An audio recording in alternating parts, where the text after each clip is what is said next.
A young lad hailing from a humble baseball field clutched an NBA tryout invitation, serendipitously encountering Yi Jianlian in the process.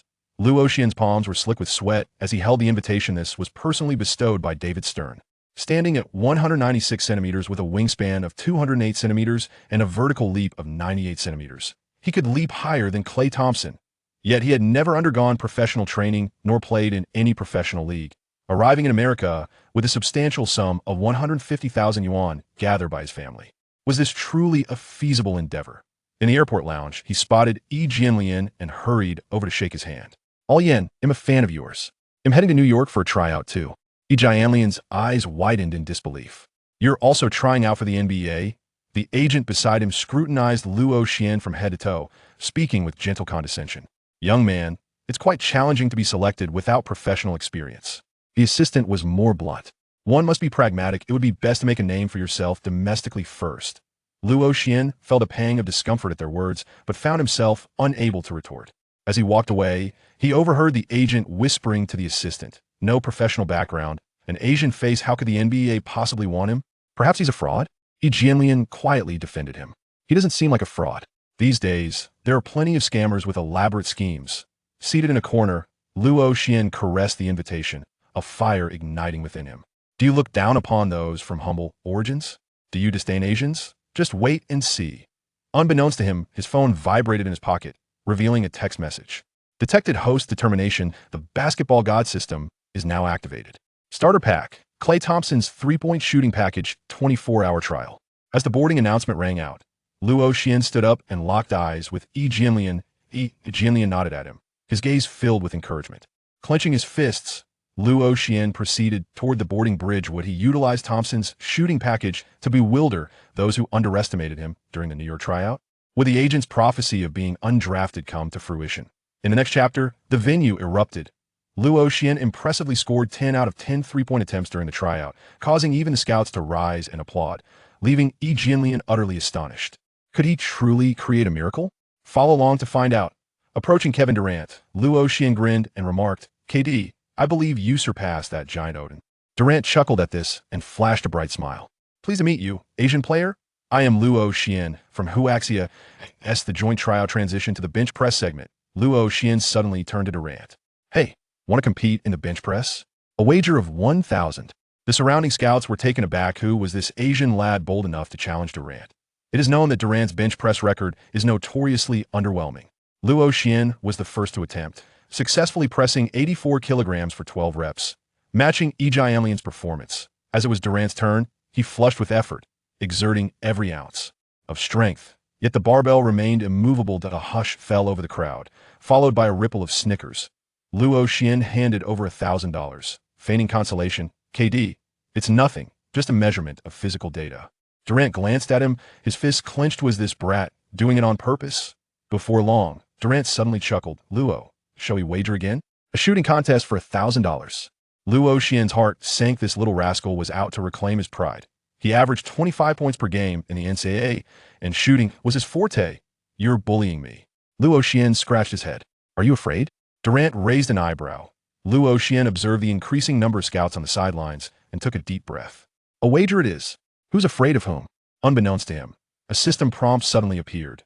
Challenge detected, temporarily unlocking Curry three-point shooting experience card 5 minutes. The shooting test commenced, and Durant was the first to shoot, effortlessly sinking 5 consecutive baskets. When it was Luo Xian's turn, he picked up the ball and felt an unprecedented fluidity in his wrist. The first shot released. Swish! It sailed through the net without touching the rim. Durant was taken aback. This Asian kid was unusual. Do you think Luo Xian can win? Will he bewilder Durant with Cao Yi's shooting prowess? The next chapter promises high stakes. Luo Xian sank 10 consecutive three-pointers, and the scouts frantically scribbled notes, while Durant's expression turned a shade of green. Who will ultimately claim the $1,000? "My dear Luo, you wouldn't dare back down from a challenge, would you? That would truly disappoint me," Durant said with a smile. Luo Xian cursed inwardly. Was that exactly what I had just provoked him with? I've shot myself in the foot. But then he thought, I cannot bring shame upon my fellow countrymen. All right, I accept. Durant chose a three-point shootout. He averaged 25 points per game in the NCAA. His shooting was remarkably consistent, as expected. The test began, and Durant's mid-range shooting percentage was 62, with a three-point percentage of 48. causing the scouts to nod in approval. Yi Jianlian leaned over and whispered his mid to long-range shooting is a strong suit. This wager might not be in your favor. Before Luo Xian could respond, Durant approached. So, do you think you still have a chance to win? At that moment, Luo Xian heard a chime in his mind. The Good Samaritan basketball system has been fully loaded. Newbie gift pack. 1 Ray Allen shooting experience card, 1 Pete Klay Thompson experience card, and 30 attribute points. Even more astonishing, he instantly mastered all languages, speaking English more fluently than his native tongue. Activate the Ray Allen experience card. As Luo Xian grasped the ball, he felt as if the hoop had transformed into an ocean, raising his hand to shoot. Swish, swish, swish. The sound of the ball swishing through the net was incessant. Durant was utterly astonished. Was this really the same young player from Huaxia who had just bested him in a bench press contest? As the statistics emerged, Luo Xian's shooting percentage soared above all others on the court. Scouts were in a frenzy, clamoring with questions, while Yi Jianlian's agent, Feigen, quickly grabbed Yi Jianlian's arm. He has never played in a professional league? Who is his agent? Luo Xian approached Durant, extending his fist for a light touch. KD, a bet is a bet. Durant, visibly frustrated, reluctantly pulled out $1,000. You trickster. Clearly, you are an exceptional marksman. What do you think will transpire next? Will Feigen seize the opportunity to sign Luo Xian on the spot? The next chapter promises even more excitement. One team has already extended a promise for a first-round draft pick, yet Luo Xian shook his head, as he had his sights set on a specific target. Which team could that possibly be? Luo Xian, do you have time to join me for dinner? Yi Jianlian inquired in Chinese. As Luo Xian exited the training facility, he was intercepted by Yi Jianlian, Sun Yu, and his agent Feigen. Brother Lian, am not familiar with this area, so you choose the place, Luo Xian replied with a smile. Feigen quickly chimed in, I know a great Chinese restaurant. On the way, Yi Jianlian asked in Cantonese, your accent suggests you're from Guangdong? Yes, Brother Lian, from Shancheng. The two conversed animatedly in Cantonese, prompting Sun Yu to interject, speak Mandarin. I can't understand a word. Feigen also added, this is America, we should be speaking English. Luo Xian opened his mouth and spoke fluent American English, even more polished than Feigen's. Feigen's eyes lit up. This young man was indeed remarkable. At the dinner table, Feigen got straight to the point. Luo, do you have an agent? Not yet. Feigen immediately perked up. I secured a 6-year, $60 million contract for Nene and facilitated Yi Jianlian's draft. Consider me. Luo Xian extended his hand. If you can offer me a contract akin to Yi Jianlian's, then I would be delighted to collaborate. Feigen was taken aback. This young man from Huaxia was refreshingly forthright, but he appreciated it. Delighted to collaborate. Suddenly, Yi Jianlian's demeanor shifted to seriousness. Tomorrow's scrimmage is crucial for you. Having never played professionally, the scouts have no information on your real game capabilities. Sun Yu patted him on the shoulder. Get it your all. No regrets once you're here. Luo Xian clenched his fist. Rest assured, I will give it my utmost. Unbeknownst to him, a system panel suddenly appeared. Host, Luo Xian. Strength, 72. Speed, 78. Shooting, 90 including Ray Allen experience bonus. Unlock task. Score 20 points and provide 5 assists in the scrimmage. Reward. Permanent unlocking of Ray Allen's 3-point shooting skill. As the whistle blew for the scrimmage the following day, Luo Xian held the ball against the defense and suddenly executed a change of direction to break through. He was ready to unleash his talent.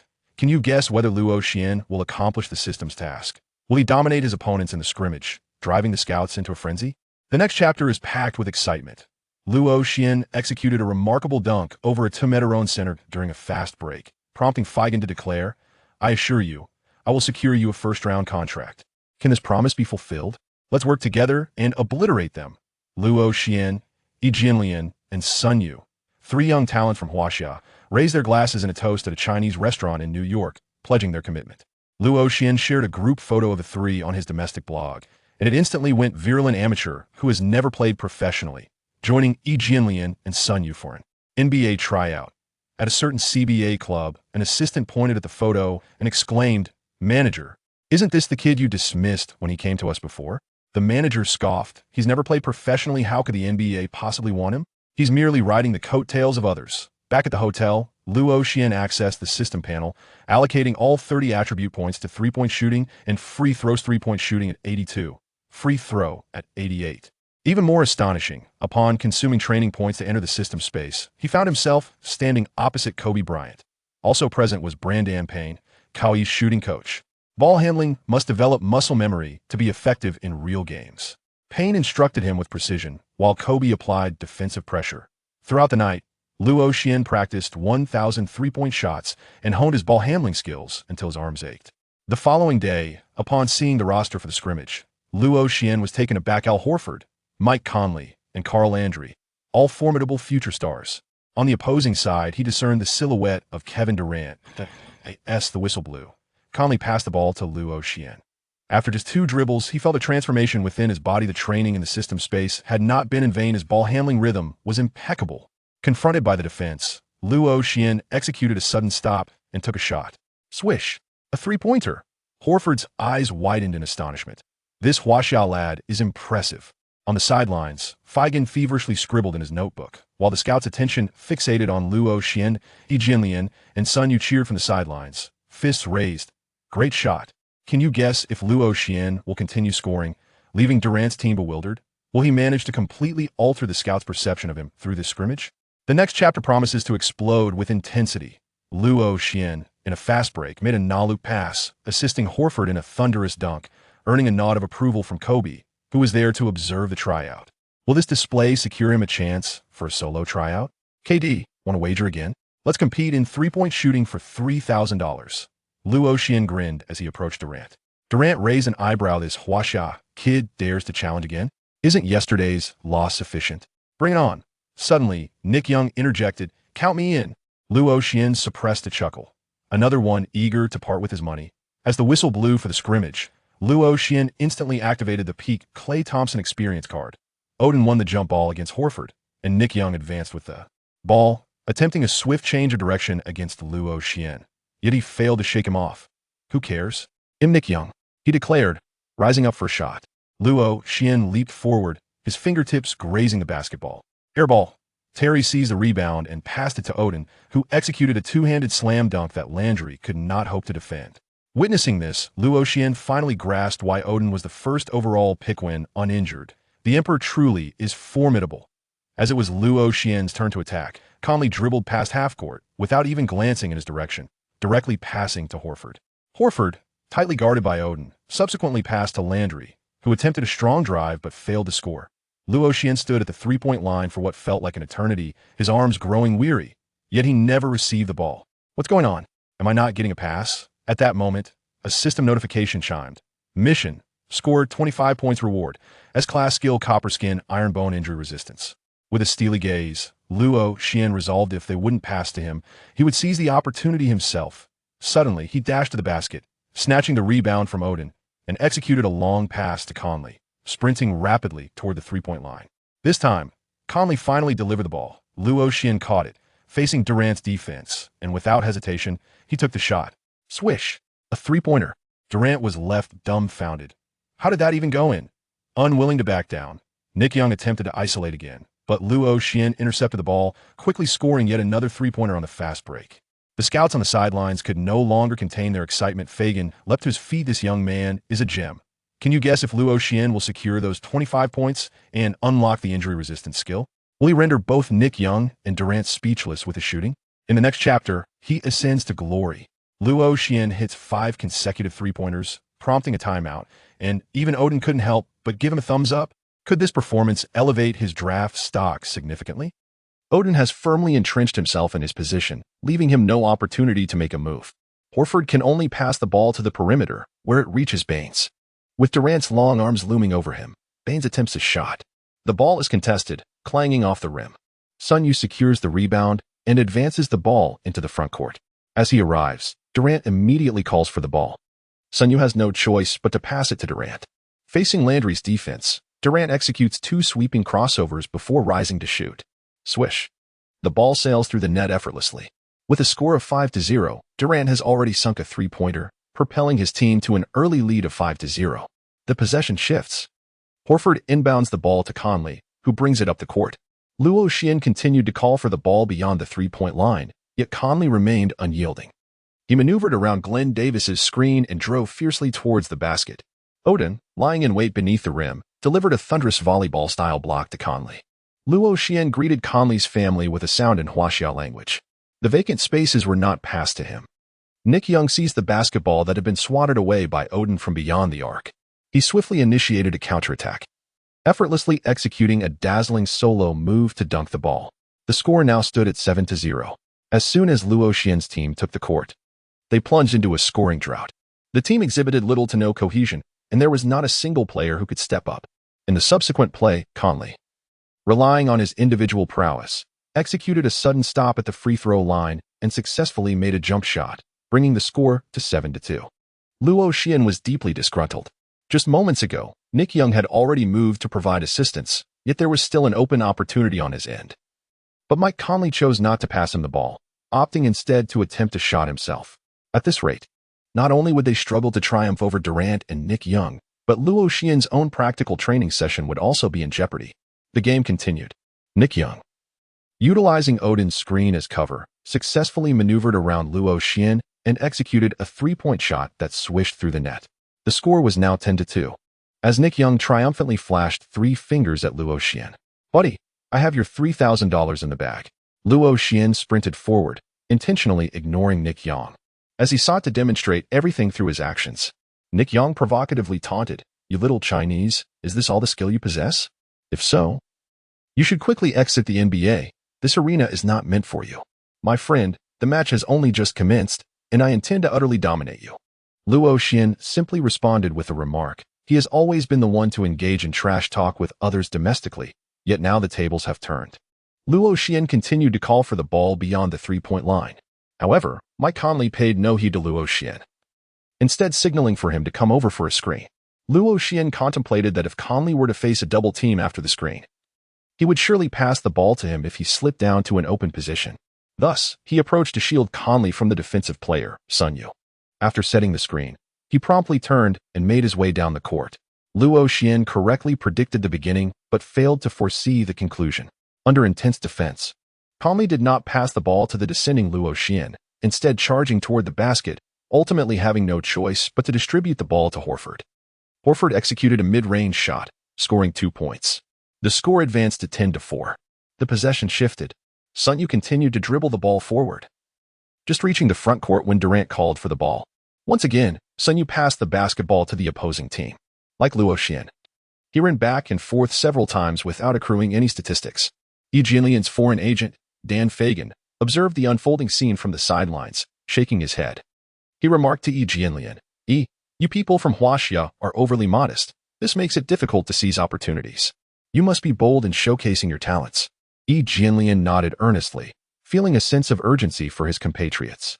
A bespectacled Caucasian gentleman glanced at Dan Fagan, a look of skepticism etched on his face. "Mr. Fagan, is this the talented Huaxia player you mentioned?" "Daniel, do not be impatient. As a scout, you must possess ample patience." After finalizing a collaboration with Luo Xian, Dan Fagan began to promote him. He first recommended Luo Xian to familiar scouts, inviting them to watch his games. However, after several rounds, Luo Xian had yet to even touch the ball. "Mr. Fagan, Yao Ming was merely an exception. I suggest you focus on domestic players instead, as Huaxiao individuals seem rather unreliable." Daniel shook his head, harboring little faith in this player named Luo. What could a young man who had yet to play professionally possibly achieve in the NBA? "Daniel, remember what I said. Do not rush. The game has only just begun." "Very well. You will lose hope, Mr. Fagan." The focus returned to the court. Durant received the basketball and took a swift three-point jump shot. Swish. The ball went through the hoop effortlessly. The score stood at 13-4. Luo Xian recorded a score of 0 points, 0 assists, 0 rebounds, 0 steals, and 0 blocks. In the transition of possession, Mike Conley once again passed the ball to the interior player, Al Horford. Under the defense of Odin, Horford attempted a strong shot, but the basketball clanged off the rim and veered away. Luo Xian was engulfed in profound frustration, acutely aware that he could not persist in this manner. Otherwise, this trial would be rendered futile. His professional career might be jeopardized as a result, necessitating a decisive transformation. Luo Xian took the initiative to approach Conley. He refrained from directly questioning his teammate, for such an action would be foolish. Conley, as the point guard, wielded a substantial amount of ball control. It was imperative for teammates to collaborate harmoniously to achieve a mutual victory. "Brother, I believe we must alter our strategy. They possess Greg Oden in the paint, and if we continue to rely on interior play, we shall inevitably lose the game. Such a defeat would adversely affect our draft positions, including yours." Conley glanced at the scoreboard, which now read 16-4, with their opponents leading by 12 points. Luo Xian spoke again. "Brother, all you need to do is pass the ball to me, and I shall provide the assist." Looking into Luo Xian's determined eyes, Conley hesitated for a moment but eventually nodded. He was a player with a broad perspective, understanding that this was not the time to view others through a tinted lens. "If you fail to deliver, I assure you, you will receive my concerned inquiries." "All right, trust me, you shall not be disappointed." As Nick Young missed his shot. Chapter 6. Premature Celebration, Pursuing Three-Pointers unfolded. Conley advanced the ball into the front court, and after drawing the opponent's defense, he noticed that Luo Xian was unguarded and passed the ball to him with a bounce. Luo Xian had already positioned himself for the shot, his eagerness palpable. As the ball arrived, he was perfectly aligned. Receiving the pass, he bent at the hips and knees, leaping vertically, guiding the ball with precision and firmly controlling his wrist. Luo Xian's series of movements flowed seamlessly, executed with textbook precision. His shooting form was impeccable, and the arc of the ball was exquisite. The moment he released the shot, he was certain it would find its mark. This perhaps epitomizes the confidence one expects from a top-tier marksman. Luo Xian did not observe whether the basketball swished through the net. Instead, he turned and raised a finger skyward. Swish. The basketball effortlessly found its mark. "Behold, what do I see?" That young man audaciously celebrated prematurely, truly a presumptuous fellow. "Oh, does he think he is Arenas?" Back in January, Arenas celebrated ahead of time after making a shot, and ultimately, the ball went in. A flawless moment of bravado. "Yes." Dan Fagan clenched his fist, saying, "Daniel, I have told you, there's no need to rush. The game has just begun." As Mike Conley sprinted back, Luo Xian patted him on the back. "Brother, that was a splendid pass." Conley nodded, remarking that it was merely an open three-pointer, perhaps just luck, insufficient to demonstrate Luo Xian's true capabilities. Nick Young, with the ball in hand, faced Luo Xian. "Dude, you only made one shot. There's nothing to celebrate. I can easily dominate you at any moment." "Is that so? Go ahead and take a shot from this spot. I wager you won't make it." Luo Xian stepped back slightly, gesturing for his opponent to take the shot. Nick Young, taken aback by the underestimation, was a man of considerable confidence, willing to shoulder responsibility in critical moments. With an indomitable spirit of heaven first, I second. He could hardly tolerate Luo Xian's provocation. He raised his hand to shoot, but just as he leaped to execute the motion, Luo Xian suddenly sprang up, bringing his hand towards Nick Yang's face. Startled, Nick Yang's hand wavered, sending the basketball veering significantly off course towards the hoop. With a resounding thud, the ball struck the rim. Nick Yang cast a mournful glance at Luo Xian. Luo Xian raised his hands in a gesture of innocence, exclaiming, "Buddy, don't look at me like that. I merely suggested that you might miss your shot, but I never claimed I wouldn't defend against you. Furthermore, I hardly put forth any defense. I was merely attempting to intimidate you, yet I never anticipated you would be so easily startled. It's truly astonishing that such a straightforward shot could veer off course. You cannot hold me accountable for that." Nick Young. Horford leaped to seize the rebound and passed the ball to Conley. Luo Xian returned to the front court, demonstrating an eagerness to position himself effectively. He maneuvered behind Conley, who deftly passed the basketball to him while simultaneously providing a subtle screen against Nick Young. Luo Xian received the ball, casting a sidelong glance at Nick Young, who was momentarily obstructed. Unfazed, he relaxed his shoulders, took a deep breath to steady his rhythm. Bending at the hips and knees, he leapt gracefully, deftly flicking the ball with a controlled wrist motion. His hand position remained impeccably precise. Luo Xian turned once more, his arm raised high, a single finger pointing skyward, echoing the celebratory gesture from before. Such is the confidence of a sharpshooter. Whoosh! The basketball swished effortlessly through the net once again. Luo Xian scored consecutive three-pointers, adding 6 points to the scoreboard, bringing the score to 16-10. "Wow, that Huaxiao lad has scored again." Daniel was somewhat astonished. While luck may account for one shot, landing 2 consecutive three-pointers cannot merely be attributed to chance. Dan Fagan secretly breathed a sigh of relief and remarked, "Buddy, I told you, there's no need to rush. The game has only just begun." As Conley sprinted back to defend, he made a point to approach Luo Xian and exchange a high five. "Brother, you shot well. Your screens were excellent, and your passes were impressive." The two exchanged compliments. Meanwhile, Durant appeared somewhat displeased. He approached Nick Young, saying, "Hey, what's going on? You need to defend better."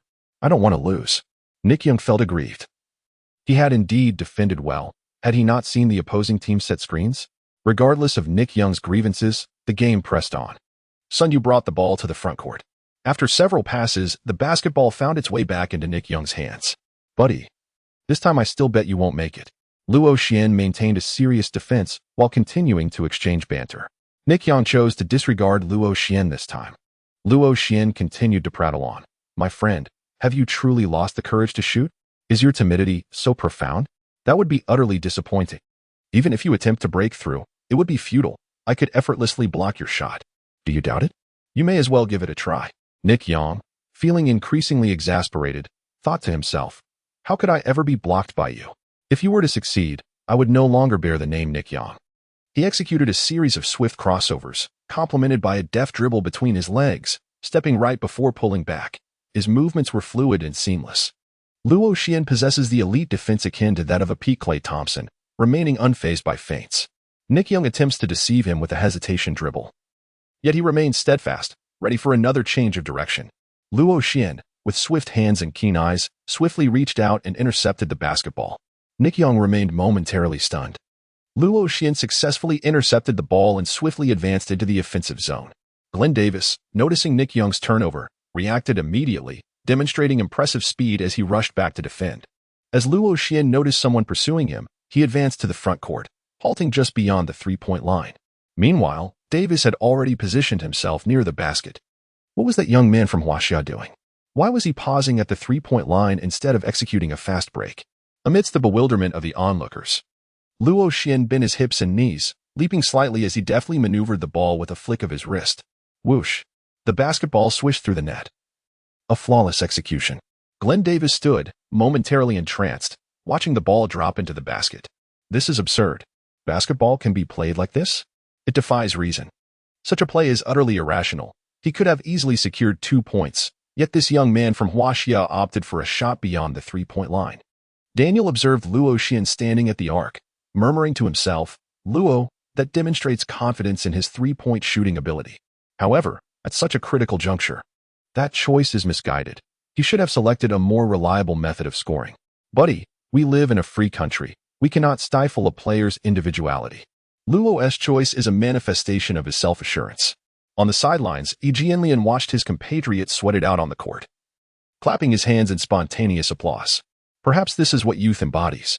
Although Yi Jianlian possessed a reserved demeanor, it did not hinder his admiration for those brimming with resilience and confidence.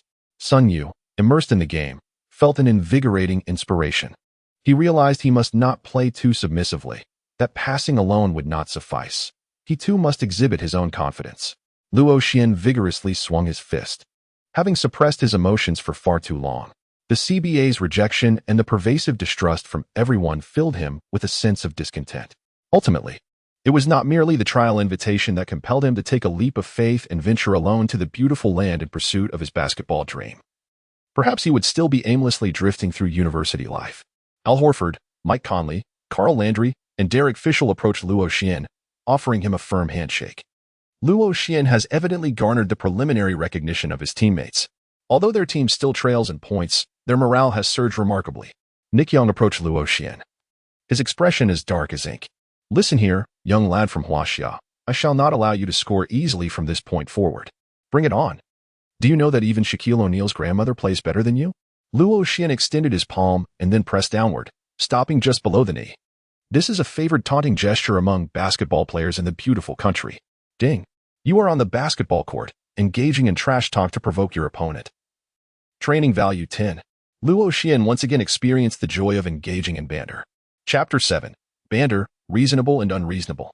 As Luo Xian unleashed a stream of trash talk, Sun Yu executed a deceptive feint, maneuvering past Carl Landry to drive towards the basket, successfully landing a layup and securing 2 points. The score ascended to 18-13. With a swift transition between offense and defense, Conley carried the ball across half court. Nick Young adhered closely to Luo Xian, applying relentless pressure whether Luo Xian had possession of the ball or not, maintaining an unyielding presence at his side. Although Luo Xian actively positions himself, his teammates, unfamiliar with each other as it is their first time playing together, lack the necessary synergy and have not undergone tactical drills. Without the support of his teammates in executing screens, he finds it exceedingly difficult to evade Nick Young's defense. observing Luo Xian being closely marked. Calmly refrains from passing him the ball readily. The reason behind the peak performance of Klay Thompson, who is capable of delivering a plethora of exquisite three-pointers, lies not only in his unparalleled shooting prowess but also in Curry's ability to attract defensive attention and the intricate passing and cutting system meticulously cultivated by Coach Kerr. Luo Xian found it challenging to establish synergy with his newly formed teammates, and without a coach to devise a three-point strategy for him. He had no choice but to rely solely on his own abilities to seize favorable opportunities. A miscalculation occurred. He envisioned a peak Klay Thompson overshadowing a pre-league Kevin Durant. Yet he failed to account for the current reality. In the absence of teammate support, the lengthy and agile Durant gained a distinct advantage in one-on-one situations. This exemplifies the benefits of innate static talent. In the ensuing plays, under the relentless defense of Nick Young, Luo Xian struggled to secure advantageous chances. If this continues, he may indeed succumb to the prowess of the formidable young Durant. Luo Xian felt a surge of anxiety within. He received the basketball once more. And after a moment of contemplation, he forcefully shot, contending against Nick Young's defense, but his attempt clanged off the rim. Following this ill-advised shot that missed its mark, Luo Xian received the ball once more. If a promising opportunity did not present itself, he would relinquish it to a teammate. On the sidelines, Daniel remarked to Fagan, "Mr. Fagan, the defenders from Huaxia still possess their own shortcomings. When confronted with formidable defense, they struggle to score and cannot create opportunities independently." "Daniel, I must reiterate. Do not be hasty. The match has only just commenced," replied Fagan. Daniel shook his head, expressing concern that this was merely a trial. And if he were to enter the NBA, the level of defense and physicality would be even more challenging for this young player from Huaxia to adapt to. Another team manager nearby concurred. Indeed, while the young man from Huaxia appears to possess decent physical attributes, he will find it difficult to acclimate to the confrontations at the NBA level. "Oh, you are reaching conclusions too soon. You have witnessed the strength that Yao has developed after gaining weight. Luo is still quite young and holds significant potential for growth. With such a vast population in Huaxia, there is only one Yao. I do not believe this young player can be compared to him, especially since he is a guard, while Yao plays in the interior. Yes, gaining weight on the perimeter will impact his speed and jumping ability, which may cause him to lose his inherent advantages." After several exchanges of fast-paced movement, Luo Xian was unable to secure another favorable shooting opportunity. Observing Luo Xian's consecutive rounds without scoring, Nick Young smugly remarked, "My friend, I told you. I won't allow you to score so easily." Luo Xian furrowed his brow, defiantly retorting, "My friend, perhaps you should be more concerned about your own performance. Currently, you are the one with the fewest three-pointers." Whoosh.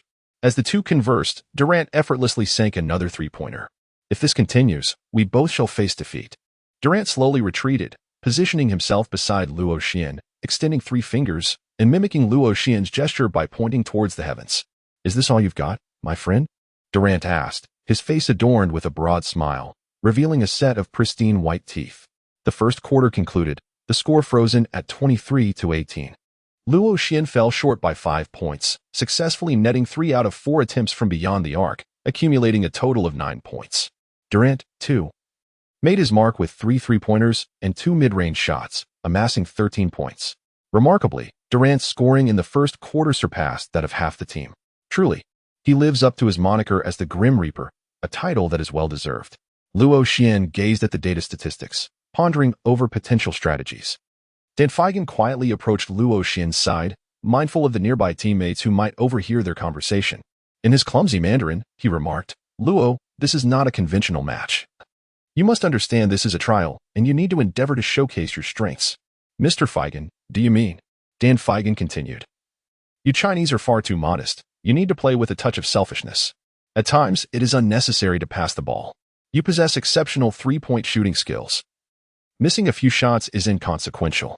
There are moments when you can even control the ball yourself, without passing it to Conley. Do you understand? Is that acceptable?" "Of course. At times, the rationale behind your play is not paramount. As long as your statistics are impressive, there will always be someone willing to invest in that. And it becomes our bargaining chip in negotiations." Luo Xian nodded. Dan Feigen, concerned that he might not grasp the concept, continued, "Scoring a mere 9 points through reasonable play, or amassing 30 points through unreasonable means, which do you believe would capture the team's attention more effectively? My friend, this is a business. Luo Xian also comprehended that he had been overly selfless during the latter part of the first quarter, excessively fixated on the statistical accuracy, thereby relinquishing the audacity that a true sharpshooter should possess. Reflecting on the later stages of Thompson's career, even as his shooting percentage significantly declined, he continued to release the ball with unwavering decisiveness. A marksman must maintain an unwavering resolve to score, even in the face of consecutive misses. The greatest misstep is to lose the courage to shoot. Luo Xian possesses a commendable emotional intelligence and has already formed his own thoughts in his mind. The second chapter commences. Luo Xian advanced into the front court, engaging in a slight confrontation with Nick Young to create space, then sprinted forward to receive the ball. Observing the absence of opportunities in the paint and realizing he had no room to penetrate, Mike Conley passed the ball to Luo Xian. Nick Young quickly charged towards Luo Xian, closing in on him. Luo Xian had long been poised to receive the ball and take a shot. As he caught the pass, he had already subtly bent at the hips and knees, and the moment he secured the ball, he sprang slightly into the air, deftly maneuvering the ball. With a flick of the wrist, Nick Young lunged forward, his hand colliding with Luo Xian's. The force of inertia caused Nick Young to crash heavily into Luo Xian, resulting in both of them tumbling to the ground. Luo Xian, despite being struck, maintained his shooting form. He gazed at the basketball, which spun gracefully as it soared towards the hoop. The angle was impeccable, the arc exquisite. Swish. The ball passed through the net with perfect precision.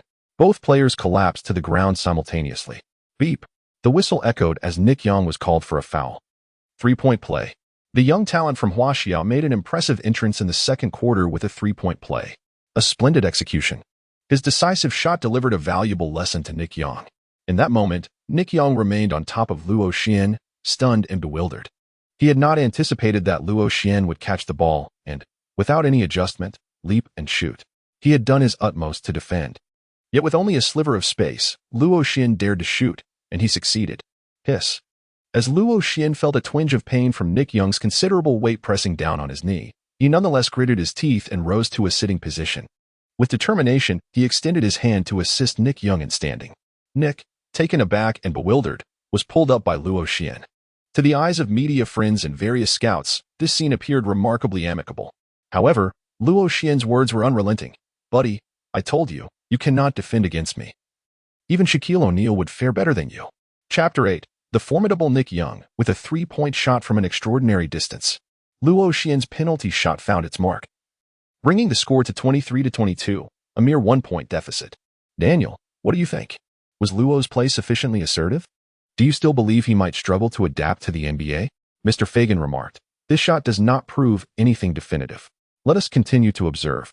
If Luo can consistently exhibit such tenacity, it will attest to his potential. Very well, let us proceed. Nick Young received the ball in the backcourt and advanced with determination. Having recognized the challenge in containing Luo Xian, he resolved to exploit the offensive end, striving for a scenario where they could at least exchange blows. However, this approach came at the expense of his teammates, as each shot taken by Nick diminished opportunities for others. Inspired by Luo Xian's fervor, Nick arrived at the front court. Positioned just beyond the 3-point line, leaping to execute a shot, aiming for an audacious 3-pointer. Bang! The basketball clanged against the rim and bounced away. Horford secured the rebound and delivered a quarterback-style long pass. From the moment Nick Young launched the basketball, Luo Xian had already advanced to the front court.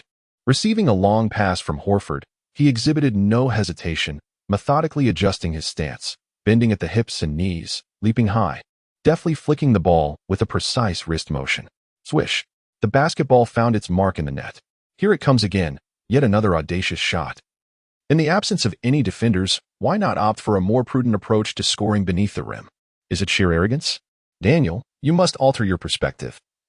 A 3-pointer yields 1 more point than a 2-pointer.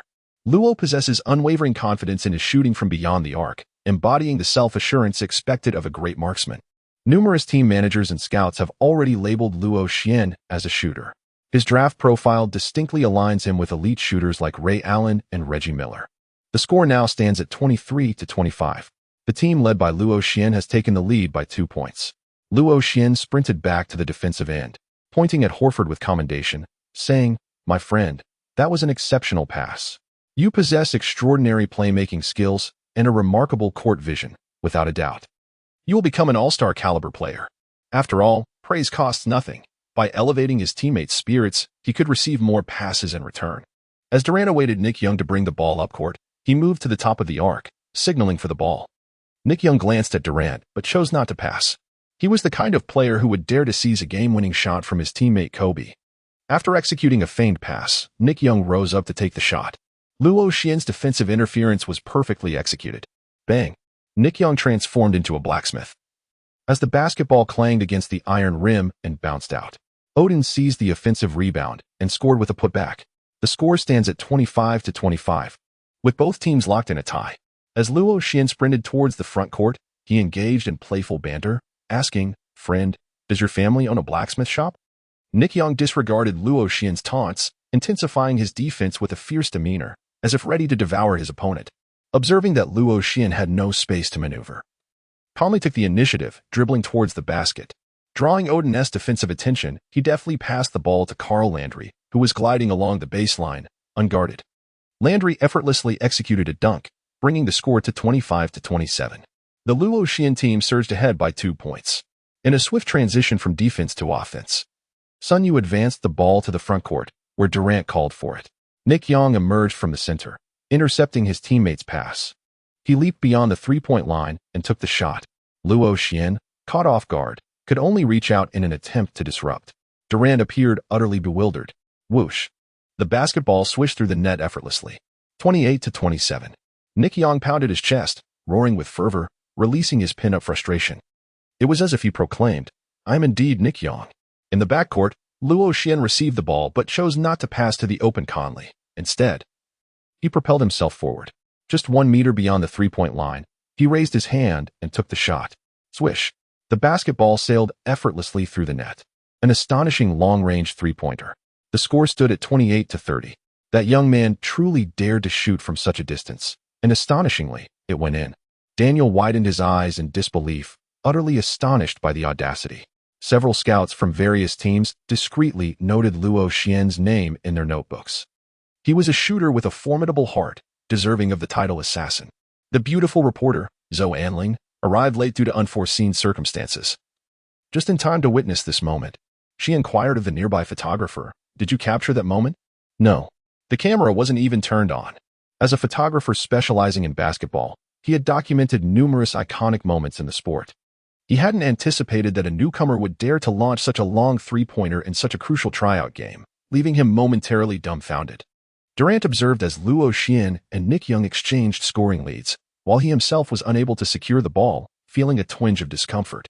He empathized with the struggle Luo Xian faced upon entering the game. Sun Yu advanced the ball to the front court.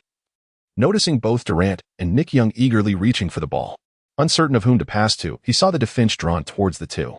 Inspired by his compatriot Luo Xian's remarkable performance, a surge of pride welled within him.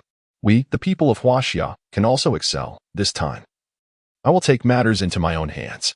Having primarily focused on passing previously, Sun Yu faked a pass to Durant, causing Conley to glance towards that direction. The basketball was deceived. Seizing the moment of Conley's distraction, Sun Yu accelerated past him, before Landry could provide help. He executed a bank shot that found its mark. The score was now 30-30, bringing the fierce contest back to equilibrium. Though the teams were tied, Durant felt no joy. This was the unfortunate reality of such tryout games. It was challenging to expect teammates to execute beautiful plays together. After all, everyone had their own agendas, and conflicting interests existed among them. The possession of the ball was limited, making equitable distribution difficult. Mike Conley had already assisted Luo Xian multiple times, intending to pass the ball to him, but the other players were unwilling to comply. Subsequently, the ball found its way into the hands of Carl Landry and Derek Byers, leaving little room for Luo Xian's involvement. After several consecutive rounds, Luo Xian found himself merely playing a supporting role. Durant, on the other hand, grasped certain principles. Upon receiving the ball in the backcourt, he endeavored to maintain possession. Consequently, the majority of the game devolved into one-on-one situations and instances of one against many. Leveraging his exceptional individual talent, Durant scored points in rapid succession. Luo Xian's teammates are fervently striking the iron. As the second quarter concludes, the score has shifted once more, with Durant's team taking the lead by 5 points, now standing at 41-36. In the first 2 quarters, Luo Xian amassed 16 points, with an astonishing 15 of those coming from three-point shots, achieving a remarkable efficiency of 5 out of 6. Durant contributed 18 points, including 4 three-pointers, one less than Luo Xian. Nick Young successfully made 2 three-point shots. As the match progressed into the latter 2 quarters, Luo Xian needed to score at least 9 more points to fulfill the system's task, for only by accomplishing this could he hope to enter the NBA. This game featured no substitutes, leaving the players with minimal time for respite, only the brief intermission. The exertion on each athlete was considerable. This also served as a method for the team to assess the player's stamina and shooting consistency. After 2 intense quarters, Luo Xian, having given his all, was already fatigued. He sat on the bench, gasping for breath. Luo Xian was acutely aware that as his stamina waned, his shooting accuracy would inevitably diminish. He needed to score swiftly, for only then could he find solace. This was pivotal not only for his immediate aspirations but also for the entirety of his basketball career. He could not afford any missteps. Chapter 9. Step aside, KD. Can you truly defend against me? At that moment, the beautiful journalist Zoe Anling approached. She sought to seize the opportunity during the halftime intermission to interview Luo Xian. Greetings. I am Zoe Anling, a frontline reporter for the sports channel of Huaxia Television. May I inquire, Luo Xian, do you possess confidence in this trial? Zoe Anling briefly introduced herself before extending the microphone towards Luo Xian. Luo Xian panted heavily, wiping the sweat from his brow with a towel. He glanced up at her and gently replied, "Could you wait until I finish my match before asking?" He felt utterly exhausted and yearned for a moment of quiet respite, finding it difficult to engage in conversation. Zoe Anling, embodying the tenacity of a professional journalist, pressed on with her inquiry. As a representative of Huaxia, do you perceive any disparities between yourself and Sun Yu or Yi Jianlian? With a furrowed brow, Luo Xian took a small sip of water, then covered his head with a towel, gesturing dismissively for the other person to leave. He had already conveyed his stance. Yet this individual persisted with their inquiries, displaying a lack of understanding. Zoe Anling thought to herself, what audacity for someone who has never played professionally to act so high and mighty, ignoring me altogether. She had interviewed countless individuals, including the likes of the young Emperor LeBron James and Kobe Bryant, who both treated her with the utmost respect. Zoe Anling had been exceedingly busy in recent days. She had just learned that a grassroots basketball player was participating in the NBA's joint tryouts. Had she not received a directive to interview Yi Jianlian and Sun Yu, and to also take the opportunity to speak with Luo Xian, she would have had little interest in engaging with him. Zoe Anling had briefly reviewed Luo Xian's profile and deemed him merely a filler, with little to no chance of being selected. She was taken aback by Luo Xian's blatant disregard for her, which genuinely infuriated her. Once more, she extended the microphone towards him, asking, in your opinion, what is the most significant difference between amateur and professional players? Facing so many NBA-level competitors for the first time, do you find yourself feeling nervous? Luo Xian pondered to himself, is this woman out of her mind? Can't she see that I am utterly exhausted? Why can't I take a moment to rest? Luo Xian maintained his composure, asserting that as fellow compatriots of Huaxia, they should support one another while abroad. He patiently elucidated, Madam, I am genuinely exhausted at the moment. Would it be possible for me to partake in this interview after I conclude my match? He questioned, is it truly so difficult for you to answer 2 of my queries? As a fellow Huaxia individual, what is wrong with this person? Had he not already stated his unwillingness to respond to her inquiries? The insinuation of his disregard for her was apparent. And now she sought to impose moral obligations upon him by invoking their shared heritage. Madam, while I indeed hail from Huaxia, I also require rest. This trial is of paramount importance to me. Luo Xian's tone had grown somewhat rigid. As Zhao Anling attempted to express herself further, Dan Feigen interjected and pulled her away. Before departing, Zhao Anling cast a scornful glance at Luo Xian, muttering under her breath, what is so remarkable about him? Someone who has never even played professionally dares to dream of entering the NBA, as if this were a mere marketplace. Naturally, her words were inaudible to anyone else. As Luo Xian once again graced the basketball court, his previous lethargy dissipated entirely. This was his unwavering attitude towards the game. Receiving the ball and facing the defensive Nick Young, he continued to hurl taunts. Buddy, your performance hardly resembles a showstopper. Perhaps you should consider the WNBA. This court is evidently not suited for you. How many points did you score in the first half? 10, perhaps? Oh dear, surely you didn't score fewer than 10. It seems you were truly more suited for the WNBA, though, alas, even that league may not have a place for you. Truly dismal. Ding. You are on the basketball court, provoking your opponent with trash talk, training value 10. Upon hearing the sound of the bell, Luo Xian sprang up to shoot. Nick Yang, realizing the situation, attempted to leap forward for a block, but Luo Xian had already flicked the ball, applying pressure on his wrist, and released it. A graceful arc traced through the air. Swish. The three-pointer sailed through the net effortlessly. The score stood at 41-39. Luo Xian gestured 3 fingers at Nick Yang, then extended his palm, bending at the waist and applying a downward pressure. He continued to mock, "You are inadequate." On the basketball court, uttering trash talk to provoke the opponent grants a training value of 10. This too qualifies as trash talk. As the third quarter commenced, the players on the court continued to pursue their individual endeavors. The contest was a demonstration of each player's ability to seize opportunities. Durant's side clearly held the upper hand in terms of strength. The third quarter concluded with the score at 67-61. Midway through the third quarter, Luo Xian seized the opportunity once more, sinking a three-pointer. His personal score has now reached 22 points. In the fourth quarter of the game, Luo Xian needed to make just one more three-point shot to accomplish the system's task. However, that was not his true objective, having scored so little. He felt somewhat unworthy of the peak Klay Thompson experience card. In the first 3 quarters of the game, Luo Xian, in an effort to minimize errors, largely refrained from ball handling, primarily executing catch-and-shoot three-pointers or taking a single dribble before shooting. However, upon entering the fourth quarter, he transformed his approach. He received the basketball and, despite Nick Yang's steadfast defense, chose not to pass. Instead, he executed 2 impressive crossovers, followed by a sidestep that left Nick Yang off balance. Retreating beyond the three-point line, he composed himself with unhurried grace before releasing a three-point shot. Swish. The ball sailed through the net effortlessly, bringing his score to 25 points. With the game standing at 67-64. As the fourth quarter progressed, both teams experienced a decline in shooting accuracy.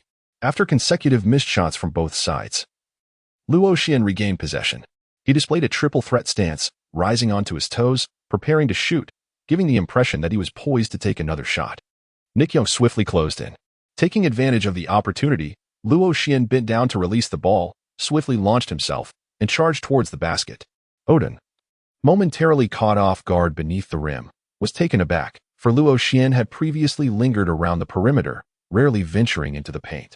In this moment of opportunity, Luo Xian effortlessly scored with a layup, adding 2 more points to his tally, bringing his personal total to 27 points. The score stood at 67-66, with merely a 1-point difference remaining. Durant furrowed his brow. He had amassed 28 points, just a single point more than Luo Xian. Yet he had only made 6 three-pointers, 2 fewer than his opponent. Approaching Nick Yang, Durant said, "Brother, let us switch defensive assignments. I shall take on Luo." Nick Yang hesitated at first, reluctant to change his defensive role, but upon noticing Durant's troubled expression and reflecting on his own inability to contain Luo Xian, he reluctantly complied. Meanwhile, the formidable Odin faced off against Horford, executing a powerful turnaround to score. The score was now 69-66. Conley brought the ball up the court, penetrating into the paint. Faced with the towering Sun Yu, he found no opportunity for a layup. Instead, he passed the ball to Luo Xian on the perimeter. Luo Xian received the ball and glanced up. The defender had transformed into Durant. Luo Xian was momentarily taken aback. "KD, do you really think you can stop me?" Durant clapped his hands, flashing a grin, signaling Luo Xian to come at him with all he had. "This time, I intend to take a three-pointer from this spot." Luo Xian pointed towards the arching peak ahead. Durant paused momentarily, then scoffed. "Do you think you are Larry Bird? I will surpass you as effortlessly as crossing a quiet street in the morning." Luo Xian spoke with a tone of bravado, yet his expression bore a hint of gravity. Durant, with his elongated limbs and extensive reach, presented a formidable presence on defense, instilling a palpable sense of pressure upon the offensive player. With one hand raised, Durant loomed before Luo Xian, poised to either block or disrupt a shot at any moment. "Do you presume that I lack the ability to penetrate?" Luo Xian found himself unable to seize an opportunity to make a move, continuing to verbally provoke Durant. Just as he finished speaking, he suddenly accelerated his dribbling rhythm. Durant's gaze sharpened, believing that Luo Xian intended to drive past him, and he quickly lowered his center of gravity. In a sudden, sweeping motion, Luo Xian pivoted to the right, seizing the moment when Durant's center of gravity lowered to retreat. He bent at the hips and knees, launching himself into a high jump. This time, Luo Xian intentionally elevated his leap, altering the angle of his shot significantly. Durant quickly realized he had been deceived. He hastily extended his long arms, casting a shadow over Luo Xian as he sought to block the impending shot. Chapter 10. A shot made is justified. Do substitutes with limited playing time require excessive stamina? Luo Xian was taken aback. After executing a ball handle and a wrist flick, his hand inadvertently tilted. Truly a prodigious talent. His step back combined with a jump shot nearly got blocked. As the basketball soared into the sky, both Durant and Luo Xian turned their gazes towards the hoop. They beheld the ball strike the front of the rim, rebounding high before descending again, hitting the rim once more and spinning around twice, only to ultimately settle into the net.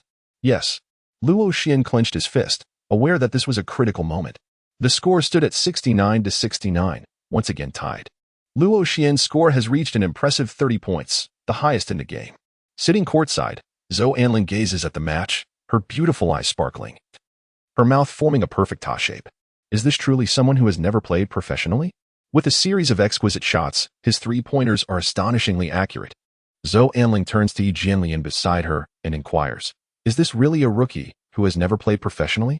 The photographer, having overheard her question, also turns to Yi Jianlian, eager to glean an answer from him. Yi Jianlian's astonishment mirrors theirs. It should indeed be that he has never played in a professional league. Dan Fagan casts a proud glance at Daniel. So, what do you think of Luo's playing style? It is quite reasonable, remarkably so, Daniel instinctively replies. Naturally, if the player with the highest shooting percentage in the game does not play reasonably, then there would be no such thing as a reasonable player. Dan Fagan poses a thought-provoking question. Do you believe a player who can deliver a robust three-pointer in front of KD can adapt to the physicality of the NBA? Daniel finds himself at a loss for words. A team manager nearby interjects, perhaps only by entering the NBA will we truly know. For now, everything remains uncertain. Let us wait and see. Luo Xian turned to Durant and remarked, KD, how are you? I mentioned my intention to sink a three-pointer from this spot. Your defense is utterly ineffective against me. Even if Shaquille O'Neal were to guard me, the outcome would remain unchanged. Hey, do you realize that the hoop appears as vast as the ocean to me? Durant chose to disregard Luo Xian. He received the ball in the front court and commenced his offensive maneuver, executing a series of sweeping changes in direction. Owing to his height and wingspan, Durant's movements were not only more expansive but also aesthetically captivating, leaving spectators in awe of his remarkable ball-handling skills. Despite Derek Base maintaining his defensive position and closely shadowing Durant, the latter advanced to the 45-degree angle and released a shot. The advantage of his inherent talent was evident in his jump shot. Base's leap failed to disrupt him. Swish. The basketball soared through the net effortlessly. It's ball. The score stood at 71-69. Durant gestured towards Luo Xian, signaling him to continue the contest. In America, the public revels in such heroic showdowns, true men engaging in a back-and-forth exchange. The two players captivated the attention of everyone on the sidelines. Intriguingly, this was the outcome Luo Xian had yearned to witness. Regardless of who emerged victorious, he considered himself the ultimate winner. It is worth noting that just a day prior, Luo Xian had been an unknown entity. Mike Conley brought the ball into the front court, facing Luo Xian's request for the ball, initially reluctant to comply. As he too desired to shine, he eventually yielded the ball to Luo Xian, compelled by the collective gaze of the crowd. Luo Xian's prowess in ball handling may not be his strongest suit, yet he does not shy away from provocation by his adversaries. Upon receiving the ball, he adeptly employs hesitation dribbles and directional changes, manipulating the defender's footwork in search of an opportunity. With a deft pivot of his hips, Durant's steps falter slightly, causing a subtle shift in his center of gravity. Luo Xian deftly maneuvered past him. Durant, realizing he had been deceived, promptly resumed his pursuit. Meanwhile, Nick Young had already positioned himself for defense. Observing Luo Xian surpass Durant, he swiftly moved to cover the gap. Consequently, both Durant and Nick Young found themselves momentarily out of position. Luo Xian seized the opportunity as the basketball bounced off the ground, delivering it into the hands of the unmarked Landry. Upon receiving the ball, Landry noticed that Odin was rushing to defend him, so he swiftly passed it to Horford. Horford caught the ball and executed a spectacular alley-oop dunk, scoring 2 points. The score was now tied once again at 71-71. Luo Xian attracted the double team of Durant and Nick Young, creating opportunities for his teammates. When an opponent lost their position, it triggered a chain reaction, leading to the collapse of their entire defensive line. The exquisite collaboration and the transition between offense and defense were remarkable. However, as fatigue set in, both sides struggled with their shooting. As the clock ticked down to the final minute, the score stood at 80-80. Luo Xian was evidently facing significant issues. His running speed gradually diminished, and he frequently paused to catch his breath. Durant, who was closest to Luo Xian in defense, keenly noticed this. During the offensive play, he signaled for Nick Young to come over for a pick and roll, intending to force Luo Xian to switch his defense. Although Nick Young was reluctant, he ultimately complied with Durant's directive in this crucial moment. Luo Xian could distinctly hear the sound of his own labored breathing. With formidable willpower, he compelled himself to focus, dedicating every ounce of his energy to defense. Durant, as ever, employed his side-like, sweeping changes of direction to manipulate the defense. Luo Xian remained focused, undistracted by Durant's feints. Durant executed a half-turn, skillfully shifting Luo Xian's center of gravity. He then advanced a step forward, leaping to take a direct shot. Luo Xian realized that his opponent was about to take a shot. He leaped into the air, lunging towards Durant, but his lateral movement faltered momentarily. As Luo Xian leaped into the air, he realized that he could not impede his opponent. He wished to halt, yet his legs had already betrayed him. Refusing to obey his commands, Luo Xian's hand struck against Durant's arm, his entire body pressing forward. The referee's whistle pierced the air, signaling a foul. Swish. The basketball sailed through the net effortlessly. The referee confirmed the validity of the basket. Durant executed a 2+1 against Luo Xian, converting the free throw. The score stood at 83-80. Daniel remarked, "Mr. Fagan, it appears that the young lad from Huaxia is struggling with his stamina. This seems to be a common ailment among players from Huaxia. Indeed, my friend, in this match, there are no substitutions nor timeouts, so significant fatigue is to be expected. Under normal circumstances, Luo would not need to play for such an extended duration. No. In the official NBA games, the intensity of player confrontations escalates, leading to a more rapid depletion of energy." Dan Fagan remained silent, aware that Daniel had spoken a profound truth. Subsequently, both teams managed to score once more, bringing the score to 85-82. As Luo Xian sprinted alongside, he failed to secure the ball. Yet he continued to gasp for breath. Nick Young, in possession of the ball, was deliberately running down the clock. Without the presence of a coach, Luo Xian committed no foul. The seconds ticked away, with only 9 seconds remaining.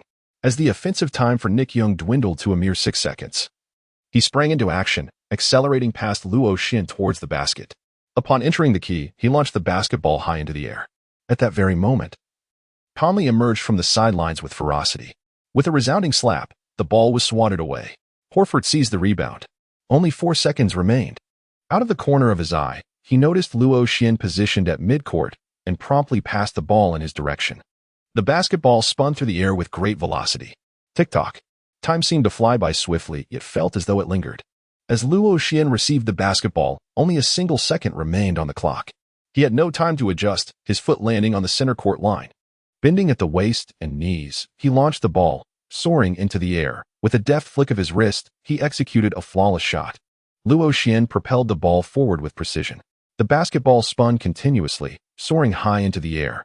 All eyes were transfixed upon the ascending sphere. In that fleeting moment, time seemed to slow to an almost surreal pace. Chapter 11. The Logo Three-Pointer, S-Class Permanent Skill. The basketball sailed past the three-point line, transcending the free-throw line, and descended gracefully from its lofty height, plunging directly into the net. Swish! The sound of the ball grazing the net resonated through the arena, echoing in the ears of every spectator. The ball has gone in. The ball has indeed gone in. Luo Xian raised his outstretched hands, absorbing the fervent cheers of the audience in the venue. His teammates erupted in excitement. Mike Conley, Al Horford, Carl Landry, and Derek Byers rushed towards Luo Xian, enveloping him in a warm and approving embrace. Durant, Nick Young, Greg Oden, Glenn Davis, and Rashad Terry stood frozen on the court, staring blankly at the basketball hoop. Although the final score of the match ended in a tie at 85, they felt a sense of defeat. In the last second, they inexplicably allowed their opponent to sink a logo three-pointer, equalizing the score. Oh my goodness, the miraculous young talent from Huaxia. He managed to sink a logo three-pointer at such a critical moment. It was utterly astonishing. My friends, I have stated it before, Luo is a born player. His talent is unparalleled, and he possesses a big heart, always stepping up at decisive moments to seal the game in his own way. Dan Fagan was equally thrilled. This trial was nothing short of spectacular. Zhou Anling was left in disbelief, unable to comprehend that this was the player she had thought could never make it to the NBA. It was simply madness. He He has truly never played professionally? He has never received formal training? This was a joint trial competition intended for teams to assess players' capabilities, without the necessity of determining a victor, culminating in a draw. Durant, Nick Young, Greg Oden, Glenn Davis, and Rashad Terry all approached Luo Xian to shake his hand in homage. His performance had captivated his opponents and earned their respect. Durant remarked, "Man, you are the best player. We will meet on the NBA court, and I won't hold back. I will dominate you. Luo Xian, I await your presence." Even as Nick Young faced a barrage of taunts from Luo Xian on the court, he nonetheless conveyed his respect. "Buddy, I will not concede easily. Next time, I shall surely triumph over you. I await your challenge." Mike Conley added, "Brother, I hope we have another chance to play together, and when that time comes, I shall pass you the ball. I firmly believe that opportunities will arise again."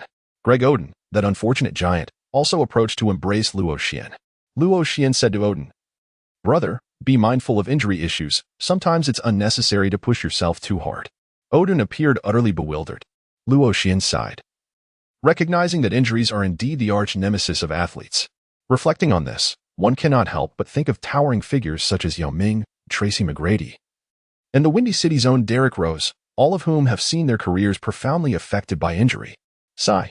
As Luo Xian made his way to the sidelines, a sharp pain emanated from his knee, the very spot where he had been pressed down by Nick Young. While he was immersed in the game, his focus had dulled the sensation of pain. However, now that he had come to a halt, each step he took was accompanied by a distinct, piercing discomfort. It seemed that the issue was not grave. As Luo Xian limped down the path, he caught the attention of several onlookers, who promptly captured the moment. Upon taking his seat in the stands, the sound resonated in his ears. "Ding! Congratulations, host, on the successful completion of your task. Task objective: achieve 25 points in the competition. Task rewards: training points 20, attribute points 5, entrance to the NBA, S-Class permanent skill, copper skin and iron bones, advanced version. No venue restrictions, already dispensed." Luo Xian was overwhelmed with excitement. At that moment, a warm sensation coursed through him, and upon reflection, he realized that the pain originating from his knee had completely vanished. Unbelievable. Feigen quietly approached and seated himself beside Luo Xian. As the agent poised to sign him, he was filled with deep concern. To Feigen, Luo Xian appeared as a radiant money tree, gleaming with golden light. Thus, he was the first to notice the peculiar manner in which Luo Xian walked. In a soft voice, Feigen inquired in Huaxia, "Luo, is your leg all right? It should be nothing serious. Will it affect your ability to play without the risk of re-injury? It shouldn't, should it? What is the matter? In the coming days, I anticipate you will receive numerous invitations for private tryouts from various teams. Mr. Feigen, where do you think I might be selected in the draft? Given the limited reference data available, it is challenging to predict your draft position.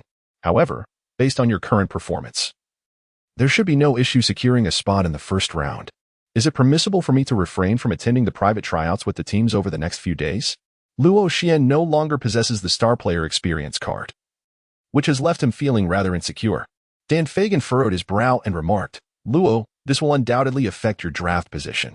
"I am aware," Luo replied, "but my knee is currently injured.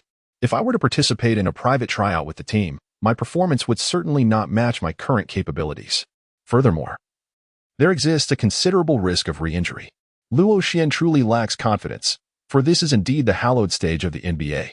He can only hope that the system will issue more tasks, allowing him to grow stronger at a quicker pace. Dan Feigen pondered for a moment. "Perhaps we should consider a compromise. With nearly a month remaining until the NBA draft, I can help you forego the upcoming tryouts. Let us wait until your knee is healed. What do you think?" "Very well, I shall contact a private physician to assess your condition." "Mr. Feigen, it's not that serious. It's merely a minor issue. Luo, you are now a prospective NBA professional. You must always be aware of your physical condition. Are you familiar with LeBron James? Of course. Do you know that he invests a substantial amount each year in maintaining his health?" "Mr. Feigen, I currently do not possess such wealth. I am merely emphasizing the significance of your health. I will initially cover the expenses for the private physician." Luo Xian nodded in understanding, saying, "All right. I've got a familiar doctor. I can manage it myself." Feigen looked at Luo Xian in surprise, then nodded and remarked, "A healthy body is the foundation of an athlete. Do take good care of yourself." "Of course. No one values their own body more than I do, so rest assured." Luo Xian finds himself at a crossroads. uncertain of his next steps, with a considerable amount of time remaining before the draft conference. Yi Jianlian and Sun Yu will undoubtedly traverse the United States, participating in numerous team tryouts, while also incurring substantial expenses to engage trainers for their preparation. Luo Xian, however, need not concern himself. He can simply undergo training within the system, where the most distinguished trainers provide guidance, accompanied by elite basketball stars for practice. Perhaps it would be prudent to return to his homeland, considering the exorbitant costs of living in the United States. As he pondered these thoughts, a notification from the system resonated. Ding. Good deeds, good people, love for basketball. Task issued. Be a good Samaritan and persuade the wealthy heiress Meika to donate 50,000 to support impoverished children in the mountainous regions of China. Target individual. Meika, the stunning beauty topping Forbes list of the world's 10 most eligible female billionaires. President of Meika Group. Task requirements. Transfer the funds to the account of the Educational Support Foundation for Impoverished Children in China within 30 days. Task rewards. Training points 30. Attribute points 10. Unlock badge slot. S-Class badge. Defensive Specialist. This badge reduces the attributes of opponents when in defense or directly opposing them. Available items. None. Chapter 12.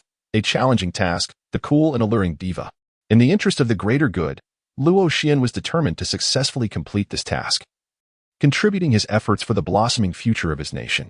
On a personal level, unlocking the badge slot and acquiring the S-Class badge, Defensive Specialist, was of paramount importance to him. Should he possess this badge at this moment, he would not need to worry about participating in individual trials for teams, nor would he overly rely on a one-time experience card. The transient nature of the experience card left him feeling somewhat insubstantial. He was a man of integrity, believing that what endures is truly his. With the Defensive Specialist badge, he would not allow Kobe to score it while within the system's realm. Coupled with his attribute points allocated to three-point shooting, he would undoubtedly emerge as a top-tier 3D player, carving out his own niche within the NBA. The 50,000 equates to nearly 400,000 Chinese yuan. Even for someone as affluent as Meika, such funds do not come easily, nor would she donate them without due costs. Extracting money from another's pocket posed a formidable challenge for Luo Xian. Luo Xian surveyed his surroundings, his gaze traversing rows of chairs.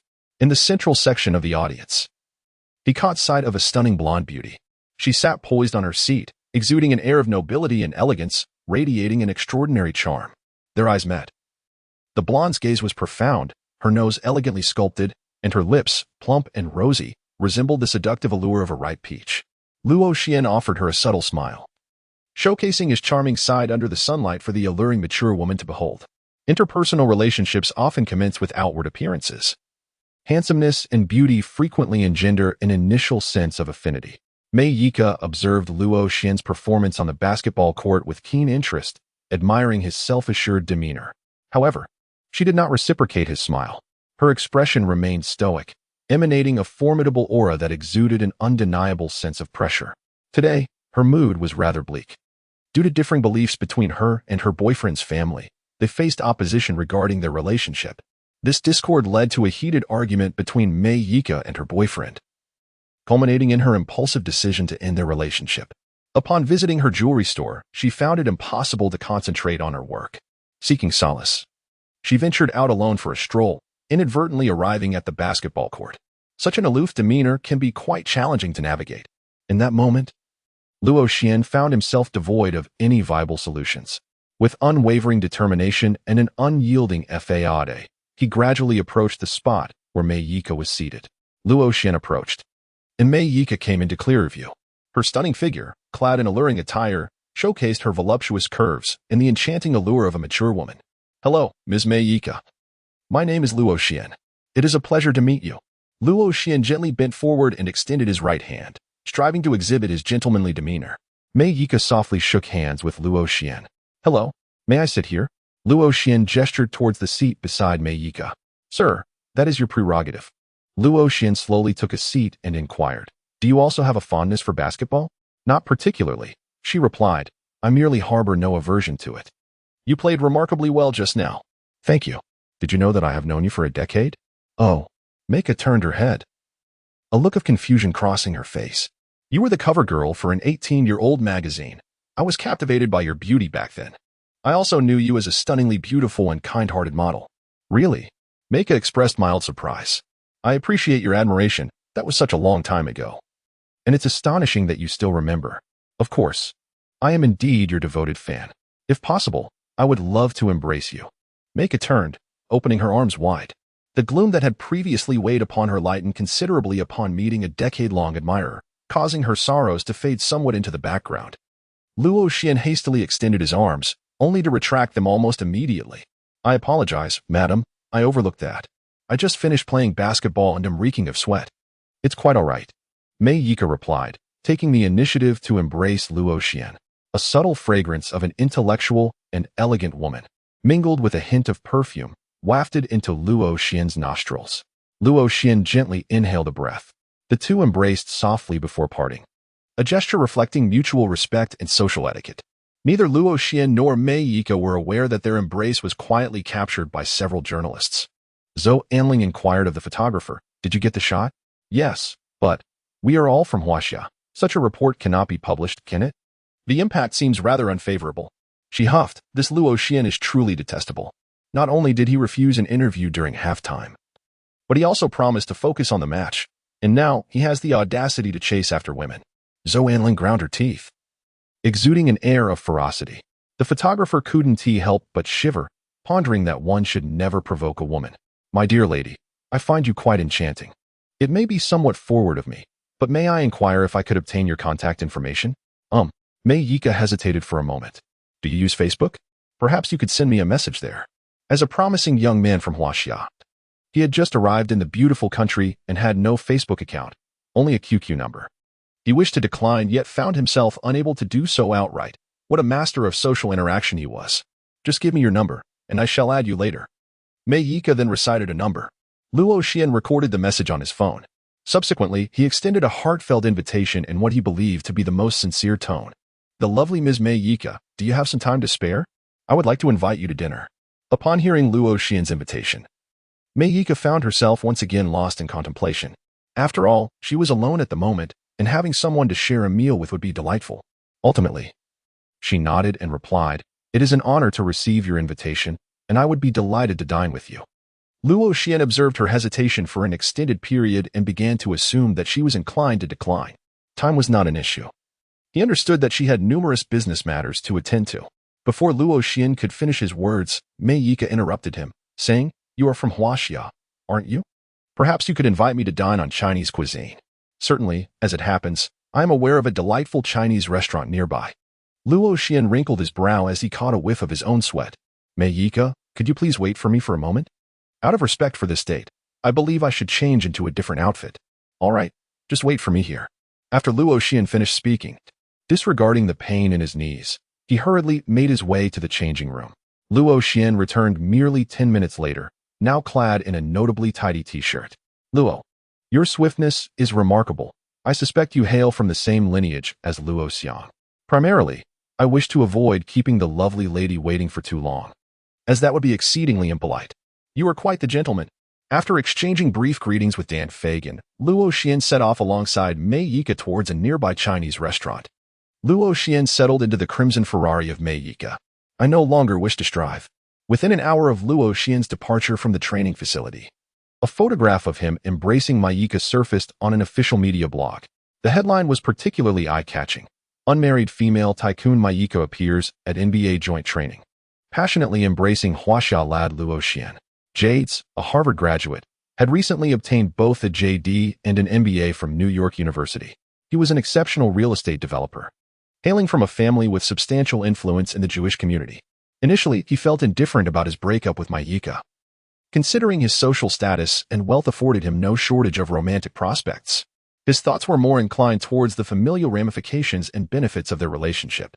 Upon his assistant's reminder, Jade stumbled upon the photograph of Mei Yika and Luo Xian in an intimate embrace. Damn. Had she truly moved on to another man so quickly after their separation? Jade's wore an expression of disbelief, his countenance darkening. He commanded his assistant, Claude, "Find someone to teach that Huaxia lad a lesson." Claude nodded. "Understood. I will make the arrangements immediately." He scrolled through his contacts and made a call. On a graffiti-laden street, within a particular house, a tattooed African-American man spoke respectfully into the phone. Several similarly inked young men curiously observed their leader. Did he receive a call from his mother, given his unusually humble tone? After a lengthy conversation, the leader hung up and addressed his crew. We have work to do tonight. Don't wander off until I notify you.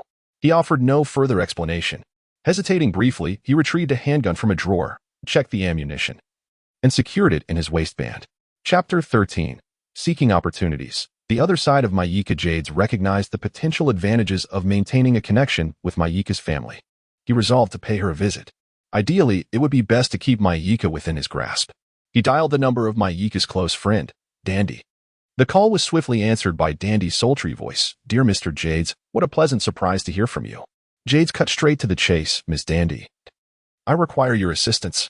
Upon hearing his words, Dandy's interest was piqued. It would be delightful to have the scion of the American real estate titan owe her a favor, as long as it was nothing too burdensome. Jades, you know we are the best of friends. I broke up with Mayika yesterday due to my mother's concerns regarding her relationship with Mayika and also due to our differing beliefs. I understand completely. I will persuade her accordingly. He is likely currently accompanying a young man from Huaxia. Could you assist me in gathering some insights?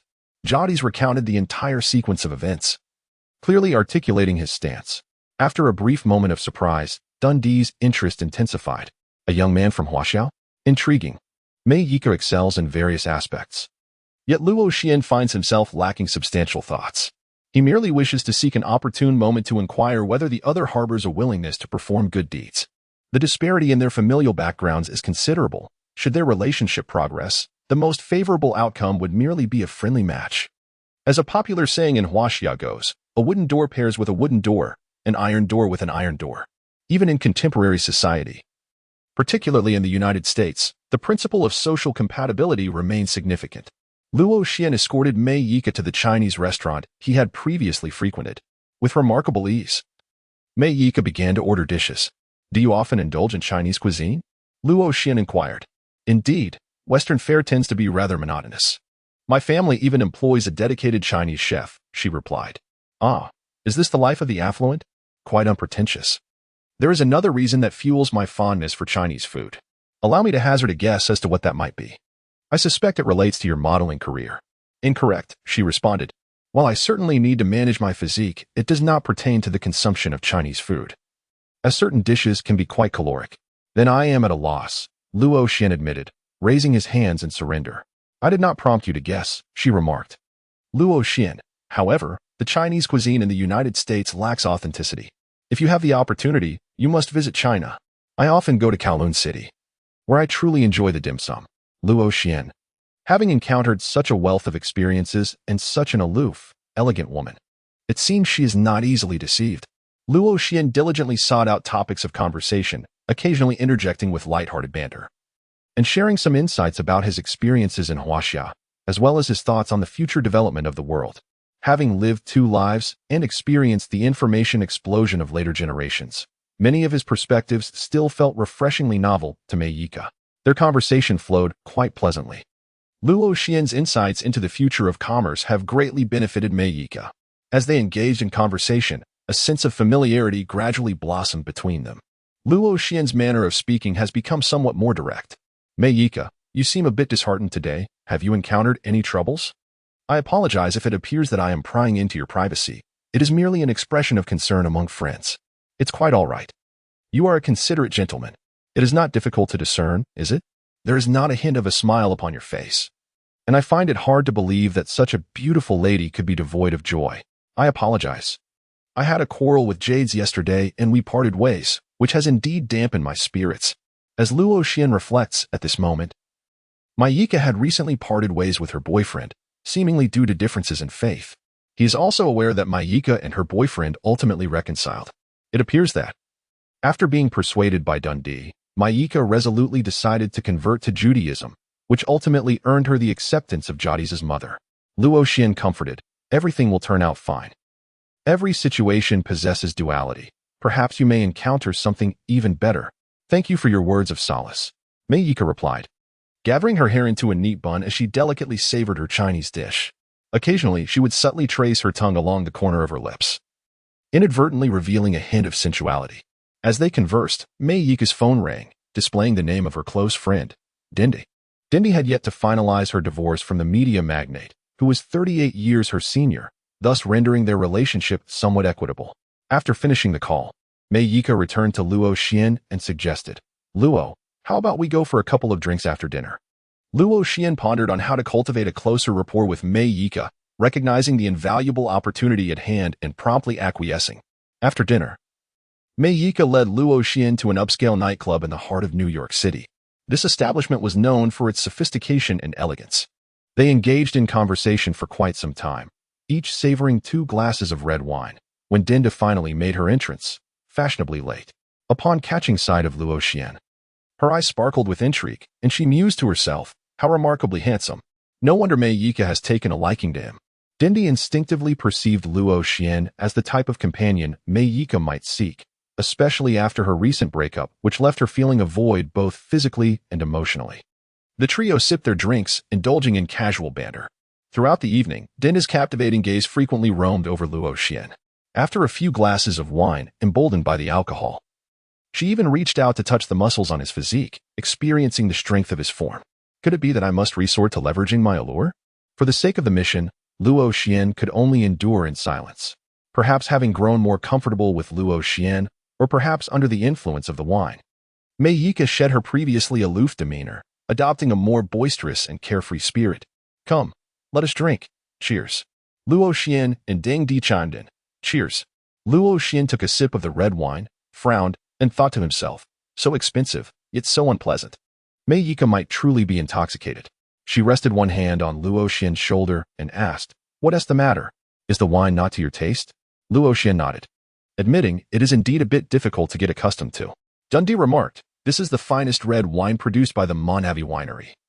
A bottle nearing $20,000. Are you still unable to acclimate to it?"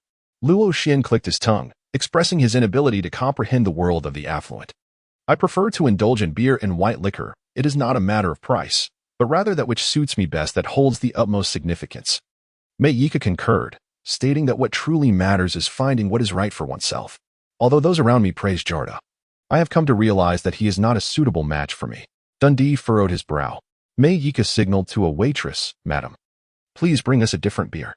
Once the beer was replaced, she raised her glass high, proclaiming, "Let us toast to my newfound freedom." Luo Xian and Ding Di clinked their glasses with her once more. With a sense of exhilaration, they sipped their red wine gently. Though it was evident that such a delicate approach did not suit him, a true man ought to drink heartily. After the trio finished their glasses, they filled them anew. This time, Luo Xian was the first to raise his glass. "Let us toast to my swift entry into the NBA," he proclaimed. "Cheers." Luo Xian was taken aback. These 2 women possessed quite the drinking prowess. After consuming so much, they were still able to down 2 large glasses in succession. Mei Yika was in a rather foul mood and had already indulged in numerous glasses of red wine upon her arrival.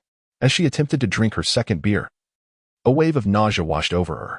Observing Luo Xian and Ding Di finishing their drinks, she tried to pour some into her own mouth. Yet her throat stubbornly refused to swallow. The beer trickled from her alluring lips, cascading down her elegantly pointed chin, flowing over her fair neck, and eventually saturating her pristine white shirt. The dampened fabric clung to her form, becoming translucent and subtly highlighting her porcelain skin tinged with a hint of rosy hue. The pearl pendant nestled in the delicate cleft of her neck added to her enchanting allure. Mei Yika set down the glass, unsure if she had finished or merely emptied it. Under the bar's dim lights, she radiated an irresistible charm. Let us go dance. Chapter 14. Future Warrior. Copper Skin and Iron Bones. Luo Xian naturally did not attend. He remained seated, observing Mei Yika and Dinda swaying their waists freely to the rhythm of the music under the lights. The malevolent nature of capitalism is evident. It is no wonder that future figures like Deng Gu may become lost in the nightclubs. In a corner of the club, a refined young gentleman gazed intently at every movement taking place here. The atmosphere of the bar was imbued with ambiguity, particularly when intoxicated.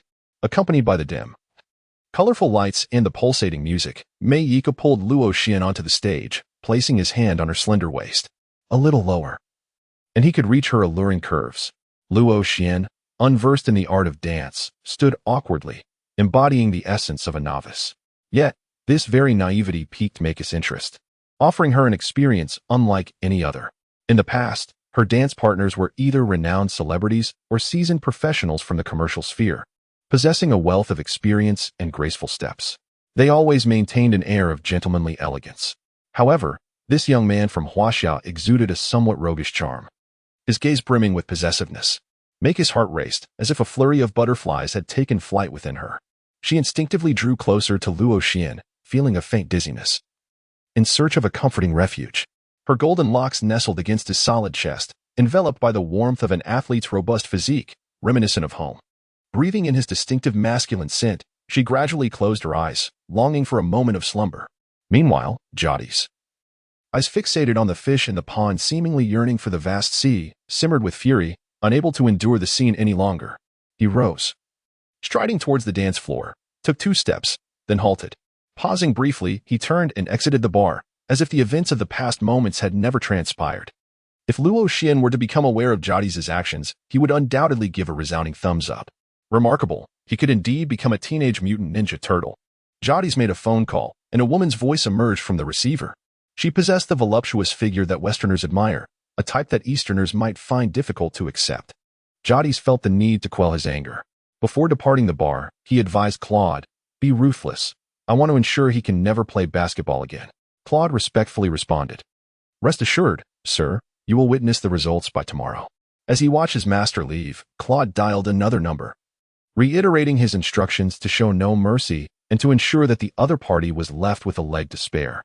Inside the bar, after a song concluded, Mei Ka was half embraced by Luo Xian as they exited the dance floor. She leaned against him, reluctant to part ways. Her heavy head, now weighed down further by the cessation of music, felt increasingly burdensome as they returned to their seats. Luo Xian summoned a waiter to bring a cup of warm water, placing it by Mei Yika's lips, encouraging her to sip, lest her dehydration become increasingly uncomfortable. Mei Yika, shedding her previous aloof and stunning CEO persona, appeared remarkably docile as she obediently drank nearly half the cup.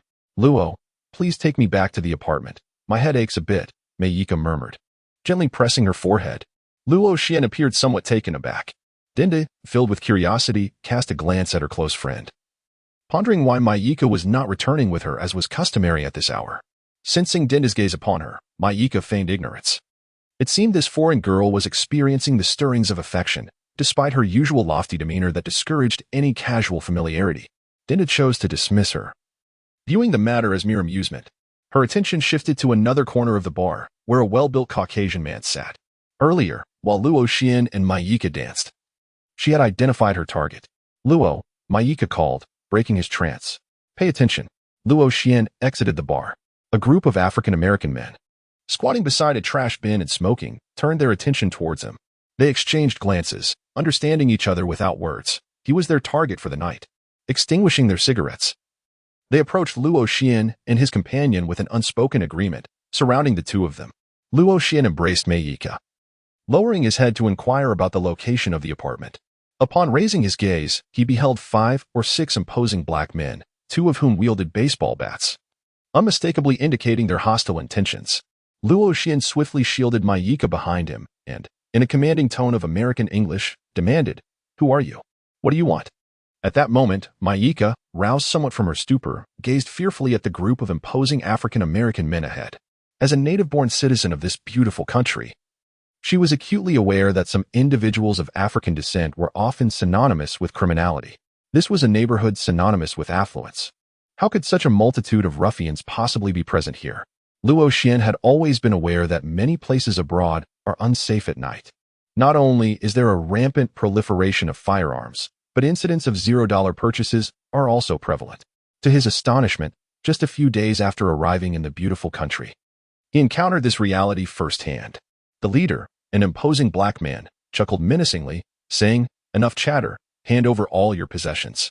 As he spoke, the group advanced slowly, step by step, encroaching upon the 2 individuals. It must be noted that the physical prowess and stature of the black men are indeed remarkable. As they closed in, the atmosphere grew tense. The towering basketball player, Luo Xian, also experienced a sense of oppression as Mei Yika lingered behind him. Luo Xian must ensure her safety. At present, she possesses little money that could be taken from her. As long as the Green Mountains remain, one need not fear the absence of firewood. Do not advance. You are merely driven by the desire for wealth. I shall relinquish all my money to you, so please, do not approach. Luo Xian shielded Mei Yika behind him, gradually retreating. While he keenly observed the movements of several individuals of African descent, he reached into his pocket for money. The group continued to approach at a measured pace, showing indifference to Luo Xian's actions. "Take my money and jewelry as well," Mei Yika declared, removing her jewelry and placing it into her small bag, extending it towards Luo Xian. Luo Xian extended his hand towards several individuals of African descent, yet they did not accept it. At that moment, the two individuals wielding baseball bats sprang into action. They charged directly towards Luo Xian, raising their bats as they ran. Upon reaching Luo Xian, the bats were already lifted above their heads. Without a trace of hesitation, they swung down forcefully towards him. Luo Xian instinctively protected his head with his hands, positioning his body in front of Mei Yika. When the baseball bat came crashing down upon him, Luo Xian felt no pain. After enduring the blows for a while, he realized that he possessed the extraordinary skill of having skin as tough as bronze and bones as strong as iron. Luo Xian no longer shielded his head, but devoted all his strength to protect Mei Yika. "Oh, it hurts so much. Help." Luo Xian feigned a call, yet even he found it insincere. Mei Yika, however, did not share this sentiment. Luo Xian's tall and imposing figure shielded her, instilling a sense of security within her, evoking a pang of sympathy. She cried out fervently, "Stop! Please, stop! I have money. I can give you plenty of money." The baseball bat struck Luo Xian, producing a sharp crack. The two assailants, both of African descent, felt as though their blows were landing upon something amiss. The sensation was not akin to striking flesh, but rather reminiscent of striking a metallic surface. One of the men shouted, "Break his legs." Taking advantage of one of the distracted individuals, Luo Xian swiftly grasped a baseball bat, exerting all his strength to pull it towards him, successfully seizing the bat. Chapter 15. Future Warrior, Copper Skin, and Iron Bones. With a weapon in hand, Luo Xian felt a surge of confidence. He swiftly countered with his bat, deflecting the oncoming strike from another thug, and then delivered a powerful kick aimed at his opponent's abdomen. The force of the kick was tremendous, causing the man to stagger back several steps before he collapsed to the ground. The baseball bat was knocked from his grasp by Luo Xian's strength, clattering as it rolled across the floor. Luo Xian swung his bat once more, delivering a powerful blow to the arm of the African-American man from whom he had seized the baseball bat. The man let out a loud, anguished cry. "Luo Xian, so this is what the cries of anguish sound like. I understand now." Luo Xian, having been assaulted and subsequently seizing a baseball bat, found that although considerable time seemed to have passed, it was, in fact, a fleeting moment. In his fury, he swung the bat at the assailant several more times, causing the man to scream in agony as he hurriedly retreated. Meanwhile, the group of unarmed black individuals, momentarily stunned by the commotion, regained their senses and began to converge upon Luo Xian. A fierce confrontation was imminent. Luo Xian perceived that these individuals completely disregarded Mei Yika, all advancing towards him. Thus, he felt unrestrained. In the midst of the crowd, Luo Xian disregarded the assaults inflicted upon him, wielding a baseball bat with fervor. The air was filled with the echoes of anguished cries, one after another. During this tumultuous fray, a baseball bat, wielded with tremendous force, struck heavily upon the back of Luo Xian's head. Luo Xian turned around, gazing at the person, twisting his neck slightly and licking his lips, revealing a smile. "Are you human or a ghost?" the individual inquired, retreating several steps in fear. "Do not move," a voice echoed from beside him. Luo Xian and Mei Yika turned their heads to look.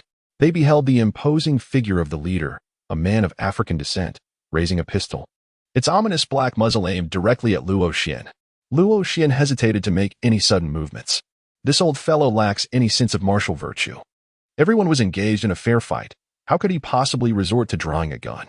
Luo Xian was uncertain whether his body could withstand a bullet. Was he truly willing to gamble with his own life?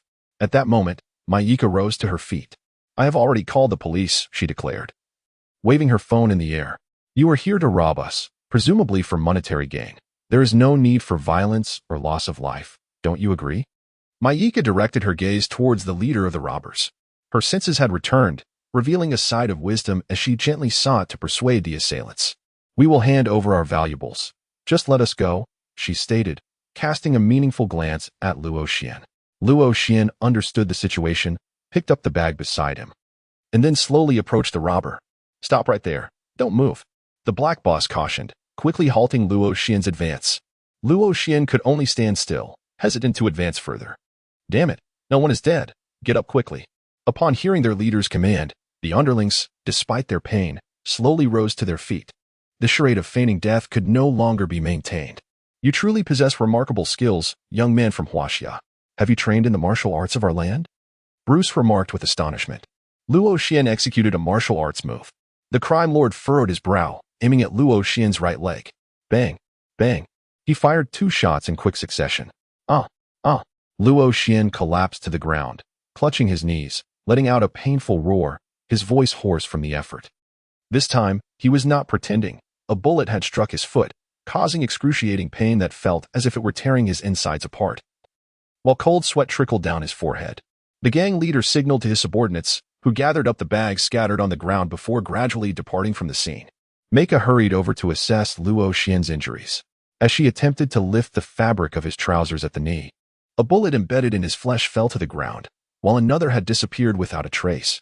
In the dim light, Meika observed the indentation in Luo Xian's skin, from which fresh blood flowed. Given the close range at which the gun had been fired, it was astonishing that his skin bore merely a superficial mark, more akin to a fine crack than a true wound. Under the impact of the bullet, Luo Xian's skin, inflicting upon him a profound sense of pain. However, this discomfort was swiftly alleviated. Mei Yika witnessed a miraculous spectacle as Luo Xian wiped the blood from the gun's muzzle with his trousers. His wound astonishingly healed at a visibly remarkable pace, leaving no scar behind. Not only was Mei Yika left speechless, but even Luo Xian himself was rendered utterly astonished. Is this Eastern sorcery? What sort of Eastern sorcery could this be? Luo Xian, regaining his composure, retorted, just a moment ago, your wound had healed. Luo Xian displayed a perplexed expression. What injury? The gunshot wound on your foot from just now. What gunshot wound on my foot? Luo Xian was increasingly perplexed. Could it be that I misread the situation? Mei Yika found herself engulfed in self-doubt. We must hasten our departure. What if those robbers return? Just then, a taxi happened to pass by. Luo Xian waved to hail a passing car, then pulled Meika into the vehicle. In a daze, Meika provided the address of their apartment at Luo Xian's prompting. Upon disembarking, they realized that the apartment key had been left in the bag, which had also been taken by the robbers.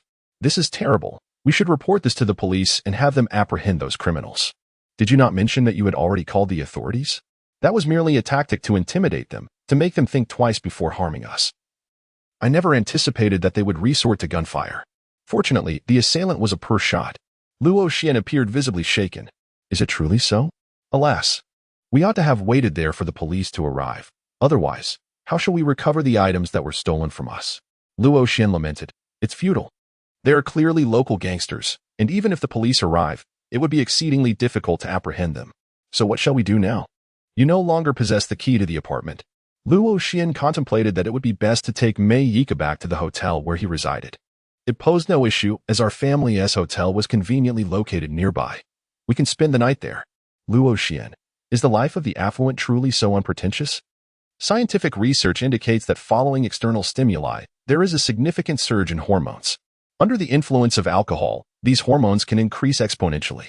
Upon entering the hotel room, Meika pressed her lips against Luo Xuan's. Luo Xian paused for a moment before responding. In the United States, many individuals delineate clearly between love and sex. These are 2 distinct propositions. After enduring 2 significant battles, Luo Xian still found himself unable to drift into slumber swiftly. His mind lingered on how to fulfill the tasks assigned by the system, aspiring to contribute to the educational concerns of the nation's youth. Undoubtedly, the mere fact that the 2 had developed a relationship should not compel Mei Yika to donate funds.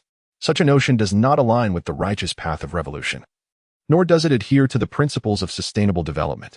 Upon awakening the next day, Luo Xian discovered that he was the only one left in the room. What a disappointment. The mission remains unaccomplished. Buzz, buzz, buzz. Luo Xian's phone rang. Luo, you finally answered. Are you all right? As soon as the call connected, Dan Feigen's anxious voice resonated through the line. Luo Xian rubbed his drowsy eyes and replied languidly, I am perfectly fine. What could possibly be the matter? Are you truly unscathed? I inquired. Mr. Feigen, I am indeed your client. Do you really believe I would encounter trouble? Dan Feigen responded, even if you're unharmed. Significant news concerning you has circulated widely among the NBA teams. Luo Xian was filled with confusion. What significant event has transpired? What news is this? Chapter 16. A major incident has occurred. The selection situation may change. Last night, a blogger posted a video on their personal blog. What kind of video? In the video, you were shot twice in the knee. If you were unharmed, then who is the person in the video who was shot twice? Luo Xian, the person in the video should be me. Dan Fagan was taken aback. How is it that you are unharmed? The bullet did not hit me. What could possibly be wrong? Luo Xian would never admit to having been struck. If he were to concede, given that he is currently unharmed, it would complicate his narrative. However, that cannot be right. The individual in the video cried out in a most heart-rending manner. Luo Xian accessed the hotel computer and located the video mentioned by Dan Fagan. This footage appeared to have been captured by some onlookers, filmed in dim lighting. The clarity was somewhat lacking. However, a familiar face could easily be recognized. Within the video, Luo Xian's anguished cries undeniably indicated that he had been shot. If Luo Xian chooses not to acknowledge the situation, it can still be rationalized, given the considerable distance involved. The issue of perspective could serve as an adequate explanation. Pay no heed to my outcry. I assure you, I am unscathed. NBA scouts have already concluded that you are injured, which poses a significant disadvantage for you. One must understand the pivotal role of the knee for a professional basketball player. How did those scouts become aware so swiftly? I cannot say. Yet do not underestimate their capabilities. Their information may be more astute than you presume. So what should I do now? What repercussions might this have on me? If this matter remains unclear, your draft position could very well be altered. Those teams would not utilize a high draft pick on you if it is confirmed that your knee has sustained a severe injury. You might even risk going undrafted. Surely, it cannot be that grave. It may indeed be more serious than you anticipate. Return to the hotel at once. I am already here. Upon receiving the news, Dan Fagan grew exceedingly anxious, attempting to call Luo Xian without success. He hurried to the hotel where Luo Xian was staying early in the morning, only to discover that Luo Xian had not returned for the night. Dan Fagan had even begun to investigate Luo Xian's whereabouts at the hospital. Very well. I shall come over shortly. Luo Xian responded with a casual acknowledgement, leisurely donning the neatly stacked garments. He hardly took Dan Fagan's words to heart. Believing that a mere medical examination would suffice to validate his innocence, erasing any concerns entirely, Luo Xian remains unaware that, with the airing of this blog detailing his knee injury, the Medical Center for the NBA's Joint Training has published a comprehensive physical examination report concerning him on its official website. The report, taking into account Luo Xian's muscle density, bone density, and ligament condition, alongside an analysis of his playing style and the level of competition within the NBA, has arrived at a conclusion. Even if Luo Xian had not been shot, it is likely that he could only maintain his health in the NBA for approximately 5 years. This medical center possesses an exceptionally high standard of sports medicine and holds considerable authority. The issuance of such a report compels various teams to deliberate carefully when considering Luo Xian. It is noteworthy that during Yao Ming's draft year, the Berto Center in Chicago also provided a medical report stating that he could only play healthily in the NBA for 5 to 7 years. Ultimately, Yao Ming indeed began to sustain injuries in his 5th year and suffered a significant injury by the 7th year. He truly played only 7 years in the NBA. As Luo Xian had just finished dressing, the doorknob of the hotel room began to turn. An exquisitely enchanting blonde siren stepped through the threshold. The visitor was none other than Mei Yika. Luo Xian found himself reminiscing about the passionate moments of the previous night, involuntarily casting his gaze upon Mei Yika once more. Her golden hair, elegantly secured with a hairpin at the back, adorned with pearl earrings, and her white blouse, artfully accentuated, complemented her form-fitting skirt, black stockings, and high heels. Her upright figure, coupled with a professional smile, embodied the quintessential image of a cold, alluring corporate executive. The contrast was quite striking.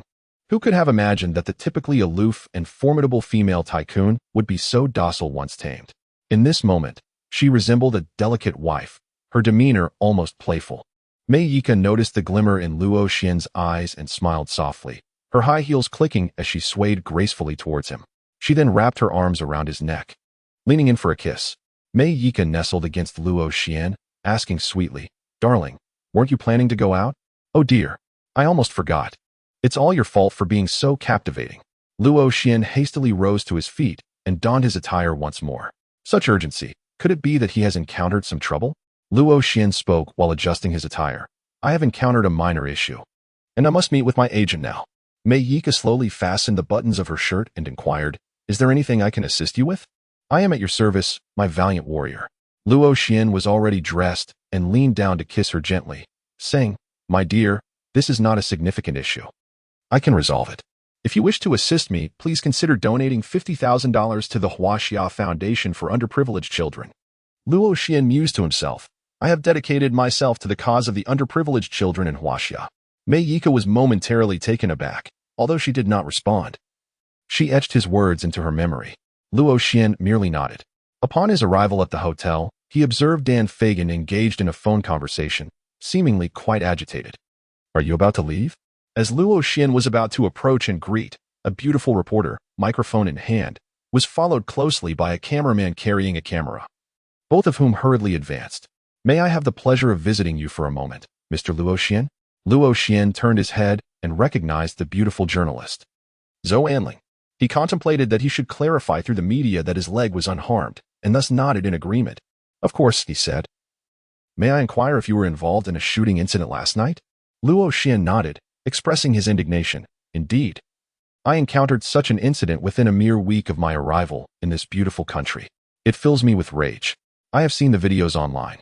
Your knee was struck by 2 bullets, yet you appear to be unscathed. I was not shot. The footage may be misleading. Observe, my knee is entirely intact." As he spoke, Luo Xian stamped his foot forcefully and then jumped several times in place. "Did you go to the bar with Miss Meika and suffer retaliation from a rival suitor?" Zhou Anling inquired, sensing that Luo Xian was truly unharmed and shifting the topic. In her opinion, such a narrative would certainly be more captivating. Little did she realize that this was, in fact, the truth. "Madam Zhou, it was a robbery." "Very well. Can you confirm whether you were on a date with Miss Meika at the bar?" "Madam Zhou, I must remind you that you are a sports journalist." At that moment, Dan Fagan had already hung up the phone and approached. As Luo Xian seized the opportunity to depart, Zhou Anling felt a surge of displeasure at his abrupt exit without so much as a word of farewell, perceiving it as a blatant disregard for her presence. "Luo, oh my goodness, you have finally made your appearance," Dan Fagan remarked, his gaze scrutinizing Luo Xian's knees. "It's nothing. Just look." Luo Xian stamped his foot once more, then rolled up his pant leg to reveal his knee, unmarred by a single bruise. "That's good," I remarked. "I'll reach out to a few media acquaintances shortly to issue a statement." Dan Fagan's efficiency was remarkable. Within 2 hours, he had resolved the matter. The news of Luo Xian's unscathed condition has reached all the teams. However, many franchises interested in him have expressed a desire for him to undergo individual tryouts and medical assessments. This is a standard procedure in the draft process. Dan Fagan deliberated and identified several teams that might consider selecting Luo Xian, preparing to arrange tryouts for him. "Luo, the time you have given me to maneuver is rather limited, and you have yet to play in any professional league. Mr. Fagan, feel free to speak candidly about our relationship. There are no hard feelings. Based on your performance in the joint tryout, you certainly deserve a higher draft position. However, this afternoon, my assistant team informed me that it is unlikely for you to break into the top 10. That's all right. Once I enter the NBA, I will prove my worth." Luo Xian pondered for a moment before continuing. "I have one request. For the first few years, please refrain from signing me to a long-term contract. The shorter the duration, the better." Dan Fagan nodded in agreement. "Understood. You may need to travel across the country for tryouts in Washington, New Jersey, Los Angeles, Golden State, and Houston. Where would you like to begin?" Chapter 17. A review of gains. Tryout with the Los Angeles Lakers. Los Angeles. Luo Xian made his decision without much contemplation. Kobe Bryant, one of the greatest athletes in NBA history, was an 18-time All-Star, a 15-time selection for the All-NBA team, a 2-time scoring champion, a 1-time regular season MVP, a 2-time finals MVP, and a 5-time champion. His killer instinct and Mamba mentality profoundly inspired Luo Xian. In his previous life, Luo Xian harbored a lingering regret for never having had the opportunity to meet his basketball idol in person. Although Kobe frequently accompanied Luo Xian during training sessions within the confines of the system's space, this did not diminish Luo Xian's desire to behold Kobe in reality. Luo Xian's intentions are unequivocal. During the trial period, he aims to present himself in the best possible light in order to secure a favorable ranking. After all, the higher the ranking, the greater the commercial value and salary that ensue. At this moment, earning money is Luo Xian's paramount priority. On the flight to Los Angeles, a notification chimed through the system. "Ding. Congratulations, esteemed host, on the successful completion of your task.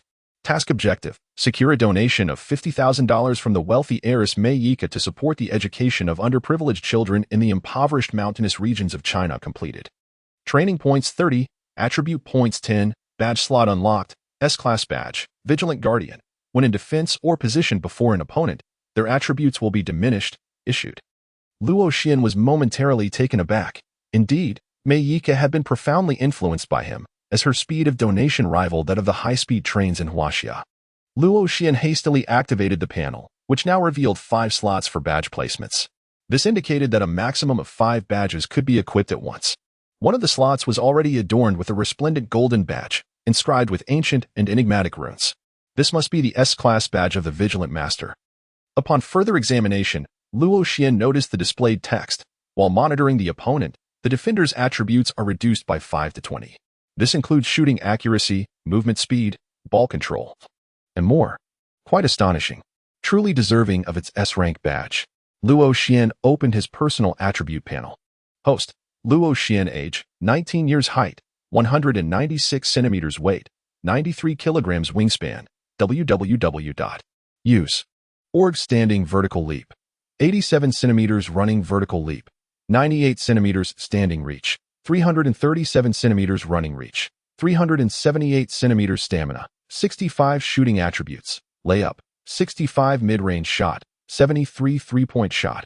82 free throw. 78 technical attributes. Ball handling: 69 passing. 72 post play. 62 defensive attributes. Rebounding: 56 stealing. 55 perimeter defense. 68 interior defense. 68 blocking. 54 items. 1 Peak Klay Thompson experience card skills. Fluent in languages training points. 60 can be used for system space training. Note: trash talking on the basketball court to provoke opponents can earn training points. Attribute points: 15 badge slots. S-tier badge lockdown defender. Equipped.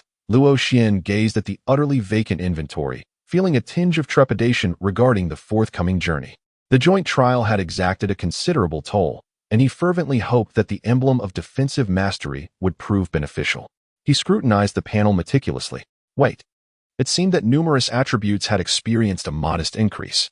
He recalled that his previous back defense was a meager 50, but it had now surged to 62.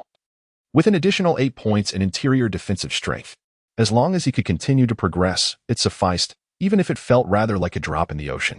Luo Xian allocated all 10 of his newly acquired attribute points into his 3-point shooting, elevating that skill to an impressive 92. With this enhancement, he could undoubtedly be considered a 3 and D player, thus establishing a foothold within the league. He then distributed the remaining 5 attribute points to his ball handling, bringing that skill to a respectable 74.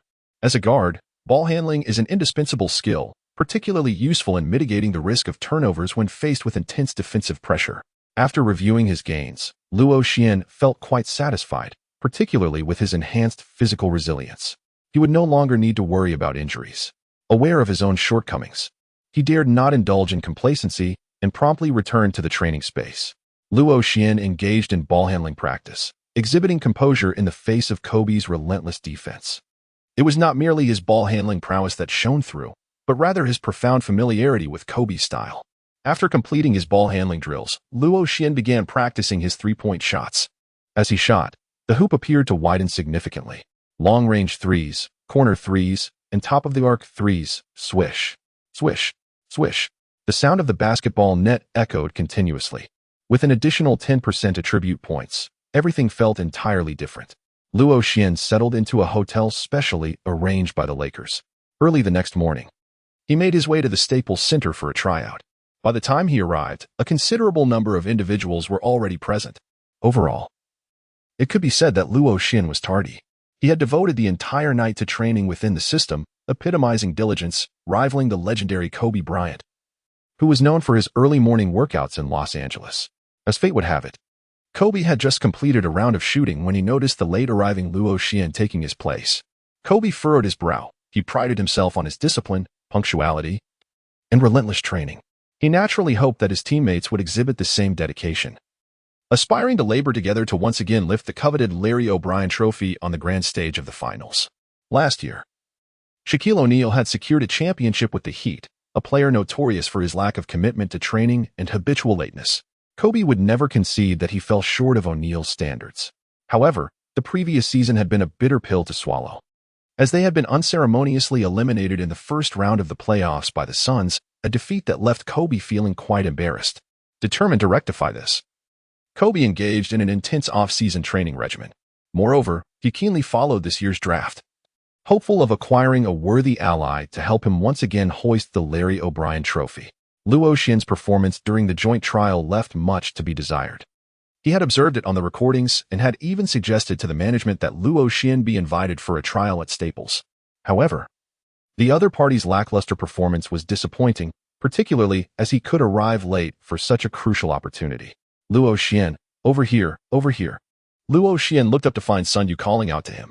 Why have you only just arrived? Luo Xian, feeling a touch of embarrassment, scratched his head, having overslept. Seeing that you are fine brings me relief. I was worried after seeing the news, fearing you might have been injured. My brother is fortunate and resilient. He shall not perish. It's good to hear you're unharmed. Yet, in the United States, one must remain vigilant, for it is not like being back home. Venturing out at night is not as safe. Sun Yu offered this gentle reminder to Luo Xian. In a foreign land, encountering a familiar face, though not quite a close acquaintance, creates a sense of kinship among compatriots striving abroad. I understand. Thank you for your concern. You go. Sun Yu then patted Luo Xian on the shoulder, inquiring, how are you feeling? Do you have confidence? Owing to his performance in the World Cup, Sun Yu had garnered the recognition of the Lakers management. The team had assured him that they would select him with a second-round pick. Currently, the tryouts primarily featured candidates for the Lakers' first-round pick, number 19. There was no rivalry between Sun Yu and Luo Xian. He genuinely hoped for Luo Xian's selection, as it would mean another Chinese teammate, alleviating his sense of solitude and providing companionship in their endeavors. Moreover, his English was still lacking, which often left him feeling somewhat out of place. Luo Xian remarked, I am uncertain. It remains to be seen whether the Lakers require a player of my caliber. For now, I can only take it one step at a time. I must persevere. I still wish to be your teammate. Before Luo Xian could respond, a somewhat unfriendly voice interjected, Hey, Huaxia kid, your name is Luo Xian, right? Do you dare to face me in a one-on-one match? Luo Xian turned his head. Who else could the speaker be if not Kobe? Chapter 18. One-on-one with Kobe, the defensive powerhouse. Luo Xian found himself perplexed as to why Kobe would single him out, especially considering it was their first encounter. Observing the latter's defiant demeanor, exuding an air of superiority and a desire to dominate, Luo Xian felt an uncomfortable pang.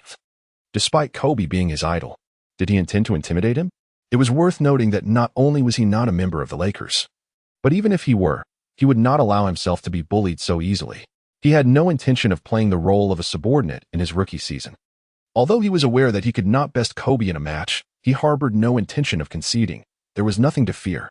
Was the time to confront him now? With little contemplation, Luo Xian resolved to adopt a stance of unwavering determination. I have heard that you, the young lad from Huaxia, enjoy gambling. Would you care to wager with me? Luo Xian pondered. How did I come to relish gambling? How did Kobe become aware of this? What are the stakes? Losing to Kobe in a game poses no issue. It would not diminish my pride. After all, my opponent is Kobe. Losing to him is no disgrace, for he is a paragon in the realm of one-on-one competition. However, engaging in a wager demands careful consideration, and Luo Xian dared not acquiesce lightly. Before Kobe could respond, a staff member clad in a white coat approached Luo Xian directly. You must be Luo Xian, correct? Please follow me. I will take you for a medical examination. Upon speaking, he sensed an unusual atmosphere. Everyone's gaze was fixed upon him. Was there something amiss? Kobe then advised Luo Xian, you should proceed with the medical checkup first. We shall discuss matters afterward. Luo Xian let out a sigh of relief. Subsequently, he accompanied the medical staff to undergo a series of meticulously thorough medical examinations. In particular, his knee was subjected to repeated scrutiny, to the point where Luo Xian began to feel a tinge of impatience. After Luo Xian's departure, Kobe sought out several newcomers to engage in one-on-one challenges. This was also a part of the trial process, with staff members nearby meticulously documenting the various details of the matchups. When Luo Xian returned once more, Kobe had already secured a remarkable 5 consecutive victories. None of the individuals present could impede Kobe's scoring prowess. He navigated past them with the ease of crossing a tranquil morning street, scoring at will with an effortless grace akin to slicing through vegetables. Yet, for reasons unbeknownst to him, Kobe's mood was notably sour, his countenance devoid of expression, exuding an aura so formidable that his opponent dared not even breathe, causing his sustained movements to become subtly distorted. Lamar Odom instinctively shrank back. The Lakers' performance over the past 2 years had been dismal, and Kobe was nearing the end of his patience. During team practices, he often sought out one-on-one confrontations to vent his pent-up frustrations, with Odom being the most frequent target of his intensity. Fortunately, today marked the Lakers' tryout for new recruits, sparing Odom from the fray. On the court, Kobe executed a turnaround jumper, scoring effortlessly. Javaris Crittenton found himself overwhelmed, suffering an 11-0 defeat, his head shaven clean. Nearby, the data recorder shook his head in dismay. How could one assess the potential of this newcomer when faced with Kobe's relentless onslaught? Crittenton was utterly defenseless against such formidable aggression. Thankfully, it was a tryout. Otherwise, he would have had no opportunity to even mount an offense. Yet, under the oppressive defense of Kobe, Crittenton was forced into hurried shots, repeatedly missing the mark. Sonny remarked, "Is this what it means to compete at the NBA level?" Luo Xian inquired curiously. "Yugo, haven't you played at this level during the World Cup?" "It's different," he replied. "Back then, it was a team competition. Now, I am facing Kobe one-on-one. The intensity he exudes is overwhelming. Without proper mental preparation, I doubt I could even maintain control of the ball. Is he really that formidable?" Luo Xian pondered, feeling somewhat detached from the situation. Unbeknownst to him, his daily training sessions against Kobe had acclimatized him to Kobe's rhythm and defensive tactics. For others encountering Kobe for the first time, it was only natural to be intimidated by his commanding presence. Sonny nodded in agreement. Odom, noticing the two rookies engaged in a conversation he couldn't quite comprehend, interjected, "Rookies, are you considering stepping up to the challenge?" His comment drew the attention of several other newcomers nearby. Kobe, too, turned his gaze in their direction and was momentarily taken aback upon seeing Luo Xian return. With purposeful strides, he approached. Odom's heart raced at the sight of Kobe advancing towards him. "Today, the boss is evaluating the new talent. Please, spare me some dignity and don't challenge me." As Kobe drew closer, Odom's expression grew increasingly apprehensive. He halted before Luo Xian, casting a glance at his junior without uttering a greeting, and addressed Luo Xian directly. "Care for a one-on-one?" Luo Xian, "Sure." "Kobe, what do you wish to wager?" "Boss, why don't you share your thoughts? I don't have much to bet." Luo Xian was slightly taken aback, surprised that Kobe still recalled their previous wagers. His 2 bets with Durant were backed by the confidence of possessing experience cards, which led him to attempt to take advantage of Durant, only to end up shooting himself in the foot. Perhaps it was this incident that made Kobe believe he had a penchant for gambling. Bynum raised an eyebrow, glancing at Kobe, then curiously assessing Luo Xian, surprised that Kobe was not seeking him out, but rather this rookie newcomer. After a moment of contemplation, Kobe proposed, "How about this? If you can score 5 baskets against my defense in 11 rounds, I shall present you with a gift. What do you say?" "Luo Xian, what if I don't score 5 goals?" "Well, that's simple. You just need to run 50 laps around the training facility." "All right, but let us amend the rules a bit. How shall we modify them?" Kobe looked at Luo Xian with a puzzled expression. "I will take on the defensive role while you focus on offense. We will still aim for 11 goals. How many do you think I can successfully defend against you?" Luo Xian revealed a smile, concealing his hidden thoughts. He understood that Kobe was an exceedingly arrogant individual, and one-on-one confrontations were his forte, where he would undoubtedly refuse to yield. Kobe smiled. Luo Xian's thoughts were unclear to him. However, in the face of absolute strength, any conspiracy or scheme proves futile. "I believe you won't be able to defend against a single ball." Luo Xian cast a sidelong glance at Kobe, pondering, "Are you not the least bit concerned about making a mistake? Do you truly hold my defensive skills in such disdain?" Kobe had already scrutinized the footage of Luo Xian from the joint training session. He was well aware that Luo Xian's forte lay in his 3-point shooting, while his defensive capabilities left much to be desired. Even to thwart the newcomer named Nick Young, he required assistance from the interior players. Thus, the prospect of successfully defending against him in a one-on-one scenario was practically non-existent. "Very well. If you can make me miss 3 shots or more, I shall concede your victory." Luo Xian, "All right, let us proceed." Upon hearing Luo Xian's words, the crowd erupted in a cacophony of voices. "How dare he? This is Kobe we are speaking of. He has just departed, and even the formidable NCAA Defensive Player of the Year, Aaron Aflalo, could not thwart Kobe's 2 shots. How could this young man from Huaxiao presume to challenge him?" Luo Xian was aware of the individual known as Afulero, renowned in later years for his prowess in defending against Kobe. However, He was merely a rookie, still finding his footing, and this was his inaugural one-on-one encounter with Kobe. Otherwise, he would not be in such a predicament. Sun Yu, speaking in the language of Huaxia, urged Luo Xian, why not engage in a conventional one-on-one? Defending against Kobe is truly a formidable challenge. In a standard matchup, Kobe's defense is also quite formidable. Scoring against him is no simple task. Sun Yu felt a sense of foreboding as he thought, it seems Luo Xian is bound to fail regardless. Lamar Odom stood with his arms crossed, exuding an air of anticipation, his gaze laced with mockery. Chapter 19, One-on-One with Kobe. The defensive powerhouse. The allure of American basketball one-on-one lies in its distinctiveness. From the moment the offensive player secures the ball, they must conclude their play within 3 dribbles. Each offensive maneuver must be executed within a span of 10 seconds. The ball hit the ground as Kobe initiated his offensive play. He began beyond the 3-point line, adopting a triple threat stance, keenly assessing Luo Xian's defensive positioning. As Kobe lifted the ball, Luo Xian advanced a half step, raising his right hand to contest the shot. Kobe executed a probing step, dribbling the ball, prompting Luo Xian to retreat half a step to his right front, extending his arms to obstruct a drive to the right while guarding against an incursion from the left. His defensive positioning was notably seasoned, earning nods of approval from the Lakers' defensive coach. Seeing no immediate opportunity, Kobe made another probing step, slightly forcing Luo Xian back. Then executed a half-turn to drop the ball, switching hands to advance towards the left. Luo Xian had already adjusted his position as Kobe released the ball, swiftly shifting his feet to follow. After dribbling for the 3rd time, Kobe leaped high into the air. Luo Xian swiftly caught up, leaping high with outstretched arms, bearing down on Kobe. Suddenly, Kobe sensed a dark shadow looming over him, a rush of tension gripping his heart as he felt Luo Xian was about to block him. He quickly harnessed his formidable core strength to adjust his shooting posture mid-air. His entire body leaned back slightly, altering the arc of his shot to a higher trajectory. The reaction speed of this young man from Huaxia was astonishing. How had he reached this position so swiftly, and with such impressive elevation? Kobe, maintaining his balance, deftly maneuvered the ball with a flick of his wrist. Luo Xian exerted every ounce of his strength to leap into the air. He felt the basketball graze his fingertips delicately, soaring over his head and beyond. Luo Xian and Kobe landed almost simultaneously, both turning their gazes toward the ball. The basketball struck the rim's edge, spinning gracefully as it circled twice before descending into the net. The shot was successful. Kobe had claimed the first point. Despite this setback, Luo Xian realized that he was in for a challenging match. The young player from Huaxia might just be overwhelmed. He could only hope for a stroke of misfortune to befall Kobe, granting him a fleeting chance to defend against the next shot.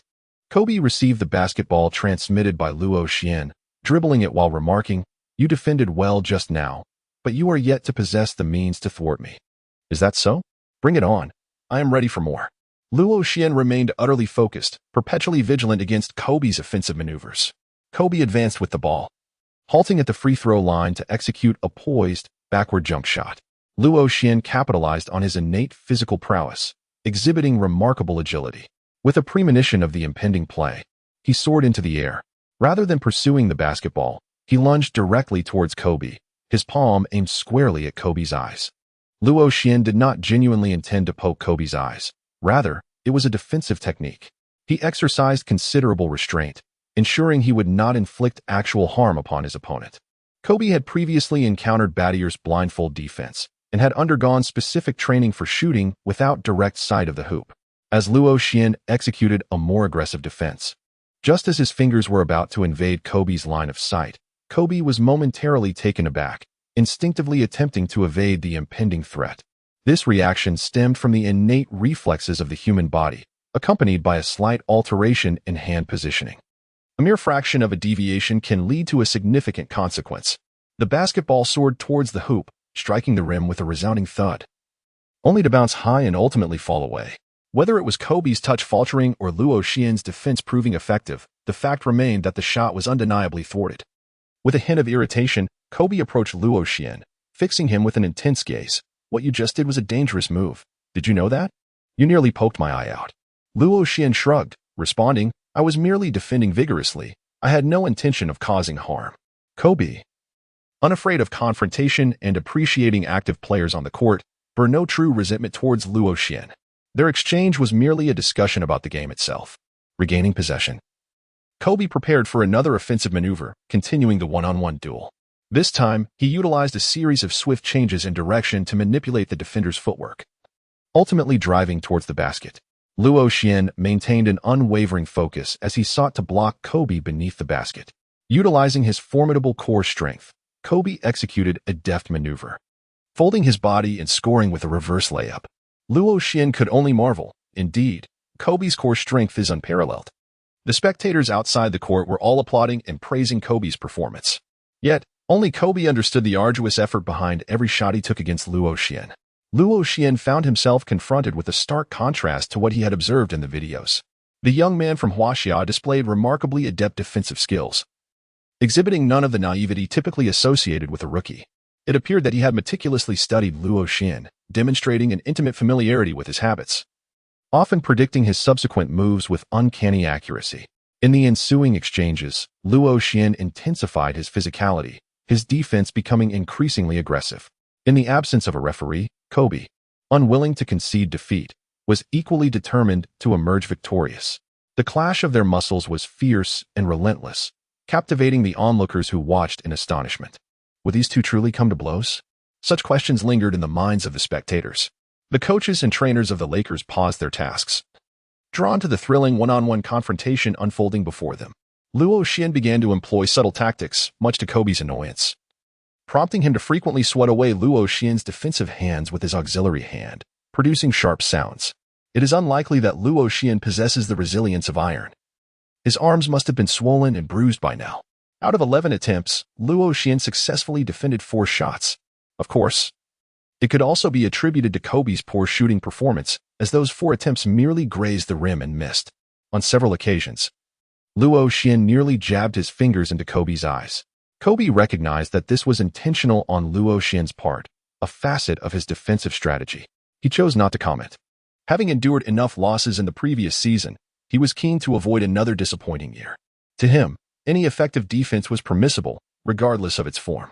After the one-on-one match, Luo Xian was drenched in sweat.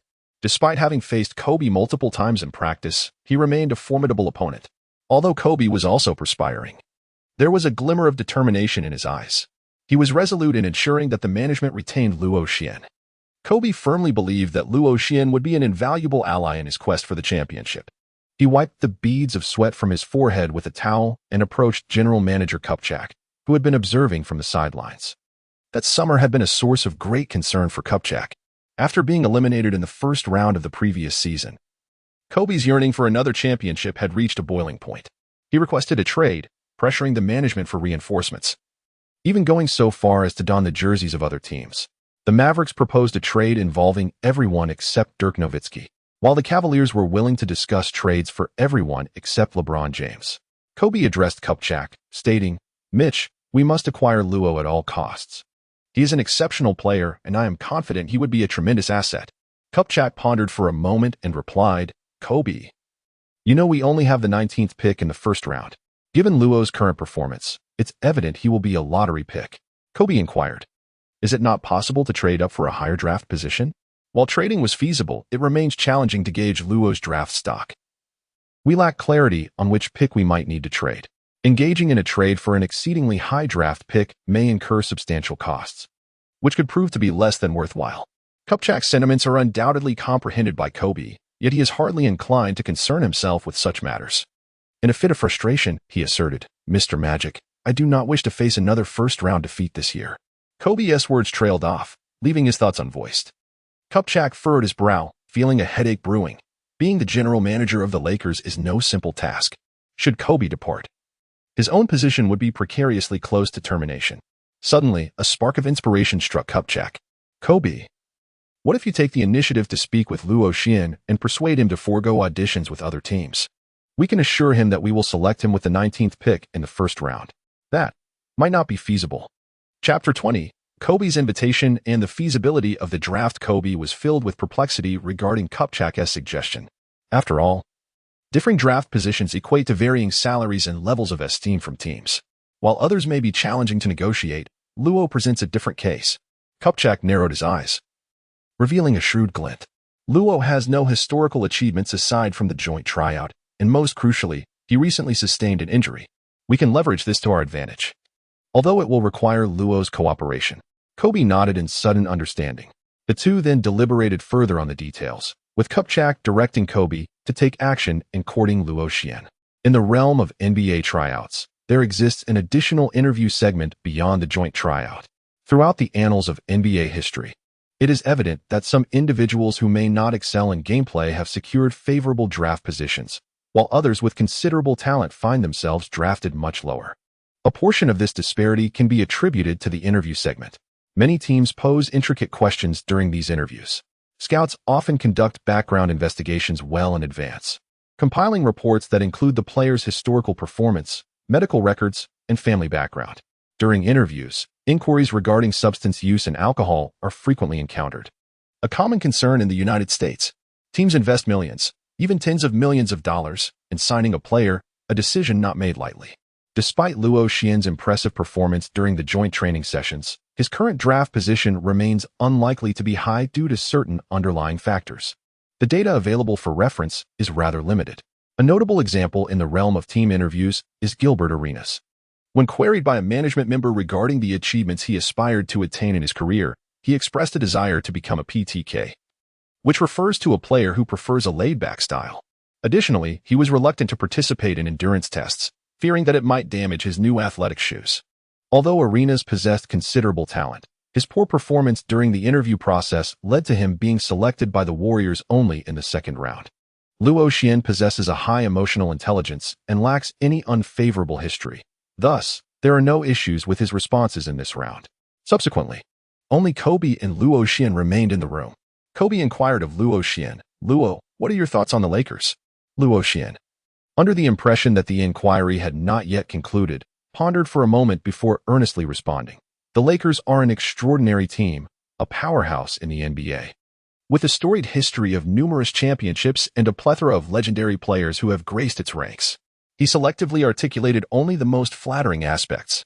As for any criticisms regarding the frugality of the Lakers management, those thoughts remained unspoken.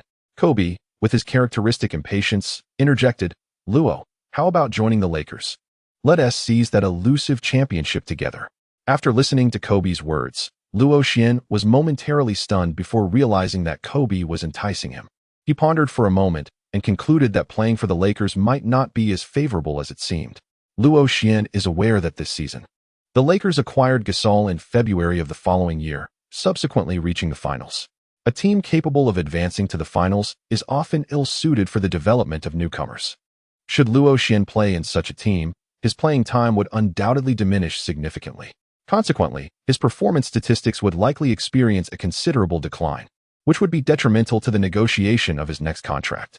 Luo Xian's primary purpose for playing in the NBA, aside from his dreams, is to amass a considerable fortune in US dollars. His family is not affluent.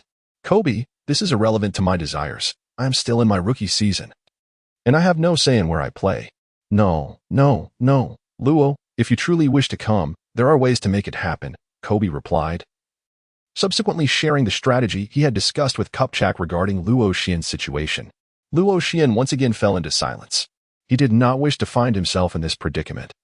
Refraining from attending tryouts with other teams and allowing the Lakers to exploit his injury for publicity would yield no benefits for him. "Kobe, while I yearn to play alongside you and eagerly anticipate donning a championship ring, such a course of action would be detrimental to my prospects. A decline in my draft position would inevitably lead to a reduction in my salary, and my playing time with the Lakers would remain uncertain, which would hinder my development." Kupchak was well aware of Luo Xian's concerns. Such feelings are only natural. He had already instructed Kobe on how to proceed. Kobe reassured him, "Luo, you need not worry about the salary. The team will ensure you receive the maximum compensation available, and I will personally supplement the remainder. Rest assured, you will not be at a disadvantage." Luo Xian harbored no concerns regarding the compensation from Kobe, considering it merely a trifling matter for the latter. Observing Luo Xian's lack of reaction, Kobe pondered briefly before continuing. "As for your playing time, the team can certainly accommodate your request, striving to provide you with more opportunities whenever feasible and appropriate." Luo Xian could discern the genuine sincerity behind Kobe's invitation. It was evident that he was eager to achieve swift results. "Kobe, I appreciate your trust. This is indeed a significant matter. I believe I need to consult with my agent." "Of course. Luo, trust me, Joining the Lakers will elevate your game. In the past, Luo Xin had little choice. But now that he possesses a broader spectrum of options, it is only natural for him to exercise greater caution. After bidding farewell to Kobe, he promptly sought out his agent, Dan Fagan, to convey the sentiments of the Lakers and Kobe with utmost honesty. Dan Fagan's extensive experience and insights within the NBA undoubtedly surpassed those of Luo Xin. After a moment of contemplation, he inquired, "Luo, what are your thoughts?" Luo Xin, "I find myself at a crossroads, seeking your insight." Dan Fagan pondered for a moment and replied, "There are both advantages and disadvantages. Playing alongside a superstar like Kobe, any success may be attributed to his prowess, while failure could lead to severe criticism. Moreover, by adhering to their suggestions, the Lakers would hold the reins as they merely offer verbal assurances, and I remain uncertain of their trustworthiness. Undoubtedly, Los Angeles is a significant basketball market. Competing here would undoubtedly elevate your prominence in the United States, and as long as you perform admirably, it would enhance your endorsement opportunities and advertising revenue." Luo Xin nodded and inquired, "Mr. Fagan, first-round rookie contracts are typically signed for 4 years, correct?" "Indeed," Mr. Fagan affirmed. "First-round picks usually have a 2+2 contract structure, wherein the initial 2 years are fully guaranteed, while the subsequent 2 years are subject to team options. The salary generally ranges from 80 to 120% of the predetermined salary based on the draft position." "Do you believe it would be feasible to negotiate with the Lakers to transform the team options of the latter 2 years into player options?" Luo Xin is unwilling to serve as a mere laborer for the Lakers for 4 years. It is better to seize one's own destiny. It is indeed challenging, as these are the regulations of the league, established to safeguard the interests of smaller markets. Luo Xin felt a wave of disappointment upon hearing Dan Fagan's words.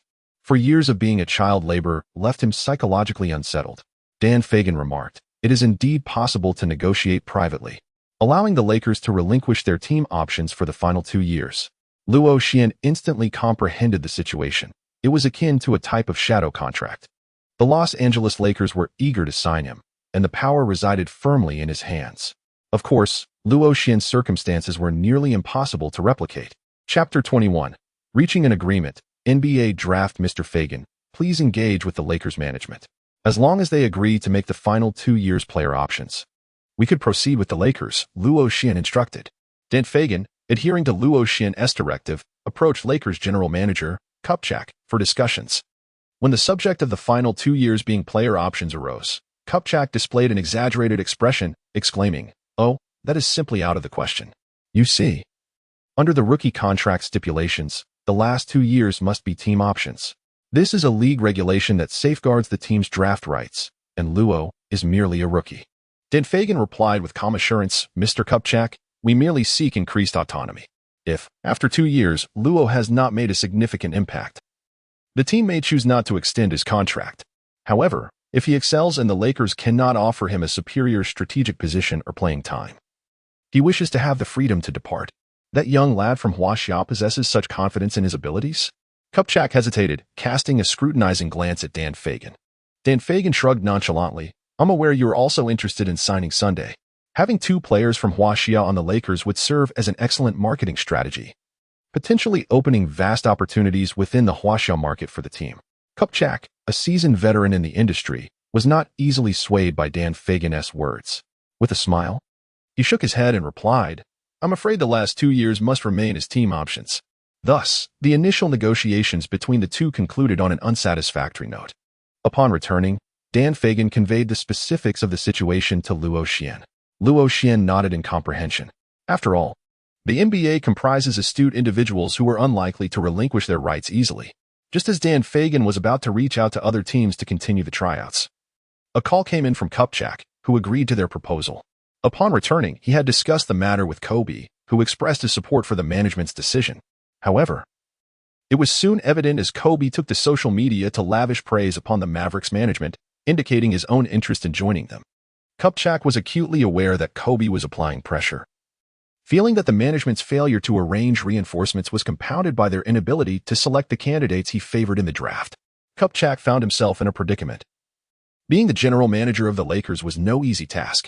What followed was Dan Fagan's maneuvering. He declined further tryouts with the remaining teams, citing Luo Xian's physical discomfort. Before long, Media outlets reported on a video of Luo Xian limping down the street. This sparked considerable discussion among scouts and agents from various teams. Domestic media began to extensively cover this year's NBA draft, highlighting the rise of Chinese basketball, with 3 players from China embarking on their journey to the NBA, embodying the narrative of grassroots triumph and youth stepping onto the world stage. Zhou Anling shared the video of Luo Xian limping, captioning it, "Is he a fleeting meteor, or the future pillar of China?"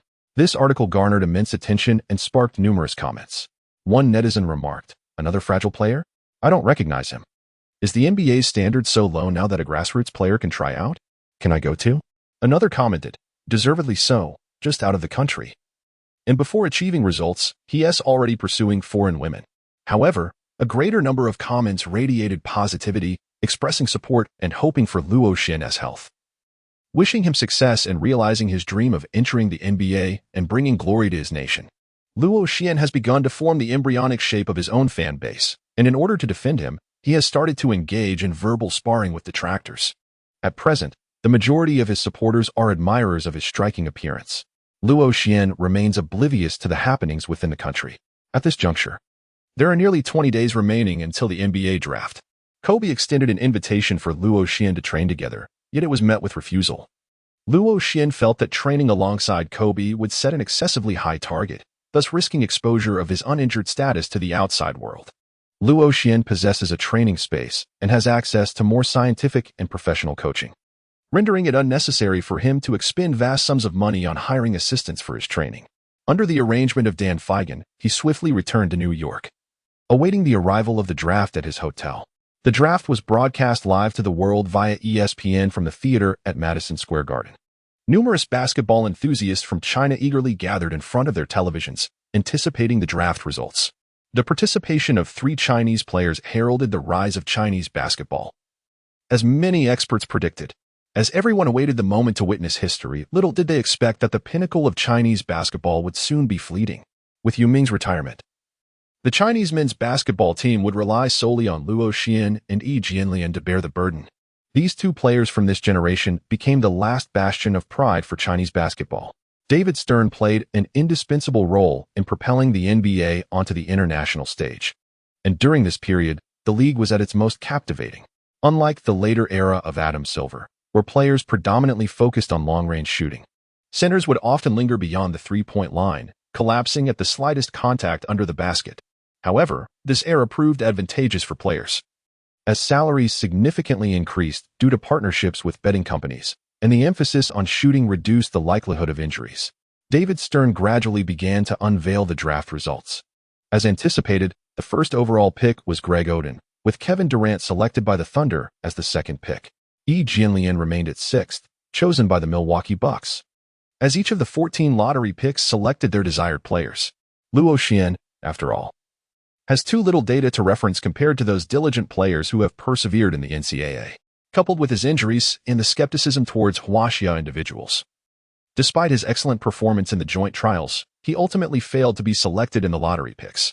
At this moment, the Huaxia Sports Channel featured Zhang Weiping providing commentary, unexpectedly accompanied by a charming young lady, the on-site reporter Zhou Anling. Zhang sighed, lamenting, "What a pity.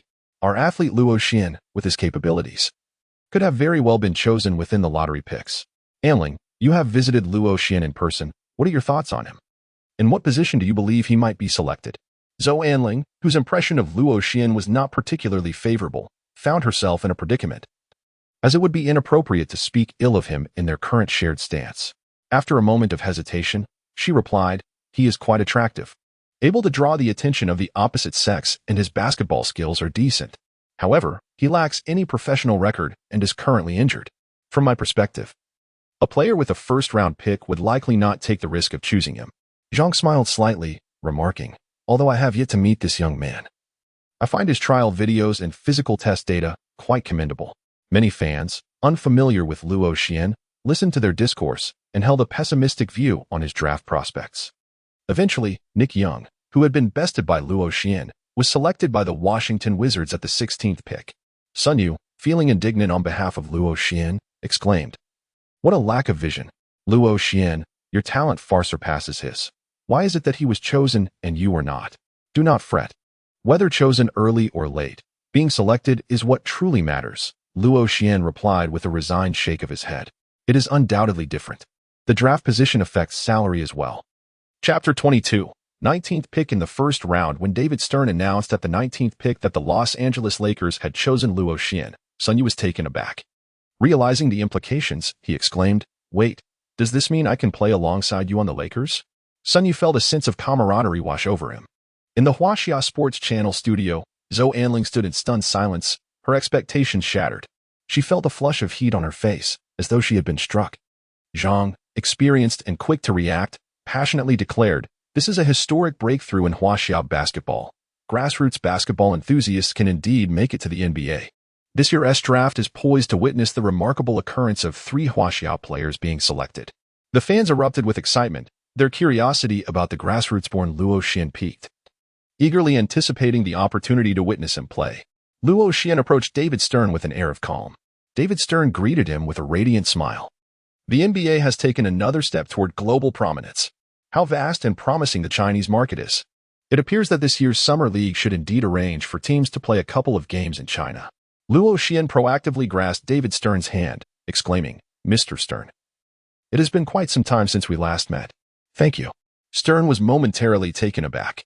Luo Xian realized that he had undoubtedly forgotten himself and quickly said, "In Guangfu, Tianyi, you extended to me an invitation for a trial."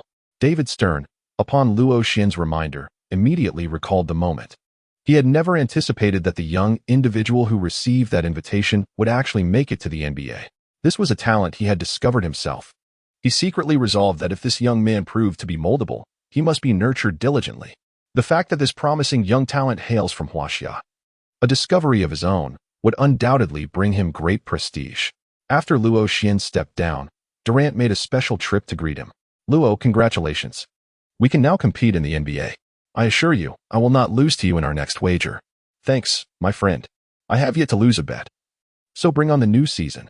Luo Xian extended his fist to lightly tap against Durant's. Durant proposed, "How about we continue our friendly competition in the new season?" Luo Xian responded, "Oh, what do you have in mind for the contest?" Luo Xian scrutinized Durant, perceiving an air of ill intent about the lanky figure. With an expression of indifference, Durant remarked, "Rookie of the Year, average points per game in the new season, and a spot in the Rookie All-Star game are all within reach." "KD, that is quite unjust," Luo Xian countered. "Our teams are not comparable. The Supersonics are currently a struggling team. As the second overall pick, you enjoy ample opportunities to shoot, while I, as a newcomer on the Lakers, am in a position where Kobe is striving for a championship. It is implausible for me to have significant ball control." Luo Xian was well aware that he had secured the title of Best Rookie. Durant was cognizant of this situation, harboring his own thoughts. As Nick Young observed Durant approaching, he too made his way over. Upon hearing Durant's words, he experienced a moment of clarity. Naturally, he wished to redeem himself in his rookie season. "Hello. I have a suggestion." Both Durant and Luo Xian turned their attention to Nick Young. "I know there is an ancient saying in China, 'Rise where you have fallen.' Since we have lost in the three-point contest, we can still compete in three-pointers in the new season." Luo Xian shook his head, expressing his discontent. "It is still unjust. Did you not hear what I just said? My opportunities to shoot with the Lakers are rather limited. Consider this. If we factor in the playoffs, being part of a commendable team would naturally lead to a deeper playoff run, consequently increasing your attempts." "Indeed. That is a splendid approach, Luo. What do you say?" "If you concur, let us settle this matter with delight," Durant replied, his eyes lighting up as he eagerly agreed. Luo Xian inquired, "What is the wager?" Before Durant and Nick Young could respond, a familiar system sound echoed in Luo Xian's mind. Ding. Good person, good deeds, love basketball. Task issued. Task 1. Love basketball. Surpassed Durant in total three-point scoring during the rookie season. Task 2. Be a good person, assist Kobe in obtaining a championship, and ensure he donates $10 million to the earthquake victims next year. Task 1 reward. Training points 20, attribute points 10. A-grade badge sharpshooter, reducing interference and negative effects when shooting jump shots under defensive pressure. Task 2 reward. Training points 30, attribute points 10. S-grade badge dribbling maestro, enhancing a player's physical confrontation, ball protection, and penetration abilities while dribbling. The sudden arrival of 2 tasks, coupled with their generous rewards, filled Luo Xian with great joy. However, The challenge of the second task seemed exceedingly daunting. The 2007 to 2008 championship was claimed by the Boston Celtics, who boasted a formidable trio: the big-ticket Kevin Garnett, the truth Paul Pierce, and the three-point king Ray Allen. Their synergy was impeccable, allowing them to complement each other seamlessly.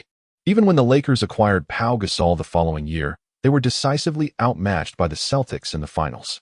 Subsequently, some analysts suggested that had the coach been anyone other than Doc Rivers, the Celtics would not have struggled so much in the playoffs and would likely have secured more than one championship. Luo Xian wholeheartedly concurred with this perspective, acknowledging that the opposing team had recently assembled a trio of formidable players whose unwavering ambition for the championship was unparalleled. The only apparent weakness lay in their coaching staff, while every other aspect seemed insurmountable. Upon hearing Luo Xian mention a wager, Durant pondered momentarily before proposing, "How about $10,000? Now that he had entered the NBA and was on the brink of securing his first substantial salary, he exuded an air of financial confidence. Nick Young, lacking significant self-assurance in the face of Durant's prowess, hesitated briefly before nodding in agreement. "I think that sounds reasonable." "Very well, let us settle on that." The three of them exchanged a firm handshake, establishing a gentleman's agreement, which also served as a mutual encouragement for collective advancement. Sun Yu gazed at Luo Xian and the others in bewilderment. "Brother Yu, would you care to join us?" "I think I will pass," Sun Yu quickly replied, shaking his head. Luo Xian, naturally, would not impose upon others. As he pondered, he raised his gaze to behold a statuesque woman with long legs gracefully approaching. Clad in professional attire, her short skirt and crisp white blouse accentuated her poised stature. With each step, her slender waist swayed gently, and her curvaceous form undulated alluringly. She exuded an air of noble elegance, evoking an impression of superiority. Her cold visage bore no expression. Onlookers, glancing her way, could not help but silently scorn. What pretense! Once in bed, she is no different from any wealthy man. Little did they know, this woman was inherently of such character, possessing wealth that surpassed that of many. Luo Xian was puzzled. "Meika, what brings her here?" Chapter 23. Jade's mischief again, sending a beauty? Meika had been exceedingly busy of late. Being a woman of considerable ambition, she had taken the initiative to investigate Luo Xian's family and background after their entanglement. She discovered that Luo Xian was merely an ordinary individual in Huaxia, due to her own family circumstances. Meika understood that marrying an ordinary person would not be a wise decision. Reason dictated that her relationship with Luo Xian was purely physical. In the United States, such distinctions were made quite clearly. A liaison did not necessitate a lifelong commitment. During this period, Meika had emerged from the emotional turmoil of her breakup with Jades, finding her thoughts increasingly occupied by the robust young man from Huaxia. She was uncertain whether he had cast a mysterious Eastern spell upon her. Upon learning of the NBA draft date, she felt an inexplicable urge to come and witness the event. Dismissing the reports suggesting that Luo Xian's injury might jeopardize his chances of being selected, Meika scoffed. No one understood the situation better than she did. Luo Xian was not injured at all. Rather, he was terrifyingly strong. As expected, he was selected by the Los Angeles Lakers as the 19th pick. Perhaps a testament to the cunning of that young talent from Huaxia. Luo Xian and Mei Yika locked eyes, resembling strangers encountering each other for the first time. Yet also akin to long-lost friends. They embraced gently, a silent understanding enveloping them, as they inhaled the scent of each other's distinct pheromones. They felt the warmth of their opposite sexes. Luo Xian took the initiative to speak. "Dear Ms. Mei Yika, may I have the pleasure of dining with you this evening?" The intelligent and aloof woman nodded slightly, an inexplicable joy and anticipation swelling within her. She had completely forgotten the chasm that lay between their social standings and wealth. At the NBA draft, an array of reporters surrounded them. The moment of their embrace did not escape their discerning eyes. Photographs captured the scene and swiftly circulated on social media. Judes found himself in a fit of rage once more, his temper flaring. The previous setback had sown seeds of doubt in him, making him feel as though he were wearing a crown of envy. Despite their separation, the damned possessiveness left him feeling quite unsettled. After much contemplation, he summoned his assistant. "Claude, I do not wish to see any news of that Chinese fellow with Mei Yika again." "Sir, do you mean?" Claude inquired, mimicking a throat-cutting gesture. "No. It would be unwise to create a stir now that he has just been drafted into the NBA. Isn't he fond of beautiful women? Then find him a couple more," Judes instructed. Having worked alongside Judes for many years, Claude immediately understood the implication. "Understood, sir." Very well, let us proceed with this plan. Let us ensure there are no further complications this time. Judes waved dismissively, signaling Claude to carry out the task. Under the guidance of Mei Yika, Luo Xian arrived at the hotel of the Mei Yika group. In the presidential suite of the hotel, attendants were setting the dining table, lighting the candles. Luo Xian stood before the floor-to-ceiling window, gazing down at the dazzling nightscape of New York, reflecting on the simplicity and unpretentiousness of the lives of the affluent. Once the waiter departed, Mei Yika approached Luo Xian, following his gaze to admire the view. Is the night scene of New York more captivating than I? She inquired. Luo Xian turned his head, surveying Mei Yika from head to toe. Her high bridge of the nose, luscious red lips, and pointed chin complemented her fair neck. The buttons of her white professional attire were undone in a rather excessive manner. A proud smile graced Mei Yika's face as she flaunted her allure. The beautiful individuals of her nation excel in showcasing their beauty, embracing it with confidence rather than shyness, exuding an air of grace and poise. Luo Xian's gaze was one of acknowledgement towards her. Thank you for your compliment. I respect you and wish you success in entering the NBA. Mei Yika lifted 2 glasses of red wine from the table, extending one towards Luo Xian. Luo Xian took the glass, and the two gently clinked it together before taking a small sip. Meika's crimson lips, adorned with red wine, appeared even more alluring and sensuous. Exuding the charm of a mature woman, Meika slightly parted her red lips and said, "My dear, may I have the pleasure of inviting you to dance?" Luo Xian shook his head and replied, "I'm afraid I do not know, Ms. Mei Yika."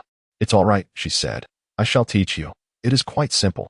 Luo Xian, gazing at Mei Yika's eager expression, nodded helplessly. This dance was indeed not difficult. Luo Xian swiftly grasped the subtle art of intimacy. With one hand gently clasping Mei Yika's delicate little hand and the other encircling her slender waist, their bodies occasionally brushed against one another, allowing them to savor the alluring presence of the opposite sex. The atmosphere was imbued with an exquisite ambiguity, rendering the breathtaking urban nightscape beneath the floor-to-ceiling windows utterly inconsequential. Gradually, Mei Yika found herself resting entirely upon Luo Xian. Luo Xian could only embrace Mei Yika, stabilizing her center of gravity while savoring the softness of her form. Inhaling the masculine scent of Luo Xian, Mei Yika whispered softly in his ear, "My dear, you must possess some enchanting elixir." Ah, Luo Xian felt somewhat bewildered. If not, why did he feel as though he were poisoned? At that moment, he realized that words were unnecessary. Action spoke far more eloquently. Life encompasses more than the mundane struggles of the present. It also holds poetry and distant horizons. He was acutely aware of the chasm that lay between them. Perhaps they were never meant to be. Mei Yika understood this all too well. Early that morning, she received a call from her father, urging her to return and assist with some matters pertaining to the company. Luo Xian was awakened by a call from his agent, Dan Fagan, who urged him, "Luo, you must swiftly make your way to Los Angeles. It would be prudent to secure accommodation and commence training before the summer league begins." "All right," Luo replied. "Please assist me in booking a flight. I can depart within the next couple of days." Luo Xian found himself with little to occupy his time in New York and contemplated that it would be wise to establish himself in Los Angeles as soon as possible.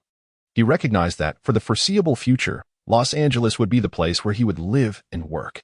As Luo Xian descended the stairs and exited the hotel lobby, a stunning woman with golden hair, fair skin, and an alluring figure approached him in a hurried manner. Luo Xian found himself pinned beneath the woman, her ample bosom pressed firmly against him. "I'm so sorry.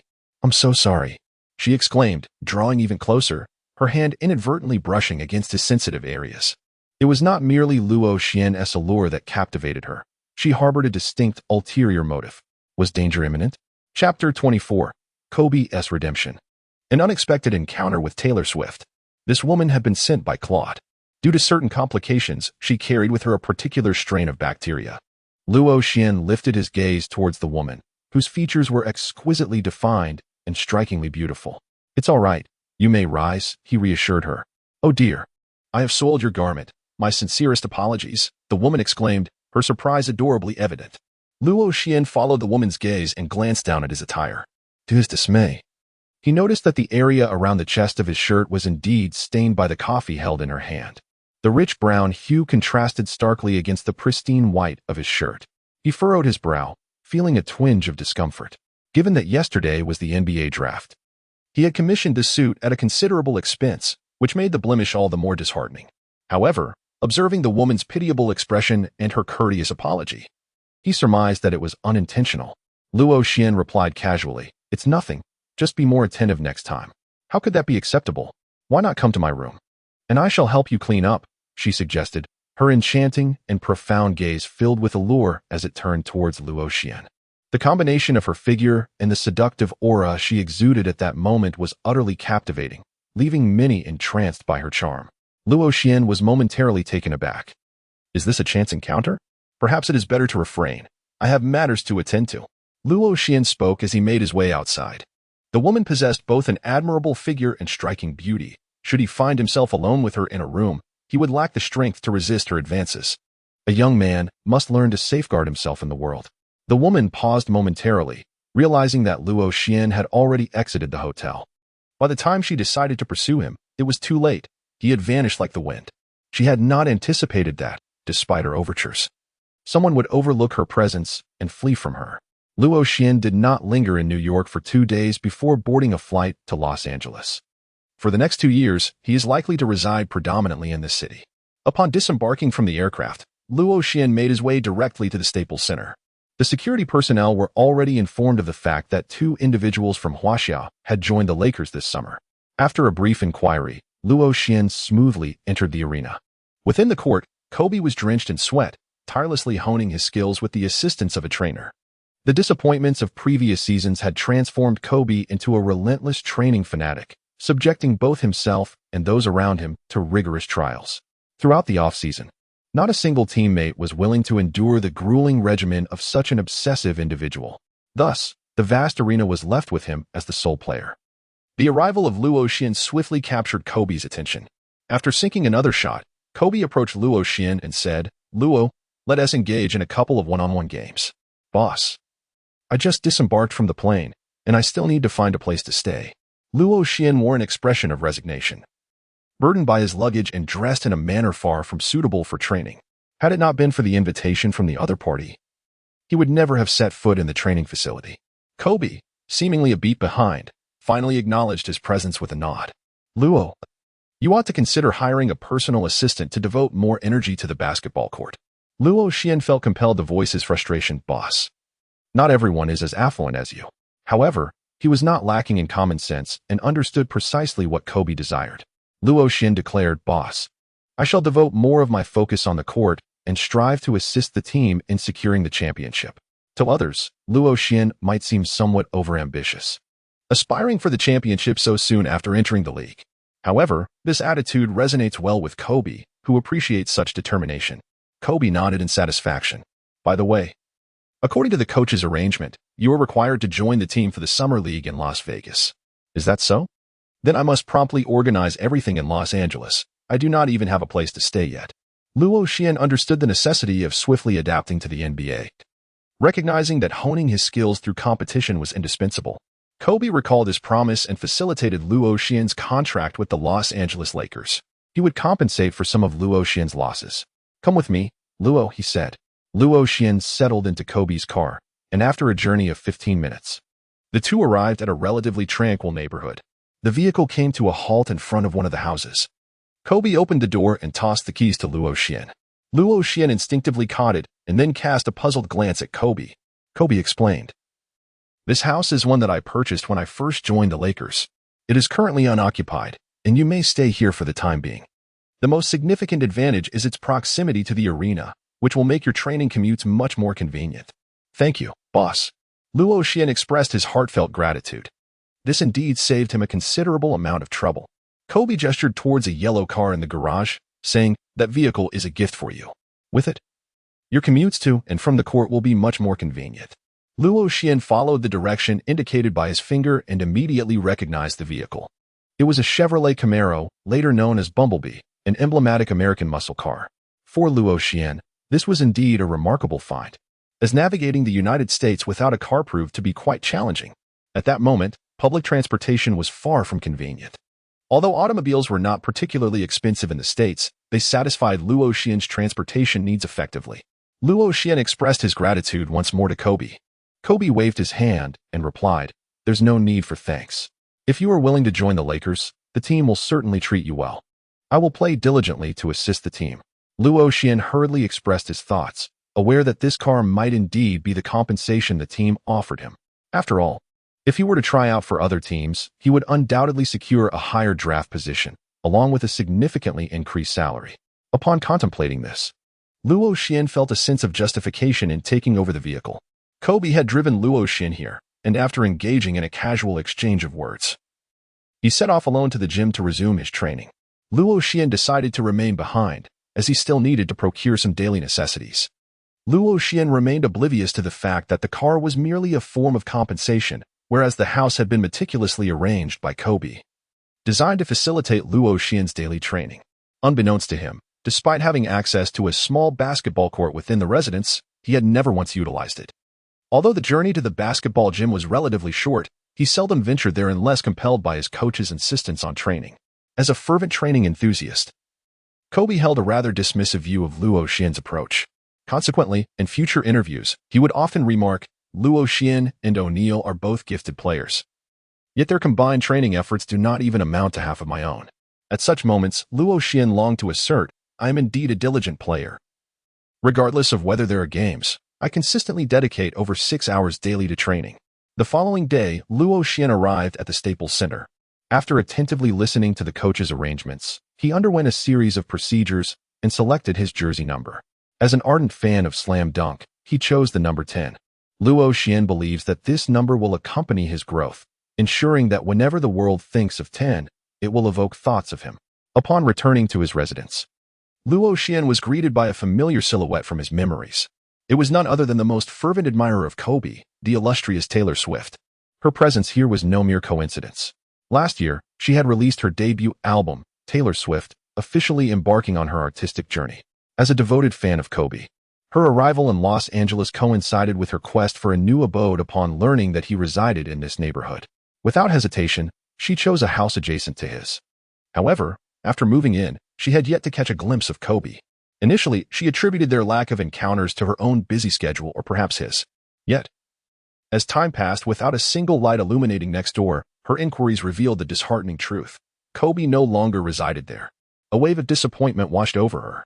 Suddenly, she noticed a light flickering next door and, filled with curiosity, peered inside from outside. As Luo Xian stepped out to dispose of the garbage, he chanced upon a rather intriguing scene. The young woman, known as Mei Mei, aware that she had been observed, greeted him with a hint of embarrassment. "Hello. I reside next door. I merely wish to become acquainted with my neighbor. I did not mean to intrude." Her words tumbled out in a flustered manner, revealing her youthful naivety. At just 18, she was a fledgling in her endeavors, still grappling with shyness. Luo Xian found her demeanor endearing and could not bear to see her in distress. "It's all right, Taylor. I understand that you mean no harm." Taylor let out a sigh of relief. She quickly came to her senses, exclaiming in surprise, "You know me?" Chapter 25, The Provocation from the Little Potato, of course. "I am quite impressed by you." Luo Xian smiled. Taylor Swift was even more puzzled. At this moment, she was still a newcomer, lacking significant fame. Luo Xian elucidated that Tim McGraw is among his favorite songs, and he finds your voice incredibly alluring. Luo Xian hummed a few simple notes as he spoke. "Taylor, it is a pleasure to meet you. I am your admirer. My name is Luo Xian." Luo Xian extended his hand, and Taylor Swift instinctively reached out to shake it. A moment later, as she processed the interaction, her face lit up with the radiant smile of a joyful child. "Wow, I'm Taylor Swift. And it's a pleasure to meet you. I can't believe you've heard my songs. That truly makes me happy." Taylor curiously examined Luo Xian, attempting to discern something from his expression. This man of Asian descent had a resolute visage, expressive eyes, and was undeniably handsome. Tall and muscular, with well-defined features, he exuded a uniquely attractive aura. Despite having merely stepped out to dispose of some trash on this sweltering summer day, Luo Xian had chosen not to wear a shirt. Noticing Taylor's gaze upon him, he felt a sense of pride. It seemed that not only women with striking figures could attract attention, but men could do so as well. Taylor, feeling Luo Xian's gaze, shyly lowered her head. Luo Xian smiled gently and said, "Don't linger outside. Come in and have a seat." Without a thought for the safety of entering the home of a stranger, Mei Mei inexplicably followed Luo Xian inside. He inquired, "Coffee or cola?" "Coffee, please," she replied. As Mei Mei curiously surveyed the interior, she noted the minimalist decor. During her exploration, her gaze fell upon a display wall adorned with numerous paintings. showcasing photographs of Kobe and other basketball luminaries. Luo Xian observed her expression of utter bewilderment and thus elucidated, "This residence belongs to Kobe. He has graciously permitted me to reside here temporarily. What is your connection with Kobe? How could he possibly allow you to inhabit his abode?" Taylor Swift inquired as she accepted the coffee brewed by Luo Xian. Luo Xian showcases his well-defined muscles. "What are your thoughts?" Taylor Swift, I recall now. You are the new Chinese player for the Lakers." Luo Xian donned a t-shirt from the sofa, not out of a desire for exposure. "To my surprise, you seem to possess quite a bit of knowledge."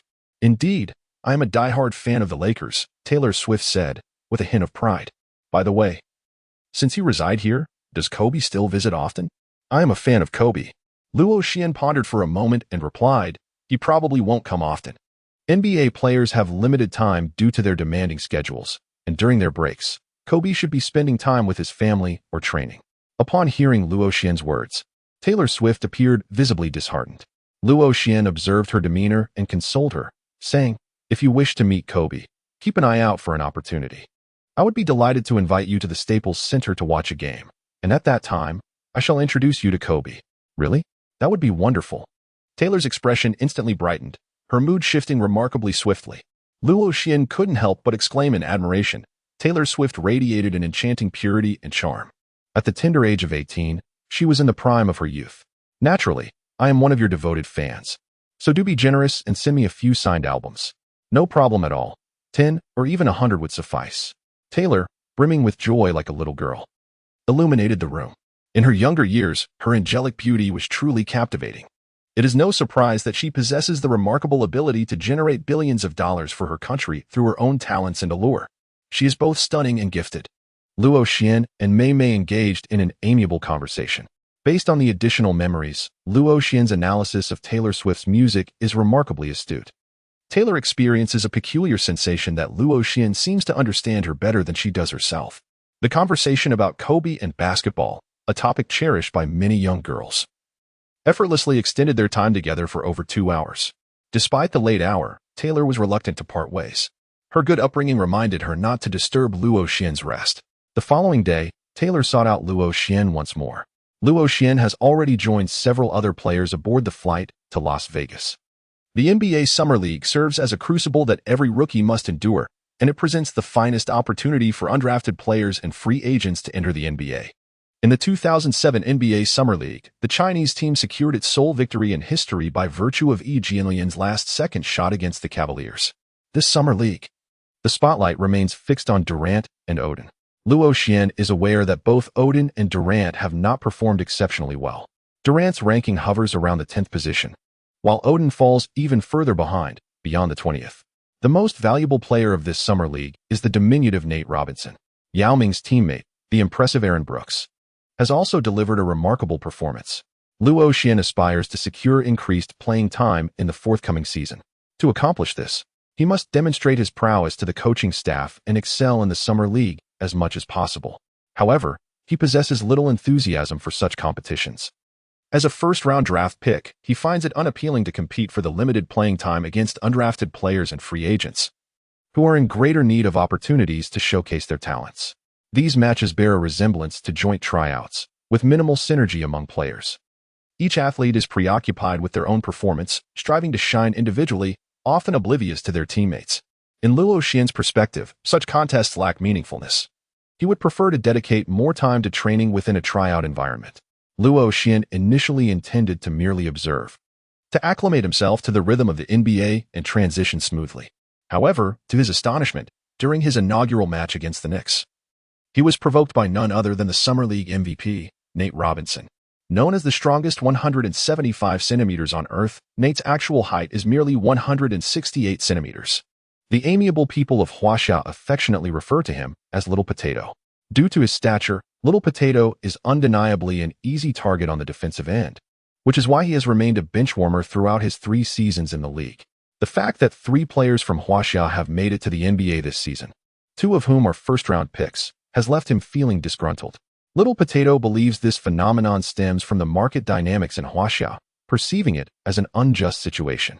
Much like his height, he feels he has been subjected to unfair treatment. Otherwise, with his capabilities, he would not still be merely a bench player. Little Potato contemplates the necessity of showcasing his talents in the Summer League, striving to secure more opportunities in the regular season. For only in this manner can he hope to attain a lucrative contract upon the expiration of his current one. Luo Xian plays as a shooting guard, perfectly matched up against Little Potato.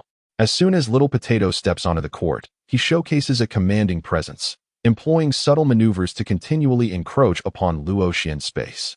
Luo Xian, preoccupied with his own thoughts, had no intention of competing with the Little Potato. Sensing Luo Xian's apparent lack of resistance, the Little Potato grew increasingly enthusiastic. He turned to Luo Xian and exclaimed, "Welcome to the NBA, kid." Luo Xian appeared bewildered, pondering the familiarity of the phrase. Meanwhile, the Little Potato commenced his banter. "Don't just rely on your impressive physique. I hope you won't be reduced to seeking your mother for solace soon." Luo Xian was largely impervious to such trivial taunts, having faced off against the master of trash talk, the illustrious Larry Bird, within the confines of the system's realm. He had also frequently matched wits with other luminaries of banter such as Jordan, Garnett, and Kobe. The Little Potato, oblivious to Luo Xian's silence, assumed he had capitulated. "Are all Huaxiao people like you, as soft as noodles?" he provocatively insinuated, elevating his jibe to a matter of national identity. Luo Xian furrowed his brows and retorted, "You're so short. Does your family possess some sort of XXX lineage? Someone like you, a coward, should just return to Huaxia." Little Potato was oblivious to what XXX lineage referred to, yet he understood that it was hardly a compliment. He was acutely aware of his height. And Luo Xian's remark struck a nerve. His stature had always been the most significant limitation since he entered the league and became a key player. Chapter 26, The Provocation from Little Potato, Part 2. As Luo Xian faced the diminutive figure of the Little Potato, who stood 2 heads shorter than himself, he couldn't shake the feeling that he was engaging in a matchup with a primary school student. Even as the latter incessantly spewed trash talk, it merely reinforced his impression of a poorly raised, unruly child. Nate Robinson, owing to his stature, exhibited certain shortcomings in defensive positioning. In an attempt to compensate for these disadvantages, he would invariably draw close to Luo Xian, resorting to a multitude of subtle tactics unseen by the referees, yanking on shirts, stepping on feet, and tripping his opponent with remarkable frequency. The Little Potato reveled in this clandestine triumph. Luo Xian finds himself exceedingly vexed, yet the competition must persist. Luo Xian received a pass from his teammate at the top of the arc. Little Potato Robinson swiftly approached, closely shadowing Luo Xian, resting one hand upon him. On the surface, there was no overt act of pushing. While the referee focused on the player in possession, Little Potato discreetly pinched Luo Xian's waist with considerable force.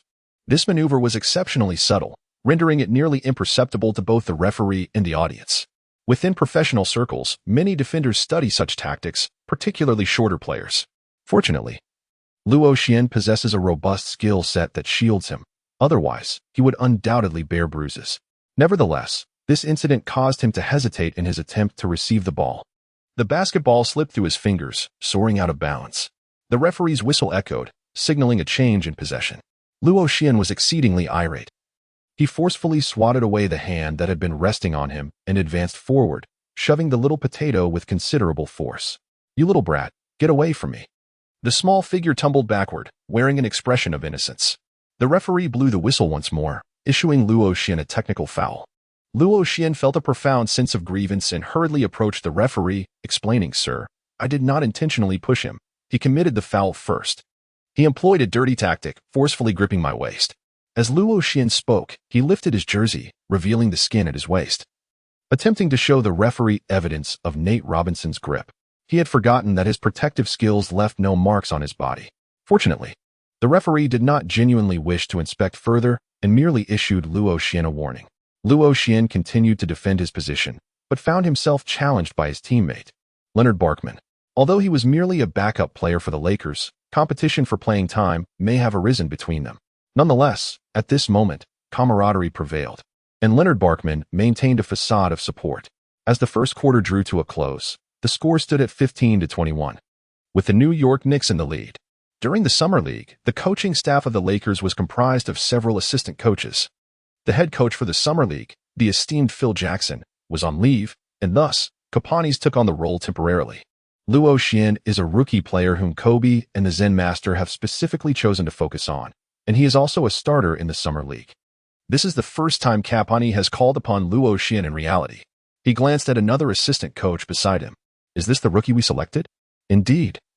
The assistant coach nodded, aware of Kapani's dissatisfaction with Luo Xian's current performance and prepared to offer some encouraging words, for everyone experiences moments of low form. However, Kapani preemptively remarked, I am currently quite skeptical of the management's judgment. I knew this Huaxiao player could not be as good as they claimed. Perhaps he requires time to acclimate. Kapani noticed the time. The first quarter was nearing its end, so he refrained from calling a timeout. Little Potato was elated and played with great excitement. He advanced the ball to the front court, and in the face of Luo Xian's defense, he taunted. Is your only response to ineffectually roar, Huaxiao player? Provoked by such a challenge, Luo Xian adopted a serious demeanor, focusing intently on his defense. The lockdown defender badge illuminated. Nonetheless, due to his lack of experience facing such a diminutive player with such remarkable leaping ability and speed for the first time, Luo Xian found himself somewhat bewildered. Nate Robinson maintained a low center of gravity, constantly pivoting and maneuvering, using both teammates and opponents' bodies to evade Luo Xian. He exploited his own agility to create mismatches against the opposing center. Luo Xian and his teammates exhibited a conspicuous lack of synergy, with defensive switches occurring far too late.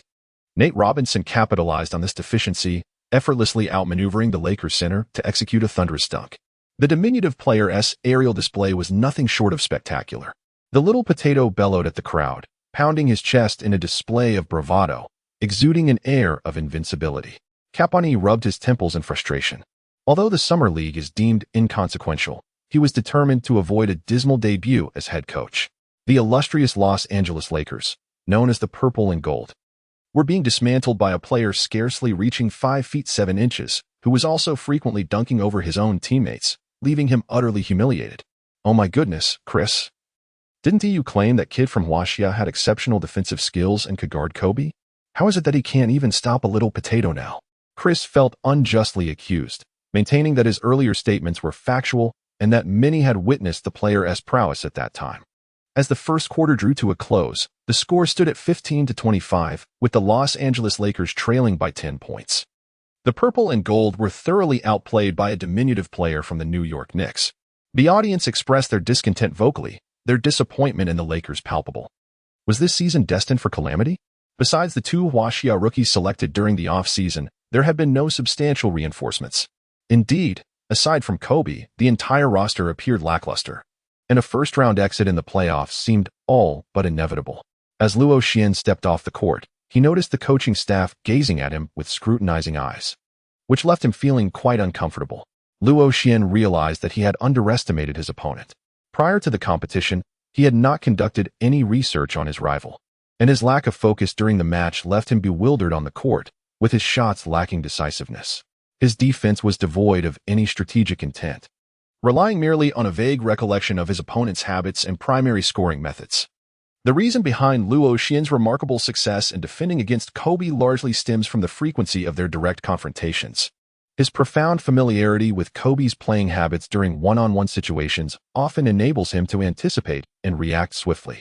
It appears that the skill of adeptly marking an opponent is not infallible. It requires certain foundational conditions to be effective. Luo Xian silently admonished himself to be diligent and earnest in the future. Luo Xian has come to realize his own carelessness, understanding that even with a system in place, he cannot afford to be complacent. After reflecting on his mistakes, Luo Xian began to analyze the particular techniques and shortcomings of Nate Robinson. He contemplated how to defend more effectively through psychological deductions and considered the appropriate methods to match up against his opponent. Standing at a modest height, Nate Robinson possesses a robust physique, allowing him to hold his ground against almost any shooting guard. His remarkable speed and explosive jumping ability often culminate in thunderous dunks during fast breaks, earning him the title of slam dunk champion 3 times over. This style of play has garnered him a considerable following among fans.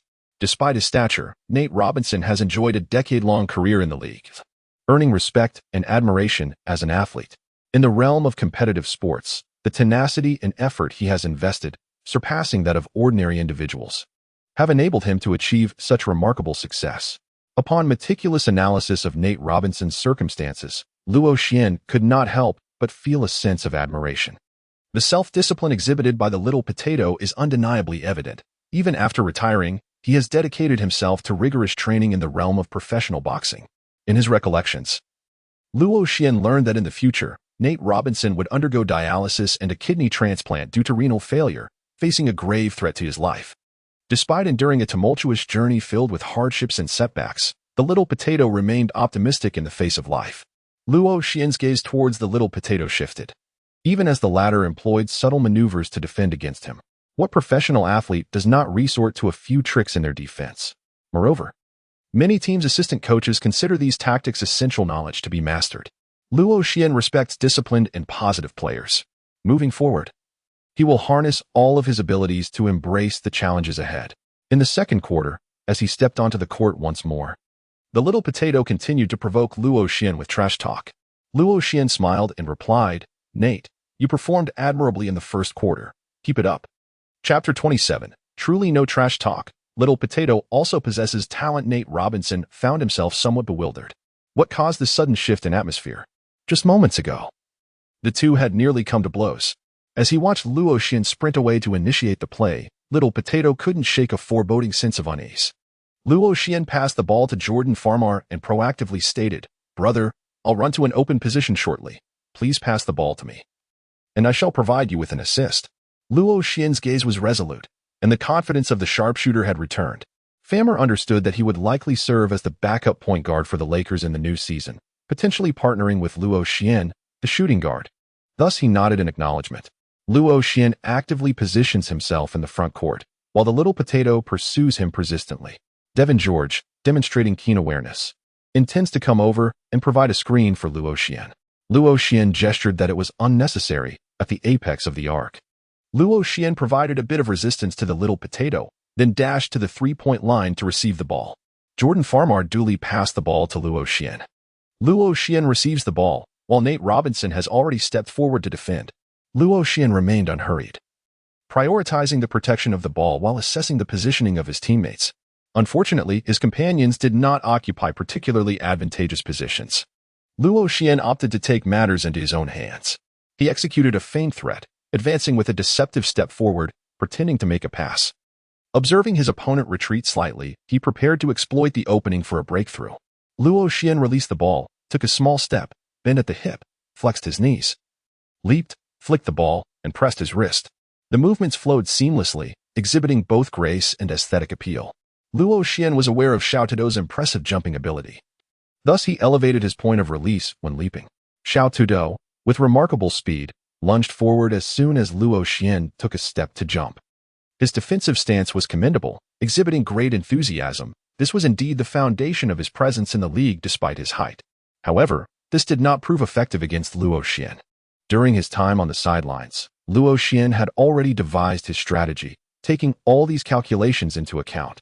Due to the limitations of his static attributes, Little Potato, despite possessing commendable vertical leap and speed, found it challenging to disrupt Luo Xian's performance given his lack of height and wingspan. Ignoring the sudden figure that soared before him, Luo Xian struck without hesitation. As anticipated, the outcome aligned perfectly with his expectations. The Little Potato, after Luo Xian deliberately elevated his shot, was utterly unable to make contact with the basketball.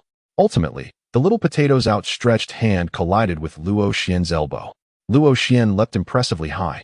The basketball released from his grasp, yet he remained suspended in midair.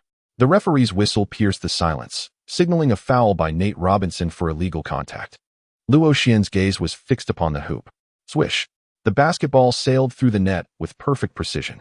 A three-point play was executed flawlessly. Extraordinary.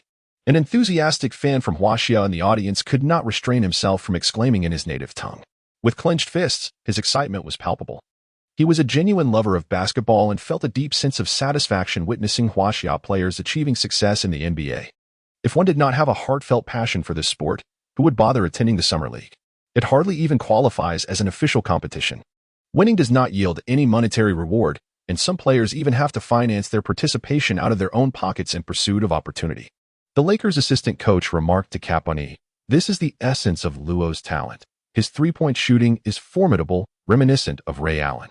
I have witnessed his performances during the joint trials, and there were numerous moments that left one in awe." Caponi, with his hands clasped behind his back, observed the court with an impassive expression. Naturally, he had also reviewed the footage of Luo Xian's joint trials. Luo Xian's performance in the first quarter was truly disappointing. He only managed to sink a single three-pointer, necessitating further observation. Nate Robinson committed a personal foul, filled with immense frustration. Luo Xian stepped forward to offer some words of comfort, saying, "Well done, my friend." Little Potato glared at Luo Xian with resentment. "Ding. You have provoked your opponent by trash-talking on the basketball court. Training points 10. Luo Xian wore an expression of innocence. "I did not utter any trash talk. My words stemmed from a genuine respect for my opponent and an acknowledgement of their defensive attitude." Luo Xian successfully converts the free throw, reclaiming 4 points in this round. The possession changes hands. Little Potato enjoys significant shooting opportunities in the Summer League, advancing the ball with determination. He aims to redeem himself with a spectacular answer ball. Luo Xian stretched out his arms, his gaze piercing as he fixed his eyes on Nate Robinson. At this moment, Luo Xian had entered a state of earnestness. His defensive demeanor greatly influenced by his opponent, transforming into an exceptionally commendable attitude. Luo Xian occasionally adopts a posture indicative of attempting to intercept the ball, exhibiting a commendable level of defensive aggression that places considerable pressure on Nate Robinson. Despite several attempts, Nate Robinson finds himself unable to successfully penetrate the defense. Ultimately, as time dwindles, he is forced into a desperate shot that clangs off the rim and veers off course. Cap Honey, a coach known for his defensive strategies, cannot help but nod in approval at Luo Xian's exemplary performance in this round of defense. Observing the ball fail to find its mark, Nate Robinson retreats silently, his demeanor subdued and wordless. Luo Xian advanced to the front court. Little Potato maintained his commendable defensive stance, closely shadowing his opponent. "Hey there, my friend. There's no need to feel disheartened over a missed shot. The game has only just begun. Isn't that so?" Ding. Engaging in playful banter on the basketball court to provoke the opponent grants you an additional 10 training points. Luo Xian cried out in protest. "This is unjust. I was merely consoling Little Potato. Where did I utter any disparaging remarks?" Nate Robinson, filled with indignation, cast a furious glance at Luo Xian and deliberately bumped into him as he passed by. Luo Xian gently touched the area where he had been struck. Thanks to his skill of resilient fortitude, he felt no pain. Instead, he appeared to be misunderstood, displaying a face of resigned perplexity. Jordan Farmar advanced the ball into the front court and, in response to Luo Xian's request, passed it once more. When the Summer League commenced, the head coach had specifically instructed Kobe to provide Luo Xian with ample opportunities, enabling him to gain valuable experience during the Summer League. Luo Xian received the ball, facing off against Little Potato without the slightest hesitation. He bent at the hips and knees, leaped, flicked the ball, and pressed his wrist down. The execution was simple yet forceful, embodying a confident release. The sheer dominance of his static talent, combined with a commendable three-point shooting percentage, left Nate Robinson utterly powerless against such a player. His advantages lay in physicality and vertical leap, yet they remained unutilized. The basketball arced gracefully through the air of the gymnasium. Just as the spectators began to react, the ball had already soared above the rim. With a swish, it found nothing but net. Little Potato turned, staring blankly at the position of the hoop. Luo Xian performed his own celebratory gesture. After shooting the basketball, he swiftly turned around and pointed towards the heavens. "Behold, the confidence of that young Chinese player has returned." He displayed the same prowess during the Summer League, leaving both Odin and Durant in a state of astonishment. The assistant coach was utterly exhilarated, shouting fervently from the sidelines. He embodies the spirit of a passionate coach, vociferously rallying alongside Coach Reeves with a fervent "let's go." The competition is fierce. In the stands, a young Chinese spectator leaped up in sheer excitement. "Wow, that was incredible.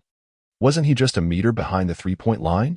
He shot the ball immediately upon receiving it, exuding an air of confidence. His companion quickly chimed in, "Indeed.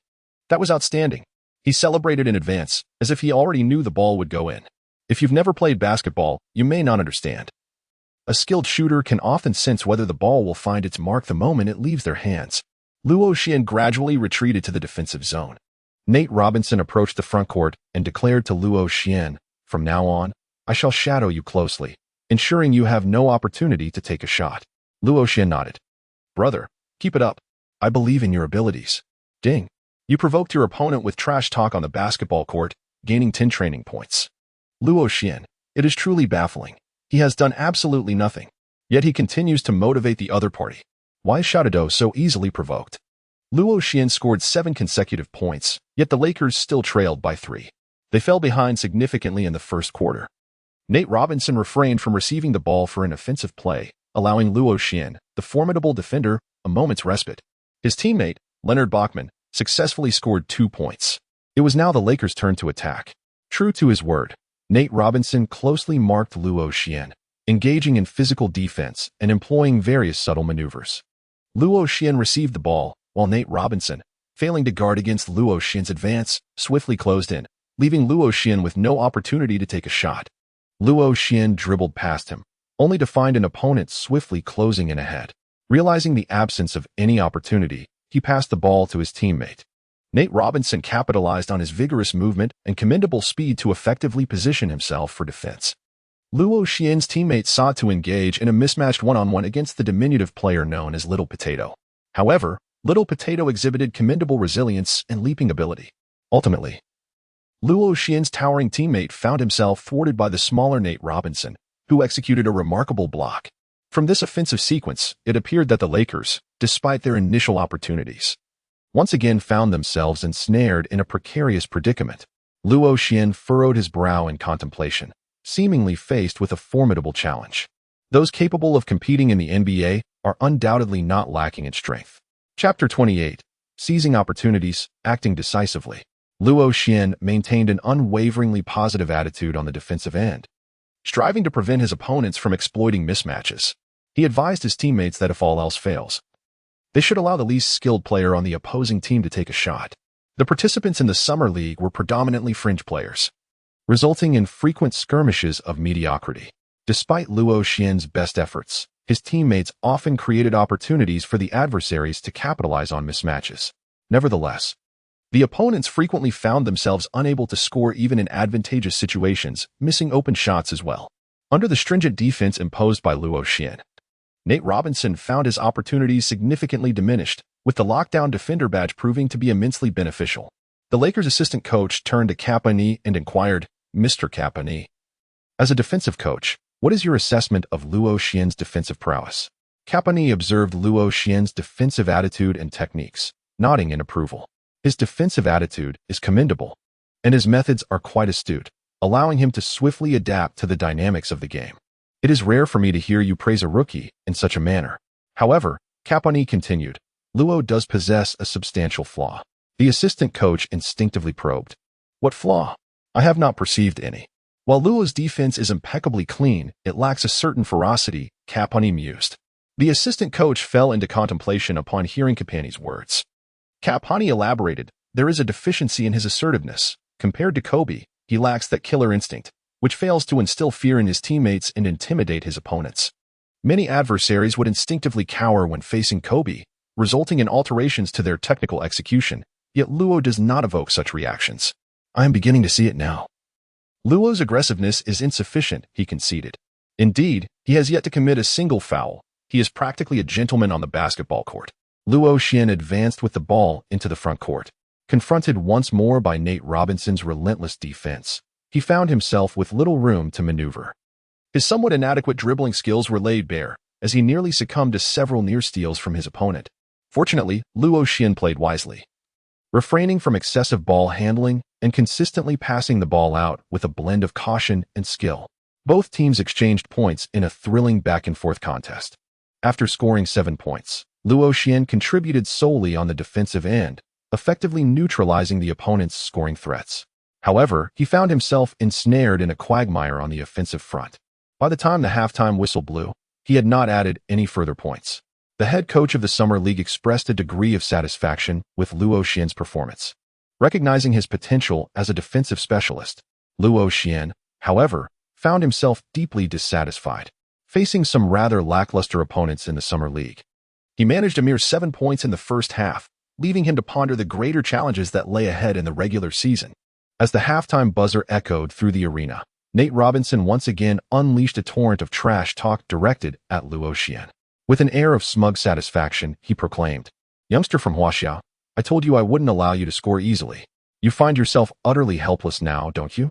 Luo Xian was tempted to say, "My friend, it seems you haven't scored any points lately." However, after some contemplation, he decided it was best not to compare with the other party. Instead, he ought to focus on finding a solution to break the deadlock. Ultimately, Luo Xian patted the little potato on the shoulder and said, "Brother, you played well. Keep it up." During the halftime break, as they returned to the locker room, Caponi inquired, "Luo, how are you feeling?" Luo Xian exerted considerable effort on the defensive end, while Little Potato's relentless running had also drained much of his energy, leaving him breathless. "Coach, I don't feel too well. I've been marked by the opposition and couldn't assist my teammates on the offensive front," he confessed. Caponi reassured him, saying, "It's all right. You've performed commendably on defense. It simply requires time for you to develop. There is no need to rush." Luo Xian pondered, can one truly remain unperturbed? Who is Kobe? If, at the commencement of the season, he is unable to contribute to the team, given Kobe's character, it is likely that he would find himself in an uncomfortable position within the squad. Luo Xian wiped the beads of sweat from his brow with a towel and nodded thoughtfully, continuing to ponder his strategy. At that moment, the assistant coach addressed him, saying, "Luo, this is a team event. You have teammates. You cannot bear the weight of everything alone." Yet, it was the assistant coach's words, "You have teammates," that ignited a spark of inspiration within Luo Xian. Luo Xian slapped his thigh, suddenly filled with excitement. "Indeed, I have teammates. I can leverage their strengths." It seems my mind was momentarily clouded. How could I have overlooked this? Several coaches and teammates turned their gazes towards Luo Xian, wondering if this young man from Huaxia had lost his wits. As the second half of the match approached, Luo Xian was eager to take the court. However, the coach kept him firmly seated on the bench. 5 more minutes passed, and the Lakers found themselves trailing by 10 points once again. Luo Xian had long since recuperated, and only then did the coach summon him back onto the field. Luo Xian, brimming with excitement, leaped a few times as if he possessed boundless energy. The Lakers seized control of the offense. Jordan Farmar advanced the ball into the front court, while the tenacious Nate Robinson clung closely to Luo Xian, denying him any semblance of space. Luo Xian altered his approach from the first half, refraining from aimless running and eschewing requests for one-on-one confrontations with Nate Robinson. Instead, he signaled for his teammates in the paint to step out, facilitating an off-ball screen for himself. This maneuver compelled Malik Rose, the New York team's power forward, to switch his defensive assignment onto him. Upon noticing the defensive switch, Luo Xian immediately called for the ball, requesting it from Jordan Farmar. Jordan Farmar, demonstrating excellent teamwork, promptly passed the ball to him. As Luo Xian received the ball, he began to maneuver with deft lateral drags, skillfully manipulating Malik's defensive footwork. Capitalizing on his opponent's sluggishness, he launched an attack towards Malik's front foot at the very moment he shifted. As he glided past that side again, he leapt gracefully into the air for a shot. With a bend at the hips and knees, he elevated, flicking the ball with precision while maintaining a firm wrist. The basketball soared over Malik's outstretched fingertips, tracing a beautiful arc before it met the net with a resounding swish. After a prolonged silence, Luo Xian had finally scored once more, netting a three-pointer that brought his tally into double digits. Indeed, a clever play, he astutely utilized his teammates for screens, creating opportunities against larger opponents while exploiting the sluggish footwork of his adversary. The assistant coach, filled with enthusiasm, clenched his fist in triumph. Nate Robinson, witnessing Luo Xian's success, felt a tinge of discontent. He approached Malik, advising, "Buddy, that guy is lethal from beyond the arc. You must stay tight on him. Allow him to drive, but focus on guarding his shot." Malik nodded in resignation. As the game transitioned between offense and defense, the Lakers exhibited a marked improvement with Luo Xian's entry, effectively stifling the New York Knicks, who were forced into a 24-second violation. The Lakers commenced their offensive play. Luo Xian once again instructed his teammate to switch Malik's defense. However, Nate Robinson's vigorous movement rendered this off-ball screen ineffective. Luo Xian directly requested the ball at the arc's summit, subsequently receiving assistance from a teammate for a screen. Ultimately, Malik was substituted in. As Luo Xian leaped into the air to shoot just as his opponent was about to close in, Malik rushed forward in haste. However, due to the agility of his footwork and the characteristics of his towering stature, by the time Malik soared towards him, Luo Xian had already released the basketball. With a deft flick of his wrist and a perfectly aligned hand position, the ball soared with an exquisite arc. The moment he let it go, Luo Xian sensed its success.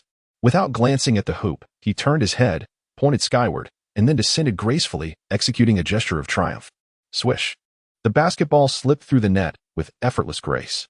After Luo Xian entered the game in the second half, he swiftly made 2 consecutive three-pointers, narrowing the gap to merely 4 points. Beep, beep. The whistle sounded. The New York Knicks called for a timeout. Luo Xian exited the court, receiving commendations from Kap On-hee, who exclaimed, "Luo, splendid job." The assistant coach celebrated with a high five and a chest bump. The head coach of the New York Knicks reacted swiftly, substituting Malik and issuing defensive directives aimed specifically at Luo Xian. They were determined to apply relentless pressure, denying him any opportunities to shoot. Chapter 29. The first victory in the Summer League, MVP. As the timeout concluded and the players returned to the court, the opposing team replaced their slower, bulkier center with a more agile counterpart. Luo Xian has become the primary target of the opposing defense. As soon as he receives the ball beyond the three-point line, an opponent swiftly closes in on him. Whenever a pick and roll occurs, the adversary remains fixated on Luo Xian, and there is even a tendency for double teaming. Luo Xian found himself devoid of any opportunity to shoot from beyond the arc, given his ball handling and finishing abilities. He struggled to find chances in the paint whenever there was a defender present, regardless of their strength. His success rate would only increase in situations where he faced no opponents, allowing for easy layups. After drawing a double team, Luo Xian managed to secure several assists during the latter half of the third quarter. However, he missed 2 mid-range jumpers. As the third quarter concluded, the Lakers remained behind by 4 points. Luo Xian achieved 13 points, 4 assists, and 1 rebound. His defensive impact was evident, effectively neutralizing Nate Robinson. He played a pivotal role as a defensive stalwart in this match. As the fourth quarter commenced, Luo Xian seized the moment beyond the three-point line, taking advantage of the opponent's momentary lapse. With a single step back, he unleashed a crisp three-pointer. Swish! The basketball sailed through the air, finding nothing but net. Nate Robinson furrowed his brow. Defending this young player from Huaxia demanded unwavering focus. A fleeting distraction could allow his adversary to find an open shot. And despite the considerable distance, he dared to shoot and succeeded. The Lakers' assistant coach chuckled as he turned to Kap On-hee, expressing his belief that Luo would indeed become a source of consternation for all defenders and team coaches. Just imagine, he mused, if a defender were to falter at a critical moment, and Luo capitalized with a three-pointer, what a perilous situation that would present for the opposition. Kap On-hee nodded in agreement. He is a clutch shooter, much like Kobe, possessing the potential to become a true assassin on the court. Jordan Farmar, a commendable backup, although lacking in particularly dazzling attributes, showcased a steady playing style. As the margin narrowed to just a single point, he brought the ball into the front court, delivering it to a well-positioned teammate. With calm composure, he directed his teammates to remain patient and methodical. Ultimately, an opportunity arose for the Lakers. Luo Xian executed an exceptional defensive maneuver, intercepting the ball and passing it to Jordan Farmar. The quarterback, Jordan Farmar, delivered a long pass to Vujasic, who successfully executed a layup. The score tipped in their favor, with the Lakers taking a 1-point lead. The New York Knicks were compelled to call another timeout. Their head coach emphasized the necessity of shifting focus from defense to making strides on the offensive front upon returning to the court. Luo Xian observed that the opponent's offense had become more aggressive, increasingly targeting the interior and drawing fouls. Initially, the Lakers struggled to acclimate to the shift in tempo, allowing the adversary to commit 2 fouls in quick succession. With 3 out of 4 free throws converted, the score was tied.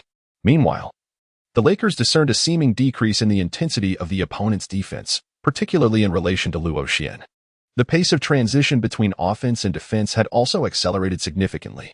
Upon realizing this, Luo Xian became increasingly proactive in requesting the ball. He frequently sought assistance from his teammates to set screens, and whenever he found himself in a position of openness, he would swiftly take the shot. Subsequently, over the course of 3 consecutive possessions, Luo Xian successfully sank 3 three-pointers. These 3 shots left the New York Knicks utterly bewildered. In a mere minute, the point differential widened by 7, placing the Lakers in the lead. The Knicks had no choice but to call another timeout. However, the pause proved to be of little consequence. A leak in one area, once patched, still necessitates additional input to recover what has been lost. With time running short, they needed to exert greater effort on the offensive end to have any chance of narrowing the gap. As the timeout concluded, the Knicks focused their energies predominantly on scoring.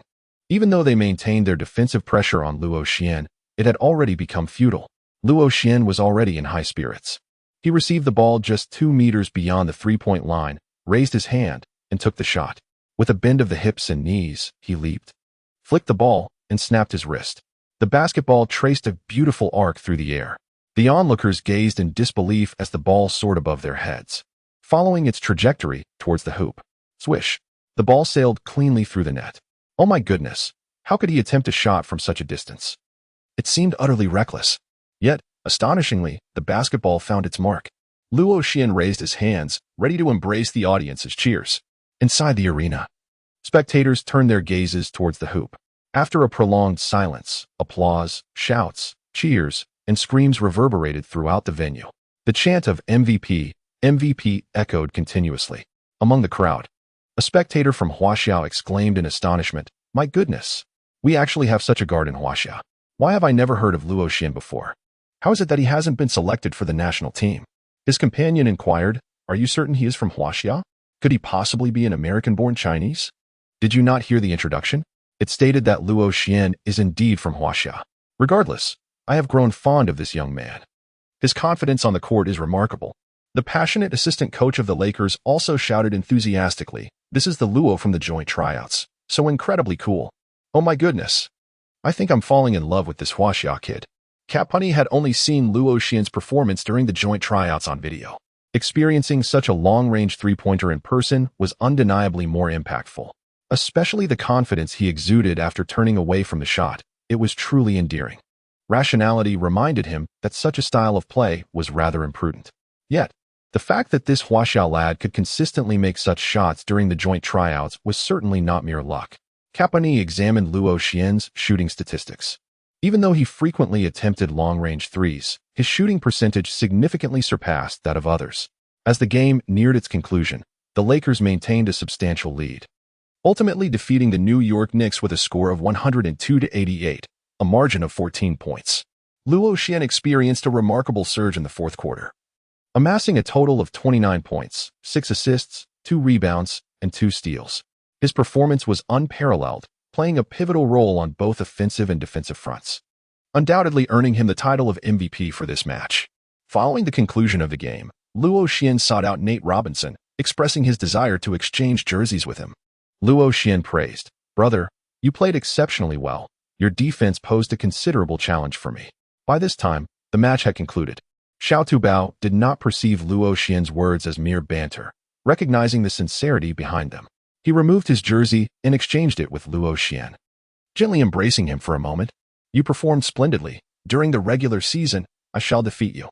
I look forward to facing you again. Let us strive together." Such is the simplicity of camaraderie between men. Luo Xian is aware that in their next confrontation, both will equally engage in a serious defense against one another. The banter they are accustomed to will be abundant, and the subtle antics they employ to taunt each other will certainly make an appearance. As Luo Xian descended from the arena, he was approached by 2 individuals from Huaxia in the players' tunnel, eager to obtain his autograph. This marked the first occasion on which Luo Xian had signed for fans.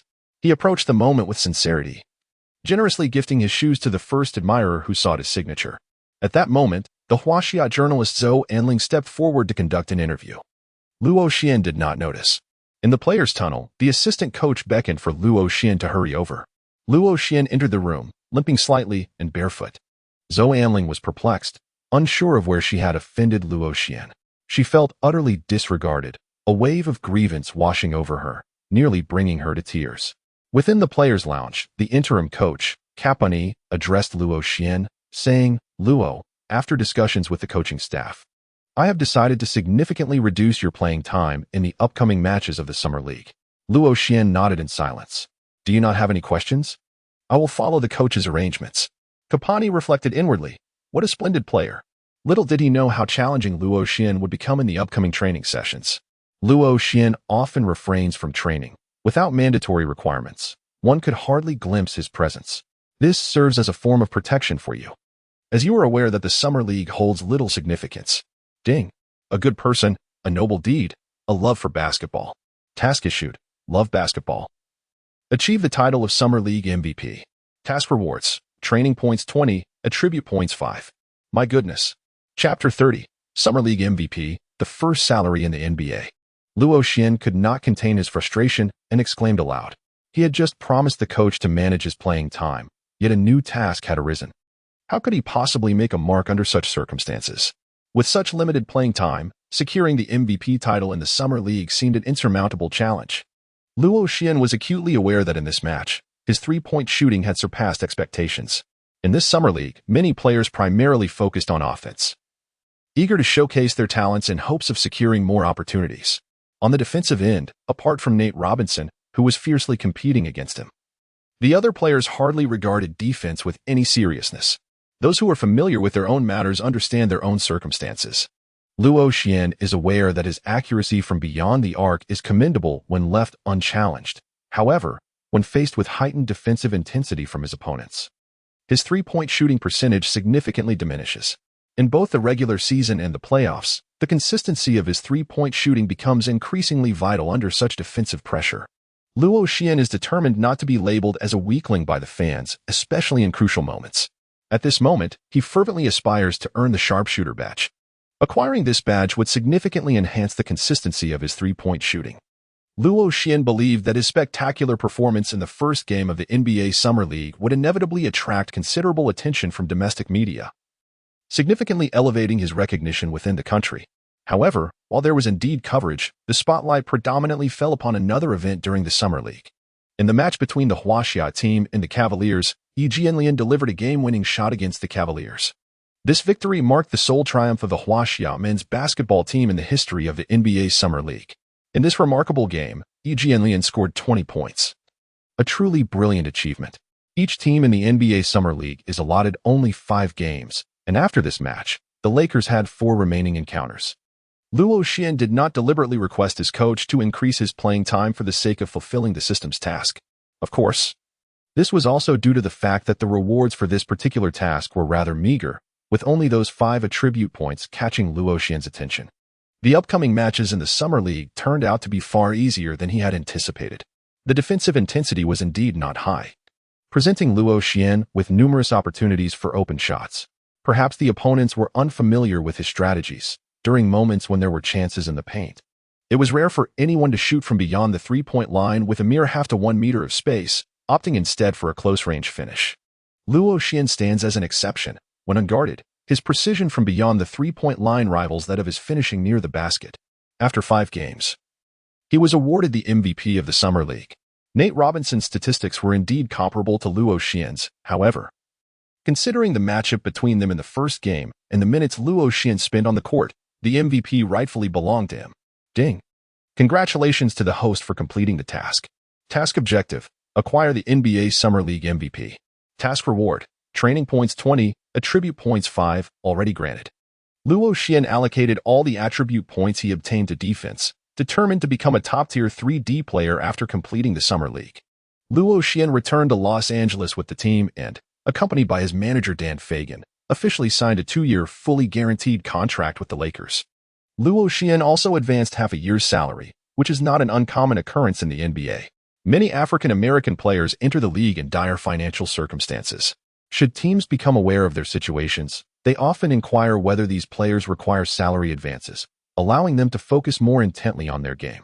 The distribution of NBA players' salaries may vary in frequency, being dispersed in 12, 24, or 36 installments, with the entirety of their annual earnings typically allocated during the season. There are no salaries during the playoffs and off-season. Luo Xian's contract salary amounts to $2.8 million. He has advanced a total of $700,000. Returning this sum to Huaxia would indeed qualify him as a modest tycoon. Luo Xian seldom spends money. The reason he has opted to advance his salary is that he intends to return to his homeland for a brief visit. With a considerable interval before the commencement of the new season, he seizes this opportunity to travel back. Once the competition begins, the rigorous schedule will afford him no chance to return. As the saying goes, one cannot wear splendid garments without returning home, akin to donning fine attire in the dead of night. Coincidentally, Dan Fagan has secured 2 endorsements for Luo Xian during his time in Huaxia. According to Luo Xian's perspective, the duration of these endorsements will not exceed 1 year. He believes that his current fame is insufficient, and he is confident that a year from now, the value of his endorsement contracts will undoubtedly multiply several times.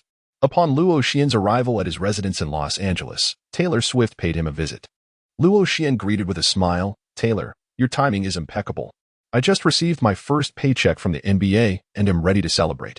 As Taylor entered She gazed at the array of dishes elegantly arranged on the table, each presented in delicate small plates, while the enticing aroma wafting from the central pot tantalized her senses.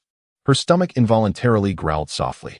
Stealing a glance at Luo Xian, she noticed he was oblivious to her presence, and, feeling somewhat guilty, she discreetly patted her slightly protruding chest. I recognize this. It's a hot pot from Huaxia, and it's quite spicy, Taylor remarked, only to be suddenly overcome with a sense of disappointment. This moment was fortuitously witnessed by Luo Xian. What's wrong? Can't you handle spicy food? He inquired. Oh, it's not that. I truly enjoy spicy food. But as a singer, I must protect my voice, she explained. Oh, I see. No worries. We can opt for something milder. Today, we have a mushroom soup hot pot. Luo Xian replied with a smile. Really? That sounds wonderful. Shall we indulge in a couple of drinks together? Luo Xian gently swirled the red wine in his glass. Taylor hesitated for a moment, then decided against it. I have been writing songs lately, yet inspiration eludes me. I noticed you seem to have returned. So I thought I might come over for a chat. Perhaps a sip of wine will ignite my creativity, after all. There was a poet in ancient China who composed many magnificent verses under the influence of wine. Without a second thought, Luo Xian poured the wine into Taylor's cup. Is it true? You are not deceiving me, are you? Taylor expressed her skepticism. Of course, I would never lie. That great poet is named Li Bai. Luo Xian replied with conviction. Taylor, half convinced by Luo Xian's earnestness, secretly noted down the name Li Bai.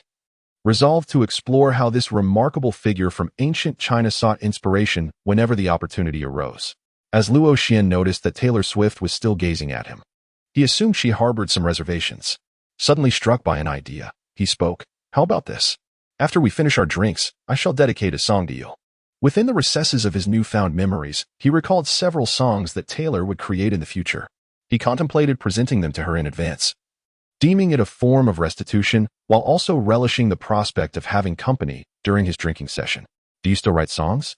Taylor asked, her expression one of surprise as she fixed her gaze upon Luo Xian. Luo Xian felt a twinge of guilt under Taylor's gaze, averting his eyes as he said, You need not concern yourself with whether I can write. Since I have promised to gift you a song, I shall indeed deliver. Taylor, dismissing Luo Xian's intention to offer her a song, assumed he merely wished to share a drink with her. Very well. Thank you for your song in advance. And congratulations on receiving your first paycheck in the NBA. Cheers. They clinked their glasses and each took a small sip. Being in a foreign land, having someone to share a drink and enjoy hot pot with was undeniably delightful. If only Sunyu, his teammate still with the national team, were present. Discussing the nuances of basketball over drinks while speaking their native language would have added a unique flavor to the experience. Regardless, he had undoubtedly taken his first step in this beautiful country.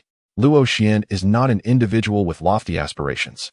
With the support of a systematic approach in his career, he is confident that he will experience steady advancement. Having resolved the challenges within his family and secured an annual salary exceeding $1 million, he has reached a level akin to that of a modest affluent individual. Had he not encountered a wealthy woman like Mei Yika, he might have simply chosen to marry a beautiful woman and lead a fulfilling life of domestic bliss. Now, he strives to catch up, at the very least. He no longer feels inferior when they mate. Luo Xian's spirits were high, and his tolerance for alcohol had notably increased. Initially, Mei Mei would occasionally clink glasses with Luo Xian, but as time progressed, it became evident that he was the sole imbiber. Mei Mei sat nearby, listening attentively to the amusing tales from the ancient and civilized land of Huaxia. Chapter 31. Dining on Hot Pot with Mei Mei, returning to Huaxia. The next day, Luo Xian awoke to find himself sprawled on the carpet of the living room. Opposite him, on the sofa, lay the enchanting Taylor Swift. Her exquisite visage was graced by a sweet smile, suggesting she was lost in a delightful dream. Beneath her short skirt, her long, fair legs were elegantly crossed, creating a striking tableau. Luo Xian couldn't help but exclaim, Truly, heaven has favored us. Taylor Swift is not only beautiful and talented, but her voice is also enchanting. Reflecting on the events of last night, the two shared a drink and became the best of friends, able to speak freely with one another. It is no wonder that the people of Huaxia cherish the expression of emotions over a table laden with wine. Luo Xian reluctantly averted his gaze, rising to tidy up the remnants of last night's meal. By the time he finished his task, Mei Mei had yet to awaken. Luo Xian recalled his promise to Taylor Swift from the previous night to compose a song for her. Thus, he hurried to his bedroom, seized a pen and paper, and began to write. He crafted 2 songs, Jump Then Fall and You Belong With Me, both of which were released by her a year later and had yet to be penned at this moment. When Luo Xian finally set down his pen, he discovered that Taylor was intently observing him from behind, her expression a mixture of disbelief and astonishment. Luo Xian cleared his throat awkwardly a few times before Mei Mei regained her composure. Mei Mei inquired, "Did you compose this song?" Luo Xian retorted, "What do you think of it? The lyrics are quite excellent. I just wonder how the melody sounds," she replied.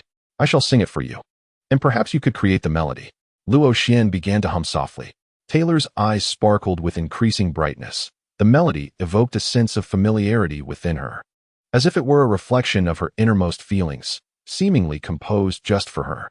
Luo Xian sensed that Taylor's gaze upon him had grown increasingly peculiar, ultimately causing his cheeks to flush with warmth. "Taylor, could you perhaps refrain from looking at me in such a manner?" Yet, Taylor paid him no heed, her eyes still fixated on his handsome visage. In her heart, she mused, "Luo, could it be that you harbor feelings for me?"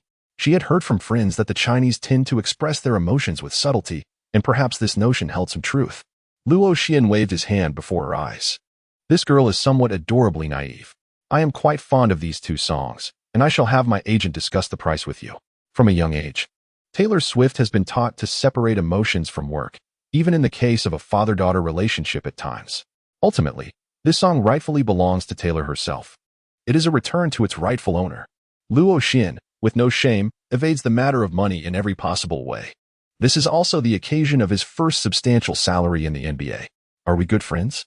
If so, let us refrain from discussing finances. If you bring it up again, I shall reclaim the song. Luo Xian made a gesture as if to approach the sheet of paper inscribed with lyrics. Taylor Swift, genuinely fond of these 2 songs, fell silent upon hearing Luo Xian's heartfelt words. She felt increasingly convinced that Luo Xian harbored feelings for her. After all, how could he bestow such precious songs upon her? At that moment, Taylor regarded Luo Xian not merely as an ordinary neighbor. The thought of a romantic relationship with him seemed quite appealing. He possessed an admirable physique, a vibrant athletic spirit, and striking looks.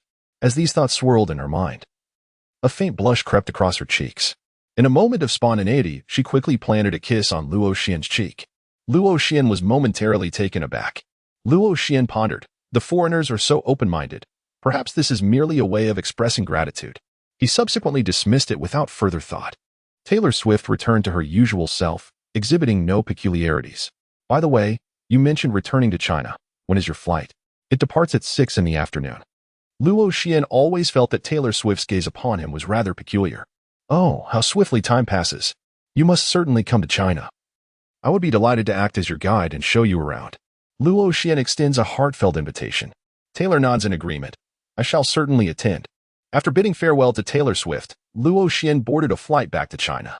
Thanks to the ability to train within the confines of a training facility, he need not expend additional time and resources seeking out a trainer. Consequently, Luo Xian is graced with a lengthy 2-month holiday. During this return to China, aside from filming a few endorsement advertisements, he finds himself with little else to occupy his time. Luo Xian had initially believed that as a first-round draft pick in the NBA, he would be greeted by fans upon his arrival, or at the very least, encounter individuals familiar with his identity. However, he was met with disappointment, as the media presence was not particularly advanced at that time. Aside from those within the industry and a handful of basketball enthusiasts who had viewed his videos, there were very few who recognized him. Up until that moment, he had not participated in any public events, and sports channels had yet to broadcast any of his games. The reality was that Luo Xian had played far too few matches. Furthermore, the joint trials were not publicly announced, and the Summer League games lacked significant attention. Only his parents were aware of Luo Xian's selection for the NBA. As honest and simple rural folk, they were still somewhat incredulous. Had it not been for the coverage by sports media, they might have thought their son was deceiving them. As Luo Xian returned home and set down his luggage, he heard his mother's voice emanating from the doorway. Initially, he assumed she had returned and was conversing with someone. However, as he listened more closely, he began to sense that something was amiss. The voices grew increasingly louder, resonating clearly within the house. Was his mother still embroiled in an argument with his second aunt from his cousin's family? Luo Xian furrowed his brow. When he departed from home, his second aunt had already come over to create a ruckus. The cause of the disturbance was the construction of a house by the Luo family. which had exceeded the budget. His parents had borrowed 50,000 yuan from the second aunt's family, with the promise to repay by the end of the year. However, upon learning that Luo Xian was to attend a joint NBA trial overseas, she panicked and began borrowing money from others. Fearing that the Luo family might be unable to repay the debt due to the mounting financial burden. During the days leading up to his departure, she incessantly demanded repayment. Yet, at that time, Luo Xian's parents were in no position to settle the debt, resulting in heated disputes between the two families. Luo Xian heard his mother's voice in his ears. "It's from your second aunt. I have already stated that I will return it to you once my Xuanzi comes back. No way. Today you must repay me the money. Otherwise, you shall transfer the vegetable plot adjacent to elder brother's house to me." Luo Mu emphatically rejected the proposal, declaring it impossible, for that piece of land was reserved for Xuanzi. Moreover, it was worth far more than mere pennies. How could you be so heartless? Who lent you the money when your family was in need? We have exhausted our last resources to assist you, and now you are contemplating defaulting on your debts. Second aunt lamented with an exceedingly aggrieved tone. Luo Xian recognized that his second aunt's words were exaggerated. Their family sought assistance in borrowing money precisely because they were in a relatively comfortable situation, and such a sum would not disrupt their livelihood. Moreover, his cousin had recently purchased a BMW outright just 2 months prior. This second uncle, who operates a knitting factory, knows that 50,000 yuan barely suffices for a single order. Most importantly, the agreed-upon deadline for repayment has yet to arrive. As I mentioned before, once my son Xian returns, we will repay you. Why are you still searching for excuses? Do not blame me for speaking harshly. He is abroad for some training. And Lin has already stated that he is merely daydreaming, as there is no real opportunity for him. If one does not hold a significant position, there is no need to wear such a grand title. Upon hearing her words, Luo's mother noticed her son's immediate displeasure. Xuanzi called back, announcing that he had been selected and had even received a salary. He assured that once he returned, he would deliver the money to you, suggesting that everything would be fine. If he is deceiving you, how can you believe him? Today, you cannot leave. Regardless of the circumstances, you must repay the money or, alternatively, sign the land transfer contract. As Luo Xian stepped out, he observed his second aunt handing a piece of paper to his mother. It appeared that they were either preparing for something or, perhaps, that their family had long been keeping an eye on the land belonging to Luo Xian's family. Luo Xian has successfully secured a position in the NBA, earning a substantial salary. The land holds little significance for him at present. However, being manipulated in such a manner is quite disconcerting. Luo Xian took several strides to seize the land transfer contract. In the gaze of the two, he tore the document into several pieces. "Aunt, the land cannot possibly be transferred to you. As for the money owed to your family, I shall repay you tomorrow." "You mean tomorrow, just like that?" Aunt was visibly irked by Luo Xian's timely intervention and the destruction of the contract. Chapter 32. Managing Family Affairs. The district chief pays a visit. "Xian, when did you return?" Luo's mother inquired with delight upon seeing Luo Xian. "Mother, I have only just arrived home." After Luo Xian finished speaking, he turned to the plump middle-aged woman and inquired, "Second mother, if tomorrow is not feasible, what do you intend to do?" The middle-aged woman was rendered speechless by Luo Xian's words. Everyone else was repaying their debts. What other options did she have? With a forced resolve, the middle-aged woman finally said, "Isn't there a provision for interest after borrowing for such an extended period?" Luo Xian cast a sidelong glance at the woman, realizing that this relative was quite something. How much interest does second aunt desire? Before the woman could respond, a middle-aged man with a slick-back hairstyle, clad in a pair of impeccably polished leather shoes, descended from a nearby black Toyota. The man spoke first, reproaching her. "How can you address your sister-in-law like that? We are all family. Why mention interest?" He then turned to Luo Xian and his mother, saying, "Sister-in-law, Xuanzi, pay her no mind. We are all family here. The money can be repaid whenever. There is no need for haste." The newcomer was none other than Luo Xian's second uncle, the husband of the stout middle-aged woman. Luo Xian was perplexed by his second uncle's intentions. It was evident that this uncle, already aware of the situation regarding the debt collection by his second aunt, had chosen this moment to play the benevolent figure. Moreover, Luo Xian understood that his second aunt was always subordinate to his second uncle. She would not dare to demand repayment without his endorsement. From the conversation between the woman and his mother, it became clear to Luo Xian that the second uncle had developed an interest in their parcel of land. One does not strike a smiling face. Luo Xian politely addressed, "Second uncle." The middle-aged man with a slick-back hairstyle seemed to have just noticed Luo Xian. "Xuanzi, Didn't you go to the beautiful country? Why have you returned so swiftly? The plump, middle-aged woman, initially acting on her husband's orders, felt inexplicably reprimanded and harbored some discontent, muttering sarcastically, he must have been unable to manage there. The slicked-back man cast a fierce glare at his wife, causing her to shrink back, silenced by his reprimand. Luo Xian, following the woman's words, remarked, it has become untenable. The middle-aged man, in an effort to mask his embarrassment, chuckled heartily twice and replied, no worries. At least you visited the beautiful country and broadened your horizons. My uncle has lived for so many years without ever traveling abroad. He then shifted the subject, continuing, this trip abroad must have cost quite a bit, right? Sister-in-law. Why don't you and your family discuss it? I am interested in purchasing the plot of land next to my elder brother for the purpose of constructing a factory. Perhaps you could consider selling it to me at a more favorable price? After all, we are family, and you have no current use for that land. I promise to compensate your family once I start making a profit. Luo Xian did not anticipate that his second uncle would reveal his true colors so swiftly. The residence of Luo Xian is situated in a village within Chongqing. This locale marks the intersection of urban and suburban areas, and has experienced considerable development over the past 2 years. Generally, if there is no pressing need for immediate cash, the villagers are unlikely to contemplate selling their homes or land at this juncture. Luo Xian firmly declined, saying, Uncle, I apologize, but we have already made arrangements for that piece of land. The man with the slicked back hair furrowed his brow and replied, you currently lack the funds for that land. But once I have earned enough, I will compensate you. Truly, there is no need, Luo Xian insisted. We have other plans. The price is negotiable. Xian, when your father returns, consult him for his opinion. We are family after all, and I assure you that I will not neglect your family in the future. Once you graduate and find yourself without a job, come to my factory, and I will arrange a managerial position for you. The middle-aged man spoke with what he believed to be sincerity. Thank you, uncle. Luo Xian expressed his gratitude with great politeness. I have other matters to attend to, so I shall take my leave now. I will return in a couple of days. Noticing that Luo Xian and his mother had little inclination to converse, the man with the slicked back hair chose to bid them farewell and departed. Luo Xian initially harbored no particular thoughts regarding that piece of land. After all, they were relatives. And as long as the other party exhibited sincerity, selling it to them would be quite acceptable. However, should they resort to cunning tactics, Luo Xian would not indulge them. Tomorrow, he intends to give the money to his father, instructing him to return it to his second uncle, for one cannot find solace in being indebted to others.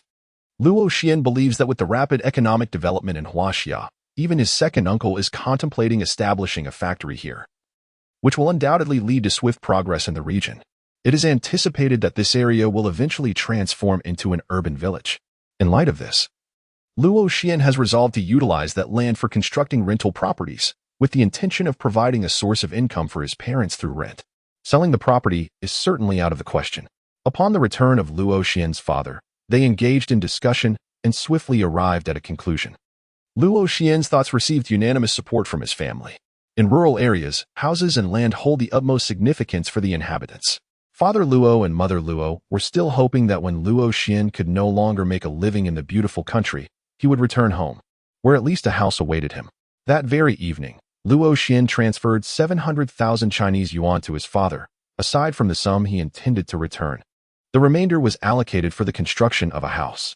On the following day, Father Luo returned the money to his second uncle. Luo Xian took a respite at home for 2 more days. His second uncle paid another visit, accompanied by his second aunt and a portly middle-aged man.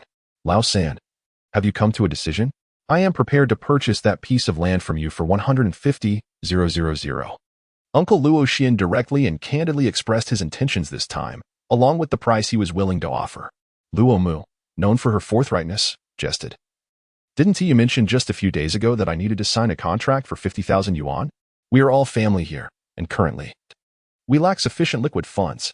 I wouldn't neglect your family after earning a profit. Rest assured, we will gradually make amends in due course.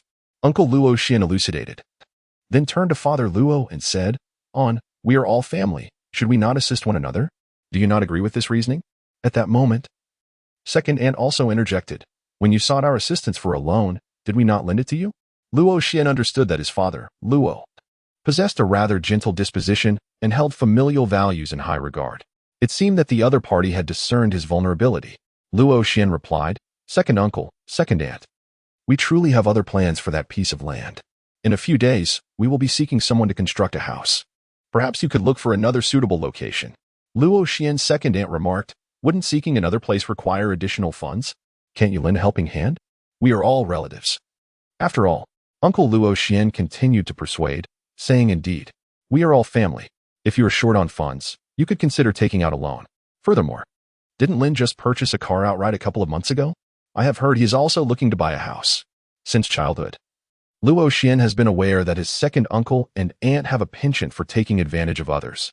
It seems they now wish to acquire their family's land at a bargain price. Although they speak sweetly of future compensation, one should not be deceived by their words. Luo Xian was certain that he would never see a single cent of compensation from Mao in the future. Upon hearing Luo Xian's words, his second uncle and aunt exchanged glances. It was his second uncle, accustomed to the world of business and possessing a thicker skin, who maintained his composure and replied, Xuanzi, you are still young and do not understand. In the realm of commerce, it is sometimes necessary to uphold one's dignity. Otherwise, who would entrust orders to your uncle? The vehicles are merely acquired to maintain appearances. Alas, the true hardships of life are known only to oneself. Luo Xian would certainly not believe his nonsensical claims. If he were unaware, I arranged for your second aunt's brother to secure you a position at the district government, a stable job in a public institution.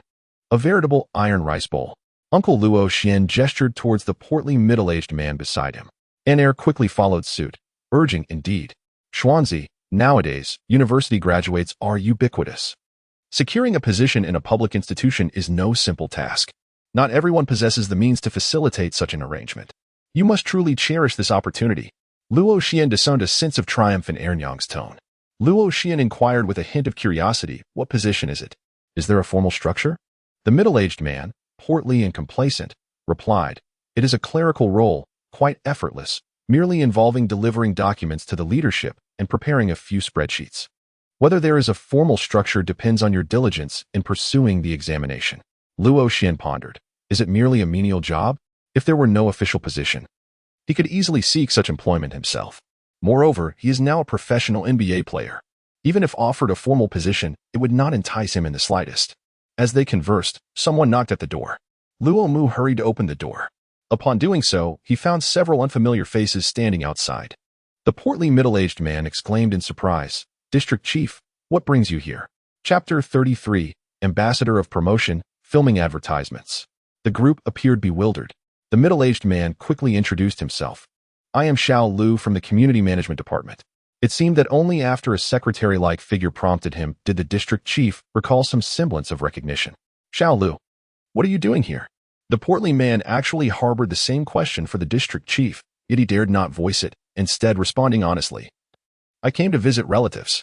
The district chief was astonished. Is Luo Xian related to you? Luo Xian responded, I am not very familiar. I haven't seen the district chief often.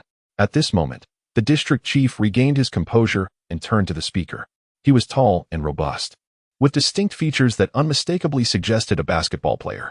The district chief quickly matched Luo Xian's appearance with the descriptions he had read in the news media. He promptly extended his hand and said, Hello, Luo Xian. I'm the district chief of our area. It is a pleasure to meet you for the first time. Luo Xian felt a bit bewildered and instinctively shook hands with the other party, unsure how the district chief had arrived at their home and recognized him. Luo Xian still retained a faint semblance of thought. The portly middle-aged man, along with Luo Xian's parents and uncles, appeared utterly bewildered. Luo Xian Ernyang, without a moment's hesitation, presumed that the district chief's visit was due to her own brother, as he was the only one in her family employed in the government, thus enabling her to converse with such a prominent figure. The entire Luo Xian family consists of farmers, and they were the first to be eliminated. It is not just her. Even Luo Xian's second uncle shares the same sentiment. At this moment, Luo Xian Ernyang gazed triumphantly at Luo father and Luo mother, as if to convey, behold, my brother is capable of conversing with the district chief. A middle-aged man, who introduced himself as Xiao Lu, cautiously inquired, District Chief, what brings you here? The district chief, barely acknowledging Xiao Lu, turned his excited attention to Luo Xian, exclaiming, Luo Xian, you have brought honor not just to our district, but indeed to our city, and even to our nation. What? Luo Xian's aunt exclaimed in astonishment, District Chief, surely you must be mistaken. Luo Xian has yet to graduate from university. How could he have brought such honor? Indeed, echoed the district chief. Luo Xian inquired. The district chief mentioned that in my youth, I too played basketball. Recently, I came across a report about you and discovered that you hail from our region, which piqued my interest in your circumstances. I was pleasantly surprised to learn of your remarkable achievements. Not only have you been selected for the NBA, but you also secured the MVP title in the Summer League. Luo Xian humbly replied, such praise is undeserved. I am still far from bringing glory to my country, and I have yet to be selected for the national team. There is no need for such modesty, Xiao Luo. I observed your confident pitching, which truly reflects the spirit of our Huaxia people. You must be quite busy with your work. Your visit here cannot solely be to commend me. Upon hearing Luo Xian's words, the district chief chuckled heartily. Having spent time abroad, he spoke rather candidly. Indeed, our city aims to establish itself as a civilized metropolis, and we require an ambassador of sorts. In my view, since you represent our district, I would like to recommend you for this role. His motivation for such a proposal was undoubtedly beneficial for himself. The district had previously produced an athlete who participated in the Olympics, and now, another who has made it into the NBA. This is certainly advantageous for someone in charge of cultural and educational affairs. Luo Xian nodded, and this made perfect sense. Certainly, as long as time permits. I shall endeavor to cooperate with the leadership. Haha, we are grateful for your support, Xiao Luo. But I must clarify that neither the district nor the city has funds to compensate you as a spokesperson. District Chief, what are you saying? Promoting our hometown should not involve any monetary gain. Excellent. Young man, you possess vision, and I have great faith in you. To be candid, during my youth, I had but one passion, playing basketball. Now, with age and a busy work schedule, I find little time for physical activity. Those who do not closely follow sports may be somewhat perplexed. However, even the most uninformed among them understand that Luo Xian has been selected after training in the beautiful country, achieving remarkable success. The district chief has even visited his home. Luo Xian's second uncle and aunt were still somewhat incredulous. According to what their son had conveyed, gaining entry into the NBA was exceedingly challenging.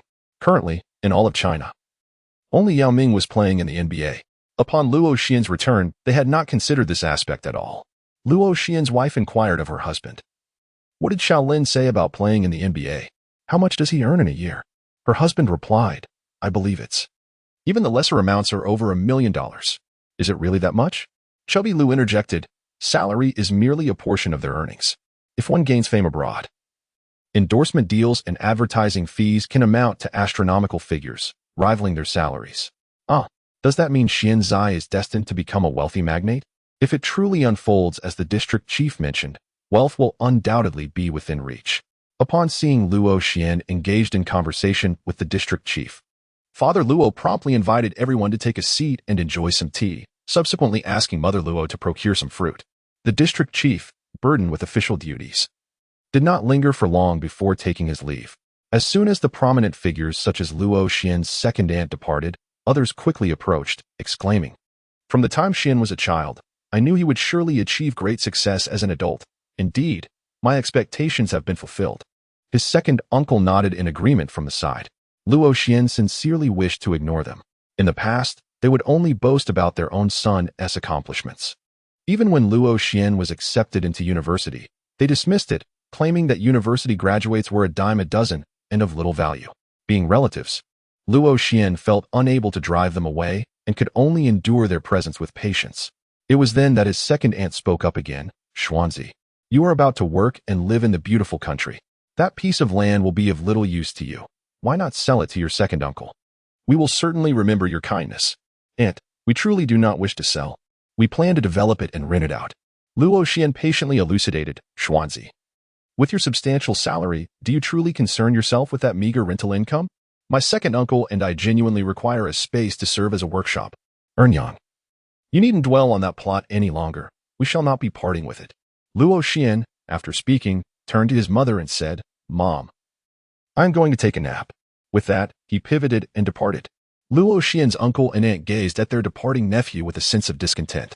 As soon as they stepped out of the Luo household, his aunt remarked to her husband, what nonsense is this? Just because he has entered some trivial NBA, he believes he can ascend to the heavens, as if his eyes have grown atop his head. I wonder how he will come crashing down. When that time comes, let him not seek my sympathy. I shall see whether I choose to regard him. If Luo Xian were to hear such words from Ernyang, he would likely be both amused and exasperated. He sensed, albeit faintly, that he was drifting further away from his former life. Those friends, too, had changed in their interactions due to the shifting circumstances of their lives. For the subsequent 2 weeks, Luo Xian remained confined within the walls of his home, nearly succumbing to the throes of ennui. Had it not been for a phone call from his agent, urging him to travel to Guangfu for a series of endorsement advertisements, he would have continued his hermetic existence. The agent meticulously organized the schedule, ensuring that all requisite filming for the endorsements occurred within a similar time frame, thus sparing Luo Xian the inconvenience of excessive travel. Zen City is not far from Guangfu, a place Luo Xian had frequented in the past. Like many men, his outings were remarkably uncomplicated, consisting of 2 sets of casual attire, one worn and one packed. Having been cooped up for so long, he also packed a pair of sneakers and athletic wear, intending to seize the opportunity to engage in some impromptu basketball at the local courts. His lack of experience in filming, however, loomed over him. Luo Xian arrived at the shooting location 10 minutes earlier than the time provided by the brand. Yet this resulted in insufficient time for makeup. Consequently, the crew members involved in the shoot are now waiting for him to complete his makeup. Luo Xian is apprehensive about being perceived as arrogant and disrespectful, which compels him to apologize profusely. The act of filming can be rather tedious, particularly for the majority of men who do not relish having their photographs taken. During the filming, Luo Xian often felt a sense of discomfort while posing, resulting in an exceedingly slow progress. Fortunately, his filming partner exhibited remarkable patience in guiding him. Classmate Jiang Manuan, standing at 176 centimeters with a healthy sun-kissed complexion, frequently engages in fitness activities and enjoys a variety of sports, including surfing and swimming. Her doll-like visage, combined with her striking figure, exudes a distinctly Western charm. Luo Xian turned to the advertising director and inquired, "Director, is it necessary to disrobe for the filming of a shampoo commercial?" The director retorted, "Do you not find it impossible to wash your hair at home without removing your clothes, lest you soil them?" Luo Xian found himself at a loss for words when questioned, ultimately complying with the director's instructions. He removed his upper garment, revealing a robust physique adorned with well-defined muscles. Particularly striking were his 8-pack abs and sharply contoured chest, which nearly caused the female audience members to drool. The male spectators looked on with envy. Jiang Manuan also followed the director's directive, shedding her clothing. Her breathtaking figure captivated many, leaving them momentarily speechless. Chapter 34, The Guidance of Brother Yuan. Not a stranger, the director, observing the physiques of Luo Xian and Jiang Manuan, exclaimed in admiration, "The brand truly knows how to select its ambassadors. These two exude an undeniable chemistry." As a basketball player, Luo Xian possesses an impressive physique, yet it is Jiang Manuan whose figure is truly breathtaking. The white bandeau she dons, accentuated by her curvaceous form and the short skirt that showcases her long legs, nearly captivates the male audience. Years of dedicated fitness have left no trace of excess flesh on Manuan's abdomen, and her waist-to-hip ratio is nothing short of extraordinary. A group of male staff members fixates on the tattoo adorning her chest, curious about its design. The director, after a moment of contemplation, finally responds, "Miss Jiang, perhaps you should consider changing your undergarment. We cannot allow the tattoo to be visible, as it might overshadow the essence of the shoot." Having likely participated in similar advertisements before, Jiang Manuan promptly replies, "No need for that.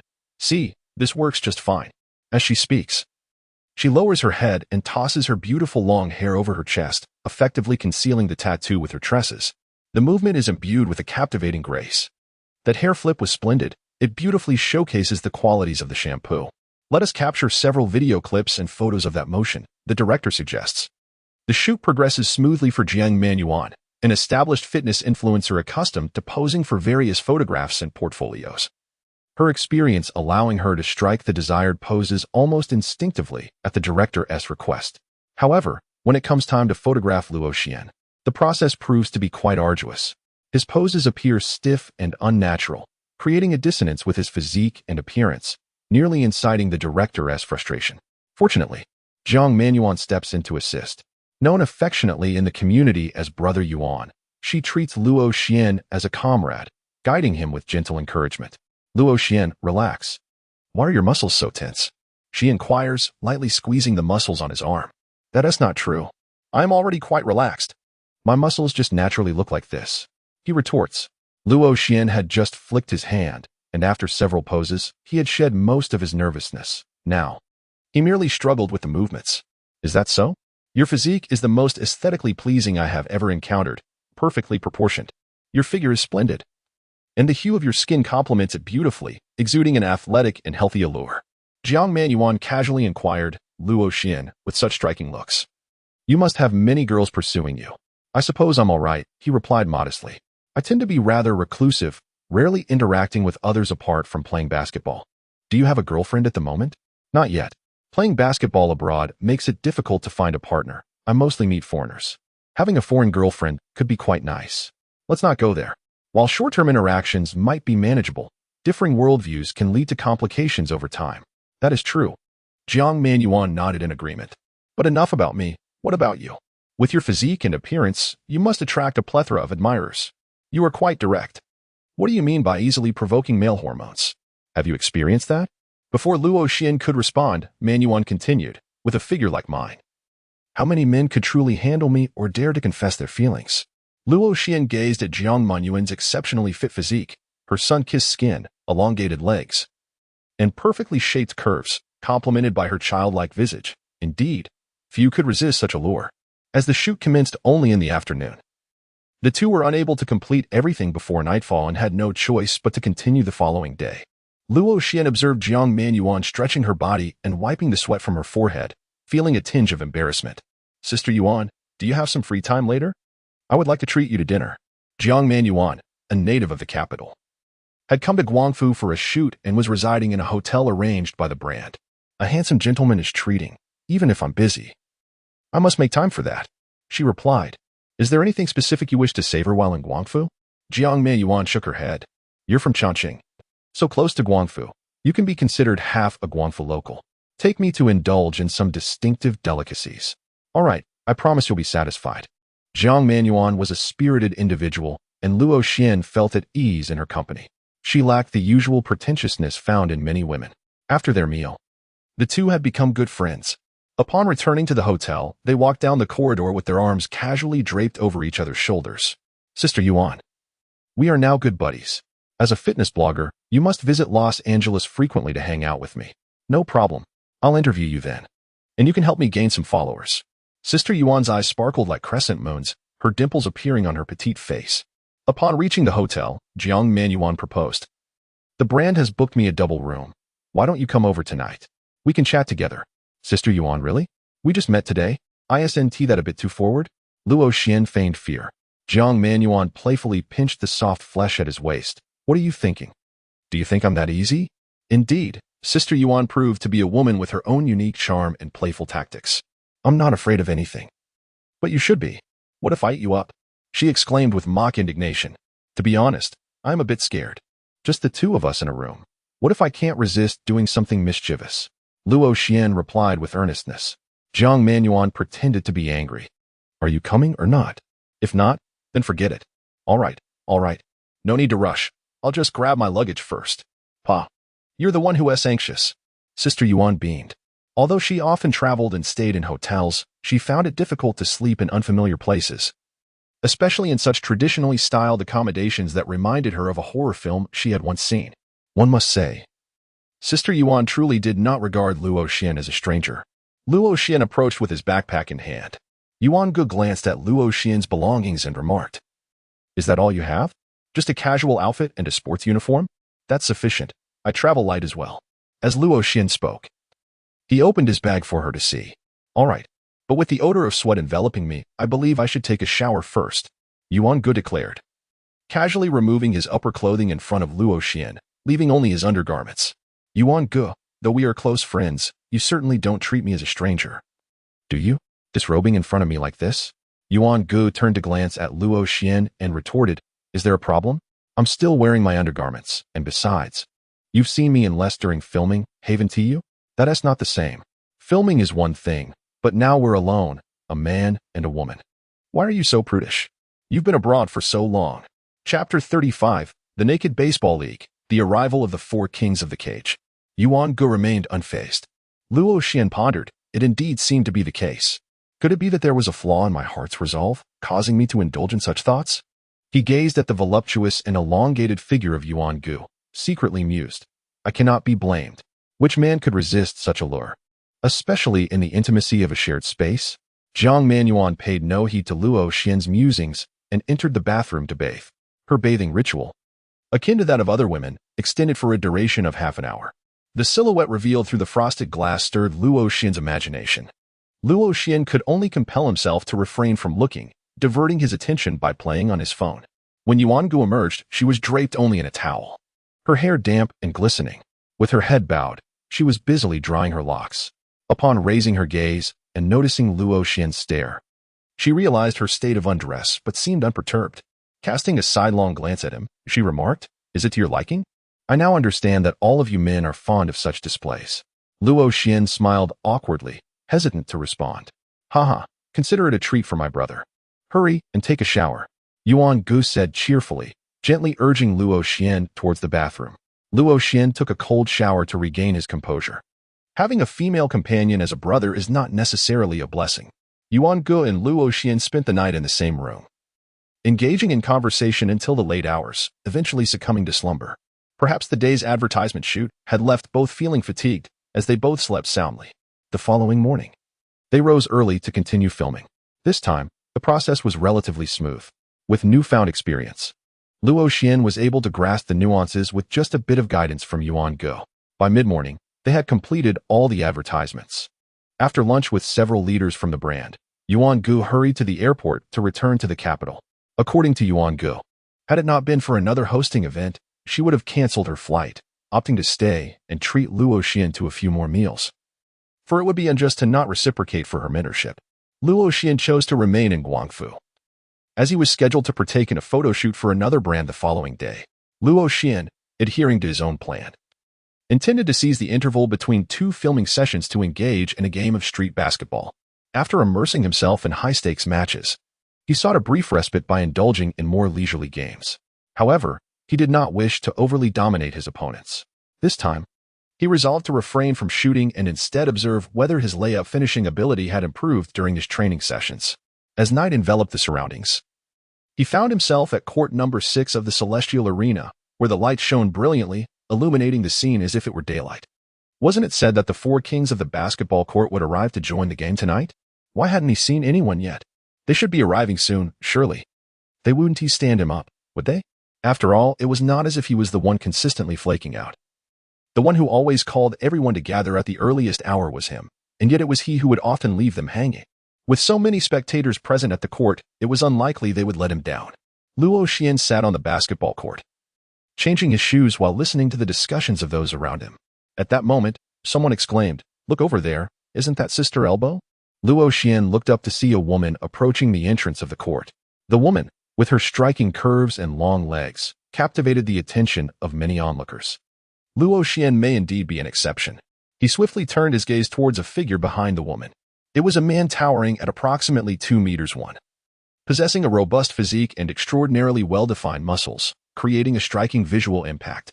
Luo Xian squinted his eyes, surprised to see the imposing figure had also arrived.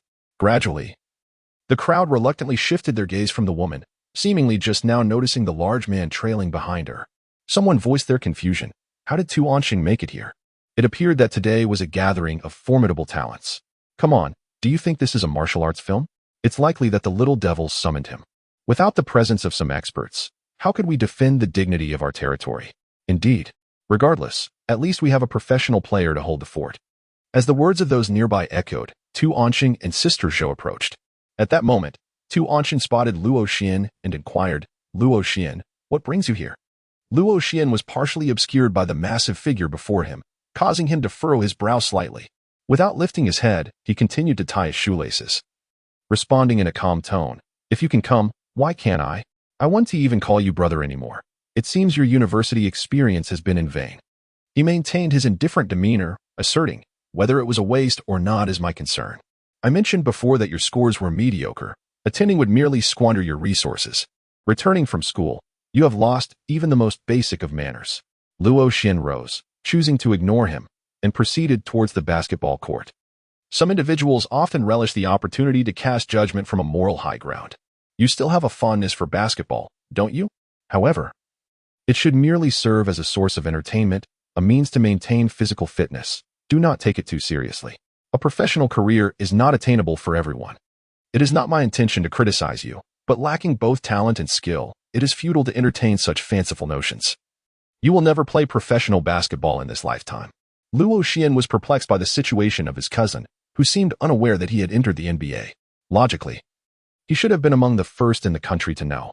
Luo Xian, greatly influenced by his cousin, aspires to pursue a career in professional basketball. Within Luo Xian lies an indomitable spirit, nurtured from a young age with a fierce competitive streak, vowing to surpass his cousin. In your world, no one is deemed superior to you. However, it is prudent not to be excessively self-assured. While I cannot speak for others, it is certain that you do not measure up to me, nor have you exerted the same effort. What do you possess to compare with me? Tu Ansheng remarked disdainfully. Ansheng, who is this? Would you be so kind as to introduce him? Sister Josie observed Luo Xian with a favorable impression, noting his striking features and youthful charisma. Xiaoqin, this is my cousin, Luo Xian. I mentioned him to you before. The child who wishes to pursue a career in gaming after watching my professional matches. Is he the cousin you spoke of? The one who would flee upon spotting you on the basketball court? Luo Xian halted his steps, intrigued to discover what disparaging remarks his cousin had uttered about him. Upon realizing her misstep, Sister Zhou quickly offered an apology. My apologies, handsome. I meant no offense. It's quite all right, he reassured her. Those are merely tales from our childhood, nothing too grave to mention. Now, Luo Xian found himself on a different plane, far above such trivialities. You seem remarkably magnanimous. I heard from Tu Ansheng that you aspire to pursue a career in professional basketball? Luo Xian nodded, acknowledging the notion. Do you not find this idea rather amusing? Indeed. It is quite ludicrous. Before Luo Xian acquired the system, he experienced a situation like this. Tu Ansheng teasingly inquired of Luo Xian. Didn't you go to the XXX Club for a trial? How did it go? Did they pay you any attention? Luo Xian remained silent. Indeed. He had visited 2 clubs, yet the other party had not even laid eyes on him, let alone offered him a trial opportunity. However, how did Tu Ansheng come to know about this? Luo Xian ventured to the XXX Club on his own, unbeknownst to his parents. Chapter 36. Despicable men deserve their comeuppance. A one-on-one confrontation with Tu Ansheng. No wonder it seemed so peculiar at that time. The security initially permitted him entry but subsequently revoked it. Luo Xian was acutely aware that his cousin was the type of person who could not bear to see others prosper more than himself. Little did he expect that in such matters, his cousin would also meddle. Tu Ansheng continued to drone on, ostensibly imparting wisdom to Luo Xian as if it were all for his benefit. In my opinion, we should adhere to the principles of pragmatism and be grounded in reality. Heed your cousin's advice. If you lack the talent, refrain from attempting to take on tasks beyond your capability. You possess no such aptitude. Having pursued a university education, you ought to complete it and venture into the workforce as soon as possible. You are well aware of your family's circumstances. This was also the reason why Tu Ansheng, during his travels, had turned off his social media and was oblivious to the happenings in the NBA. Otherwise, he would not have uttered such remarks. Stealing a glance at Sister Zhou, he continued with a tone of earnest concern, I say all this, not without your best interests at heart. If playing professionally were that simple, with so many aspiring individuals nationwide, few would actually succeed. Although Sister Zhou was not privy to their family affairs, her understanding of basketball prompted her to interject, Dear sir, pursuing a professional career is truly not as straightforward as it seems. There are myriad complexities involved. Luo Xian glanced at Tu Ansheng and remarked nonchalantly, Do you believe you are the only one capable of playing professionally? Tu Ansheng replied, Many can play, but you certainly cannot. He cautioned, Do not be overly confident. Just because you have grown a bit taller these past 2 years does not imply you possess talent. I am well aware of your capabilities. You lack both shooting skills and the ability to withstand competition. Luo Xian could only lament that, at times, relatives are truly less reliable than a stranger. At this moment, Luo Xian had grown weary of engaging with him and was instead gazing around idly. Just then, someone shouted. AVE arrived. Everyone turned their attention towards the entrance. A group of 7 or 8 young individuals strode in with great enthusiasm. Leading the charge was the unmistakable Qing Tian, followed closely by the 4 heavenly kings. It appeared that Qing Tian was acquainted with Tu Ansheng, as he approached him directly and offered a friendly handshake. Long time no see, Luo Ge. We must find time to play some ball at the cage, exclaimed Qing Tian. Sure, I'll definitely come by when I can. By the way, is there a one-on-one segment planned for today? Tu Ansheng inquired. I cannot say. This is not my domain, Qing Tian replied with a smile, secretly thinking, who doesn't he know of your prowess in one-on-ones? Who would want to challenge you? Tu Anqing had intended to impress Sister Zhou today, and he understood that showcasing his skills was paramount. At that moment, a tall, slender man wearing glasses unexpectedly emerged from the crowd. He chimed in, to welcome our brothers from the cage, a one-on-one segment is undoubtedly essential. Xiaogui recognized that in a 4v4 match, his team might not be able to rival the 4 heavenly kings from the cage. So he had invited Tu Anqing to join. He believed that on his home turf, they should at least have a guaranteed victory in certain events. However, the ensuing scene was quite awkward. As Tu Anqing stepped onto the basketball court, ready to face challengers, he envisioned how he would triumph over his foes in front of Sister Zhou. Yet, to his dismay, no one stepped forward to challenge him. This left him in a rather embarrassing predicament. After all, who would dare to challenge him? It was common knowledge that his one-on-one skills surpassed those of many players in the CBA. Luo Xian shook his head, aware that his cousin relished showcasing his own strengths in a bid to assert his presence. Luo Xian is currently engaging in a conversation with Sister Josie. Hello, Sister Josie. Allow me to formally introduce myself. My name is Luo Xian, and I am one of your admirers. If the opportunity arises, we could team up and tackle challenges together. How insincere. You barely glanced at me just now. I find it hard to believe that you are indeed my admirer.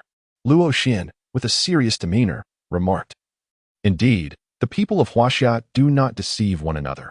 I am an admirer of your aesthetic appeal. To my knowledge, my male admirers primarily appreciate my physique and skills, while those who admire my looks are rather few. Luo Xian surveyed Sister Josie from head to toe, clearly possessing a strong sense of self-awareness. Sister Josie, are you my cousin's girlfriend? Sister Josie replied, do not speak carelessly. We merely play basketball together occasionally. I am conducting an exclusive interview about professional athletes, and he happens to be my subject. However, it is true that he is pursuing me. Do you also believe that my talent pales in comparison to his? I have not witnessed your gameplay, but based on static talent alone, you certainly do not surpass him. Is that so? The atmosphere grew increasingly awkward as no one seemed inclined to engage in one-on-one matches. In a bid to lighten the mood, someone quickly interjected. If no one wishes to challenge one another, how about we simply start with a half-court game instead? He thought to himself, Tu Anqing is far too eager. He fails to realize that he should allow some of the less skilled players to take the floor first. Instead, he rushes in solo who would want to join. In the crowd, everyone exchanged glances, hesitant and uncertain. Suddenly, a melodious female voice resonated in Luo Xian's mind. Ding. Good person, good deed, love for basketball. Task assigned. Be a good Samaritan. Task. Maintain order on the court, preventing Tu Anqing from dominating through one-on-one challenges. Assist Sister Josie in avoiding the clutches of a scoundrel. Target individuals. Li Qin, Sister Josie, a basketball influencer with 2 million followers. Tu Anqing, Sister Josie's pursuer, a notorious scoundrel juggling multiple relationships, member of the CBA's second team. Task requirements. Defeat the scoundrel Tu Anqing in a one-on-one match. Provoke him with trash talk to elicit 10 points of negative emotional energy. Task reward. Training points 10. Attribute points 3. Upon hearing this voice, Luo Xian was filled with excitement. A new task had finally arrived. Although the rewards were somewhat modest, they were better than nothing. At that moment, Luo Xian could not care less that Tu Anqing was his cousin. Scoundrels deserve to be dealt with. Luo Xian offered a slight smile to Sister Josie and said, why not? I shall give it a try. If I win, you must treat me to a midnight snack. At that moment, an elderly gentleman approached Sister Josie and interjected, young man, Tu Anqing is renowned for his prowess in one-on-one challenges. Even many members of the CBA's first team find themselves at a disadvantage against him. Luo Xian was oblivious to the direction in which the old man's gaze wandered. However, Sister Zhou was not his concern, and he felt no obligation to meddle in matters that did not pertain to him. Luo Xian smiled faintly, brimming with confidence. Just you wait and see. I am destined to be a man who plays in the NBA. Before Luo Xian awaited Sister Zhou's response, he strode decisively towards the court. The radiant smile of a carefree young man vanished, replaced by a demeanor of earnest seriousness. Luo Xian harbors no contempt for any adversary. Even if his opponent is a mere elementary school student, he bestows the utmost respect, never hesitating to block a shot with vigor. Sister Elbow shook her head, filled with skepticism towards Luo Xian. Amidst the anticipation of the crowd, Luo Xian stepped forward. Let me give it a try. You? The young boy scrutinized Luo Xian from head to toe, His physique certainly resembled that of a basketball player, yet this individual was unfamiliar to him. Is that a problem? Not at all, of course not. Tu Wenxing narrowed his eyes slightly and remarked, Luo Xian, perhaps you should refrain from joining us. Don't squander everyone's time. You stand no chance against me. Luo Xian smiled faintly. Oh, really? That may not necessarily be the case. Times have changed. Tu Wenxing mused to himself. You brought this upon yourself. Don't blame me for being merciless when the time comes. However, he replied, all right, I shall show some restraint. Chapter 37. Luo Dazhang's ruthless dunk in the crowd. Whispers filled the air. Who is this person? I haven't seen him before. He can't possibly be a professional player. Can he? It was evident that if he were not a professional, he wouldn't have been able to challenge Tu Wenxing in a one-on-one match. Perhaps some were merely there to join the excitement. Yet, there were also one or two fervent basketball enthusiasts among them who felt an uncanny familiarity with the young man, as if they had encountered him somewhere before. Luo Xian, after all, has yet to make an appearance in the professional league, with his sole experience being in a summer league that has not yet been broadcast domestically. As he warmed up his shooting, the sound of the ball hitting the rim resounded clang, clang, clang. The crisp and melodious echoes of the missed shots reverberated throughout the court. Luo Xian covered his face, a wave of embarrassment washing over him. It had merely been a mistake. Tu Wenxing urged, is it ready? If so, let us commence. Let us not squander everyone's time. The free throw determined the possession. Luo Xian's third free throw missed, and Tu Wenxing commenced the ball. In the training arena, the recent opponent Luo Xian faced was none other than Russell Westbrook, the historic triple-double king, a two-time scoring champion, and a single-time MVP. He is renowned for his explosive athleticism, possessing astonishing leaping ability and speed. In his prime, he frequently dazzled audiences with spectacular dunks over defenders. Luo Xian felt as though he had succumbed to a peculiar obsession, having watched Westbrook too intently. At that moment, an overwhelming impulse surged within him to perform a thunderous dunk over Tu Wenxing. He dribbled the ball with fervor and began his solitary assault. Tu Wenxing, as shameless as Luo Xian remembered, immediately pressed against him, inching closer with deliberate force. He harbored a clear intent, aiming to exploit his physical advantage to overpower Luo Xian. Just like before, he aimed to strike such a blow that would leave his opponent questioning his very existence, demonstrating the essence of basketball talent. In his mind, Tu Wenxing mused, you, aspiring to play professionally? It would be a mercy if I didn't break a couple of your ribs. As he reveled in this thought, he intensified his assault once more. Luo Xian chuckled, you, someone who hasn't even become a mainstay in the CBA, dared to challenge me. Who has undergone systematic enhancement and received instruction from professional trainers. Do you think I'm still that naive little child? Come on, you big oaf. Tu Wenxing felt as though he could not make an impact. He was incredulous and exerted even more force. Carmen, darling, put in more effort. Keep pushing. With a determined grit, Tu Wenxing clenched his teeth, lowered his shoulders, stepped forward, and, with his hips driving his shoulders, charged fiercely towards Luo Xian. Luo Xian had long been prepared, his hands clasped before his chest as he employed his exceptional one-on-one defensive skills, mimicking the movements he had observed in memory. Akin to Yi Jianlian defending against Pau Gasol, pushing against his opponent. He still had a task at hand and did not forget to engage in some trash talk while defending. Even the snot-nosed kid next door has more strength than you. Perhaps you should head home for a glass of milk before returning. Tu Wenxing was already sweating profusely as he stepped onto the court. When did he acquire such formidable strength? When did he become so loquacious? In the past, whenever Tu Wenxing faced off against his cousin, a mere collision would send the latter flying several meters, and during their one-on-one encounters, his cousin remained utterly silent.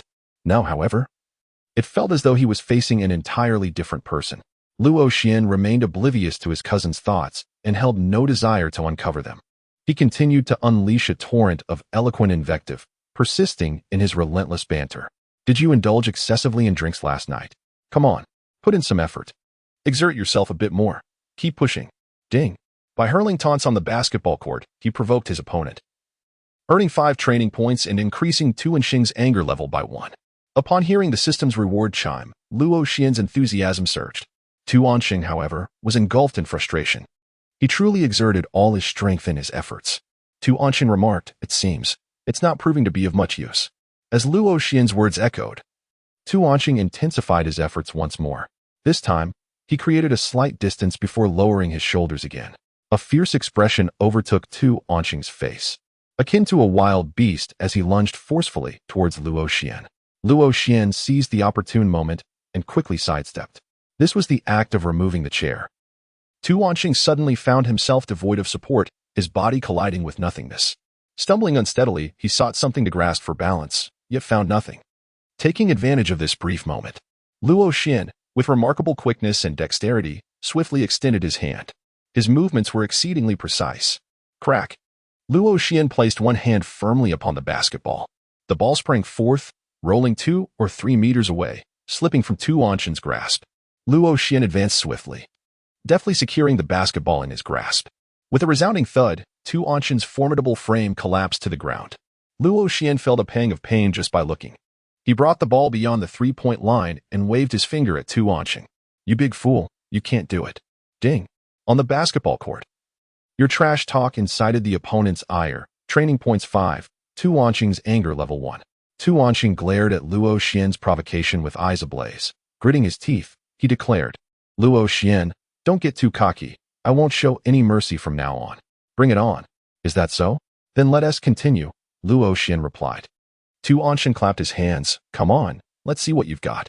"Oh, it seems you're ready to get serious, but it won't amount to much." As Luo Xian maneuvered the ball, he keenly observed his opponent's defensive movements, searching for any signs of weakness. Tu Wanqing maintained a half-step distance from him, poised to defend against both the shot and the drive. The difference is palpable with a professionally trained athlete. It appeared that he was determined not to afford me any opportunity. Suddenly, Luo Xian deftly pushed the ball to the left before swiftly retracting it. After resetting his steps, he rapidly darted to the right. He dribbled the ball down to the basket, gathered it, and leapt high into the air.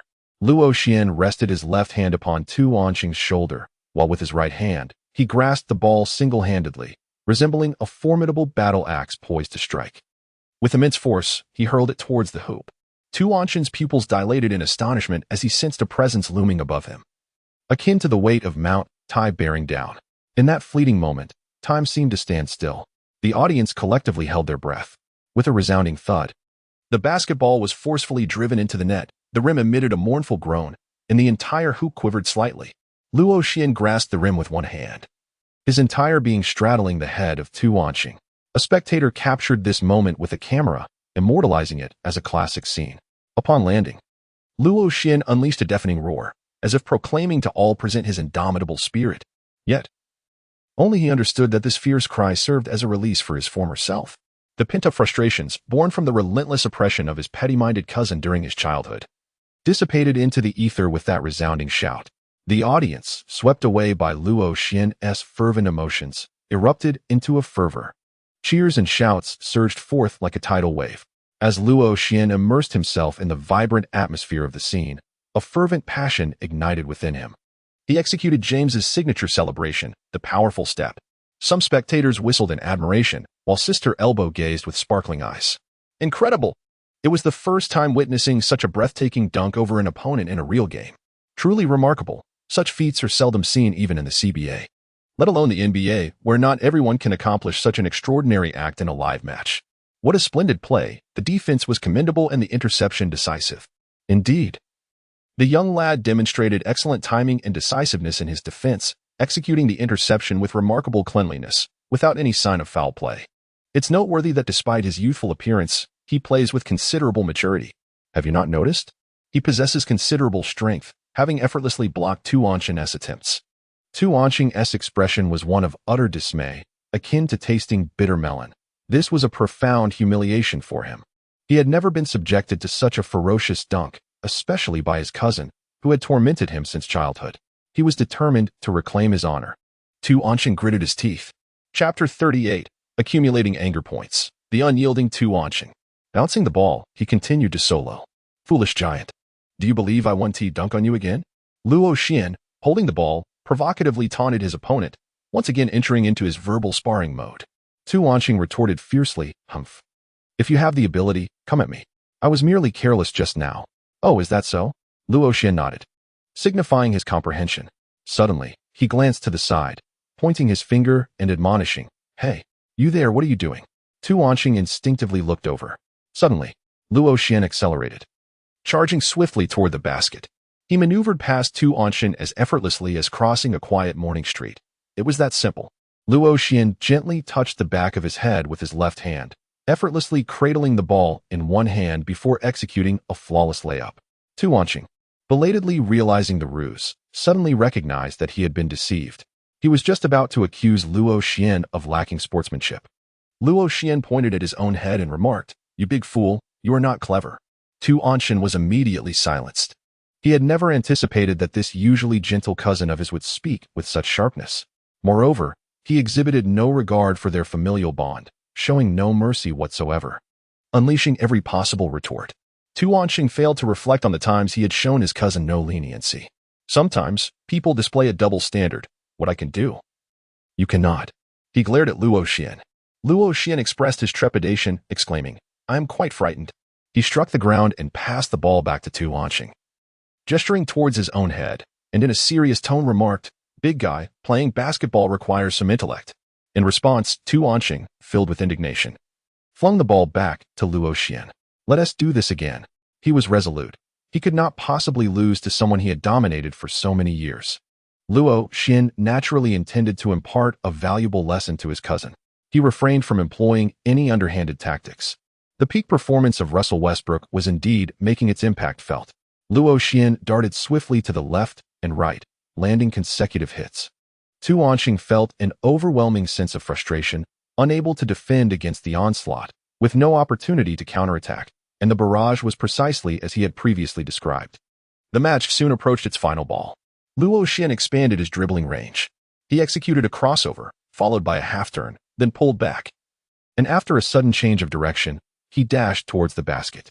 Stopping just over a meter away from the rim, he leaped into the air. Luo Xian raised the basketball with both hands, resembling an eagle soaring through the sky.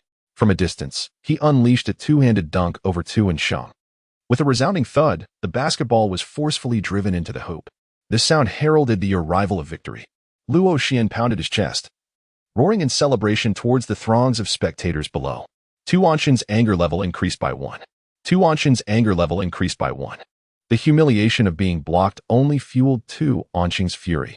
His reason was eclipsed by rage as he charged up behind Luo Xian and forcefully shoved him. Thud, thud, thud. Luo Xian took several steps back. He turned his head and fixed his gaze upon Tu Anshin. Luo Xian's gaze was sharp, exuding an aura of lethal intent.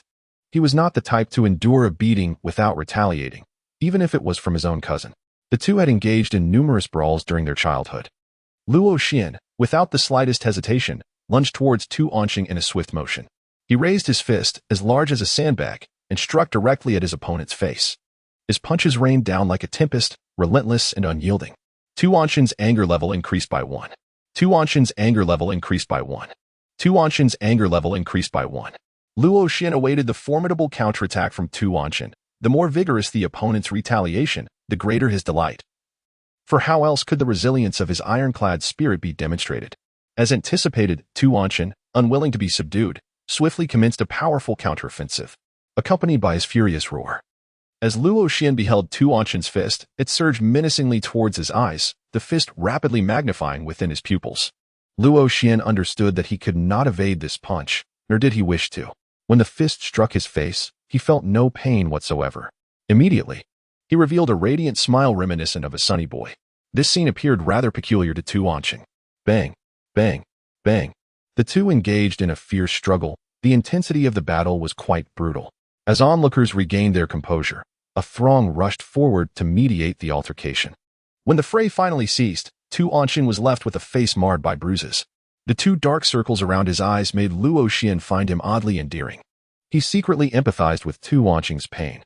Seated aside, Tu Anshin seethed with indignation, feeling the ache on his face, on the verge of tears from the injustice. At that moment, everyone pointed fingers at him, accusing him of being unable to accept defeat. Tu Anshin could only swallow his grievances, bitter as they were. Had it not been for that brash individual who relentlessly taunted him with trash talk, he would not have lost his composure. Wiping the sweat from his face with a towel, he grimaced in pain. Luo Xian appeared completely unfazed, engaging in light-hearted banter with several fellow players nearby. Tu Anshin could no longer maintain his composure. With a swift toss of his towel, he grabbed his bag and turned to leave. In his haste, He didn't even have the opportunity to bid farewell to Sister Zhou. Tu Wanxian found it utterly perplexing how circumstances had devolved to such a state. Luo Xian gazed at the retreating solitary figure, yearning to dedicate a song to him. The silhouette was genuine, yet the person was but an illusion, devoid of any attachment. Curse system, why must it accumulate anger points? It continually conjures up matters that offend. Wait a moment. Why has the system notified me of task completion? Did I not emerge victorious over Tu Wanxian? Luo Xian displayed a look of perplexity. Could it be? Luo Xian cast a glance at Sister Zhou. It seemed there was another task at hand, to protect Sister Zhou from the malevolent clutches of Tu Wanxian. Could it be that this cousin had not yet relinquished his intentions to harm her? How could one deem the mission accomplished? Surely, it could not entail an endless vigil over Sister Zhou. Luo Xian found himself engulfed in confusion. After a moment of contemplation, he resolved to first forge a friendship with Sister Zhou, cautioning her to remain ever vigilant against the scoundrel Tu Wanxian, until the system indicated the successful completion of his task. Luo Xian said to Sister Zhou, remember our agreement. I have won. So you must treat me to dinner later. She replied, I never agreed to that. It was merely your own assertion, and it has nothing to do with me.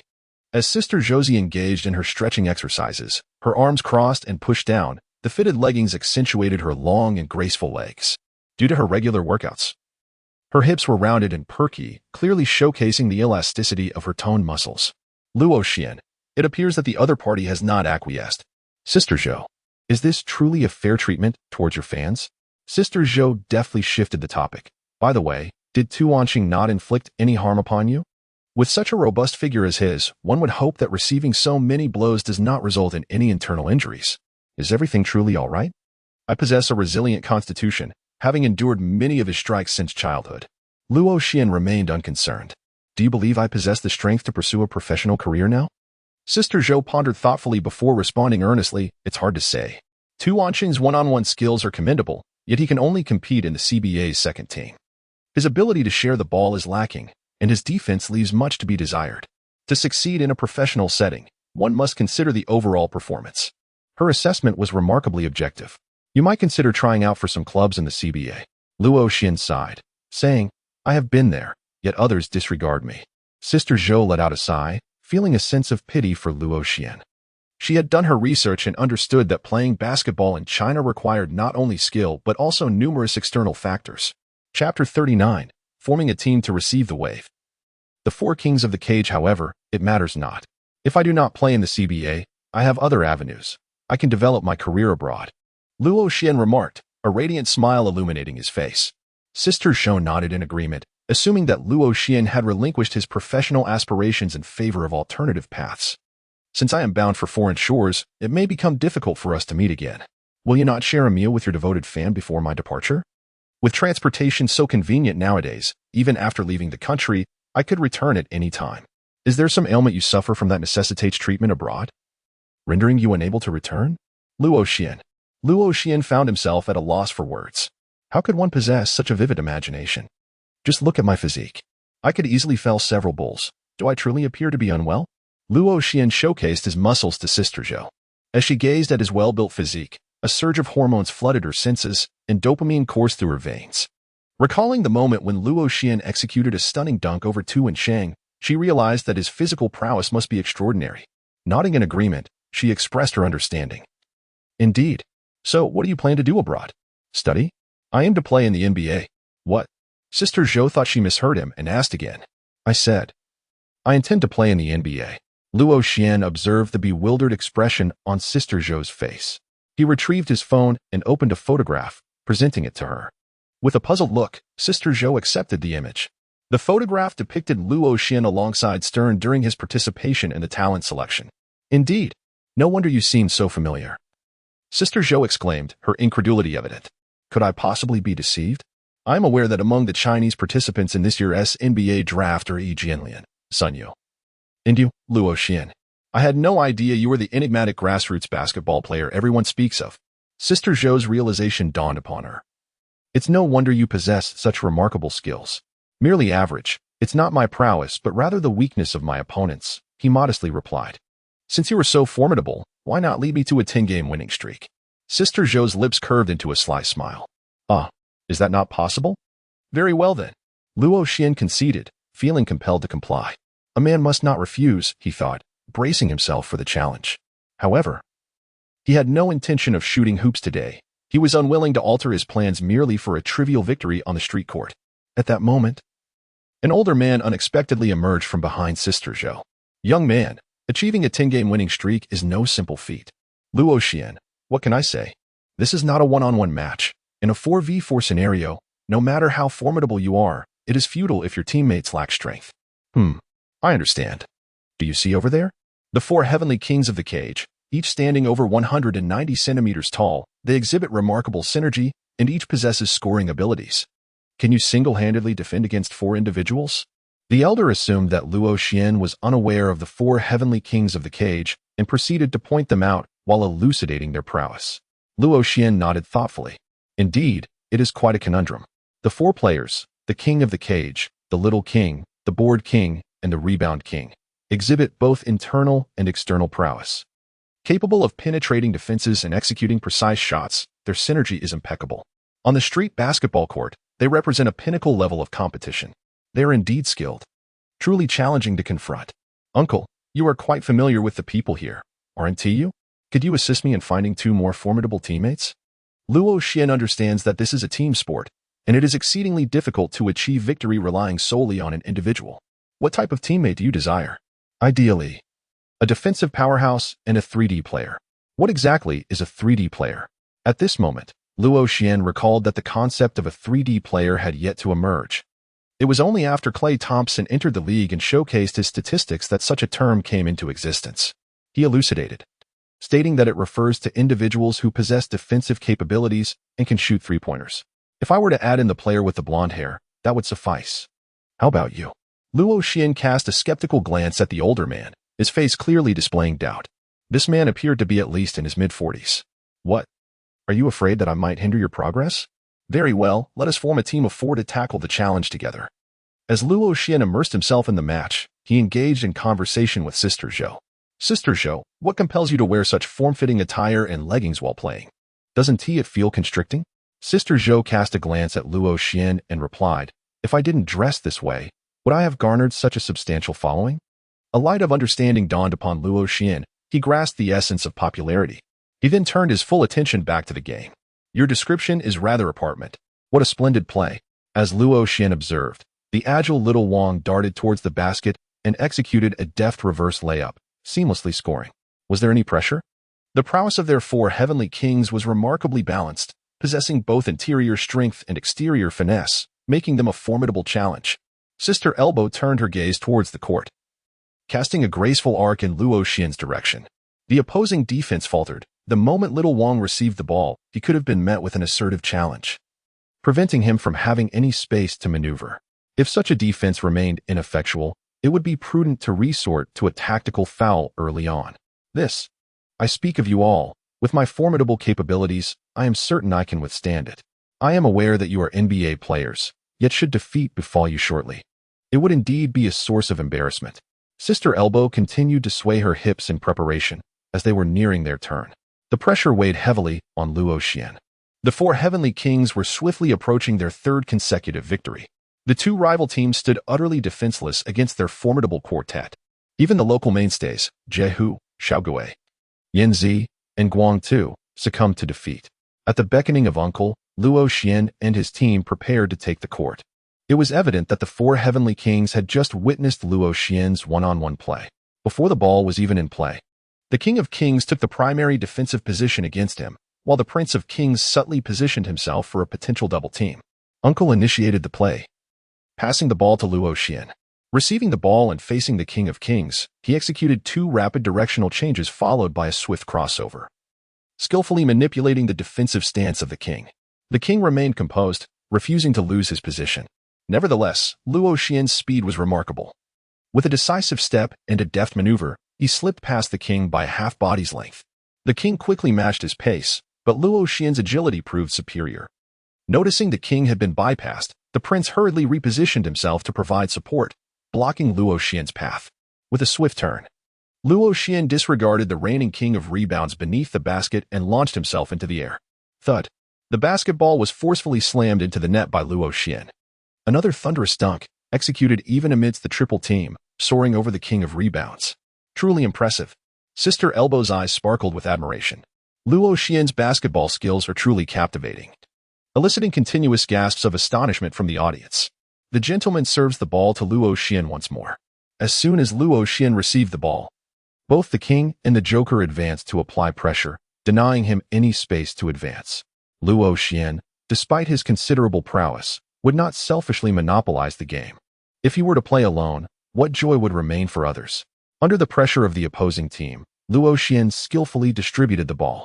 Sister Zhou seized the opportunity. Finding herself unguarded, and with a graceful motion, launched a three-point shot. The arc was exquisite, the trajectory flawless, and her form impeccable. Swish. The basketball cascaded through the net.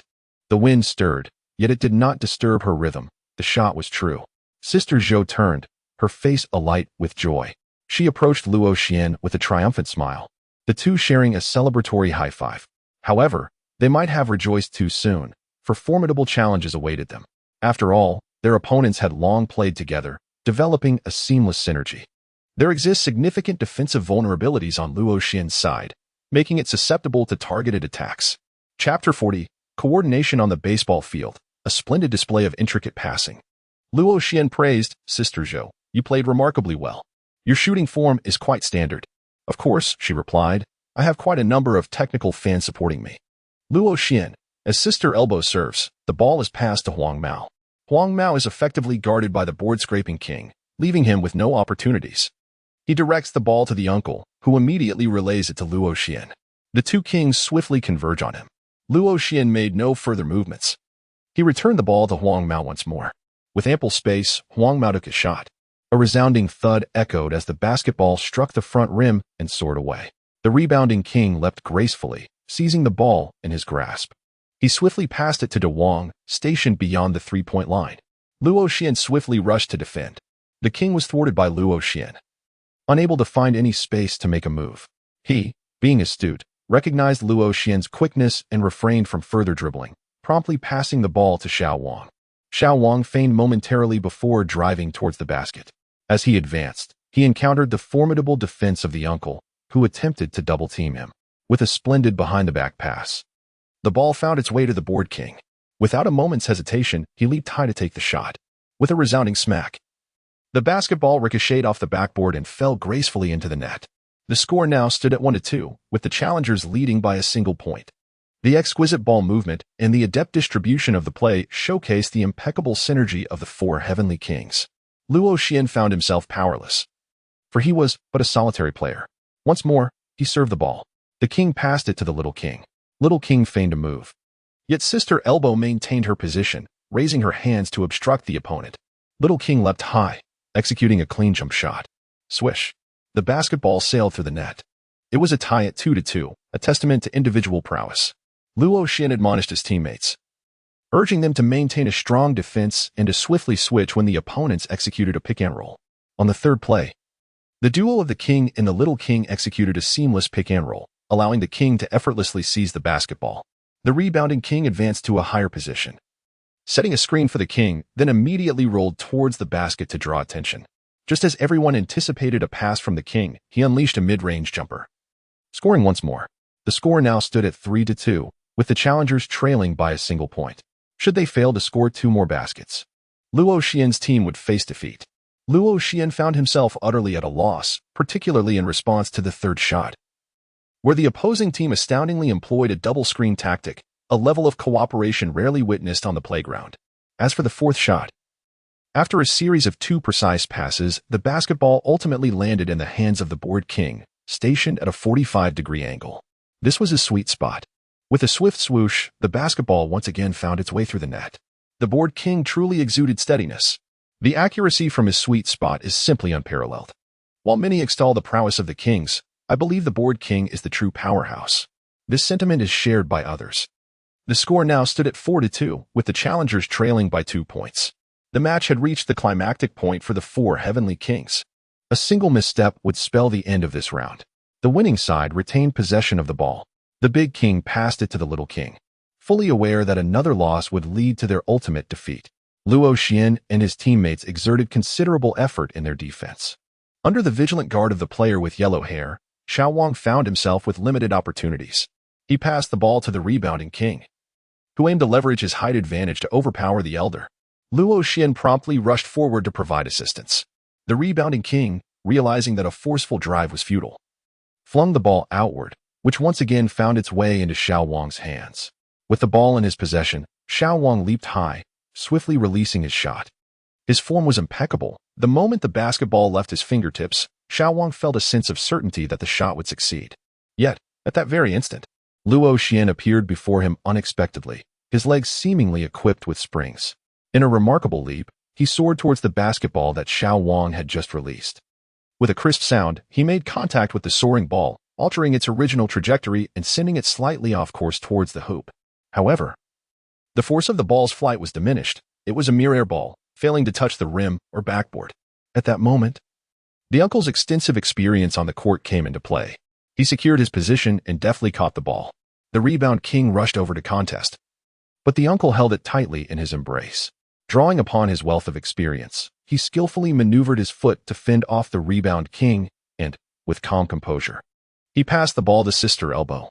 Luo Xian dashed forward, maneuvering to position himself behind Sister Zhou.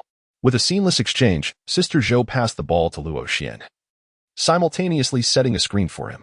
Luo Xian, swift and agile, seized the opportunity created by Sister Zhou's screen.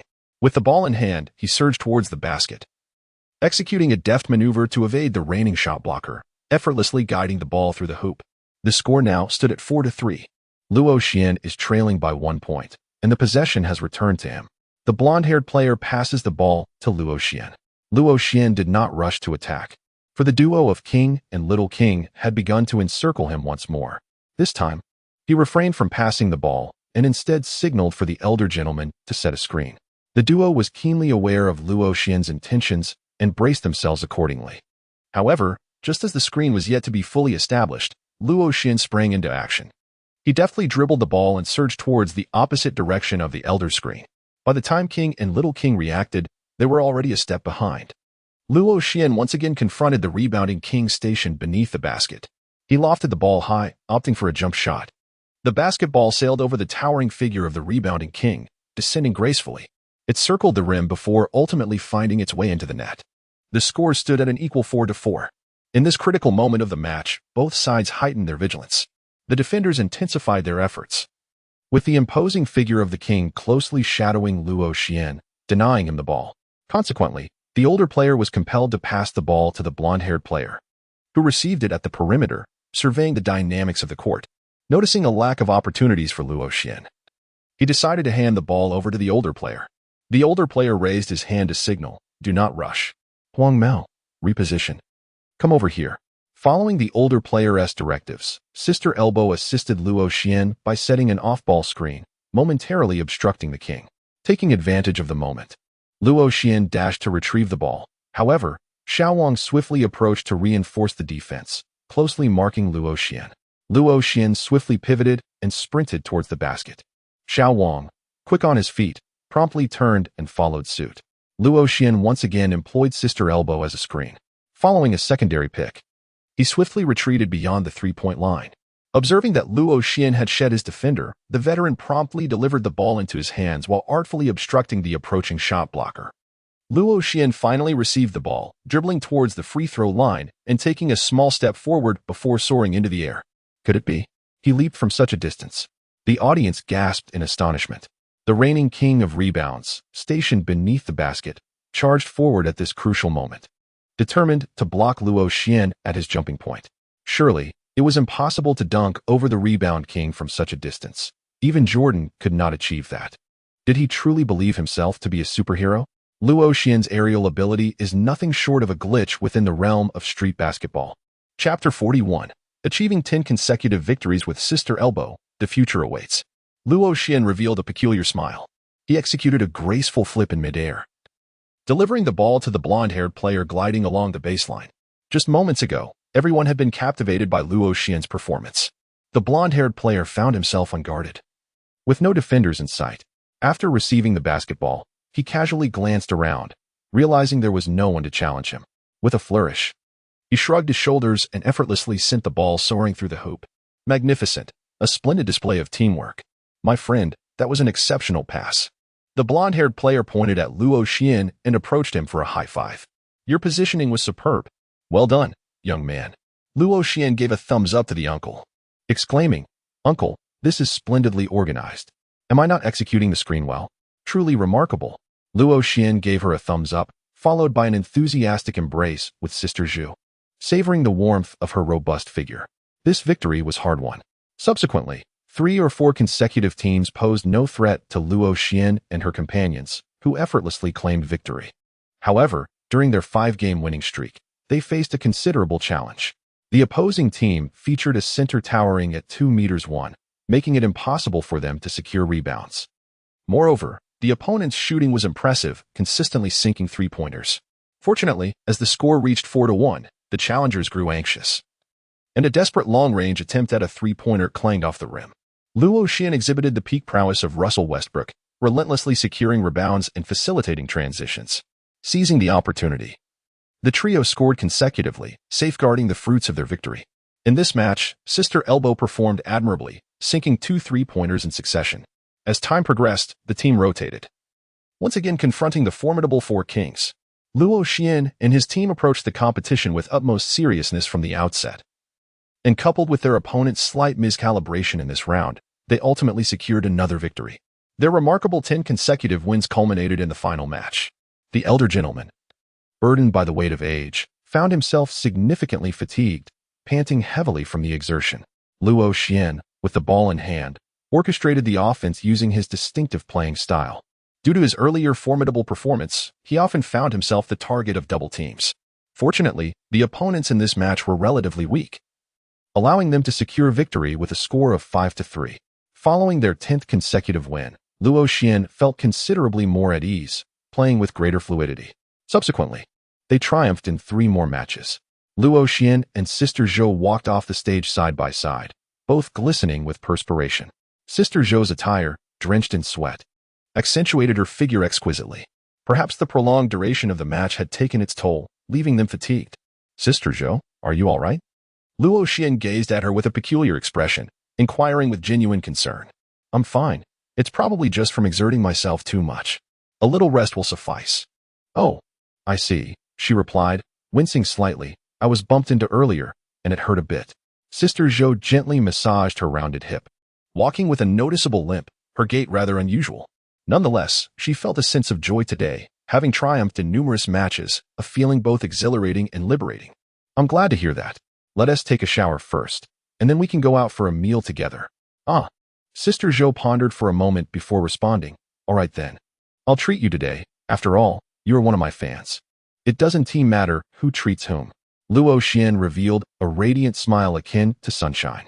Sister Zhou, she inquired, where shall we dine later? There's no rush.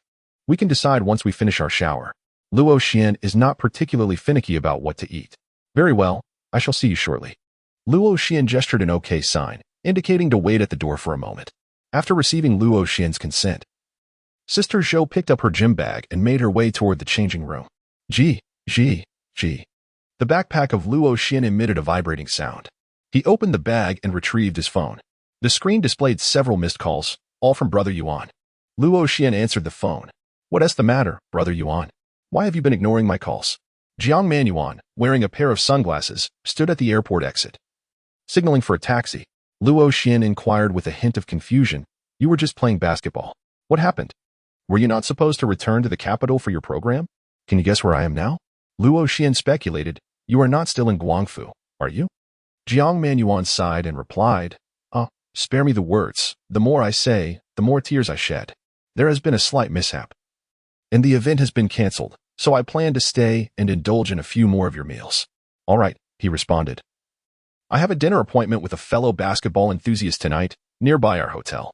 Will you be taking a taxi over? Okay, please send me the address. After Luo Xian finished his bath, he waited outside for quite some time before Sister Zhou emerged, swaying slightly. It seemed that she had indeed overexerted herself and was somewhat injured. Luo Xian inquired with concern, Sister Zhou, are you all right? It should not be a significant issue. She replied, gently massaging her lower back. I was just playing basketball, and the adrenaline masked the discomfort. Now, I feel a bit sore in certain areas. A couple of days of rest should suffice. How about we indulge in some Shun Di cuisine later? I am open to anything. I am not picky with food. By the way, a friend of mine is coming over shortly. I hope that doesn't bother you. Not at all. Let them join us. Tu Wanqing felt that leaving in such a manner was rather impolite, so he lingered outside the basketball court, waiting for Sister Zhou. Upon witnessing the cheerful exchange between Luo Xian and Sister Zhou, he departed with a heavy heart. Just as Tu Wanqing left, the system rewards were issued. Ding. Congratulations, host, you have completed the task.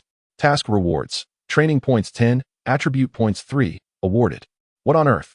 Is the system's CPU insufficient? Why is it responding so slowly? Luo Xian grumbled outwardly, yet his heart brimmed with joy. Although his attribute points were somewhat lacking, they were better than none. Every increment in his abilities would facilitate a smoother journey in his future endeavors within the NBA. Luo Xian is still in the fledgling stage of his career. And if he continues to develop at this pace, a promising future awaits him. Lacking experience, he invited two women to dine together. At the dining table, he sensed an unmistakable tension in the atmosphere. Women are naturally adept at acting. The two seemed to share an excellent rapport, engaging in lively conversation and subtly probing each other's circumstances. Both were acutely aware that Luo Xian had known each of them for only a brief period, and they regarded him with an oddly scrutinizing gaze. Luo Xian found it rather perplexing. Why did you both continuously gaze at him, creating an unsettling atmosphere?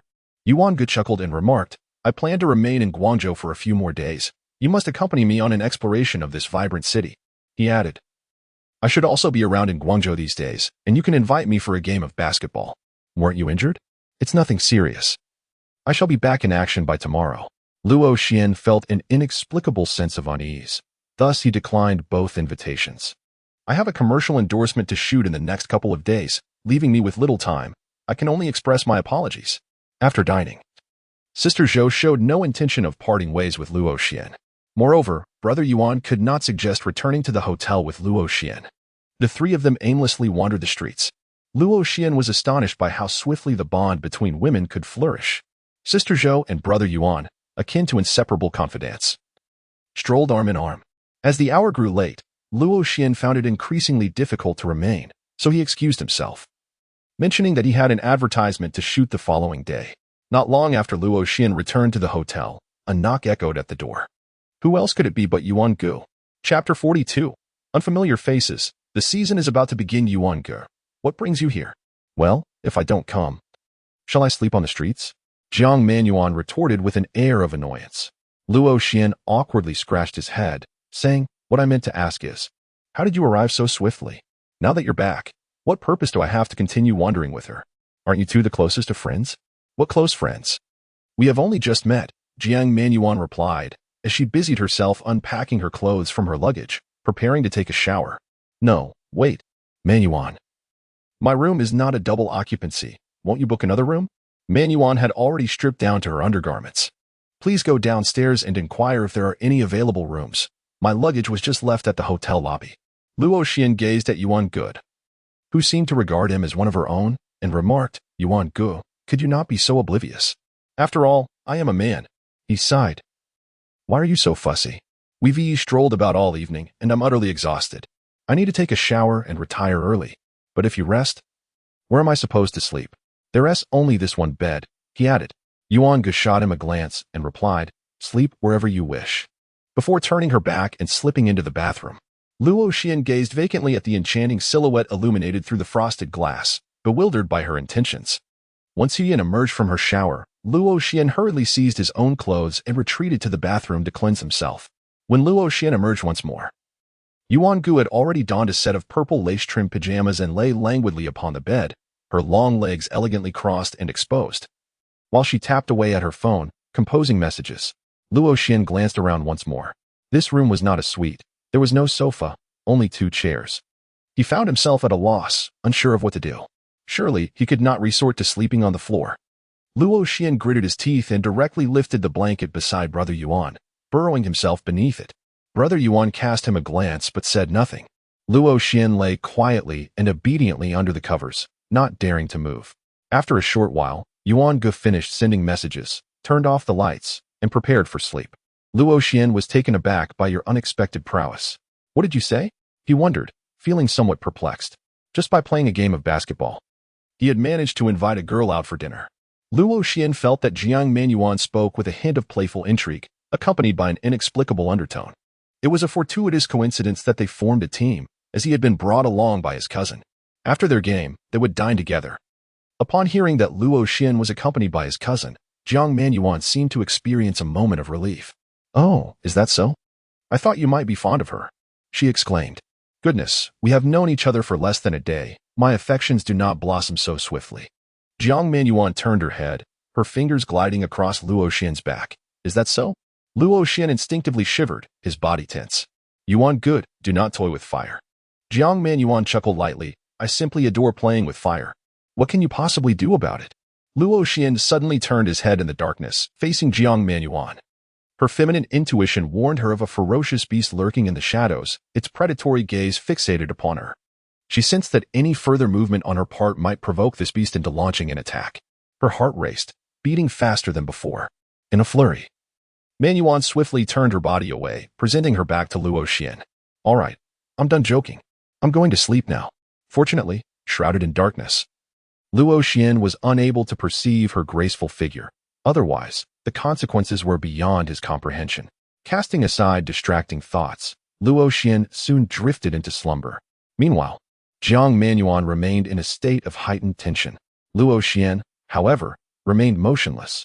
After a short while, the sound of his heavy breathing reached her ears. It was only then that Yuan Gu belatedly realized that Luo Xian had fallen asleep. After a morning of filming advertisements, over 2 hours of basketball, and an hour of shopping, he was indeed exhausted. Yuan Gu let out a slight sigh of relief, yet a tinge of melancholy washed over her. She discovered that she had become somewhat anxious and uncertain. Lost in her thoughts, Yuan Gu soon drifted into a deep slumber, sleeping soundly until dawn. Early in the morning, Luo Xian rose and tidied up briefly before heading to a location designated by another brand for a new shooting event. Jiang Manuan cast a fleeting glance at Luo Xian as he donned his attire. She uttered not a word, turning instead to embrace her blanket and resume her slumber. A long, elegant leg lay gracefully draped over the quilt. Luo Xian gazed at Yuan Gu. The posture in which Yuan Gu slept was far from that of a demure lady, yet it exuded an undeniable authenticity. After concluding a day of filming, Luo Xian returned to the hotel that evening. She and Yuan Gu dined together, strolled through the streets, and enjoyed a movie. The following day, Luo Xian accompanied her to the airport, and after their heartfelt farewell, she returned to her hometown in Chongqing, where she spent a fortnight indulging in a leisurely existence. Luo Xian received the notification from the team training camp, thus embarking on his journey to Los Angeles. The new season is on the cusp of commencement, as each team prepares to embark on a fresh odyssey. The 2007 to 2008 season is about to unfold. Throughout the off-season, every team aspires to fortify itself through trades and drafts. This summer, some teams executed transactions with remarkable prowess, while others made deals that resembled folly, provoking frustration among fans. The Celtics seized the opportunity presented by the Supersonics' intention to rebuild, trading Szczerbiak, Delonte West, and rookie Jeff Green in exchange for Ray Allen. Initially perceived as a duo of stars, the Celtics further astonished the league by acquiring Kevin Garnett in exchange for 5 players and draft picks. This trade sent shockwaves throughout the entire NBA, culminating in the formation of the formidable Big Three and heralding a new era of championship aspirations. News of the Celtics' extraordinary trades reverberated across the globe. In stark contrast to the Celtics' remarkable maneuvers, the Lakers remained as tranquil as a still lake during the offseason. Even Kobe's repeated demands for reinforcements yielded no fruitful outcomes. The sole activity was the selection of 2 Chinese players in the draft, which left Lakers fans harboring little hope. They vociferously condemned the management's inaction, expressing their discontent with owner Jerry Buss. Under immense public pressure, the Lakers management ultimately spotlighted Luo Xian, promoting his performance in the joint workouts and his MVP accolade in the Summer League. At a pivotal moment during the joint tryouts, Luo Xian's equalizer and several crucial long-range three-pointers captured the attention of numerous fans. His confident celebration after sinking the basketball was admired by many. Fueled by the discourse within Los Angeles media, a considerable number of Lakers fans began to perceive that Kobe had found a commendable ally. This instilled a glimmer of anticipation for the upcoming season among the fans. Meanwhile, the dissemination of information by Chinese media was relatively slow. However, highlights of Luo Xian's performances in the Summer League, along with various video clips, gradually began to spread among the fanbase, sparking extensive discussions and reflections. In contrast to the Los Angeles supporters, the sentiments of Chinese fans towards Luo Xian stemmed more from a sense of solidarity with their compatriot. While they offered their support, there was a prevailing belief that Luo Xian would find it challenging to achieve success in the NBA. Luo Xian is merely an amateur player, lacking professional training and experience on prominent competitive stages. In contrast, Yi Jianlian and Sun Yu have garnered unanimous support from domestic media and fans alike. Both have exhibited remarkable performances in the CBA and on the national team, with their development being keenly observed by enthusiasts. This sentiment resembles witnessing the growth of one's own child. As Luo Xian arrived in Los Angeles, he had yet to return home before making his way to the Lakers training facility for registration. Before he even stepped into the locker room, he heard a voice, deep and powerful, laced with disdain. This rookie, a supposed savior for the Lakers? What a jest. He was hardly worthy of even carrying my shoes. In a one-on-one, I could easily outclass him. Chapter 43, Locker Room Conflict and Issues of Authority. Luo Xian furrowed his brow. He distinctly heard the voice, recognizing it as belonging to Lamar Odom. Odom, once celebrated as the left-handed magician, found his potential hindered by his lack of discipline and a hedonistic lifestyle. Substance abuse and a reckless existence ultimately led to his downfall. The people of China are familiar with this player primarily because he was a teammate of Kobe Bryant and the former husband of Khloe Kardashian. Luo Xian paused for a moment before nonchalantly stepping into the locker room. Odom and another team staff member ceased their conversation. At that moment, the locker room was occupied solely by the two of them. Luo Xian did not greet Odom. He inherently harbored a disfavor towards such players, especially considering that the latter had been speaking ill of him behind his back. The staff member, whose role was to assist the players, took the initiative to address Luo Xian. "Hello, Luo. Your locker is over here, next to Kobe's." Luo Xian nodded slightly. Upon observing Luo Xian's demeanor, Odom realized that the latter had indeed overheard his earlier remarks. Unfazed, he continued, "Rookie, how is it that you, having just joined the team, lack basic courtesy? Do you not know to greet your seniors? When someone informs you of the location of your locker, a simple thank you would suffice. Is it a common trait among people from Huaxia to be so discourteous?" Odom stood firmly before Luo Xian, imparting his lesson with utmost seriousness. Luo Xian brushed past Odom with a dismissive gesture and coldly remarked, "Step aside." Odom was taken aback.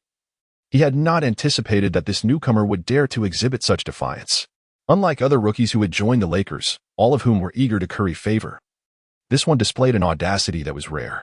It was customary for newcomers to carry bags and endure pranks without protest, as it was an unspoken rule within the NBA. Even the team's stars or management would not dare to voice a dissenting opinion. Many burgeoning talents in the NBA had once served as mere bag carriers for others. Chris Paul had carried bags for Dwayne Wade and Carmelo Anthony. Even the formidable LeBron James had, during his rookie season, been a bag bearer for Ricky Davis. Odom suddenly felt his pride pricked. He gently shoved Luo Xian and challenged, "Kid, are you looking for a fight?" Luo Xian took a step back to steady himself, not overthinking the situation, and retreated promptly. Odom was significantly taller than Luo Xian, necessitating considerable force on his part.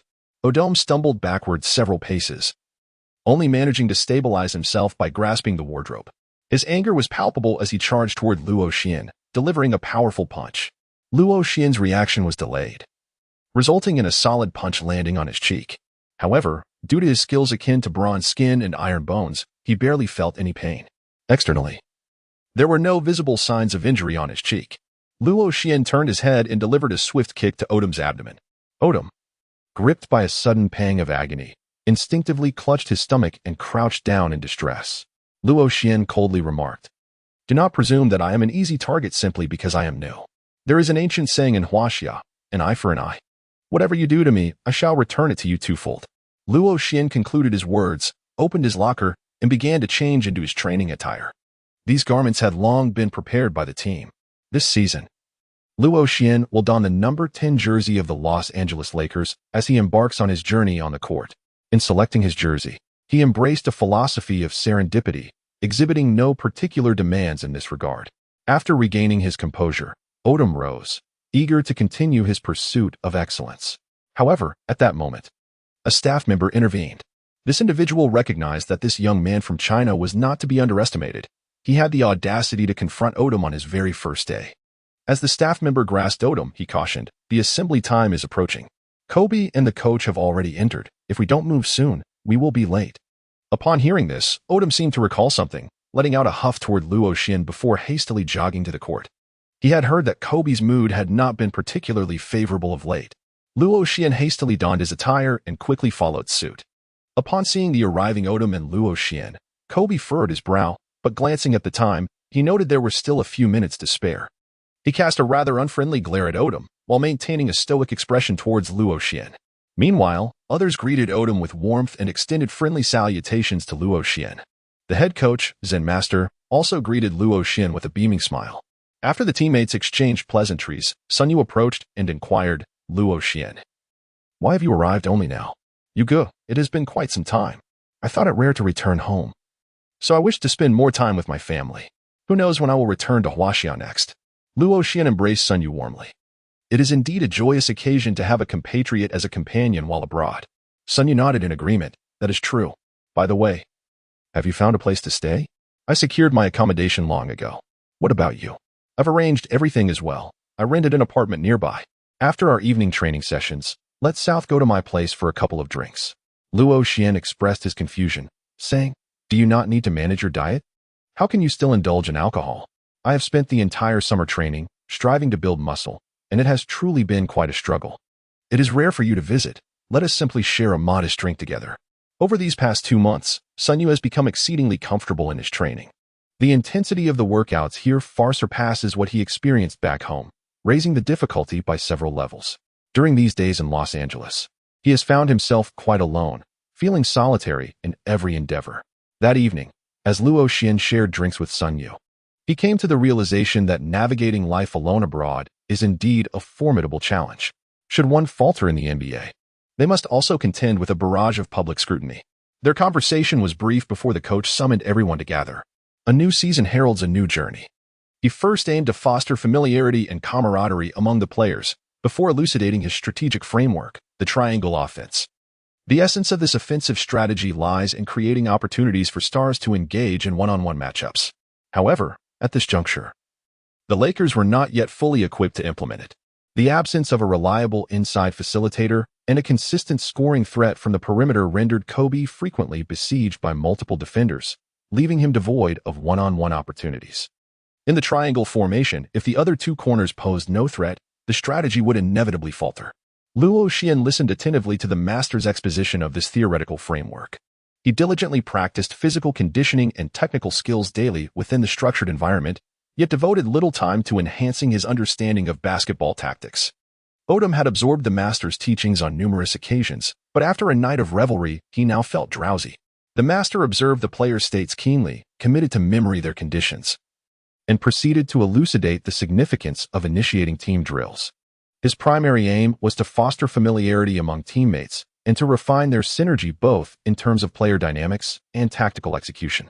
The veteran players were acutely aware of each other's capabilities. The focus was primarily on assessing their training regimens during the off-season. The integration of new players into the team's system was the master's current priority. He was well aware of Luo Xian's defensive prowess and his aptitude for three-point shooting. For several days, he pondered how to harmonize Luo Xian's playstyle with Kobe's within his tactical framework, yet thus far, he had not devised an effective strategy. Their positional roles presented a certain conflict. During training, the point guard was the seasoned Fisher, the shooting guard was Kobe. Luo Xian occupied the small forward position. Odom took the power forward role, and Bynum was stationed as the center. Fisher, steadfast in his allegiance to his leader, frequently passed the ball to Kobe after crossing half-court. Kobe often attracted double teams, and upon being double-teamed, he would distribute the ball. Whenever the ball reached Luo Xian, he would not hesitate to shoot if afforded even the slightest opening. Throughout the game, Luo Xian's scoring surpassed that of Kobe, and by the end of the statistical analysis, it was evident that Kobe's shooting attempts had significantly diminished. Luo Xian scored 28 points, while Kobe only managed to achieve 12, which is even less than the struggling Odom. This illustrates that Kobe is intentionally nurturing the newcomers during training, hoping they can swiftly develop and assist him in the pursuit of a championship title.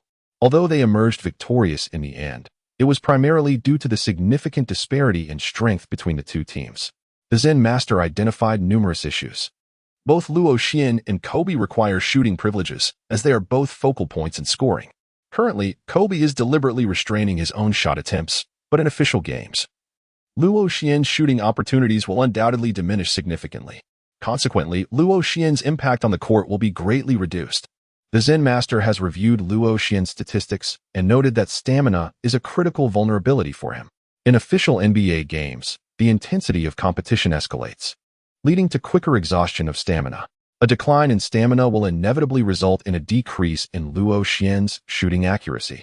Furthermore, the Zen Master has observed a significant issue. Odom seems to have a conflict with Luo Xian, as there has not been a single instance of ball sharing between the two on the court. Indeed, as Luo Xian descended from the arena, Odom purposefully brushed past him, shouldering him with a deliberate nudge. Luo Xian was acutely aware that his opponent was being deliberately provocative. Although he felt no pain, he could not endure the affront. Nor did he wish to. He propelled himself forward, delivering a forceful kick to Odom's rear. The impact was tremendous, sending Odom flying 2 meters and crashing to the ground in a most undignified manner. He could hardly fathom that this young man from Huaxia possessed such audacity, daring to strike a veteran within the team as a mere rookie. Rising furiously, Odom charged at Luo Xian, his voice laced with venom. "You wretched cur. I shall make you pay." Chapter 44. Confrontation with Odom and the explosive dunk. All eyes were suddenly drawn to the scene, as nearby teammates hastily intervened to separate Odom from Luo Xian. Despite the intervention, Odom continued to rant, brimming with rage and poised to confront Luo Xian once more. Luo Xian remained silent, beckoning with a finger and making a throat-cutting gesture. The other members of the Lakers were taken aback. Goodness, this rookie is astonishing. This was nothing short of a provocation towards Odom. Upon witnessing the intensity in Luo Xian's gaze and demeanor, Odom felt somewhat taken aback, pondering whether this young man from Huaxia might possess ties to a Chinese gang. Otherwise, how could he be so audacious?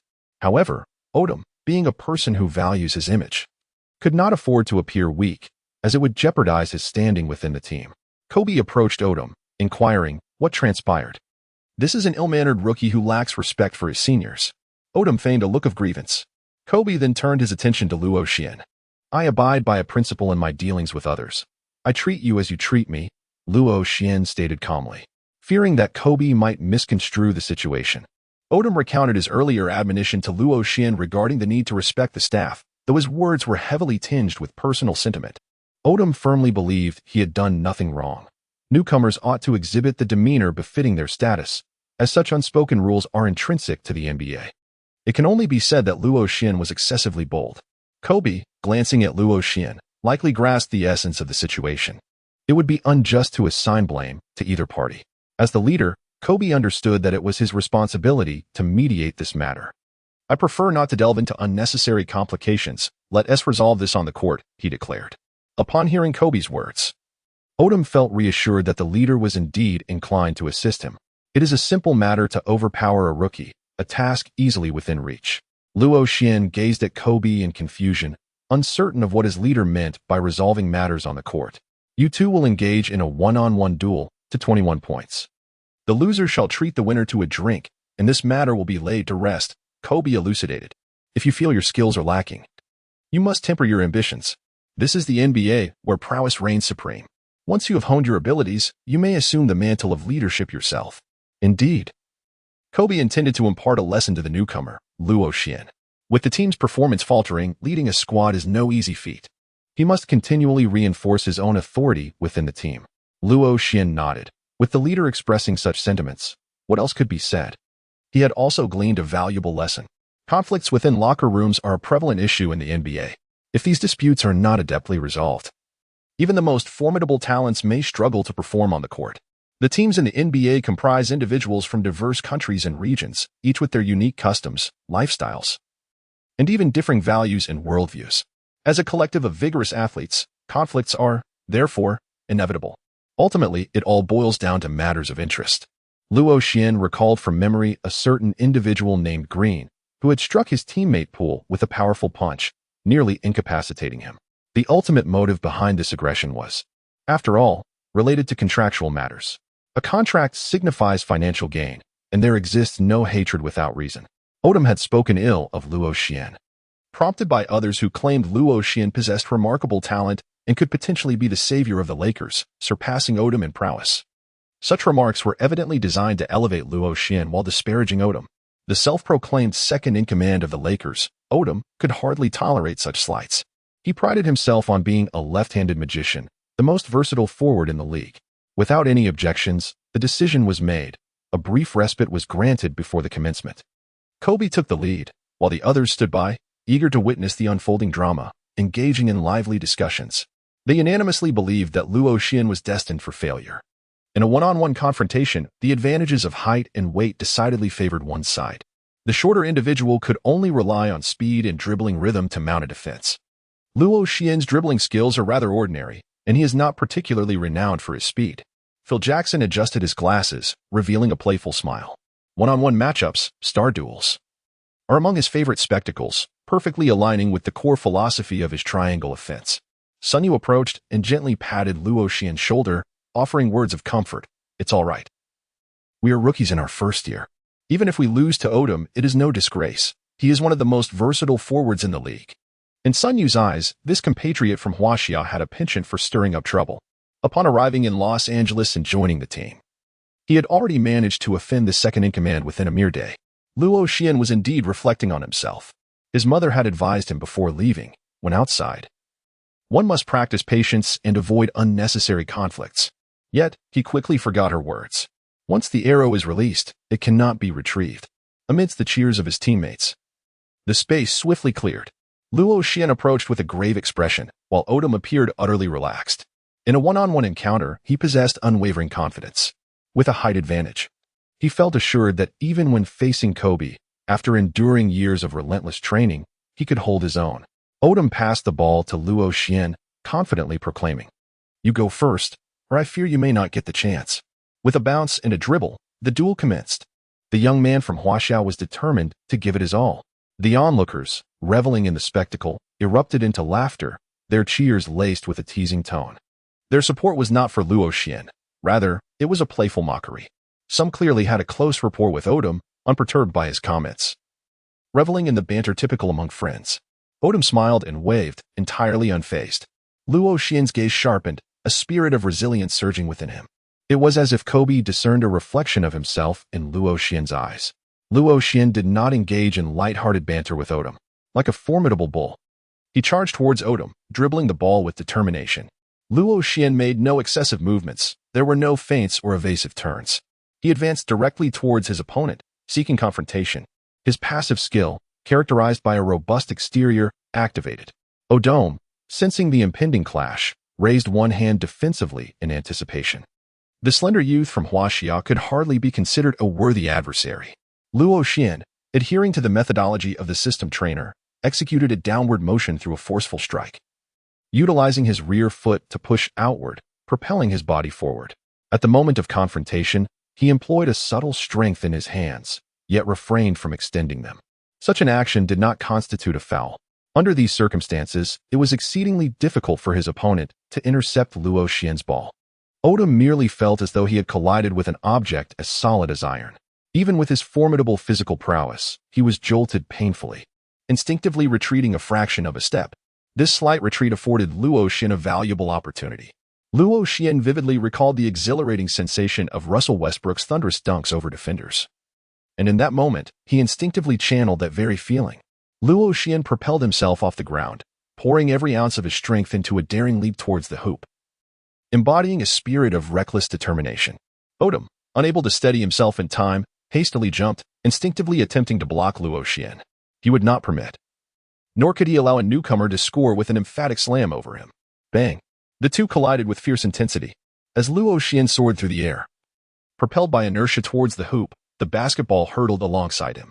With a resounding thud, the ball struck the rim and ricocheted away. Odom was the first to descend from the air, landing with a thud before rolling over. A cry of anguish erupted, resonating with a heart-wrenching despair that seemed to echo the suffering of its source. Before the wails could subside, another loud crash reverberated through the arena. It was Luo Xian, unable to halt his momentum, who had exerted too much force, resulting in his head colliding directly with the backboard. The audience gasped in unison, as if they could collectively feel the pain of the impact. Luo Xian subsequently plummeted from the sky. Chapter 45, Odom injured, Preseason commences. As Luo Xian observed the imminent descent of the object threatening to strike Odom's knee, he swiftly executed a dodge. He supported himself with his hand on the ground and rolled sideways twice. Bang! Luo Xian's waist collided violently with the basketball pole. With a resounding crack, the shards of glass cascaded down, scattering across the ground. Luo Xian hastily shielded his face with his hand. The audience below was left in stunned silence. Could it be possible? How could this happen? Was Luo's head forged from iron? That was tempered glass crafted in Huaxia. While O'Neill shattered the backboard, Luo, on the other hand, broke it with his very head. At this moment, Odom continued to wail in despair. Upon witnessing this, Luo Xian felt a sense of unease. Alas, it seemed he had exerted himself too fervently and inadvertently harmed a teammate. Yet, something felt amiss. If I were unscathed, it would appear rather disingenuous. Thus, Luo Xian too reclined on the ground, feigning an injury, and commenced his own lamentations. This orchestrated a bizarre scene, two individuals beneath the basket wailing mournfully, while a multitude on the sidelines exchanged bewildered glances. Kobe was the quickest to react, hastily summoning a nearby staff member. Quickly, summon the team physician. At last, the crowd began to grasp the gravity of the situation. Two individuals dashed off in search of a doctor, while the remaining onlookers hurriedly approached to assess the injuries of Odom and Luo Xian.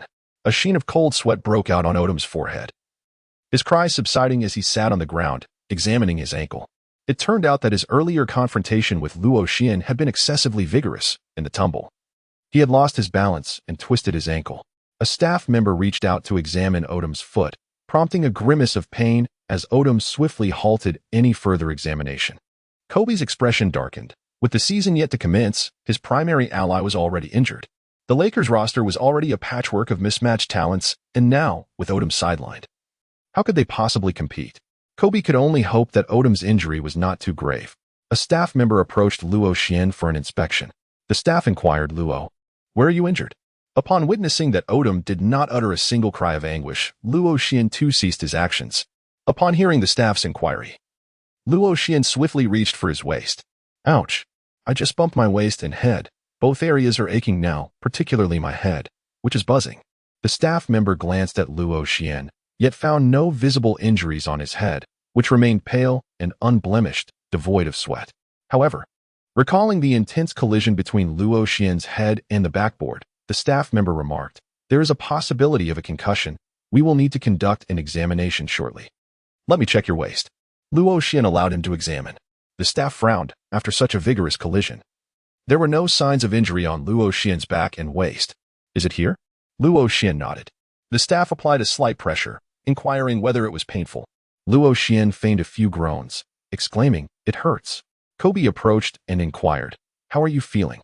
"It's still unclear. A thorough examination is necessary, as there may be risks of a sprain and a concussion," came the response. Kobe frowned, aware that he aspired to achieve greater heights this season. The prospect of losing two pivotal players at once was daunting. Phil Jackson, equally concerned, diligently monitored the injury status of both individuals. Within 2 hours, the results were revealed. Odom had sustained an ankle sprain and would be sidelined for several weeks. Luo Xian, on the other hand, is in excellent health, far better than anyone else. Kobe breathed a sigh of relief, grateful that there were no significant issues. After all, it was merely the preseason, and it bore little consequence. Given the current timeline, the regular season would commence shortly, allowing Odom to make his return. The members of the Lakers were all profoundly astonished, as they had never anticipated such a turn of events. The conflict between Luo Xian and Odom has reached a temporary resolution. Whispers within the team suggest that Luo Xian has indeed brought Odom down. This narrative has spread, seemingly ignited by an undisclosed source, prompting numerous media reporters to cover the story. Naturally, Odom, who is recuperating, has become aware of this situation. His anger has intensified, further fueling his disdain for Luo Xian.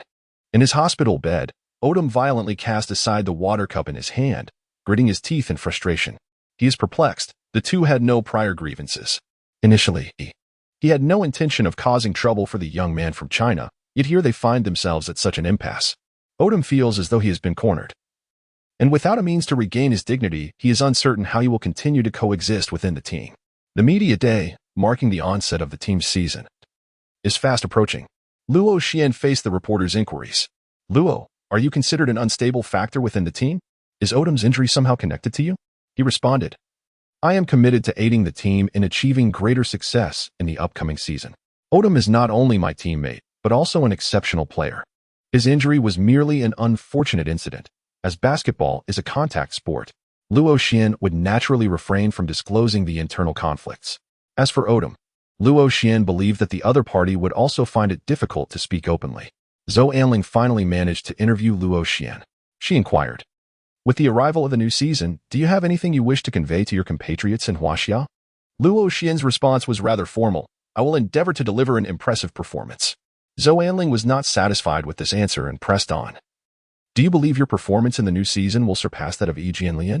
Is it possible for you to outshine Yu Ming and achieve even greater success this season? Luo Xian reflected inwardly, goodness, we are all compatriots of Huaxia. And I have no grievances against this beautiful woman. Why has she laid 2 traps for me in succession? If Luo Xian were to assert that his performance would surpass that of Yi Jianlian, it would undoubtedly invite accusations of arrogance, inciting animosity towards him. The reports would likely state that Luo Xian claimed to be superior to Yi Jianlian. As for surpassing Yu Ming, he currently stands as the unequivocal leader of Huaxia basketball. Hailing from the top draft position, should he dare to proclaim that he could eclipse Yao Ming, it would certainly provoke scorn for his overestimation of himself. If, during his rookie season, he indeed outperformed Yao Ming, it would only serve to generate further hostility against him, even if Yao Ming remained unperturbed. Luo Xian would refrain from such assertions. Conversely, if his rookie season were to fall short of Yao Ming's accomplishments, he would inevitably find that netizens would unearth recordings of his current interview in the future. From the surplus of memories, Luo Xian discerned that future online harassment could be exceedingly formidable, capable of effortlessly dismantling an individual, a family, or even a large enterprise. This enchanting lady, a compatriot of Huaxia, would not deceive her fellow countrymen. What do you think? Zhou Anling was momentarily taken aback, not expecting the question to be returned. As she pondered her response, Luo Xian interjected, stating, let it be. Should you pose such unfriendly inquiries again? I can only assure you that I shall strive to perform admirably in every game. The inaugural match of the 2007 to 2008 NBA preseason was rapidly approaching. With the Lakers set to face the Heat, the atmosphere in the arena was charged with tension, as both Kobe and Shaquille O'Neal were present on the court. Before securing a championship title, Kobe's least favorite person to encounter was Shaquille O'Neal. Due to an injury, O'Neal was unable to participate in the game. Prior to the match, he sought out Kobe, intending to embrace him as a gesture of goodwill. Kobe unhesitatingly declined, fully aware of O'Neal's intentions, having known his former teammate far too well. Indeed, O'Neal had his own methods. He proudly extended 4 fingers, counting 1, 2, 3, for Kobe to see. This provoked an intense seething within Kobe. The night before the match, Dwayne Wade received a phone call from his former rookie teammate, Lamar Odom. Odom asked Wade to take the opportunity to teach the newcomer Luo Xian a lesson during the game, ensuring that Luo Xian would have an unflattering debut. Wade, without much contemplation, readily agreed, as he was set to face off against Luo anyway. It was merely a favor. Moreover, Odom had lent Wade assistance during his rookie season. Upon spotting Luo Xian on the court, Wade directed a peculiar smile towards him. Luo Xian sensed that something was amiss. The sixth sense of a man warned him that his debut in the NBA would likely not be an easy one. Wade approached Luo Xian, puffing out his cheeks, and said, Hey, young lad from Huaxia, I've heard you're quite the arrogant one. Luo Xian, Chapter 46, Matching Up Against Wade. Scoring is no easy feat. Part 1. Luo Xian listened in bewilderment, wondering when he had ever been arrogant, as he had always maintained a low profile. Surely, there must be some misunderstanding. However, Luo Xian chose not to contest the matter. He understood that displaying bravado on the basketball court was not a transgression, especially in the realm of professional sports where mediocrity is the true sin.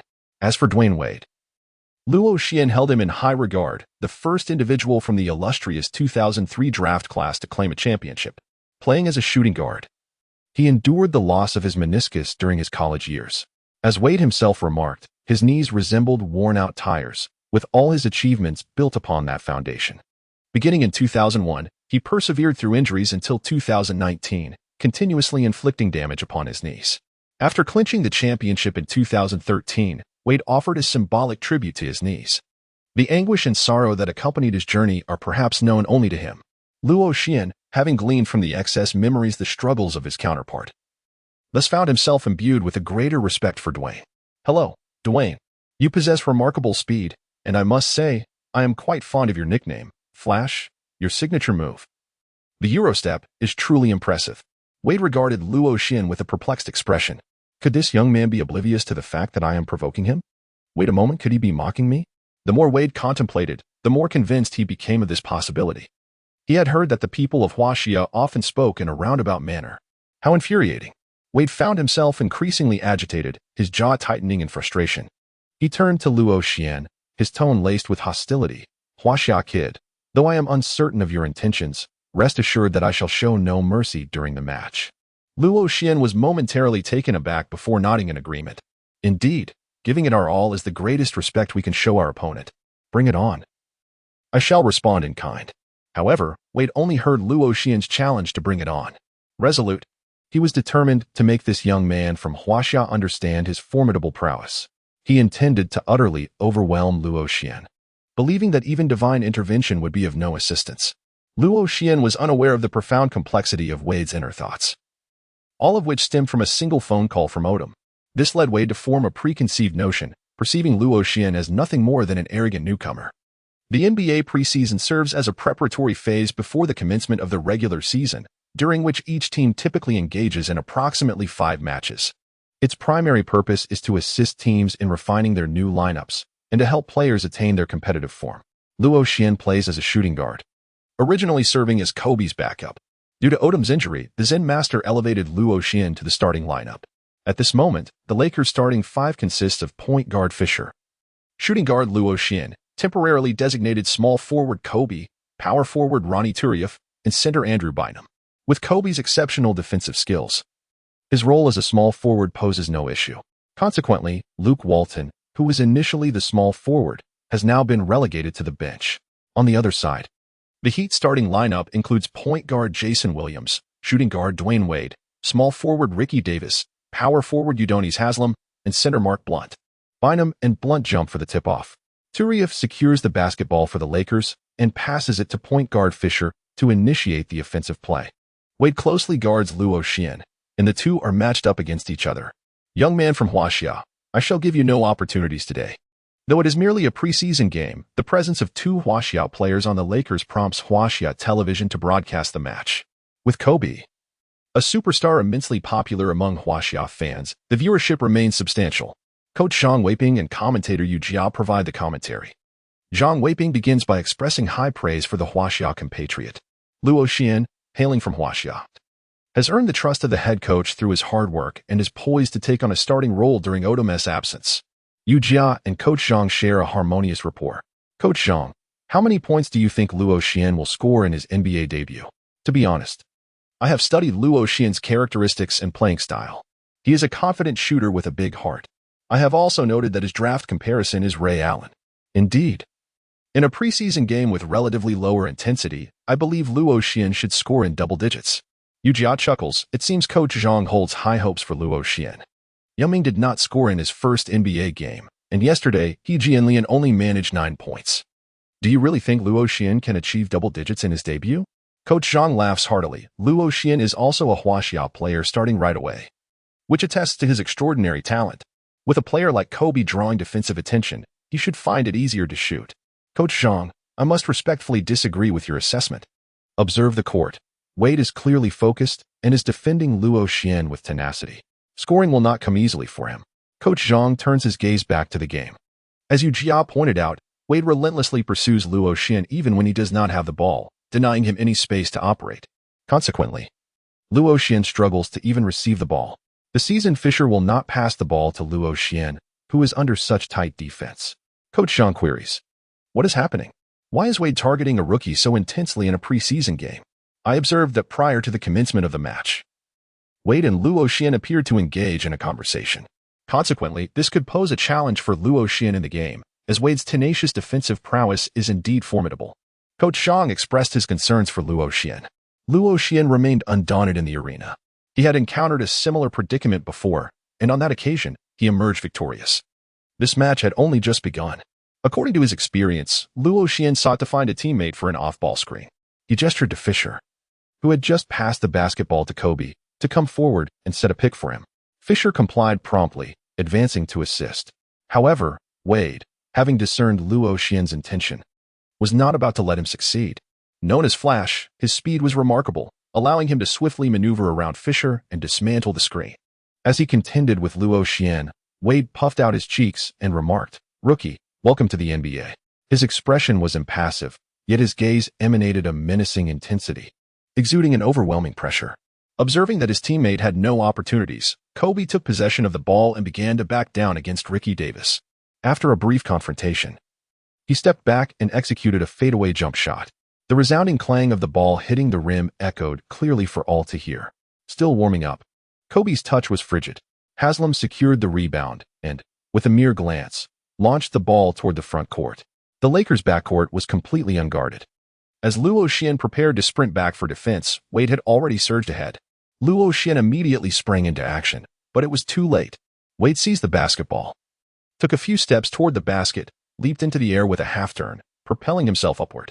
Luo Xian gazed at Wade in the air, realizing that attempting to block him would only result in a foul without preventing the inevitable score.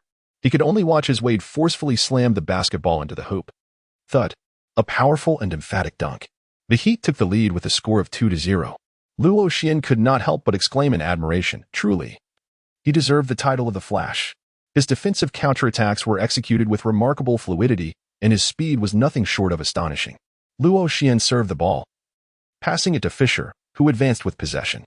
As they reached the front court, Kobe, with a stern tone, addressed Luo Xian. "Luo, you need to be more focused during the game." No sooner had Kobe spoken than Fischer passed the ball to him. Offering reassurance, Fischer said to Luo Xian, "It's all right. Dwayne is remarkably swift, and they excel at fast breaks. If you're not careful, the opposing team can easily escape. You must remain vigilant against their quick attacks." Luo Xian nodded. This is the NBA, the gathering place for the world's basketball elites. This match is far from easy. Chapter 47. Facing Wade, scoring is challenging.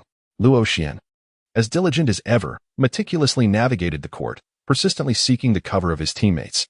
Fortune favored the determined, through relentless effort. Luo Xian finally found himself in a vast open space. However, the basketball eluded his grasp. Kobe, with the ball in hand, continued to engage in a one-on-one against Ricky Davis. In a regular season scenario, Kobe would typically face double teams. Yet, during this preseason, the Heat refrained from such tactics, making this opportunity for isolation exceedingly rare. Phil Jackson's triangle offense was designed to create such moments for the Stars. After a deft pivot, Kobe executed a successful fadeaway jump shot. Luo Xian observed his teammate's score, and, while he ought to have felt elated, the rare opportunity of an open space felt squandered, leaving him with an air of melancholy. He could only reassure himself that all was well. As long as he persisted in his movement, the right position would eventually manifest, and the ball would find its way into his hands.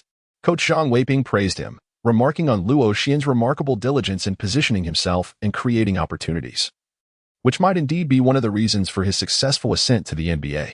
Indeed, Luo Xian's movements were the most spirited on the court. If every player exhibited such dedication, there would be no doubt that the Chinese men's basketball team would achieve commendable results. Luo Xian managed to find an open space as well, but unfortunately, Kobe did not pass the ball to him in a timely manner. Yet, it was a reasonable choice for Kobe, given his high success rate in one-on-one situations. In the first quarter, Luo Xian tirelessly maneuvered across the court, yet opportunities eluded him. Wade relentlessly pursued the rookie with fervor. Nevertheless, he exhibited commendable prowess on the offensive end. Although Luo Xian's defense was equally formidable, Wade leveraged his speed to consistently seek assistance from his teammates, effortlessly penetrating for layups and completing plays. Whenever Wade found himself unmarked, his teammates were quick to deliver the ball into his hands. At this juncture, Wade stood as the unequivocal leader of the Miami Heat, possessing the highest tactical standing. The entire team remained vigilant, constantly attuned to Wade's situation, ever ready to serve their esteemed leader. However, Luo Xian merely serves as a role player, the kind who draws attention away from Kobe. In the first quarter, aside from his initial basket, Kobe frequently scored through isolation plays. Both teams engaged in a back-and-forth battle, rendering the match exceptionally thrilling. Luo Xian was indeed exceedingly frustrated. When he was substituted out after 8 minutes of play, his statistics read 0 points, 1 assist, and no rebounds. The sole silver lining was that he had committed no turnovers. He had been tirelessly engaged in sprints, struggling to even grasp the ball. Despite such disheartening performance, Luo Xian found himself panting heavily from exhaustion. Luo Xian has just descended, and Wade has also gone down to take a rest. Luo Xian remained unaware of Wade's plight, for he too was rapidly depleting his physical stamina. Drawing from his extensive experience on the court, Wade understood that if he continued to exert himself in such a manner, by the fourth quarter, both his shooting accuracy and speed would significantly decline, which would be detrimental to both himself and the team. However, this was merely a preseason game, and the outcome held little consequence. With Luo Xian exiting the game, Kobe was also substituted. Being a preseason match, Phil Jackson aimed to provide opportunities for other players to develop, allowing them to acclimate to the rhythm of the game in Kobe's absence. Otherwise, if Kobe were to dominate the play, the essence of the match would be lost. As both teams' bench players engaged in a fierce contest, the first quarter concluded with the Lakers trailing the Heat by 3 points, 26-23. Notably, Sun Yu made his entrance at the end of the first quarter, and the sight of two young Chinese players on the court elicited a wave of cheers from the audience. In Luo Xian's memory, Sun Yu's debut in the NBA was marked by a series of fouls, culminating in a modest score of 4 points and 4 fouls, all during garbage time, failing to showcase his true potential. However, at this juncture, Sun Yu's anxiety had noticeably diminished, perhaps due to Luo Xian leading the charge ahead of him. When Sun Yu entered the game in the final minute of the first quarter, he swiftly acclimatized to the pace of play. Initially, he made a significant defensive play by blocking an opponent's shot, followed by a successful mid-range jumper that hit the backboard before sinking in. As Sun Yu scored, the cheers of the Chinese audience resonated throughout the arena. Luo Xian genuinely felt happy for his fellow teammate. He sincerely hoped that Sun Yu could excel. To this end, he had engaged in numerous discussions with Sun Yu regarding the circumstances of development in the NBA. Luo Xian suggested that Sun Yu would be best suited to join a weaker team, as this would likely afford him more opportunities to play. Coach Zhang Weiping remarked with surprise that it was indeed the substitute Sun Yu who scored first. Indeed, Sun Yu's height offers him a significant advantage among guards, and his ability to score early may also be attributed to his experience on the professional stage, whereas Luo Xian, having emerged from grassroots beginnings, still lacks sufficient competitive experience. Teacher Yu Jia nodded, acknowledging his own surprise at Sun Yu's initial score. Coach Zhang noted that Luo Xian started as a starter, matched up against the opposing team's star player, Dwayne Wade, making it no easy feat to score. Indeed, today everyone witnessed Wade's relentless defense. Teacher Yu Jia turned to Coach Zhang and inquired whether he still believed Luo Xian could achieve double-digit scoring in this match. Coach Zhang hesitated briefly before shaking his head, admitting that if Luo Xian continued to face Wade's formidable defense, his chances of scoring would be slim. Wade's defense was impressively intense. One could hardly guess this was merely a preseason game. However, we should not be overly disappointed in Luo Xian. As compatriots, we ought to offer him our applause, for he displayed tenacity and determination on the court. Yes, by embodying the spirit of boldness and perseverance, he has already taken a significant step forward. Luo Xian is still young, with ample opportunities ahead. Let us await the moment when he secures his first point in the NBA. We also look forward to witnessing the synergy between Luo Xian and Sun Yu, both promising young talents in the league. As the game resumed, the second quarter commenced with Phil Jackson responding to the audience's demand by fielding a backcourt duo of Sun Yu and Luo Xian. The small forward was Luke Walton. The power forward remained Ronnie Turieff, and the center was the much-discussed Kwame Brown. Upon seeing Luo Xian return to the court, Wade engaged in a brief conversation with the head coach before joining the play. As the leader of the Miami Heat, such minor requests from him were naturally accommodated. In NBA games, the first quarter commenced with a successful jump ball, while the second and third quarters would see the opposing team in possession. The Heat's backup point guard, Chris Quinn, advanced the ball. Luo Xian continued to match up against Wade. Facing Luo Xian's defense, Wade puffed out his cheeks and said, "Relax, my friend. I intend to score effortlessly over you." Off the court, Wade had come to a realization. This was merely a preseason game, and his own scoring was of little consequence. What truly mattered was preventing Luo Xian from scoring. If he could completely stifle Luo Xian, rendering him scoreless, it would be quite an amusing feat. Luo Xian maintained his silence, diligently focusing on his own tasks with a professional demeanor. Wade continued, "Are all you Huaxia people this uninteresting? Come on. Are you really going to settle for a mere egg today? Scoring 0 in your debut, wouldn't that be quite an embarrassing affair?" Luo Xian believed himself to be quite adept at banter, yet when confronted with Wade's incessant chattering, he found it utterly irksome. My friend, are you aware? Your trash talk leaves much to be desired. Luo, are you feeling angry? Then showcase your prowess. I eagerly anticipate witnessing your ability to score over me. Luo Xian opted to automatically silence Wade's remarks. Following Haslam's missed jumper, the possession shifted. The Lakers commenced their offensive, with Sun Yu advancing the ball. Upon reaching the front court, Sun Yu, with his back turned to Quinn, dribbled while attentively observing the positioning of his teammates. Luo Xian sprinted backward to the three-point line, seeking the ball from Sun Yu. With seamless coordination, Sun Yu handed the ball to Luo Xian while simultaneously obstructing the swift pursuit of Wade. In a hurried effort, Wade forcefully shoved Sun Yu aside. Yet, at that moment, Luo Xian had already executed a crouch, propelling himself into the air. With a deft flick of his wrist, the basketball traced an elegant arc as it soared toward the hoop. Beep, beep. The referee's whistle pierced the air. Chapter 48, Matching Up Against Wade. Scoring is no easy feat. Part 2. The referee signaled that Wade had committed a foul for pushing. Swish. The basketball elegantly swished through the net. Beep, beep. The referee indicated that a foul occurred first, rendering the basket invalid. Luo Xian gazed at Sun Yu, who lay on the ground, a bittersweet expression crossing his face. What a hard-earned goal it was. He took a deep breath, recalibrating his mindset. Rushing over, he helped Sun Yu to his feet, giving him a reassuring pat on the back, and praised, "Brother, that pass was exquisite, and your block was even more remarkable. It's a pity that goal didn't count. Nevertheless, the opposing team has incurred a foul." Luo Xian recognized the futility of the situation. Sun Yu was the one who had been fouled, and it was unreasonable for Luo Xian to cast blame upon his teammate.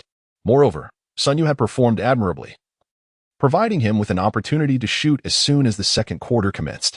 Wade shrugged at Luo Xian, puffing his cheeks, and remarked, "What a pity. A splendid three-pointer. Yet you still end up with no points, young man from Huaxia. You must strive harder." Coach Zhang Weiping in the broadcast room nearly leaped in frustration, exclaiming, "Oh, how unfortunate. Luo Xian executed that play beautifully, and that three-pointer was indeed impressive, truly a pity." Indeed, the synergy between Sun Yu and Luo Xian was remarkable. The interplay between these two young talents from Huaxia could have been a historic moment had it not been for the foul. Kobe and the Lakers players on the bench were filled with indignation, believing that Wade should have been penalized with a technical foul. Regardless of opinions, the referee's decision was final. The Lakers retained possession, and the offense continued. Sun Yu initiated the play, passing to Luke Walton. Walton, a player with limited athleticism but high basketball intelligence, was acutely aware that among the substitutes on the court, only Luo Xian presented a viable scoring threat. Turiaf was a blue-collar player, and as for Kwame Brown, it was best to refrain from further commentary, having entered the league as a first overall pick. His performance had been lackluster, clearly having diminished over time.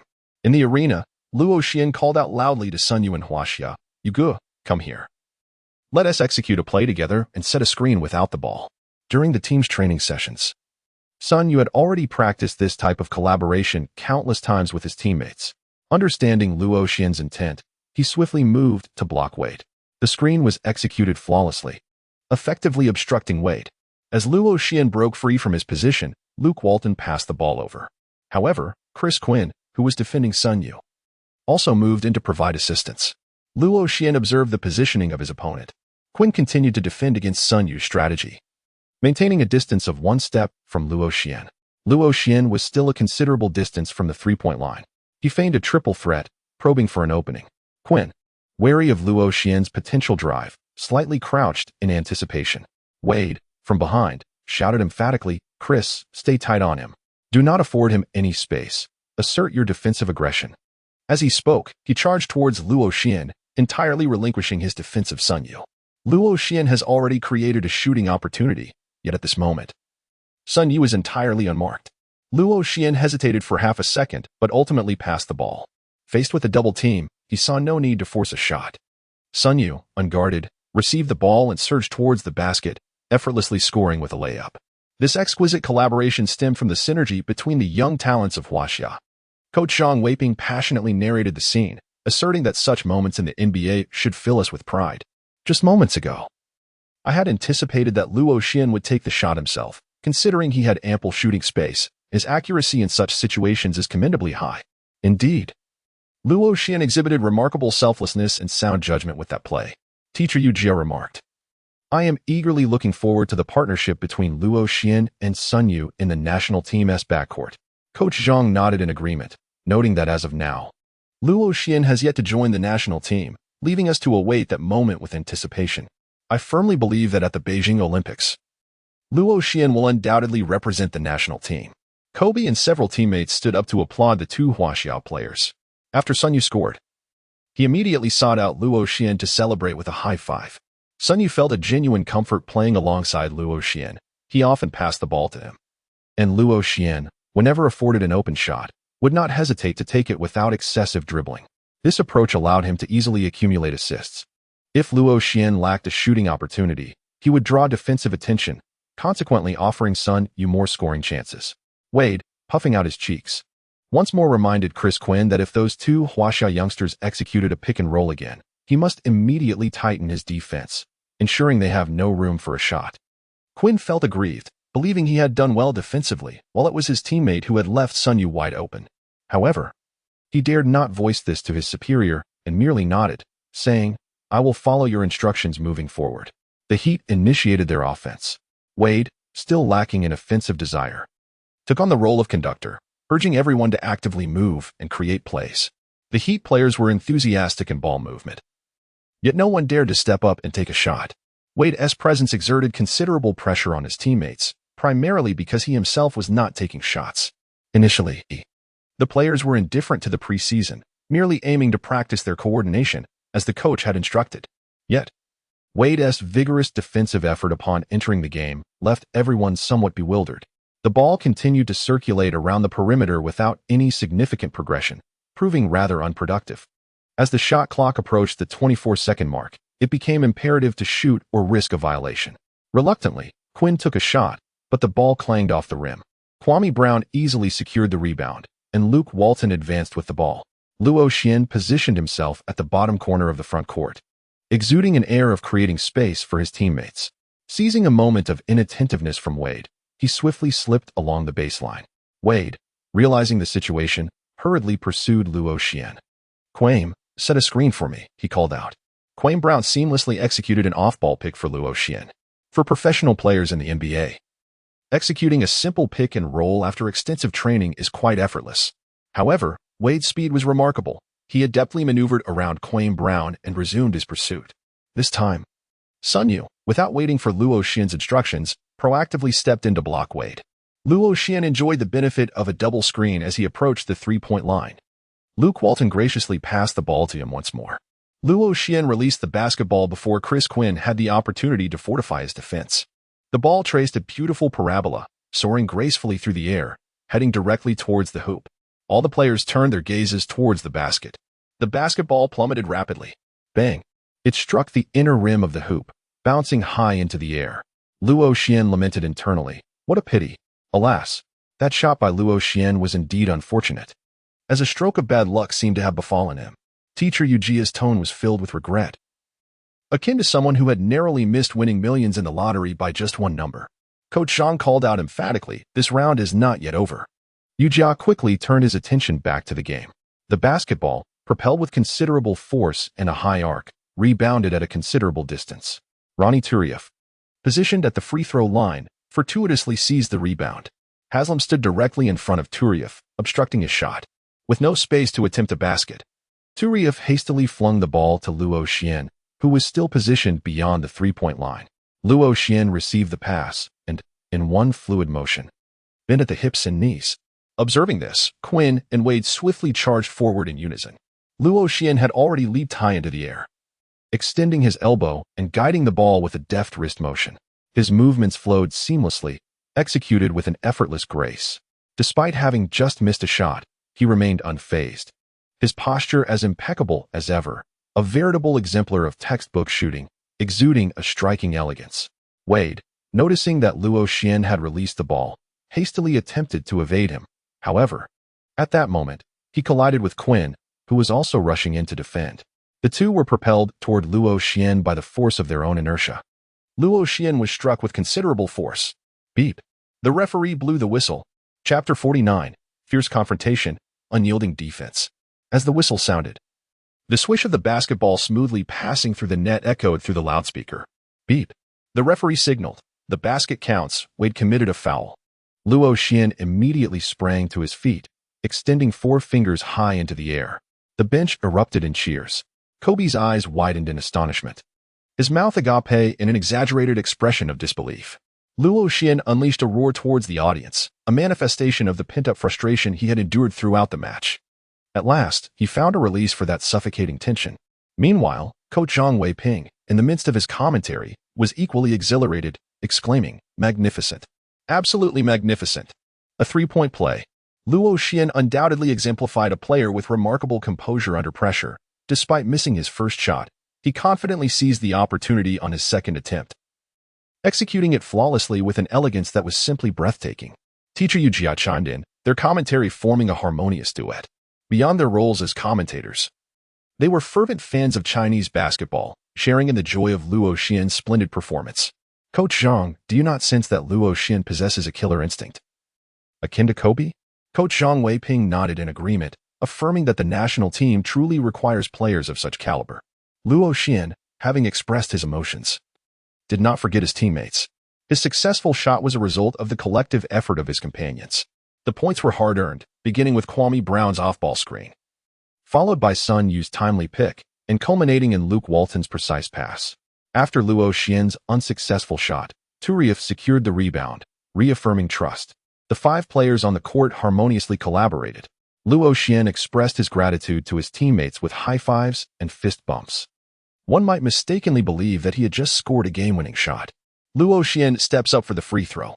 Wade, intentionally engaging in trash talk to unsettle Luo Xian, declares, "Huaxia kid, your teammates are all providing screens for you.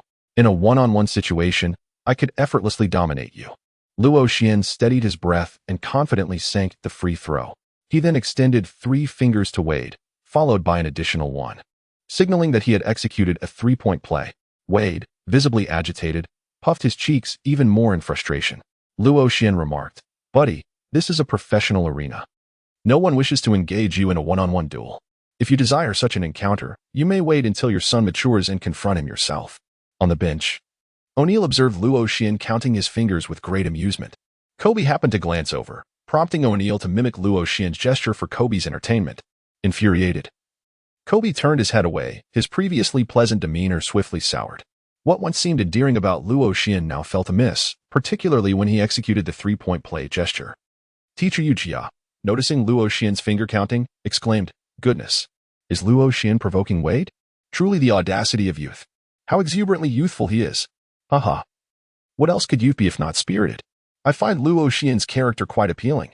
Coach Zhang Weiping aptly displayed an expression of admiration, undeniably poignant, a testament to his seasoned experience. Indeed, if our national team had a few more individuals with such spirited personalities, their performance would undoubtedly improve. Chris Quinn advanced the ball, with Wade signaling for it at the front court. Having been subjected to a 3-point play, he sought to redeem his reputation on the offensive end.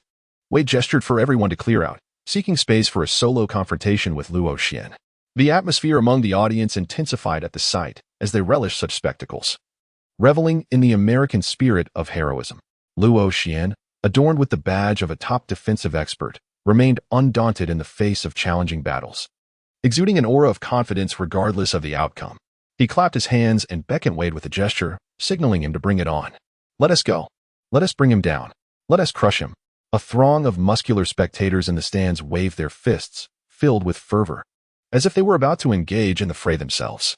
It was hard to fathom that this was merely a preseason match. One might easily mistake it for the championship finals. Wade, with his cheeks puffed out, wore a serious expression. Luo Xian stood just beyond the 3-point line, resembling Wade in his stance. "You may shoot at your leisure, and I assure you, I shall not venture beyond the arc to impede your attempt." Luo Xian's words were steeped in provocation. He recalled that Wade's career 3-point shooting percentage was below 30%, which explained his infrequent attempts from beyond the arc. Wade, however, paid no heed to Luo Xian. Having reached the NBA Finals and earned the Finals MVP, he had encountered a plethora of trash talk throughout his journey. He had developed his own methods of coping, continuing to play in his signature style and rhythm. Straightening his posture, he took 2 steps back, further distancing himself from Luo Xian. Luo Xian advanced slightly, yet he refrained from crossing the three-point line, adhering to their agreement. He was contemplating uttering something provocative to incite his opponent. In that moment, Wade sprang into action, creating a greater space between himself and Luo Xian to facilitate a better acceleration. Wade was acutely aware of his own advantages. The moniker Flash was not bestowed upon him without reason. His initial speed was remarkably swift. Luo Xian's speed was not to be underestimated as he lowered his center of gravity and followed suit. He positioned himself to the right of Wade, allowing him to break through on the left while focusing on defending that direction. Wade, undeterred by the presence of an opponent, charged forward as if Luo Xian were invisible. Approaching the basket from a distance of over a meter, nearly 2, Wade leaped into the air. He soared high, grasping the ball with one hand, disregarding Luo Xian entirely.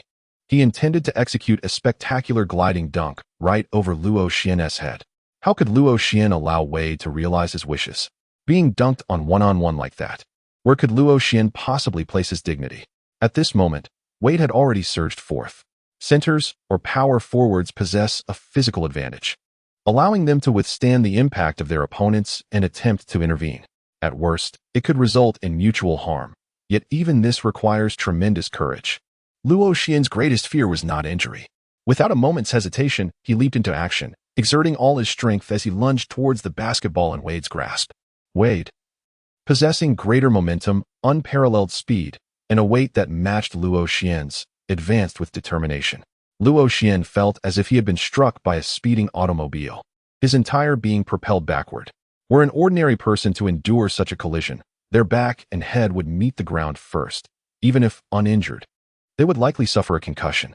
Disregarding all caution, Luo Xian, in the moment of being struck, delivered a resounding slap to the basketball, sending it soaring far away. Wade was equally astonished by Luo Xian's reckless bravery, daring to leap up and intervene. He felt as though he had collided with a solid steel barrier, the impact causing him considerable pain. With the momentum carrying him forward, Wade fell heavily upon Luo Xian. Luo Xian suffered a second injury. Beep, beep. The referee's whistle pierced the air, signaling a foul for obstruction by Luo Xian. The audience was left in stunned silence. Was this a game of basketball or a brawl? Such intensity was astonishing. Was there no fear of injury? The sound of Luo Xian hitting the ground was thunderous, a loud thud that made everyone wince in sympathy for him. Coach Zhang Weiping fixed his gaze on the screen, involuntarily expressing his concern. Luo Xian, please don't get hurt. The NBA has only just begun. A preseason game is not worth such recklessness. Teacher Yu Jia exclaimed. He's up. He's up. Luo Xian has risen. He seems to be all right. Without needing to say more, Coach Zhang Weiping had already observed that. After Wade landed on Luo Xian, he felt as though he had collided with a solid object, instinctively rolling away from the impact. As Luo Xian gained possession of the space, he sprang to his feet, eager to track the trajectory of the basketball. He witnessed Kwame Brown seizing the ball and was poised to initiate a swift counterattack when the referee's whistle pierced the air. The timing of that whistle felt slightly delayed. At that moment, Dwayne Wade remained on the ground, clutching his abdomen and puffing his cheeks, enduring excruciating pain. Although he had instinctively attempted to evade injury upon landing, the collision occurred in the blink of an eye, and he could not avoid crashing into Luo Xian's knee. As the Miami Heat players finally registered the incident, they hurried over to assess their leader's condition. After a considerable pause, Wade gradually regained his composure and sat up slowly. It was then that the Heat called a timeout. Chapter 50, The Confident Youngster, captivating the three-point arc. Pat Riley summoned Wade, saying, Dwayne, I am uncertain about the circumstances involving that Chinese player. You must understand that you are the star of the Miami Heat, while he is merely a rookie. There is no need for you to engage in a contest with him. Risking injury would be a foolish endeavor. Wade, still feeling the pain radiating from his chest and abdomen, experienced a moment of trepidation. He thought to himself, that Chinese lad is remarkably tough. I wonder what he is made of. Acknowledging the head coach's intent, he nodded in understanding. After all, this was not the playoffs. There was no need to jeopardize his health by competing fiercely with a newcomer. Very well, I understand. Consequently, in the upcoming game, I will have Daquan replace you on the court. Although a tinge of reluctance lingered, Wade complied with the coach's directive.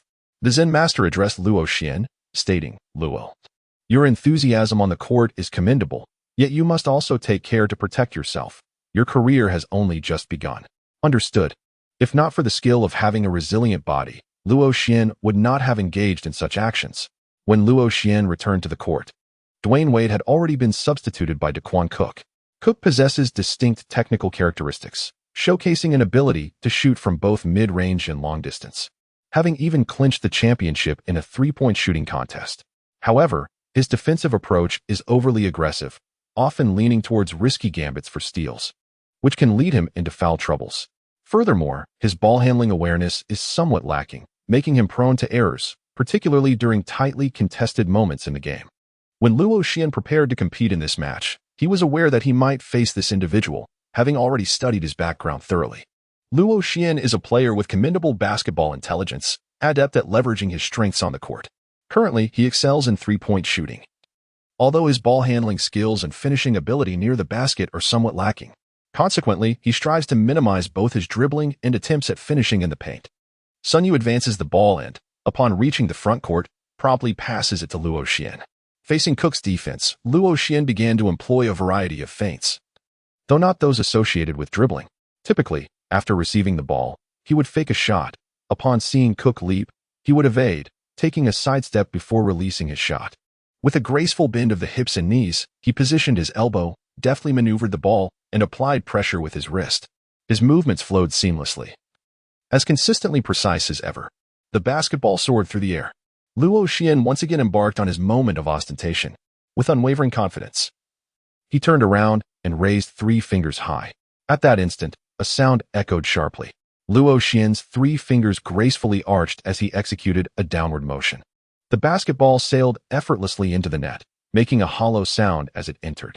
The audience held their breath as they witnessed Luo Xian's shot, and upon seeing the ball swish through the net, their excitement ignited. Cheers and whistles erupted in response. Wow, this young lad from Huaxia is remarkable, celebrating in advance. The Zen master and Kobe beamed at Luo Xian's confidence, which was precisely what drew them to him. It was a sight to behold. Coach Zhang Weiping had evidently watched videos of Luo Xian's performance during the joint trials and summer league.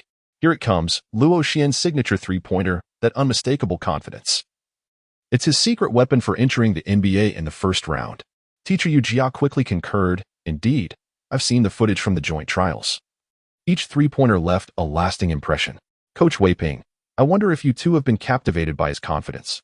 I certainly became a fan at that moment. Coach Zhang Weiping nodded. Players from Huaxia need this kind of confidence to showcase our prowess. Luke Walton was beside himself with excitement, as if he had made the shot himself. He rushed over to Luo Xian and playfully tousled his hair. Luo Xian was startled and quickly dodged, uncertain if excessive contact might lead to baldness. Wasn't it a teammate of Duncan who suffered the same fate? The ball changed possession, and the Heat commenced their offensive play. Cook received a pass from Quinn, intending to take on Luo Xian. Since Luo Xian is well aware of his opponent's technical characteristics, he would not easily grant him any opportunities. He directly applies pressure on Cook, denying him any space to shoot. His aggressive defense causes Cook considerable discomfort. In his agitation, Cook's lack of ball protection awareness is laid bare, particularly when he attempts a cross-cover maneuver and shifts direction. Luo Xian seized the opportunity with remarkable swiftness. In a flash, he snatched the basketball away with deft precision. What a remarkable defense! Coach Zhang Weiping exclaimed loudly. Luo Xian propelled the ball forward, all the while casting a glance over his shoulder at Cook. Cook remained 2 paces behind him. Luo Xian advanced to the front court and came to a halt at the three-point line. What was he doing? Why had he stopped? The spectators who had never witnessed Luo Xian play before displayed expressions of confusion. Coaches Zhang Weiping and Yu Jia exchanged a knowing glance. Here it comes, the chasing three-pointer. This term had been crafted specifically for Luo Xian after they analyzed his videos. Kobe and the Zen master also shared a glance. Sun Yu, who had witnessed Luo Xian's prowess on the court firsthand, was particularly agitated and anxious. He feared that if Luo Xian missed such a crucial three-pointer, he might face the ire of the audience and fans alike. A layup under the basket after 3 steps would undoubtedly have a 99% chance of success. But the accuracy of a three-pointer? Who could ascertain that? Sun Yu had pondered this question numerous times. If he were to take such a shot, would he dare to do so? Ultimately, Sun Yu arrived at his conclusion he would not. A 2-pointer was a sure bet. Why gamble on a 3-pointer unless the score was critically 3 points behind at that moment? As Luo Xian gracefully executed a jump shot, his hips and knees bent, he propelled himself upward, extending his elbow to deftly flick the ball, which spun rapidly and soared into the air, tracing a beautiful arc. The audience, witnessing Luo Xian's prowess for the first time, was left astounded. "My goodness, basketball can be played like this?" exclaimed a bewildered blonde woman as she turned to her husband, murmuring, "Is this real?" Her husband gasped in surprise. "What are you doing?" "It's real." As the basketball descended, Luo Xian had already turned to perform his signature celebration. 3 fingers raised skyward, curving gracefully downward. Swish! The ball effortlessly found its mark in the net, leaving the crowd momentarily speechless in awe. But soon, cheers erupted, echoing through the arena. Incredible! Absolutely insane! The audacity of this performance. One could not help but admit, a fallen for him. Whistles and applause resonated throughout the venue. Meanwhile, in a hotel in Huaxia, Jiang Manuan lay on her bed, her long, elegant legs intertwined. The sight of her low-cut camisole provoking thoughts that would stir any man's interest. Having just completed her show, she caught the tail end of Luo Xian's game on television. As she watched the confident figure on screen, her heart raced, a blush creeping across her face. This young man was just beginning to shine, a true gem with both physique and charm. Jiang Manuan mused, "Brother, don't hold it against me for making a move." Of course, our dear sister Zhou, watching the game from home, couldn't help but exclaim, "Wow, isn't this guy the one who used to jump around? I never saw him shoot during pickup games. How can he be this accurate?" Meanwhile, Taylor Swift, busy recording her album, finally took a moment to catch the Lakers game and was captivated by Luo Xian's explosive shooting. "I think I need to return to Los Angeles," she pondered, recalling that he promised to bring her a gift from Huaxia. What could it possibly be? Anticipation filled her thoughts. A mysterious Eastern gift box. Watching Luo Xian on the court, Dwayne Wade remarked to himself, "What a remarkable talent. Just wait. Soon, I'll show you how to defeat me." Luo Xian was utterly unaware of the varied reactions of those he knew, nor did he comprehend the number of fans his 3-point shots had garnered. Pat Riley summoned Jason Williams for a brief conversation, signaling the referee to make a substitution. Jason Williams would replace Daquan Cook. The game continued. Chapter 51. Exquisite passes and a duel of offense. Jason Williams, affectionately dubbed White Chocolate, is a player of remarkable imagination. While others labor over offensive and defensive strategies, he delves into the intricacies of gravitational shifts, elbow passes, behind-the-back deliveries, and long-distance bounce passes. These constitute his conventional repertoire. Some players may spend years on the court without executing a single pass of such flair. Yet for White Chocolate, such artistry is merely routine. Critics claim his passes are erratic and devoid of foresight, epitomizing the notion that one player with the ball sends 9 into a frenzy. In my eyes, I am akin to Jalen. No one glides through the air with the same panache as he. Basketball is a spectacle meant for the audience. If it lacks brilliance, it is better to perish. Many assert that his playing style is ostentatious yet superficial. However, Jason Williams has consistently demonstrated his ability to perform at an elite level. In 2006, he played a pivotal role in leading the Miami Heat to a championship title as a key player. One of Luo Xian's favorite basketball stars undoubtedly includes White Chocolate. While one may lose in basketball, charm is a lifelong asset. When Jason Williams approached, Luo Xian did not hasten to engage in other pursuits. Instead, he took the initiative to approach and sincerely express to Jason Williams, "Jason, I truly admire your style of play." Luo Xian spoke animatedly, executing a gesture of an elbow pass and a behind-the-head pass, displaying a hint of excitement. "You are an artist on the court. May I exchange jerseys with you once the match concludes?" Luo Xian gazed at the White Chocolate with eager anticipation. The White Chocolate was momentarily taken aback. It was the first time a player had made such a request during a match. Compliments are always welcome, especially when they come from someone as sincere as Luo Xian. The White Chocolate broke into a radiant smile and replied, "Of course." Luo Xian extended his fist. Upon noticing this, White Chocolate promptly reciprocated with a fist bump. The audience witnessed this moment and suddenly perceived a shared essence between the two. Teacher Yu Jia remarked with a smile that Luo Xian shares a similarity with Jason Williams. Both exhibit a remarkably captivating style of play. Indeed, I have observed that Luo Xian possesses a rather extroverted personality, which may prove advantageous for his career. Returning to the match, Pat Riley's utilization of Jason Williams primarily aims to harness his creativity, thereby unlocking offensive opportunities for the team. He also recognized that relying solely on defense in this game would be futile. White Chocolate advanced the ball to the front court, his pace steady and his vision expansive. Luo Xian closely followed beside him, exhibiting no sign of slackness. When it came to basketball, Luo Xian was utterly earnest. As the white chocolate player dribbled the ball to the free throw line, their team center stood resolutely beneath the basket. Luo Xian believed he needed to intercept the ball and hastily took a step back, ready to assist in defense. To his surprise, white chocolate, after securing the ball, threw it behind him without even a glance. It was executed with such effortless grace. Hassel, sprinting in from behind, skillfully caught the pass and seamlessly executed an alley-oop layup, adding 2 points to the Heat's score with ease. Luo Xian understood that Haslam's effortless layup was predicated upon receiving the basketball at precisely the right moment and in the ideal position.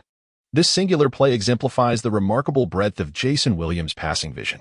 As the possession transitioned, Sun Yu advanced with the ball.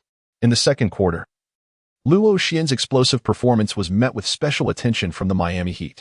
White chocolate closely shadowed Luo Xian, while Chris Quinn remained poised to double-team him. Observing that Luo Xian had no opportunities, Sun Yu passed the ball to Luke Walton. Walton faked a pass to Luo Xian, prompting Quinn to glance anxiously towards Luo's position. This opened up space for Sun Yu, who charged towards the basket. By the time Quinn reacted, it was already too late. Haslam hurriedly moved to defend against Sun Yu, who deftly passed the ball to the now unmarked Turieff beneath the hoop. Turieff effortlessly scored with a dunk. Coach Zhang Weiping remarked that once the Lakers began to exploit Luo Xian's presence, they attracted the opponent's attention, invigorating the entire team and resulting in a fluid offensive display. Indeed, such a game is captivating, filled with back-and-forth action. White chocolate advanced with the ball. Luo Xian awaited his arrival in the opponent's front court. As he observed his teammates and the positioning of the adversaries, Baikia Keeley flicked his wrist and sent the ball soaring. The basketball arced in a peculiar trajectory, grazing past Luo Xian's feet before striking the ground and landing in the hands of the opposing center. Blunt, the center, momentarily stunned, quickly regained his composure. Having shared a long-standing camaraderie with his teammates, he was well aware of the situation. He leapt high, thrusting the ball into the hoop with both hands. Luo Xian felt a sense of helplessness. His defensive demeanor was marked by utmost seriousness. However, before he could even commence his defense, it had already concluded. The pass from white chocolate was so elusive that it slipped away in the blink of an eye. Luo Xian found the situation utterly unreasonable, particularly due to the trajectory of the ball. The pass was fraught with risk, almost grazing the side of Luo Xian's foot as it soared past. White chocolate launched it from such a distance that it was nearly impossible for anyone to react in time. The swiftness of the ball's transition caught everyone off guard. Sun Yu initiated the play by passing to Luke Walton, who then directed the ball to Luo Xian, positioned at the center circle. White chocolate was already waiting for Luo Xian, just a meter beyond the three-point line. Luo Xian dribbled the ball, taking several steps before halting just over a meter away from the white chocolate, taking advantage of the moment when Baikia Keeley was caught off guard. Luo Xian executed a sudden and decisive maneuver. With a bending of the hips and knees, he leapt into action, skillfully directing the ball with a flick of his wrist, all in one seamless motion. His speed and precision were astonishing, leaving the spectators utterly astonished. From the stands, exclamations arose. Goodness, that shot was nearly at the logo. Over 2 meters from the three-point line, and he took it. This young athlete from Huaxia is truly unpredictable. Such audacity in play is seldom seen. The basketball soared through the air, tracing a graceful arc, and swish. The ball found nothing but net. Luo Xian beheld the basketball gracefully glide through the hoop, raising his hand adorned with 3 upright fingers, a gesture directed toward the audience as he bent and slid down. Confidence, indeed, an abundance of it. Each time Luo Xian took a shot, I was left in awe, the improbability of it all striking me. Yet upon reflection, it made perfect sense. Teacher Yu Jia turned to Coach Zhang and inquired, Coach Zhang, have you noticed that Luo Xian's shots seem to swish effortlessly through the net? Indeed. I am convinced that Luo Xian has undergone countless hours of rigorous training, much like Kobe Bryant. Such mastery is no mere happenstance. Success eludes those who lack dedication. Basketball is comprised of 90% innate talent, complemented by 10% perspiration, both elements being indispensable. White chocolate was momentarily taken aback, his eyes lighting up with realization that creativity in basketball extends beyond mere passing. Shooting can also embody innovation. He made a point to approach Luo Xian, giving a reassuring pat on his shoulder, and remarked, my friend, your shooting is truly remarkable. Luo Xian responded with a smile. Your passing is quite impressive. When you have time, do teach me. But Xiao Ke did not expect that Luo Xian was truly a fan of his. He patted his chest and pointed at Luo Xian, assuring him, "No problem." As the match transitioned into an offensive mode, the situation remained unchanged even after the halftime break. As the fourth quarter commenced, Luo Xian returned to the court after a brief respite at the end of the third quarter alongside Bai Qiaoke. The score between the two teams stood at a tense 71-71, with both teams exchanging leads in a thrilling back-and-forth. Bai Qiaoke approached Luo Xian and said, "Luo, I've heard you enjoy making bets. Shall we have a little wager?" Luo Xian was uncertain where he had heard it, but he recalled that Kobe played this way. As did White Chocolate. "How would you like to play?" In a friendly wager, the loser treats the winner to drinks at the finest bar in Miami. As expected, it was a casual game, and Luo Xian readily agreed, laughing, "Jason, trust me, you are destined to lose. Remember to summon 2 sizzling ladies for me." White Chocolate clapped his hands and beckoned to Luo Xian. "Bring it on. I shall dismantle your defense with my exquisite passes." The match reached a critical juncture. What had begun as a laid-back game transformed into a riveting spectacle with the introduction of their friendly wager. Chapter 52, Wade returns, "This is my house." The fans attending this game certainly felt their time was well spent. Regardless of the outcome, they witnessed a thrilling confrontation, intense competition, and spectacular offense. Sun Yu did not receive much playing time. Initially, when paired with Luo Xian in the backcourt, his performance was commendable. However, after Luo Xian exited the game, he struggled significantly, appearing directionless. Offensively, he was prone to turnovers, and defensively, he fell into foul trouble. By the fourth quarter, he was completely substituted out by the coach. Fisher rejoined the Lakers and required further adjustment. Thus, he was brought back into the game. Old Fish Fisher is a traditional point guard, known for his steady and reliable playing style. Luo Xian, drawing from the additional memories, learned that in the subsequent 2 years, Kobe once again claimed the championship, with Fisher playing an indispensable role. Throughout his professional career, there were hardly any criticisms to be found. Luo Xian holds a profound respect for such a reliable veteran. Furthermore, considering the individual's role as the starting point guard for the Lakers, they wield significant authority over the distribution of ball possession on the court. Luo Xian aspires to seize greater opportunities on the court, with Fisher playing a pivotal role. Fisher advances with the ball. Having quietly observed the dynamics of the team since the commencement of the Lakers training camp, meticulously noting the distinct characteristics of each player. Presently, the players on the court, aside from the rookie Luo Xian who requires development, are predominantly benchwarmers, lacking in scoring explosiveness. After Luke Walton provided a screen, Luo Xian reached out for the ball. Without hesitation, Fisher delivered a bounce pass. As Luo Xian received the ball, he simultaneously executed a shooting motion. Consequently, the overall speed of his shot increased significantly, making it more challenging for the defending players to block it. After undergoing extensive training with top-tier coaches, Luo Xian's shooting speed has become a crucial aspect of his game. Bending at the hips and knees, as the White Chocolate maneuvers around the screen and approaches in pursuit, Luo Xian has leaped high into the air, his elbows elevated, deftly directing the ball with a flick of his wrist. As always, the trajectory of his shot is exquisite, the graceful parabola instilling confidence in its destined plunge into the net. White Chocolate turns to gaze toward the hoop. Luo Xian confidently declared, "Jason, there's no need to look. This shot is certain to succeed." No sooner had he spoken than a crisp swish echoed through the air as the basketball sailed effortlessly through the hoop. White Chocolate turned his gaze towards Luo Xian. Luo Xian maintained his shooting posture, smiling at White Chocolate before dashing toward the backcourt. White Chocolate gazed at Luo Xian's retreating figure, murmuring to herself, "What an ostentatious fellow," brimming with confidence. "Nonetheless, I find it appealing." Haslam passed the ball to White Chocolate, who then brought it to the forefront of the court. Luo Xian closely monitored his opponent's passing, constantly assessing their positioning. However, White Chocolate deviated from Luo Xian's anticipated script. Approaching the three-point line, White Chocolate appeared to survey the positions of his teammates, just as Luo Xian kept a vigilant eye on the potential pass from his adversary. White Chocolate leapt and released the basketball with precision. Swish. The ball sailed through the hoop, untouched by the rim. Luo Xian cast a glance at White Chocolate, his surprise evident. White Chocolate reciprocated Luo Xian's earlier smile. "I can do more than just pass. I can shoot as well." White Chocolate mimicked Luo Xian, raising 3 fingers and bending them downwards. In the stands, the crowd erupted. "Wow, did you see that? Jason is declaring his home court by responding with that gesture from the Chinese kid. How cool is that?" They seemed oblivious to whose territory they were in. Wade, seated on the bench, also caught wind of the crowd's remarks. He realized this was indeed his home court. How could he allow that Chinese kid to seize victory here? Wade approached the coach, saying, "Coach, I cannot let that kid win on my home turf." It was already unacceptable that he failed to contain Luo Xian. Allowing the opposing team to score high, the thought of them walking away with the victory was an affront to his pride. The audience continued to chant, "This is my house." He nodded in agreement, "All right, but make sure to protect yourself and avoid unnecessary injuries." The Heat made a substitution, with Wade replacing Chris Quinn. The current lineup for the Heat was commendable for a preseason game, particularly the backcourt pairing of White Chocolate and Dwayne Wade. Alongside the forward combination of Shawn Marion and Haslam, with Mark Blount at center, Luo Xian glanced at the positional matchups on either side.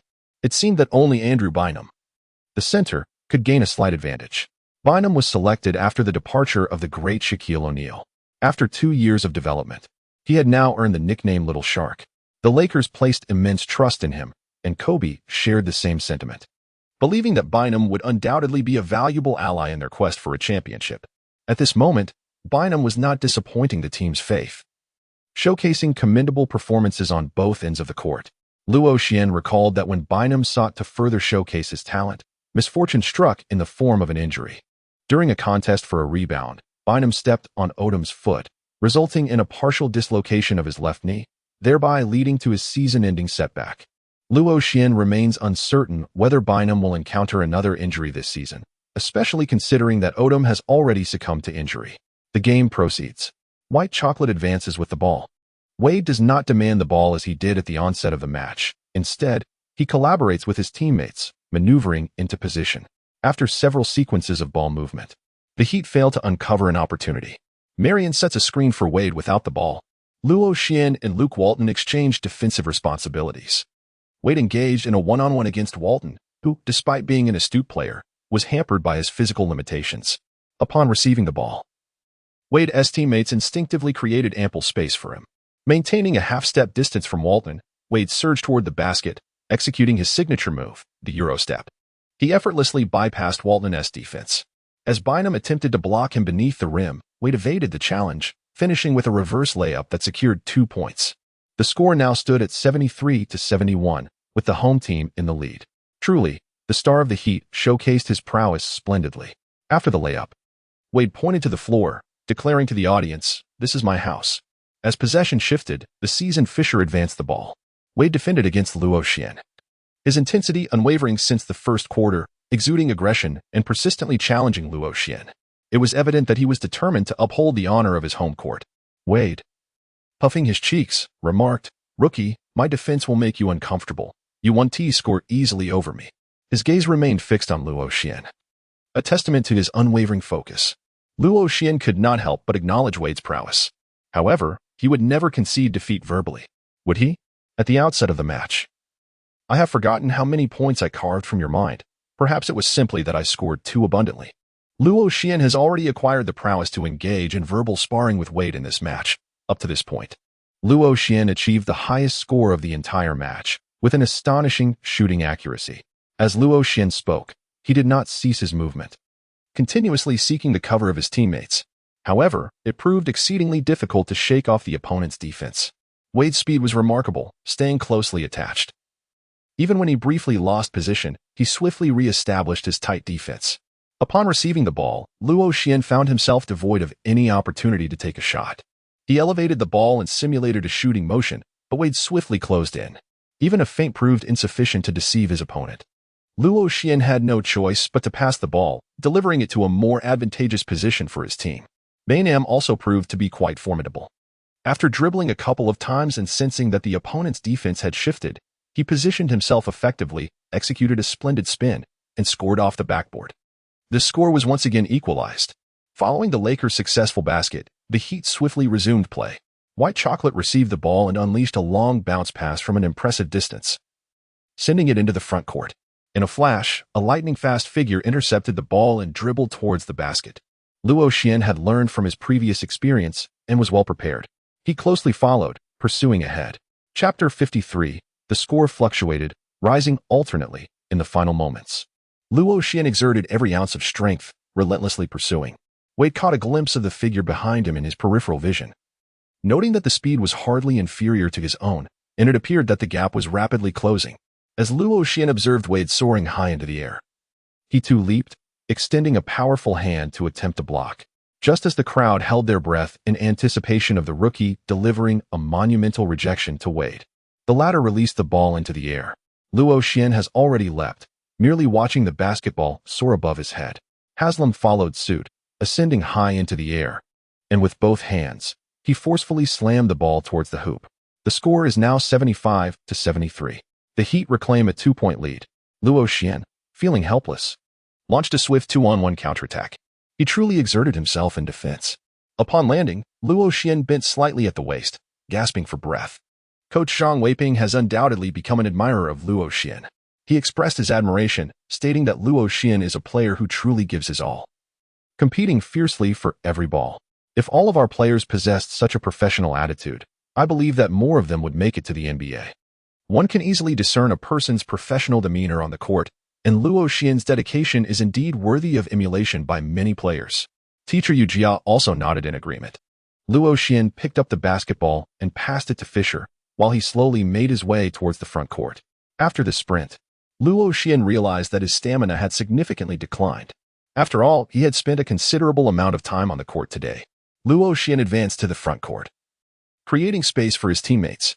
He refrained from sprinting, recognizing the necessity for rest and the importance of providing more opportunities for his allies. Luo Xian is a shooter with an exceptionally high shooting percentage. Even when he remains stationary at the three-point line, he poses a significant threat. No opponent dares to leave him unguarded. Fisher, having observed Luo Xian's condition during the Lakers training camp, was aware that stamina was a considerable issue for him. As the team's star player, this level of endurance was insufficient, though it was manageable for a role player. In this match, Luo Xian's playing time and tactical role were akin to that of a leading star. Fisher signaled Bynum to set a high pick-and-roll screen. Bynum, who held great respect for this figure revered by Kobe, did not dare to take liberties. After setting the screen for Bynum, he swiftly turned and moved towards the basket. Fisher dribbled sideways, assessing Bynum's position, and deftly delivered the ball to Bynum's hands. Bynum, upon receiving the ball, took a step toward the basket and leaped to emphatically dunk the ball through the hoop. The score was tied once more at 75-75. With a change of possession, the ball returned to the Heat. Without the opportunity for a fast break, White Chocolate advanced the ball. He approached the free throw line, only to be met by Bynum and Turiev, who blocked his path. White Chocolate was compelled to retreat, yet just as he took a step back, everyone assumed he was about to reorganize the play. Instead, he executed a behind-the-back, no-look bounce pass into the paint. This audacious move deceived everyone, including his teammates. Mark Blunt, realizing too late, could not reach the pass in time. The ball went out of bounds, leaving Blunt filled with frustration. Had he caught the pass, it would have been a splendid assist. He raised his hand, acknowledging that it was his lack of awareness regarding his teammates' intention that led to the mishap. The pass was indeed a good one. However, not everyone possesses the same level of awareness or speed. Some passes might be caught by a different player, but alas, not every teammate is a Jordan. Bynum inbound the ball to Fisher, who promptly advanced it to the front court. Luo Xian received the pass, while Wade had already closed in for the defense. Upon realizing that there were no viable shooting opportunities, Luo Xian passed the ball back to Fisher, who had arrived in the front court, allowing his teammate to orchestrate the offensive play anew. Luo Xian once again created space, seizing the opportunity to rest.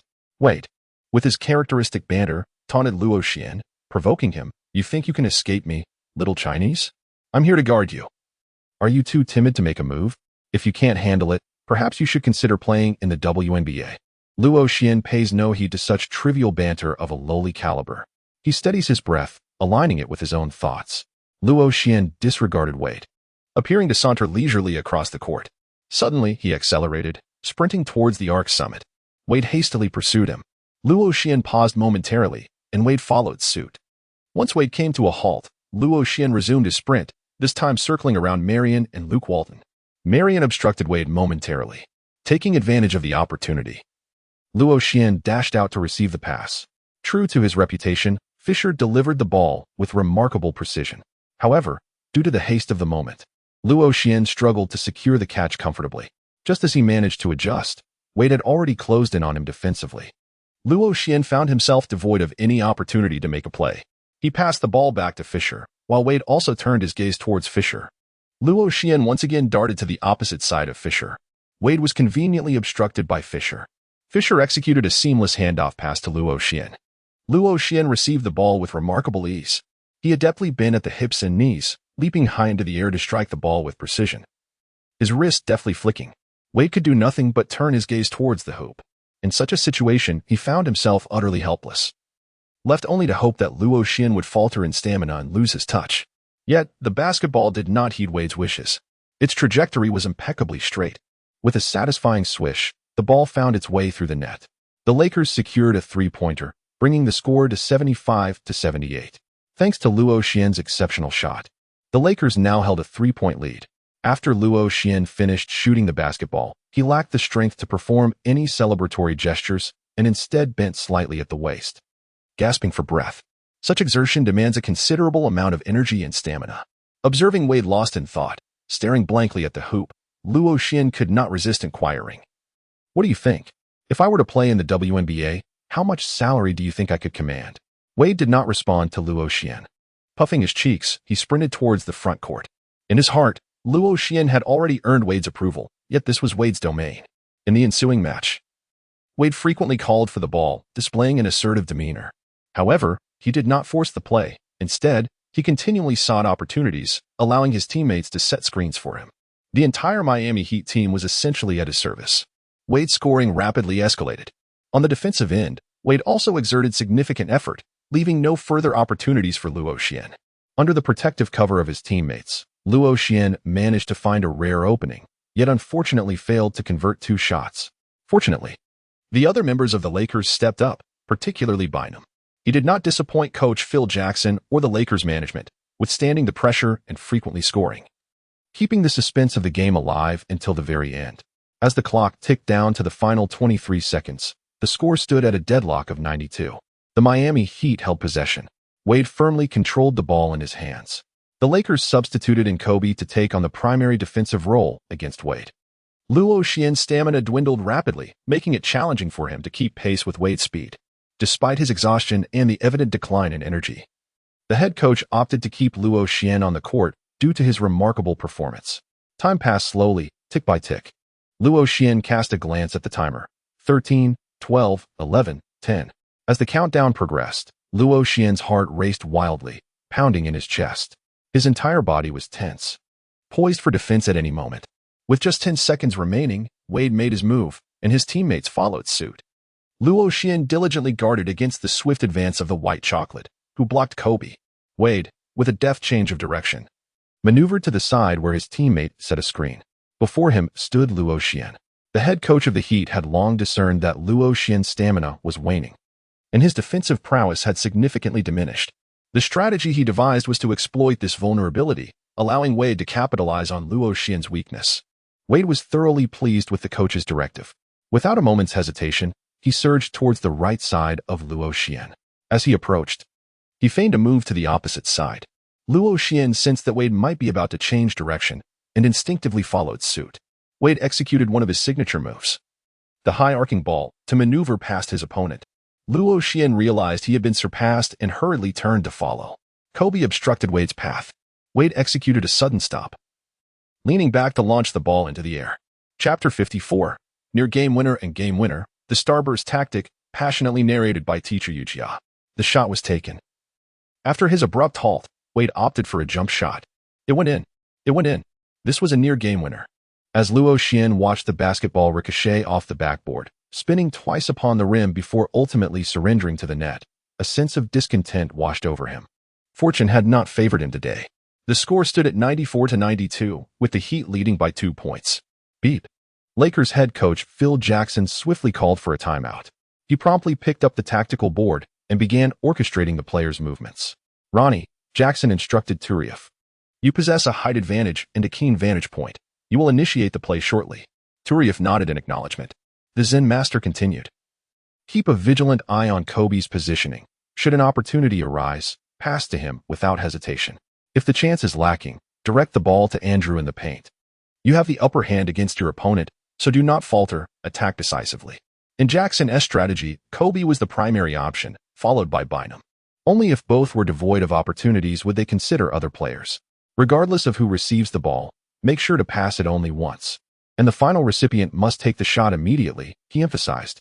The Lakers players nodded in unison. Meanwhile, Heat coach Pat Riley began urging his team, "Gentlemen, we must remain vigilant. The game is far from over. Let us not forget that they have Kobe Bryant, a master of the clutch shot." Observing the attentive expressions of his players, Riley continued, "Dwayne, you must closely shadow Kobe. He is the most likely candidate to take the last shot." Wade, puffing his cheeks in concentration, nodded gravely, clearly aware of the daunting task at hand. "Alonzo, you will replace Blunt. He is likely to be targeted. And Andrew has a significant advantage over him." Alonzo Mourning, a multiple-time All-Star and renowned tough guy, though older now, was undoubtedly a solid choice, particularly since Blunt was a vulnerable point of attack. Mourning nodded stoically. "Ricky, you will defend against Ron. He is a three-point shooter. And you must not afford him any space. Stay glued to him," Riley instructed. "The rest of you, ensure you are attentive to your defensive assignments." The team members affirmed their understanding. Teacher Yu Jia inquired of Coach Zhang Weiping, "Who do you believe the Lakers will choose to take the final shot?" "Kobe." Without a doubt, Zhang replied without hesitation. Yu Jia was momentarily speechless. After all, this was a commentary. While Zhang was famously an admirer of Kobe, surely he could provide a rationale. "Because he is Kobe Bryant," Zhang stated. "Very well. Besides Kobe, who else do you think is most likely?" Yu Jia prompted. After a moment of contemplation, Zhang concluded, "It should be Bynum. He holds the most advantageous position." "Coach Zhang, do you think it is possible for Luo Xian to take the final shot? He has scored the highest points today and has an impressive shooting percentage." "The likelihood is slim. Firstly, Luo Xian is still a newcomer. Secondly, his stamina seems to have been depleted, as I have observed him gasping for breath on the sidelines. And I believe Coach Sin has noticed this as well. Thirdly, in the final quarter, Luo Xian's shooting accuracy has noticeably declined, which raises doubts about his ability to make the final basket."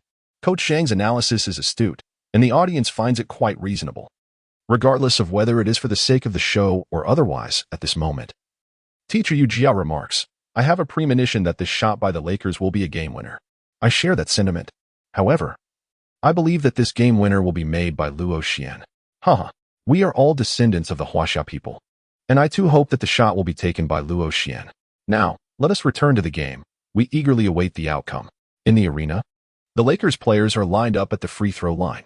The Heat players are equally determined, keeping a close watch on their own. However, due to the crowded formation, it is inevitable that they appear to be tightly packed together. "Starburst tactics," Coach Zhang Weiping exclaims upon witnessing this setup. Teacher Yu Jia, excited by the strategy, adds, "I almost forgot, this tactic seems to originate from Coach Sin." Indeed, Coach Phil Jackson has mastered this strategy to an extraordinary degree, and I find myself quite eager. Such a tactic is rare to witness, especially in a preseason game. The referee's whistle blows. The Lakers players begin to swiftly position themselves according to Coach Zin's devised strategy. After making a feint towards the paint, Kobe quickly returns to the perimeter. Following the tactical requirements, Bynum executes a reverse run in front of him. Wade, adhering to Pat Riley's instructions, closely shadows Kobe, leaving little room for concern about Bynum. Just as Kobe reaches the three-point line, he urgently calls out to Turieff, who is inbounding the ball. "Ronnie, give me the ball." Turieff initially observed Kobe and Bynum in motion. Kobe was closely pursued by Wade, while Bynum found himself with a modicum of space, having been momentarily obstructed by Mourning, his defender, due to a teammate's interference. Just as Turieff contemplated passing the ball, Kobe called out urgently, "Ronnie, over here, over here." A moment's hesitation caused Turieff to miss the optimal opportunity for the pass. With the shot clock nearing its limit, he was left with no choice but to forcefully send the ball towards Kobe. As Kobe leaped to catch it, Wade sprinted in from behind. With a swift motion, Wade's fingertips grazed the basketball, causing it to slip from Kobe's grasp and careen towards the baseline. Coincidentally, that was precisely where Luo Xian was positioned, adhering to the Zen Master's directive to create space for Kobe and Bynum, providing them with crucial cover. Luo Xian had no time to ponder. The basketball was released, and the timer had already commenced its countdown. Luo Xian seized the basketball, scarcely having the time to bend at the hips and knees. He leapt high into the air, executing a mid-air half-turn before releasing the ball with a flicking motion. With a firm elbow, a deft push, and a strong wrist, the basketball soared from Luo Xian's palm, ascending into the heavens. Meanwhile, his defender, Ricky Davis, reacted promptly. Aware that this was a three-point attempt, he refrained from committing a foul, instead extending his hand towards Luo Xian's eyes to obstruct his line of sight. As Luo Xian released the ball, he could only vaguely discern the approximate location of the hoop. This shot was entirely reliant on instinct. He possessed no certainty whatsoever. Consequently, upon landing, Luo Xian remained fixated on the trajectory of the basketball as it soared through the air. The ball arched over Ricky Davis's head, tracing a lofty parabola across the court. At the apex of its arc, the ball descended, gracefully slipping through the circular rim. With a swish, it passed through the net and fell to the ground, bouncing back up. A profound silence enveloped the arena. It went in. The shot was successful. The game was clinched by the Lakers' rookie Luo, who delivered the decisive blow. Only when the commentator's voice echoed through the speakers did the crowd erupt into a thunderous cheer. Incredible, astonishing, the game winner emerged from a young freshman. MVP, someone shouted, and soon the entire audience joined in, chanting, MVP, MVP. Luo Xian raised his fist in celebration. As his teammates from the Los Angeles Lakers surged onto the court, both from the playing field and the bench. Some affectionately patted Luo Xian's head, others embraced him, while a few gently tapped their fists against his chest. Ultimately, they lifted him high into the air. However, the players and coach of the Miami Heat requested a review. They believed that the clock had expired when Luo Xian released his final shot, rendering the basket invalid. Chapter 55, Captivating Millions. Post-match interview, the Lakers players cast anxious glances at the referees, awaiting their verdict. Not only they, but also the audience present and those watching from home were eager to discover the outcome. The referees reviewed the footage, meticulously rewinding in slow motion. Just before time expired, the basketball had already left Luo Xian's hand. The basket was deemed valid. Cheers erupted once more. The game winner had truly been secured, a triumphant shot from the young talent. Luo Xian, hailing from China. On CCTV, commentator Zhang Weiping exuberantly provided his analysis. Instructor Yu Jiao is equally fervent, a natural shooter. This is Luo Xian from China. Let us all cheer for him. Instructor Yu, do you not feel a sense of exhilarating satisfaction while watching Luo Xian play? Indeed, he is incredibly impressive. I must confess, I have become an ardent admirer of his. I hereby declare that I shall be a fan of Luo Xian from now on. In China, it is not only these two commentators who share such sentiments. Every viewer who witnessed this match was undeniably captivated by Luo Xian. Due to this competition, Luo Xian garnered 1 million admirers overnight. His Weibo account was inundated with fans, resulting in an overwhelming surge of positive reviews. A few detractors were silenced by the fervent response of Luo Xian's supporters. One particularly notorious account that disparaged him was ultimately traced back to an individual from the land of cherry blossoms. Several media outlets from the land of pickled vegetables even commented on Luo Xian's ancestral ties to their nation. Luo Xian has become a name known throughout the realm of competition. Should he return to his homeland now, he would undoubtedly find himself in a world where anonymity is a thing of the past when he steps onto the basketball court. In that moment, he revels in the adulation of the crowd. The charming White Chocolate approaches him, offering heartfelt congratulations, and they exchange signed jerseys. Buddy, you played exceptionally well. You've won my admiration through your prowess on the court, Jason exclaims. Luo Xian, it was merely a stroke of luck. I still aspire to learn your elegant passing techniques. He responds, mimicking an elbow pass with a playful flourish. Haha, my passing is unparalleled. However, I believe we should first indulge in a celebration. I cordially invite you to join me this evening for an exhilarating party in Miami. Luo Xian had no reason to decline. He ventured alone to the land of opportunity, where he sought to establish his own circle within the NBA. Wade observed Luo Xian exchanging jerseys with White Chocolate, contemplating saying something, but ultimately chose to turn away. Having just secured the finals MVP, Wade was already the center of attention. Some media outlets, in pursuit of sensationalism, fabricated less than truthful narratives. One outlet claimed that Dwayne Wade was overwhelmed by a rookie, that the rookie toyed with the finals MVP, and that the first-year player had humiliated the esteemed player. Such fabrications undoubtedly incited animosity towards Luo Xian, especially from some of Wade's loyal fans who recognized the truth of the matter. In this particular game, Wade had not played extensively, and his offensive efforts were minimal in the early stages. The other three members of the infamous Four Horsemen were quick to reach out to Wade upon hearing this news. LeBron, Anthony, and Paul all vowed to avenge Wade, promising to teach the rookie Luo Xian a lesson whenever they met on the court. Kobe, on the other hand, felt a sense of joy, pleased that his prot-G had risen, thus enhancing his own hopes for a championship. The Zen master was taken aback. Not anticipating such rapid growth from this newcomer from Huaxia, he pondered that if a trade were made to strengthen the interior, they could indeed mount a serious challenge for the championship. The Celtics' formidable trio seemed less daunting in light of these developments. Luo Xian was invited to participate in a media interview. The post-match media interview is an obligation of the team. In the face of such interviews, a team that performs well can meet them with a smile, while a team that does not fare as well must devise a strategy for coping. Naturally, the players chosen to represent the team in these interviews are typically either the star players or those who have performed exceptionally well in the match. In this match, Luo Xian achieved a remarkable performance, scoring 31 points and providing 6 assists, earning him the title of the best player on the court. It is indeed commendable that the coach chose him for an interview. The media posed rather incisive questions, laden with traps. A blonde female reporter queried Luo Xian, "Luo, your performance in this game was outstanding, and you seem to have outshone Wade in your matchup. Was this a matter of luck or skill?"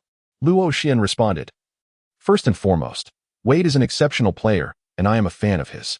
Moreover, I did not defeat him. On the contrary, I found it quite challenging to contend with Wade's defense. Our victory was a collective effort, relying on my teammates who worked tirelessly on both ends of the court. This is a game played by 5. After Luo Xian finished answering, a throng of reporters eagerly clamored to pose their questions. Among them, he spotted a familiar face from Huaxia, the beautiful journalist Zhou Anling.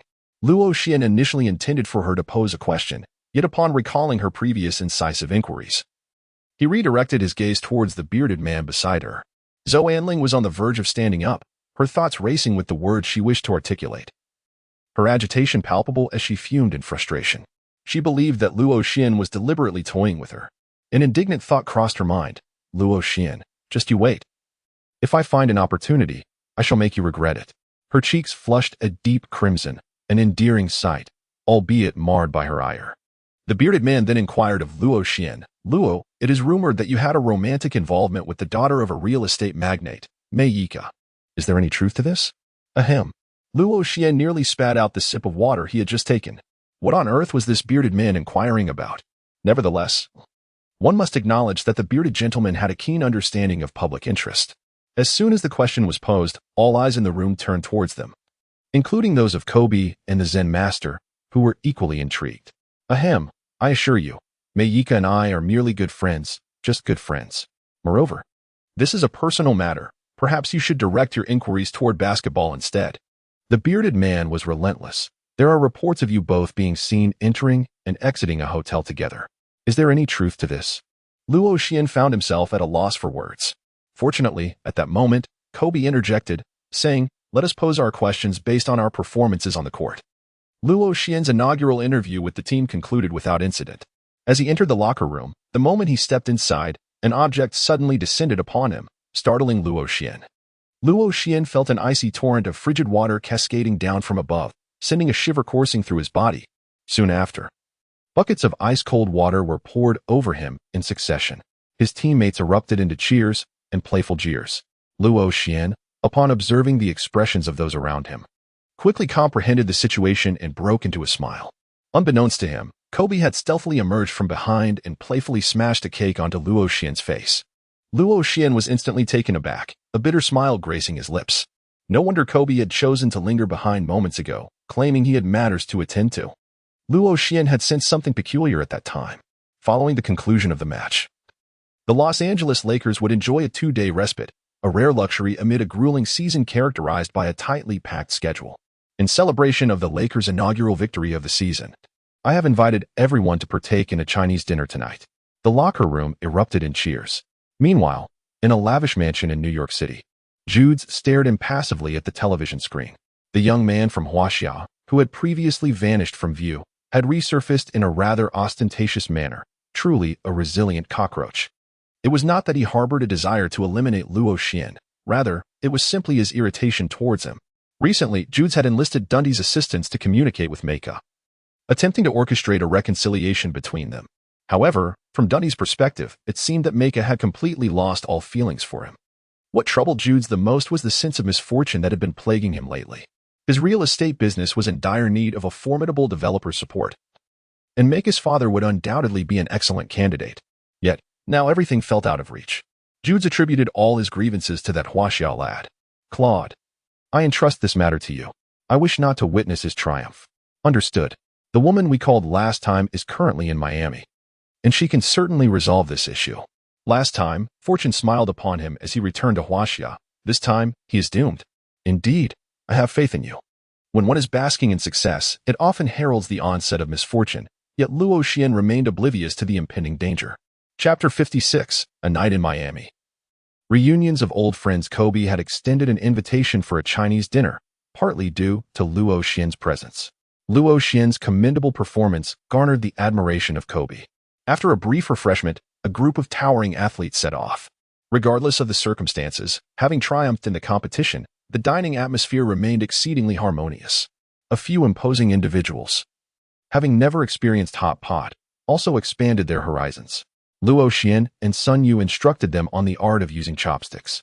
Some individuals displayed rather comical and amusing gestures while attempting to master this skill. After finishing his meal, Kobe departed, fully aware that there were undoubtedly other events to follow. The nightlife, with its drinking and revelry, was not to his taste. His sole ambition was to secure that elusive championship title, silencing the incessant chatter of his rival, Shaquille O'Neal.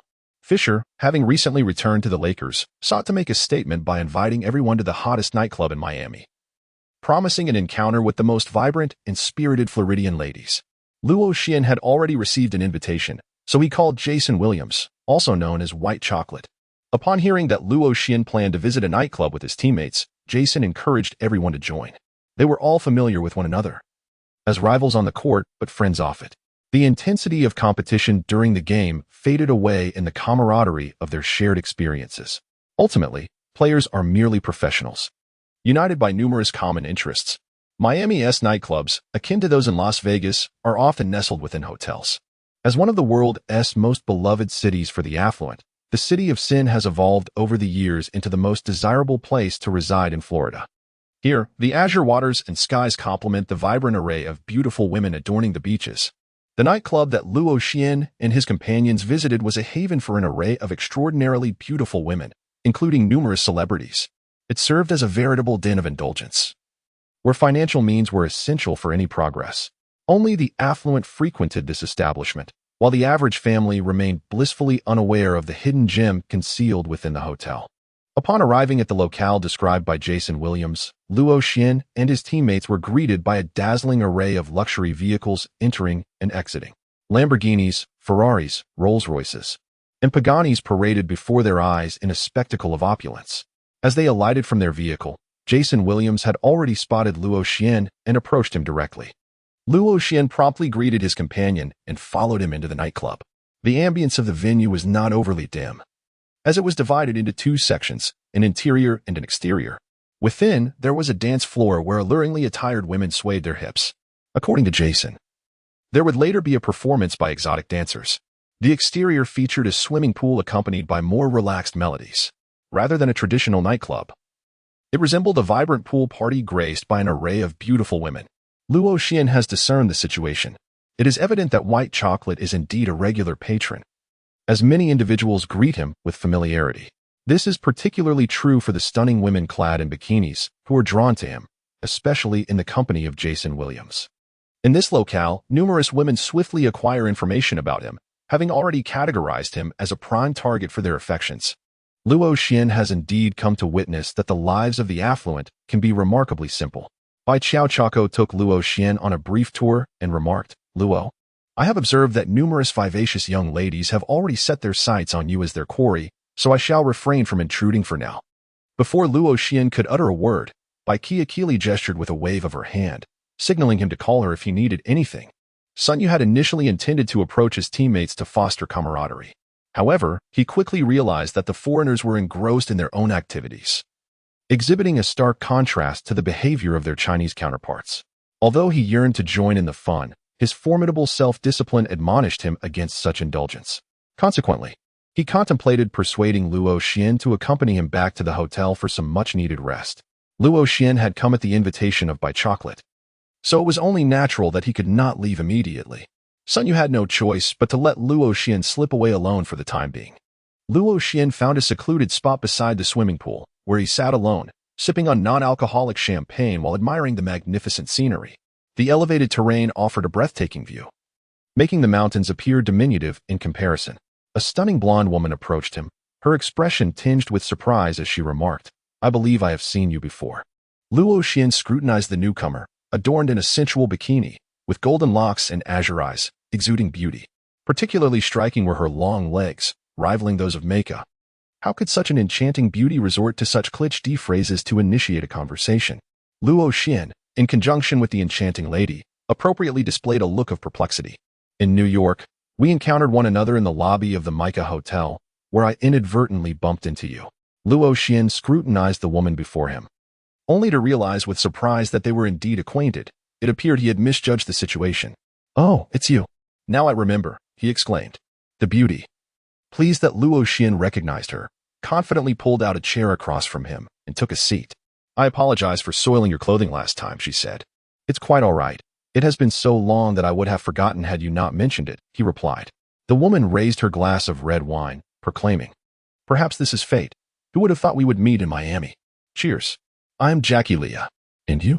"Luo Xian, but you may call me Luo." "Oh my goodness. So you are Luo. I just watched your game. You made that incredible shot against the Miami Heat. I can hardly believe it's you." Jackie Leah's expression was one of sheer astonishment. If Luo Xian were aware that the other party had already recognized him and approached with ulterior motives, he would undoubtedly bestow upon her an Oscar statuette. Perhaps women are inherently gifted performers.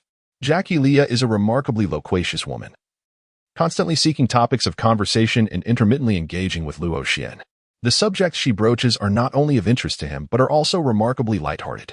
It seems that beautiful women possess an innate charm, making it easier for them to forge connections with the opposite sex. The two quickly became acquainted, frequently clinking their glasses and sharing laughter. Jason Williams approached, clapping Luo Xian on the shoulder, exclaiming, "Bro, not bad at all." As he spoke, he appraised Jackie Leah from head to toe. Even he, who often encounters stunning beauties, found his gaze momentarily captivated. Jason discreetly gave Luo Xian a thumbs up. The night in Miami is brimming with passion, and the local ladies are fiery, bold, and alluring. When they had both had their fill of drinks and conversation, Jackie Leah proposed, "Luo, could you do me a favor and escort me to my hotel? I'm feeling a bit lightheaded." Is that appropriate?" Luo Xian felt a sense of awkwardness in declining the invitation. It was quite nearby. "Tonight, I would be resting at the hotel upstairs, since it is so close. Let me call the attendant to escort you up." It was not that Luo Xian was being disingenuous, but rather that his companions were still reveling inside. And Jason was still nearby, indulging in drink. Most importantly, he was genuinely a bit fatigued from the vigorous activities of the day. Jackie Leah did not heed Luo Xian's words. Instead, she moved closer to him, draping her arm around his, her chest pressing against him. She exhaled softly, her voice sultry. "Come on, let us go." Luo Xian was genuinely unaware that foreigners could employ such tactics. Now that the situation has intensified and the confrontation has become more personal, he finds it increasingly difficult to endure. As Luo Xian hesitated over whether to escort her upstairs, a melodious and familiar female voice reached his ears. "Luo, you are here too. It has been quite a while since we last met." Luo Xian looked up and beheld a figure clad in a shimmering, strappy mini dress. Her tall and alluring physique was accentuated by remarkably long legs. Indeed, it was a familiar face, Taylor Swift. Chapter 57, The Party Performance, Shocking the Teammates. "Taylor, what are you doing here?" Luo Xian suddenly rose to his feet. Taylor Swift, without casting a glance at Jackie Leah beside Luo Xian, beamed with a radiant smile and opened her arms wide. Luo Xian gently embraced Taylor. After Luo Xian returned from Huaxia to Los Angeles, he had not encountered that good neighbor again. Luo Xian sent a message to Taylor Swift. After a considerable delay, she responded, mentioning that she was busy recording a single and had several promotional events to attend. "Luo, I am delighted to see you here. I just finished watching your competition, and you performed splendidly. Is that so? You haven't yet explained how you came to be here." "Look at my attire. I am here for a performance. A commercial engagement." Taylor stepped back slightly, allowing Luo Xian to fully appreciate her outfit. "What do you think? Is it alluring?" Luo Xian nodded and remarked, "Sensual." What more could he possibly say? The two engaged in a lively exchange, leaving Jackie Leah feeling superfluous, almost wishing to vanish into a crack in the ground. Taylor Swift inquired, "Who is this lovely lady?" Jackie Leah felt tears welling up, thinking, at last, they acknowledged her presence. She eagerly awaited Luo Xian's response, only to be met with, "Not very familiar. We met once in New York." A surge of frustration coursed through Jackie Leah, her thoughts turning darkly towards the man. She managed a strained smile at Taylor. Taylor simply acknowledged her with a sound and turned her attention away. Many beautiful individuals often display such indifference. They eschew unnecessary social niceties and do not engage in forced pleasantries. While this may seem lacking in warmth from a Chinese perspective, it also spares them from hypocrisy. They continued their conversation briefly until Taylor's assistant, a young woman, approached to inform her it was nearly time for her performance. Yet, Taylor insisted on dragging Luo Xian along. Jackie Leah, frustrated and nearly ready to demand her due for waiting, found herself in a situation she could not rectify. Tonight, Luo Xian has undoubtedly lost her initial objective. However, having arrived here, she had no intention of leaving empty-handed. She swiftly identified another target. Luo Xian was led by Taylor Swift to a stage not far from the swimming pool. "Luo, how about singing a song with me in a moment? What do you think?" Luo Xian's eyes widened in disbelief, unable to fathom what he had just heard, and he was plagued by doubts about its authenticity. Before he could engage in conversation with Taylor, a fashionable gentleman beside her interjected. This was certainly not in accordance with the established protocols. He had not received an invitation from the organizers and thus lacked the qualifications to perform on stage, especially with numerous affluent individuals in the audience, all possessing considerable musical acumen. "Jonas, it's perfectly all right. Since the organizers have extended an invitation to me, I am fully entitled to determine the manner in which I choose to express myself," she said, casting a glance at Luo Xian. As for Luo's musical proficiency, there is no cause for concern. He is entirely capable. Luo Xian was utterly perplexed, wondering how he had acquired such an ability. What on earth was musical literacy? He genuinely had no idea. Jonas felt a twinge of discomfort at the closeness between Luo Xian and Taylor Swift. "What assurance do you have? I know him. He is merely a basketball player, a coarse, muscular man. What musical literacy could he possibly possess?" Upon hearing his words, Luo Xian felt a surge of displeasure. He thought to himself, "What do you mean by that? I have neither provoked nor offended you, yet you choose to disparage me, labeling me as a vulgar muscle-bound man." Luo Xian gazed at Jonas, acknowledging that, in comparison to the latter's slender frame, he indeed possessed a modicum of muscle, sufficient, at the very least, to send the delicate figure before him flying with a single punch. He discerned the truth. Jonas appeared to be harboring intentions of courting Taylor Swift, and now regarded him as a rival in love. Luo Xian disregarded these matters and gazed directly at him, stating, "My friend, I care not for your intentions, but you would do well to show me some respect. Curse it, I shall say what I please, and it is not your place to interfere. Mind your language." Luo Xian pointed at Jonas with evident dissatisfaction. Jonas, being a coward himself, dared not utter a word when he sensed Luo Xian's rising fury. Swiftly, Taylor intervened, for they were all her friends. Initially, she harbored a favorable impression of Jonas, recognizing his considerable talent in music. "Jonas, you simply do not understand Luo," she remarked. "I neither need to comprehend nor wish to understand," Jonas retorted with a huff. Just as he concluded his statement, it was time for him to take the stage. Jonas delivered a passionate performance, earning a resounding applause from the audience. During his act, even a bikini-clad beauty approached the stage to present him with flowers. As he descended, he made a point to pass by Luo Xian and quipped, "So, how about that? Music is not something a crude muscle-bound oaf like you can truly grasp." Luo Xian could not comprehend the merits of the music performed by Jonas. Enduring repeated insults from such an individual became increasingly intolerable. In a moment of frustration, he shoved Jonas, causing him to stumble. This scene was inadvertently witnessed by Taylor Swift, who furrowed her brow at the display. "Is this truly your friend, Taylor? How vulgar. Beyond resorting to physicality, what else can he do?" Swift remarked, casting a disapproving glance at Luo Xian. Luo Xian shrugged his shoulders, wearing an expression of helplessness. "Luo, what do you think? This is the song you created." Taylor Swift gazed at Luo Xian with an expression brimming with anticipation. To be honest, Luo Xian felt a stir of emotions within him. The chance to perform alongside Taylor Swift is a coveted opportunity that countless individuals yearn for. Luo Xian mustered his courage and nodded emphatically. "All right, but just this once. It shall not happen again." Taylor Swift leapt up in delight and subsequently bestowed a sweet kiss upon Luo Xian. Luo Xian possesses a remarkable clarity regarding the additional memories. Both the lyrics and melodies pose no dilemma. He and Mei have effortlessly conferred on their respective parts to prepare for their performance on stage. "This is merely an evening show," devoid of the necessity for extensive professionalism. Otherwise, without rehearsal and prolonged practice, he would never dare to step up. Now, taking advantage of the slight inebriation, it is simply a time for enjoyment. Luo Xian's teammates, along with White Chocolate, had just exited the inner arena, reveling in their merriment. Fisher, upon noticing Luo Xian with a microphone, approached the stage alongside Taylor. He uttered a sound of surprise, inquiring, "Luo, what are you planning to do? Is he about to perform?" "Surely not." The crowd turned their gazes toward the direction Fisher indicated, and indeed, they were met with a scene that left them utterly astounded. "Luo, over here!" Andrew Bynum shouted loudly at Luo Xian. It was then that he realized they were in the outer arena, devoid of the inner arena's clamor. With many eyes now fixated on him and the waving Luo Xian, Fisher, perhaps having indulged in a bit of drink, chuckled heartily and whistled in delight. Luo Xian covered his face, feeling helpless in the presence of his brawny teammates, brimming with vitality. However, upon reflection, he found solace in the thought. With the lengthy season underway, opportunities for outdoor activities would become scarce, and it was only natural for them to revel in a bit of fun whenever the chance arose. As the music began to play, Luo Xian and Taylor Swift commenced their performance. "Oh my goodness, is that really Luo?" Luke Walton clutched his head, sporting an exaggerated and incredulous expression. "Ronnie, tell me that is not Luo." Turiaf disregarded Luke Walton and focused intently on the stage.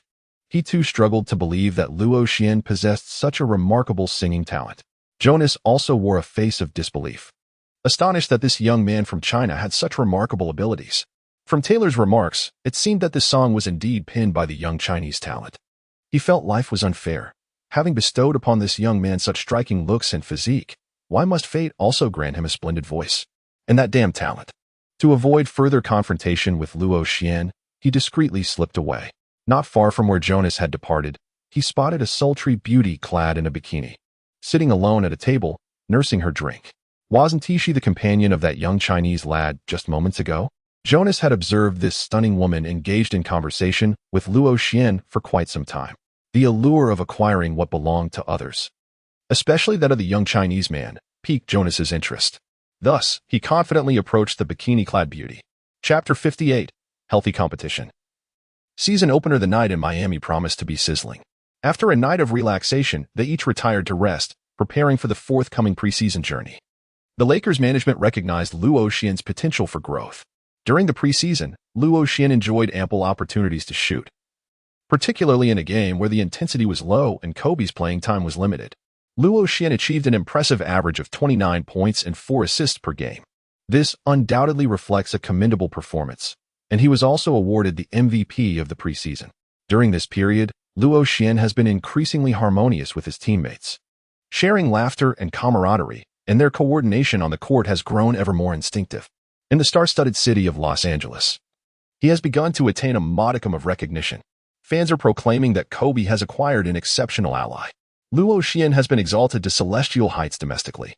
He has been honored as the MVP of both the Summer League and the preseason, achieving a remarkable average of nearly 30 points per game, an unprecedented feat for a domestic athlete abroad.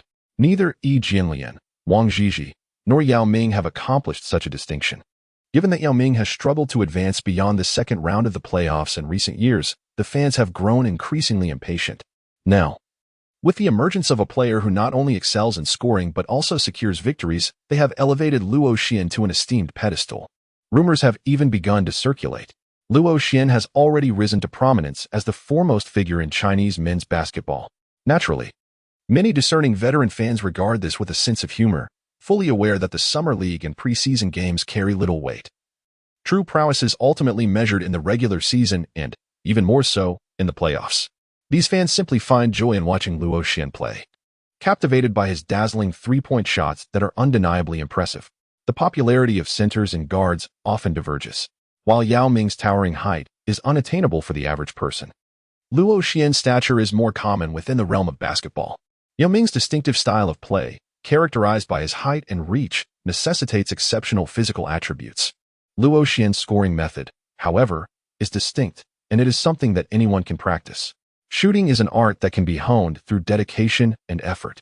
In Huaxia, numerous fans have begun to embrace Luo Xian's unique basketball style. Naturally, many others, from the perspective of their teammates, perceive it as a mere act of reckless shooting. The remarkable surge in Luo Xian's fanbase has also given rise to a faction of less rational admirers, who, through provocation, have instigated mutual attacks between opposing fan groups. Such mutual disparagement and animosity have become increasingly commonplace. Both Luo Xian and Yao Ming have been informed of this situation through their respective agents, and both have furrowed their brows in concern.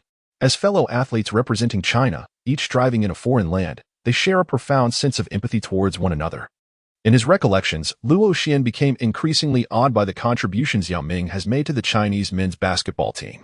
Luo Xian's agent informed him that if he were to achieve a high score against the Rockets during the regular season and assist the team in securing victory, he would be confident in negotiating a lucrative endorsement deal for a premium luxury watch. The endorsement amount could reach up to $1 million, a figure comparable to Luo Xian's salary. Luo Xian was undoubtedly captivated, and he resolved to devise a strategy to secure this contract. Yao Ming's agent also informed him that there were several endorsements currently under negotiation, necessitating him to maintain the commanding presence of the foremost figure in the Chinese men's basketball team. With such an atmosphere and environment prevailing, Luo Xian and Yao Ming have developed a competitive relationship, which they perceive as healthy. Absent any unforeseen circumstances, they are likely to remain teammates in the national team, each wishing for the other's well-being and hoping to elevate one another's basketball prowess. Over the past 2 years, due to his time with the Houston Rockets, Tracy McGrady has enjoyed a fruitful partnership with Yao Ming. His commercial value has flourished in China, resulting in an abundance of endorsements and business ventures. Each off-season, he travels to China to capitalize on these opportunities. However, his agent recently informed him that a potential endorsement for a watch brand, which was nearly finalized, has encountered a hurdle with the unexpected emergence of Luo Xian, prompting the brand to conduct further evaluations. Amidst this atmosphere, the NBA regular season commenced. Under the intentional orchestration of David Stern, the Los Angeles Lakers' inaugural game was set to take place away against the Houston Rockets, marking a significant clash in the China Derby. Houston boasts a robust fan base of Chinese supporters, and in recent years, the number of Chinese fans attending Rockets games has surged, leading to an abundance of advertisements in Chinese at the Toyota Center. David Stern, understanding the dynamics of popularity, leveraged the rivalry between Yao Ming and Luo Xian for promotional purposes. Consequently, ticket prices for this matchup soared, yet the Toyota Center remained filled to capacity. This game was to be broadcast live across the United States by ESPN, with commentary provided by Charles Barkley and Kenny Smith, alongside a special appearance by the injured Shaquille O'Neal. The Chinese sports channel also planned to air the event, featuring familiar commentators, Coach Zhang Weiping and teacher Yu Jia. Barkley addressed O'Neal, saying, "Shaquille, we appreciate your presence in the studio once more." To which O'Neal replied with a grin, "Man, that's because the paycheck is substantial." Barkley, undeterred by O'Neal's lack of cooperation, retorted, "Big guy, tone down your arrogance. You could benefit from learning how to converse here." O'Neal countered, "Oh no, Charles.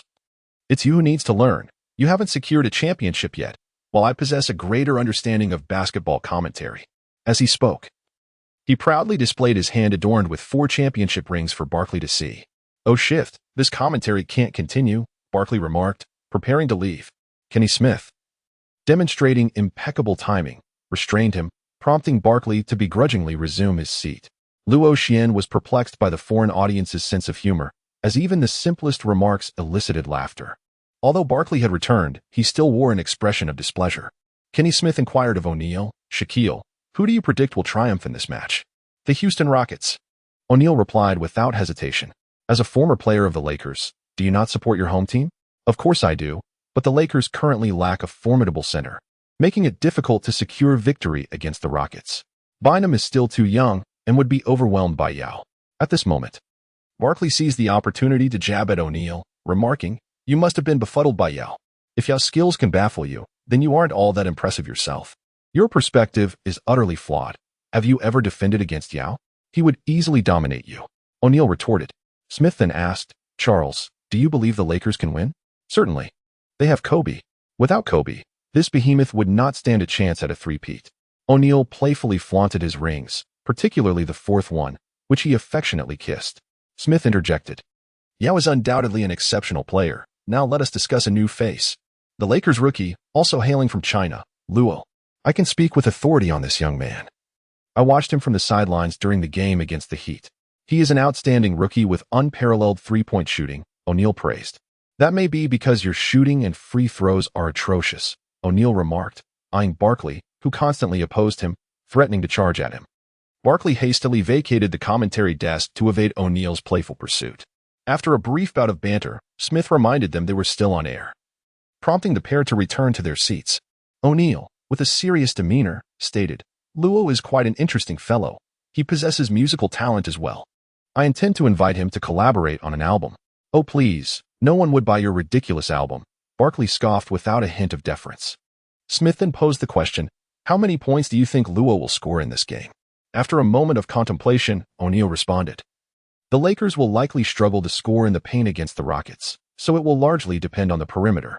I believe Luo can score over 16 points in this game." "Oh, that's impossible. As a rookie, he cannot achieve such a high score in his first regular season game," Barkley declared with an air of incredulity.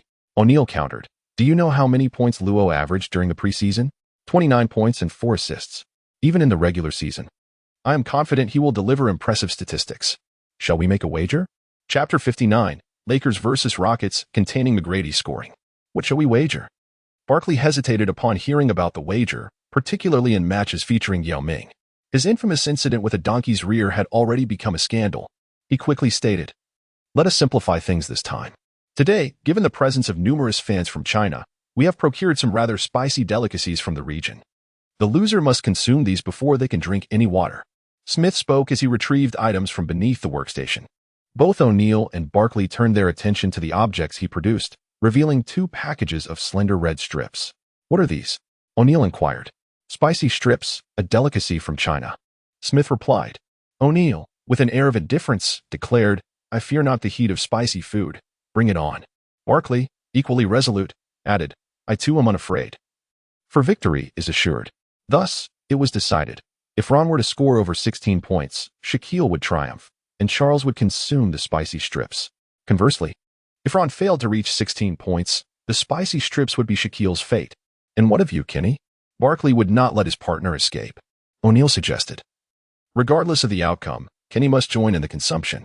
"Very well, it is settled." Barkley nodded in agreement. "Oh no, you cannot do this to me," Kenny protested. Yet his cries fell on deaf ears. As time progressed, the players began to enter the arena. The Houston Rockets welcomed their new head coach, Adelman, during the offseason. They signed the seasoned rookie Scola and drafted the formidable forward Landry.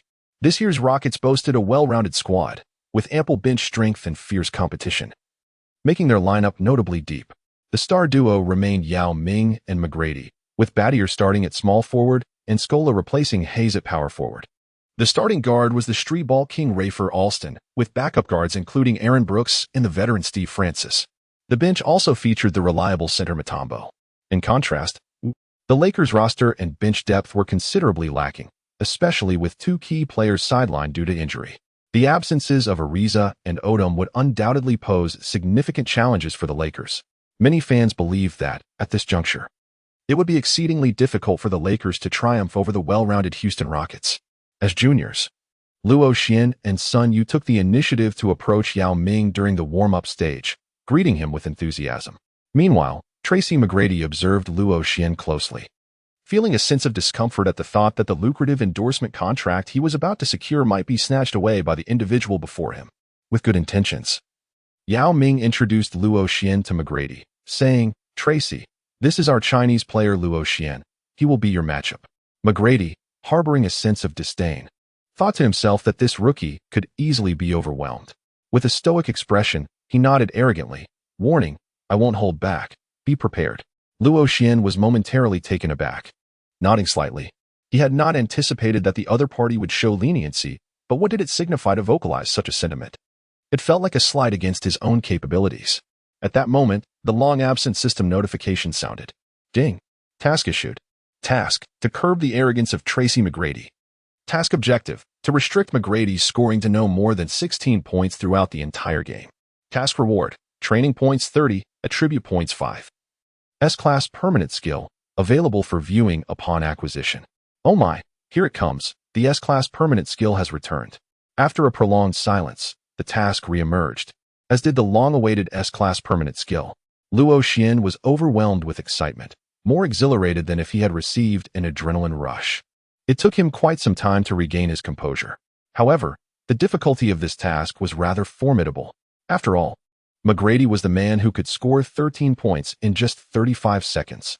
Now, he was expected to restrict him to a mere 16 points for the entire match. Luo Xian couldn't help but chuckle bitterly. The task was becoming increasingly arduous, regardless of the circumstances, even if it meant solely accumulating attribute points. Luo Xian would exert every effort to defend himself. Now, with the addition of an S-rank permanent skill, he was undoubtedly determined to fight with all his might. The skill of Copper Skin and Iron Bones had bestowed immense benefits upon him, even saving his life. Yet, what exactly was this S-rank permanent skill? He was left in the dark regarding its effects. How infuriating that he was not permitted to see it. Luo Xian silently cursed within himself, starting from the warm-up. Luo Xian casually cast a glance at McGrady, his mind racing with potential strategies. If McGrady truly sought to score, Luo Xian felt he would indeed struggle to contain him. The more he pondered, the more insurmountable the task appeared. After all, his opponent had claimed the title of scoring champion twice. Just considering the static attributes left Luo Xian feeling overwhelmed. Standing at 2.03 meters, McGrady towered over him by a full 7 centimeters, a significant height difference. Moreover, his wingspan exceeded Luo Xian's by an impressive 13 centimeters. Another notable aspect of McGrady's shooting was his remarkable vertical leap, making it exceedingly difficult to block his shots. It was an arduous challenge. Luo Xian hesitated for a moment before approaching McGrady. "Tracy, would you be interested in making a wager with me?" McGrady paused his shooting, casting a puzzled glance at Luo Xian. "I have heard that you have a penchant for gambling. It seems the rumors were indeed accurate. How is it that even McGrady is aware of this?" Luo Xian spoke up. "I would like to challenge you to a competition of assists. How does that sound? Are you interested in seeing who can secure more assists in this match?" Luo Xian harbors hidden schemes. If McGrady were to concentrate solely on assists, his scoring would inevitably decline. Why not compete in scoring or the number of three-pointers made? I'm aware that three-pointers are your forte. "Oh, Tracy. I'm not that kind of person. I would never use my strengths to overshadow yours." Luo Xian wore an exaggerated expression, embodying the look of someone wronged. "My D." Astonished, exclaimed, "What? You think you can intimidate me?" Luo Xian's words were, of course, intended to provoke McGrady into a wager, directing his focus towards assists. "As for the stakes, what do you propose? How about $10,000? Luo Xian clenched his teeth, reluctantly stating a figure he deemed reasonable. After all, coming from a rural background, $10,000 translates to nearly 80,000 Chinese yuan. That amount could suffice to construct an entire floor of a house back in his hometown. So what do you say? Do you dare to accept my wager?" McGrady shrugged and replied, "Since you are so willing to offer me money to spend, I see no reason to decline." Luo Xian extended his palm. McGrady understood his intention and gently slapped his hand against Luo Xian's. The wager was officially established. The moment of their handshake was captured by the Huaxia Sports Channel. Coach Zhang Weiping smiled at the audience, remarking, "Luo Xian possesses quite a charm, demonstrating remarkable social skills by befriending McGrady so swiftly." Indeed, if Yi Jianlian shared the same extroverted nature as Luo Xian and Yao Ming, he would undoubtedly excel even further. Luo Xian returned to the Lakers' half-court for warm-ups. Fisher, intrigued, inquired, "Luo, what were you just discussing with Tracy? You seem a bit off." Luo Xian pondered. Old Yu truly lives up to his name, discerning this so effortlessly. "It is nothing much, merely a wager made with Tracy." Upon hearing Luo Xian mention yet another bet, Kobe and his teammates immediately perked up their ears, eager to listen. As Luo Xian observed his teammates, a spark of inspiration ignited within him. The power of an individual is inherently limited, thus, it is imperative to unite all available forces. Since it is challenging for him to defend against McGrady alone, he decided to enlist the assistance of his teammates for collective defense. Luo Xian solemnly declared, "Brothers, I require your assistance." "What?" you inquire. Hearing Luo Xian's words, the crowd grew even more curious. Luo Xian spoke with utmost sincerity, expressing his desire to limit Tracy's scoring to below 16 points, and earnestly requested everyone's assistance. "What? Impossible, absolutely impossible." Fisher shook his head repeatedly. Luke Walton added, "Indeed. Tracy is one of the league's most formidable scorers. If he truly aims to score, no one can restrain him to under 20 points. "Luo, you haven't wagered on this against Tracy, have you?" Turieff gazed at Luo Xian with an expression of disbelief. Fisher inquired, "What are the stakes of your bet? Since the game has yet to commence, you still have the opportunity to back out." Kobe remained silent on the sidelines, in his view. Luo Xian's ambition to confine McGrady's scoring to under 16 points was nothing short of a pipe dream. No one understood McGrady's scoring prowess better than he did. Chapter 60. Those with determination shall achieve their goals, their focus solely on defense.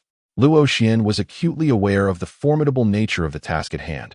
However, it was a directive from the system. Abandonment was not an option. Should he fail to complete the assignment, not only would he forfeit the anticipated reward, but he would likely also incur a loss of $10,000. Such a scenario would amount to a double misfortune, which he was keen to avoid. Luo Xian, with an unwavering demeanor, proclaimed, "In our esteemed land of Huaxia, there exists an ancient adage, where there is a will, there is a way. Despite the daunting challenges that lie ahead, I shall strive with all my might to make an attempt." It is indeed a profound statement, yet the path remains arduous. Everything is possible. Many believe that our roster this season lacks the capacity to seize the championship. However, I contend that as long as we possess the courage to fight, there exists a chance. If we lack even the bravery to confront our fears, then what purpose does our endeavor serve? Luo Xian spoke his cynical wisdom, casting a glance towards the leader. Indeed, upon hearing Luo Xian mention the championship, Kobe's enthusiasm was instantly ignited. The more he contemplated, the more he found Luo Xian's assertions to be profoundly reasonable. Kobe then declared, "All right, we shall support you. Everyone, stay vigilant regarding Tracy's position, and be attentive in our defensive efforts. If necessary, we may even commit an early foul." Understood. With the leader's words resonating, the others echoed their agreement. As the referee's whistle pierced the air, the 2007 to 2008 NBA regular season opener officially commenced. The jump ball was contested between Yao Ming and Bynum. Yao deftly tapped the ball to Battier, who then advanced with the possession. Luo Xian closely followed McGrady, indifferent to the scoring efforts of others. In this match, it was impossible for Luo Xian to provide defensive support. He resolved that even if there was an open basket ahead, or an opponent dribbled past him, he would not intervene. If he strayed more than 2 meters from McGrady, it would be considered a defeat for him. As the game commenced, McGrady remained unhurried. Noticing Luo Xian's unwavering pursuit, he chuckled and said, "Relax, my friend. The game has just begun. Rest assured, my assists will undoubtedly surpass yours." Luo Xian's taunt served to provoke McGrady, intensifying his desire to accrue assists. Battier, observing that McGrady showed no intention of demanding the ball in the first play, opted to lob it to the interior, finding Yao Ming. Yao, upon receiving the pass, took a moment to assess the positions of both his teammates and the opposing players. He then dribbled to the right, prompting Bynum to shift his defensive weight in that direction. Suddenly, you pivoted left against Bynum's body, executing a dreamlike footwork maneuver to glide past him, followed by a powerful one-handed dunk. The score was now 2-0, with the Rockets taking the lead. Seeing Yao's spectacular move culminate in a dunk, O'Neal immediately turned to Barkley and asked, "Charles, tell me, how do you intend to defend against Yao? Can you withstand that maneuver? You claim it's unrefined technique. Oh my, I seriously doubt your understanding of the game. No wonder you've never won a championship." O'Neal's sarcasm was palpable. Barkley, unwilling to concede, retorted defiantly, "If I were in that position, I would front him, using my body to limit Yao's receiving space." "With your ample behind?" O'Neal jested. "No, I play the power forward position. Why should I defend Yao? I could exchange blows with him offensively." "Come on. You would be swatted by Yao," came the retort as possession changed hands. Fisher advanced the ball, arriving at the front court to observe his teammates' movements. Upon spotting Luo Xian, he was taken aback. "Wait a minute. It's our offensive turn. You're not moving, and you're still shadowing Tracy?" Fisher, bemused, promptly passed the ball to Kobe, allowing him to take charge of the offense. In this match, Luo Xian's positioning could not resemble that of his previous games. Such an approach would deplete his energy excessively. He needed to concentrate more on the defensive aspect. Kobe advanced the ball to a position just a step right of the free throw line, executing a half-turn to back down Battier. After engaging in a series of physical confrontations, he executed a beautifully arched jump shot, a sight to behold. As Kobe leaned back for the shot, Battier lunged forward, placing his hand in front of Kobe's eyes to obstruct his vision. This was his self-invented eye-shielding defense, designed to diminish the shooting accuracy of superstars. This defensive tactic had proven effective through practical application. Nevertheless, Kobe managed to powerfully sink the shot. The score was now tied at 2-2, and the game continued. It was the Houston Rockets' turn to attack. The street ball king, Alston, brought the ball up the court. His rhythmic dribbling was captivating, and his tempo was impeccable. Given that it was the early part of the season in the first quarter, Alston faced minimal pressure, allowing him to display an elaborate dribbling style reminiscent of street ball. With a half-turn, he showcased a series of between-the-legs dribbles, followed by a behind-the-back pullback. And then another two between-the-legs moves, playfully toying with his opponent and eliciting cheers from the crowd. Fisher nearly succumbed to frustration, but being a seasoned player, he quickly regained his composure. He focused on the players rather than the ball, knowing that his teammates would provide help should he penetrate the defense. Fisher's style leaned towards a more methodical approach, showing little interest in flashy moves. Alston performed an impressive dribbling display before passing the ball to McGrady, who had positioned himself for a scoring opportunity. McGrady received the ball and prepared to execute a triple threat stance. Luo Xian was pushed back a step. As his opponent initiated the shooting motion, he resolutely closed in, applying pressure to McGrady and refusing to grant him even a moment's opportunity to elevate for a shot. Luo Xian has conducted in-depth research on McGrady and is aware that his step-back jumper is one of his formidable weapons. With no space for a shot, McGrady is compelled to continue dribbling. Luo Xian was tightly marked, and the relentless contest exerted considerable pressure. Beep, beep. The referee blew the whistle, signaling a blocking foul against number 10 of the Lakers, Luo Xian. Upon witnessing this situation, Luo Xian felt disheartened. Just as the match commenced, he was called for a foul, leaving him at a disadvantage for the remainder of the game. He hurriedly approached the referee, attempting to elucidate that he had committed no infraction and that his actions were merely a standard, competitive defensive maneuver. However, the referee maintained that Luo Xian's recent defensive move constituted a foul and requested that he refrain from questioning the officiating. Luo Xian was eager to continue speaking. However, Fisher, sensing the referee's growing impatience, quickly pulled Luo Xian away, fearing the imminent risk of a technical foul. The game resumed. Battier once again passed the ball to McGrady, who faced Luo Xian's tenacious defense. At that moment, Luo Xian became slightly more mindful of his movements, striving to avoid any actions that might draw the referee's attention. McGrady contemplated whether to take a couple of dribbles before executing a sudden stop and jump shot. Just then, he heard Luo Xian's words, "Tracy, I won't easily allow you to secure that assist here." McGrady recalled the wager he had with Luo Xian. He gestured for Scola and Battier to create space. While everyone anticipated McGrady's solo effort, he discreetly communicated with Yao Ming.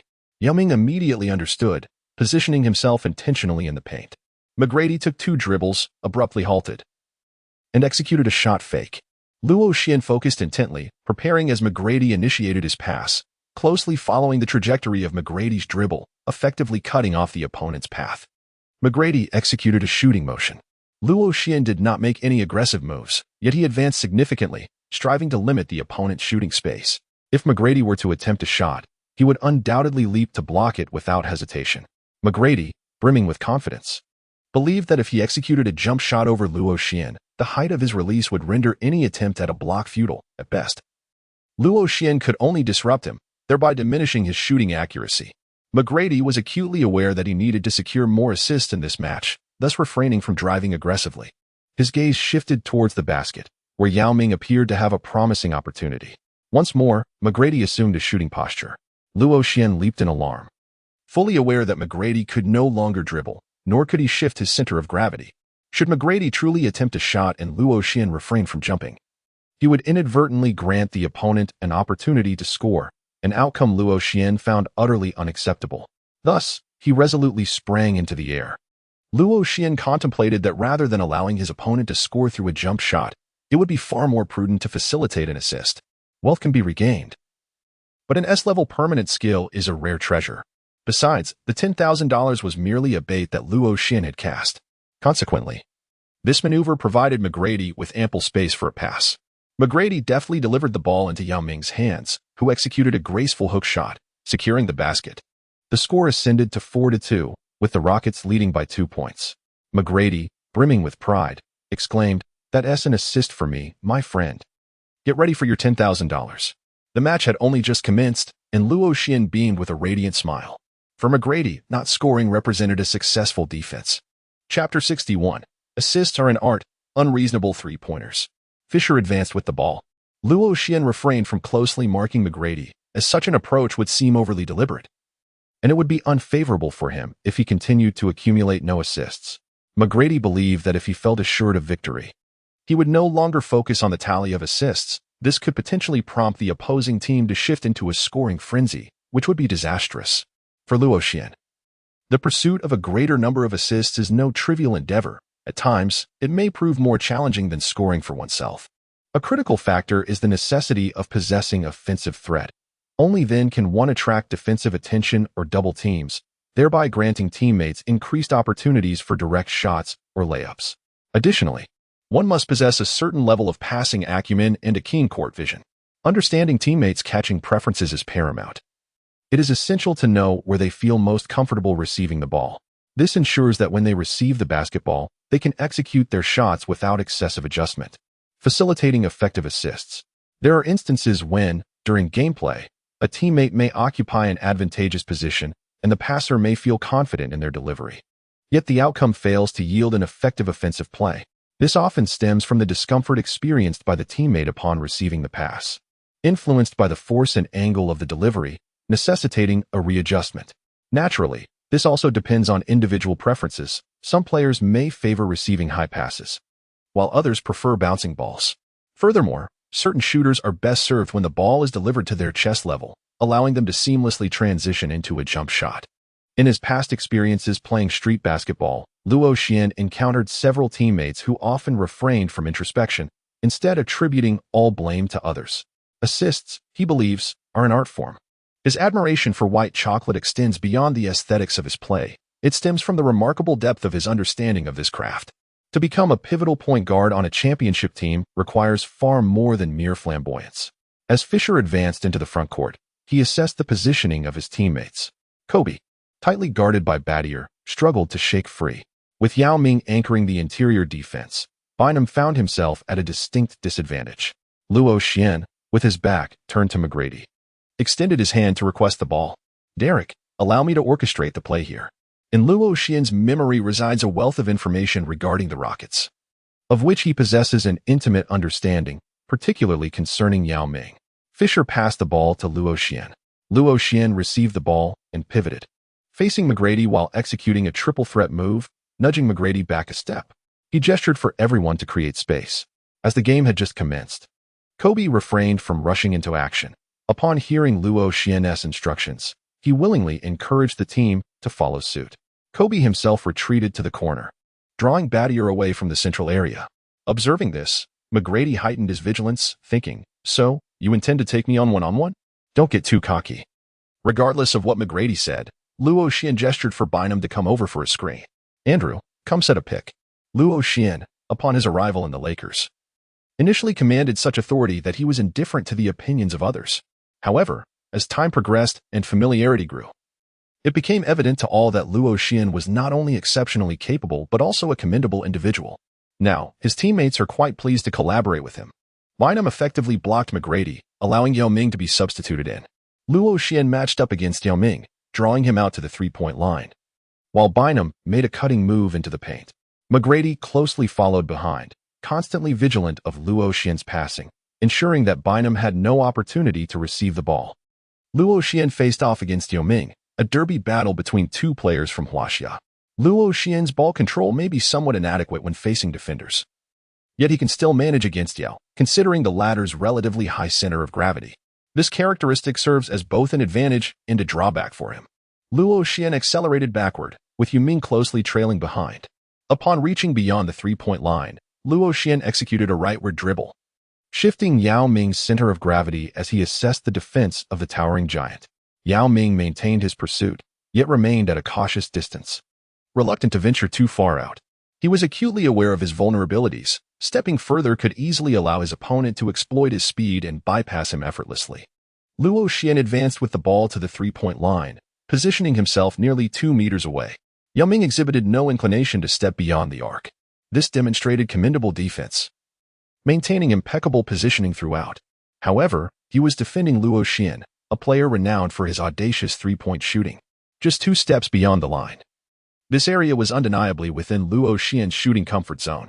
With a 2-meter gap and no one contesting him, it was akin to an open shot for Luo Xian. He executed a series of hesitation dribbles, seemingly probing for an opening, while Yao Ming appeared resolute in his decision not to advance. As Luo Xian once again executed his signature drag step, he seamlessly transitioned into a shot, with a fluid bending of the hips and knees. He unleashed his power in an upward motion, propelling his body slightly off the ground, directing his core strength upward, guiding the ball with finesse and a firm wrist. His posture mirrored that of the illustrious Tracy McGrady, a sight to behold. The basketball, responding to the delicate movements of his fingers, spun rapidly, tracing a beautiful parabolic arc through the air. Shaquille O'Neal, in the studio, exaggeratedly exclaimed, "Here it comes." In just 1 minute into the game, Luo has unleashed the first audacious three-pointer of the match. Each time I witness this young talent from Huaxia shoot, I am struck by a sense of exhilarating unpredictability. Kenny Smith, seemingly witnessing Luo Xian's prowess for the first time, mirrored the astonishment with a similarly exaggerated expression, remarking, "That's 2 meters beyond the three-point line. How could the coach allow this kid to shoot?" It is essential to recognize that in their era, three-point shooting was a rarity. No one would dare to attempt such shots unless absolutely necessary. The three-pointer was never regarded as a conventional weapon, especially not from such a distance. Known as Jet, Kenny himself was an adept three-point shooter, having contributed to the Houston Rockets' back-to-back championships with his shooting prowess. Yet, he had never contemplated taking a shot in such a manner. He felt certain that if he attempted such a shot, he would surely face the coach's wrath. Swish. After traveling a considerable distance through the air, the basketball found its mark, effortlessly sinking into the net. A perfect swish. Luo Xian raised a hand high towards the audience, 3 fingers extended with grace. As his fingers curled and descended, a multitude of Chinese fans erupted into cheers for him. Cool, simply marvelous. Shaquille O'Neal playfully inquired of Charles Barkley, "Charles, do you believe you could defend against Luo's shot? It's exceedingly challenging. Who could fathom he would shoot from such a distance, and with such rapid release?" Barkley shook his head in disbelief. "Wait a moment. As a power forward, why should I defend against a guard? Besides, I cannot contain him, nor can he contain me. Even a center like Yao must step out to defend against screens. In basketball, any matchup scenario is conceivable. Shaquille, if I cannot defend him, do you think you could?" Luo Xian could indeed advance a little further, gradually seeking opportunities to score from beyond the arc. The reason for his long-range three-point attempts is to astonish everyone. He aims to convey to the players present that he is a formidable shooter, one who demands relentless defense. Otherwise, he will seize any moment to release his shot. Once this impression has taken root in the minds of all, the game will shift. Luo Xian possesses the remarkable ability to draw defenders away from his teammates, thereby facilitating their scoring opportunities and effortlessly increasing his assist tally. Yao Ming has been performing commendably on defense, after all, as a towering center. It would be unreasonable to expect him to venture beyond the three-point line to guard. Yao Ming approaches Luo Xian and gives him an encouraging pat on the back, exclaiming, "Well done, my friend. That was a splendid shot. Keep it up." His words are imbued with genuine sincerity. With such a teammate in the national team, the path ahead appears significantly brighter, and there is hope for the team to achieve even greater heights. The upcoming Olympic Games in the capital city are fast approaching, and the entire nation is in preparation. The score now stands at 4-5, with the Lakers ahead by a single point. The game continues, and Tracy McGrady swiftly advances the ball from the backcourt. Luo Xian watched him warily. "I won't let my arrogance in securing 3 points lead McGrady to start scoring as well. If that is the case, it might prove to be a rather unwise trade-off." Chapter 62, Death's Entanglement, Defensive Mode. Luo Xian and others approached McGrady, closing in to a mere step beyond the three-point line, and commenced a relentless harassment. Applying pressure that rendered him uncomfortable, Luo Xian would not allow himself to easily lose his position, as that would undoubtedly grant his opponent an unmerited advantage.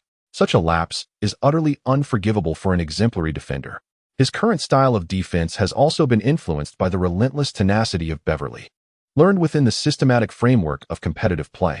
Luo Xian discovered that this tactic, combined with the vigilance badge of a proficient defender, proved to be exceptionally effective. McGrady, troubled by the incessant interference, felt increasingly agitated.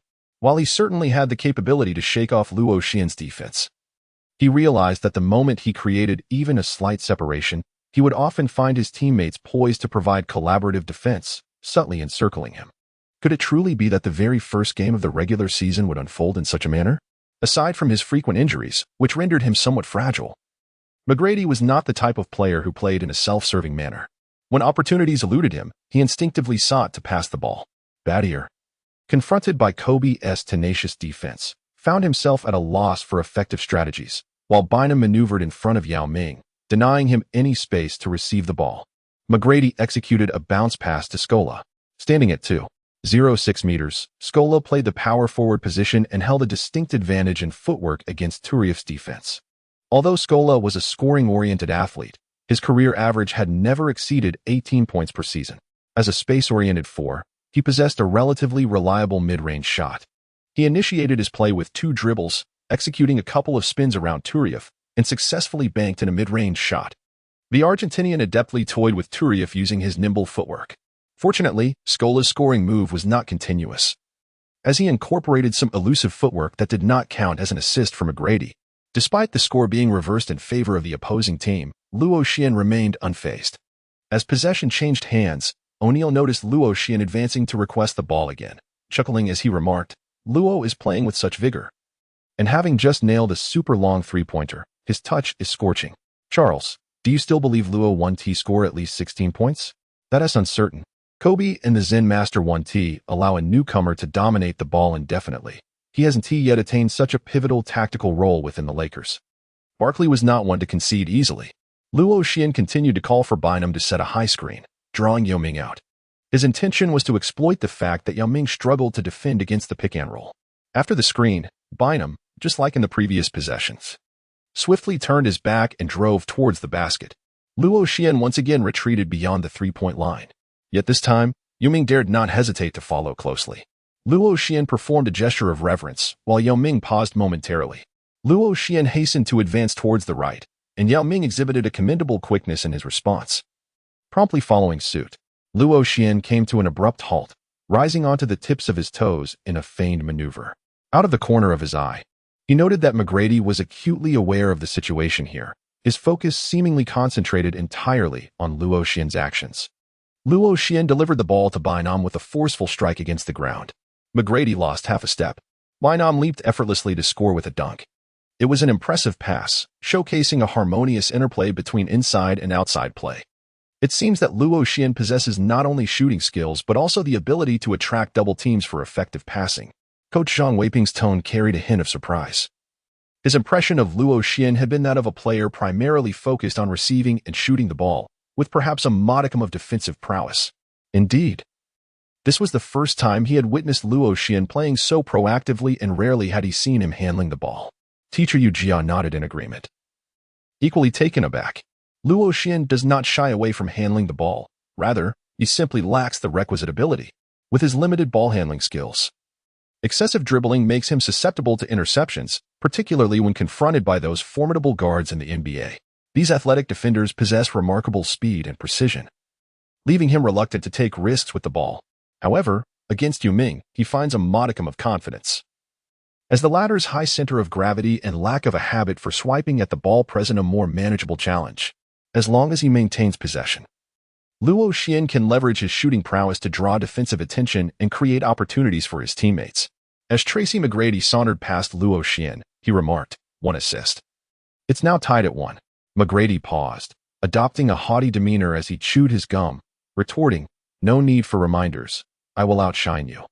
Luo Xian could only hope that McGrady would refrain from fixating on scoring. Observing McGrady's cocky attitude, he felt a twinge of concern that during the game's more intense moments, McGrady might inadvertently swallow his gum. The match unfolded with a back-and-forth tempo. Midway through the first quarter, Kobe began to assert himself and score.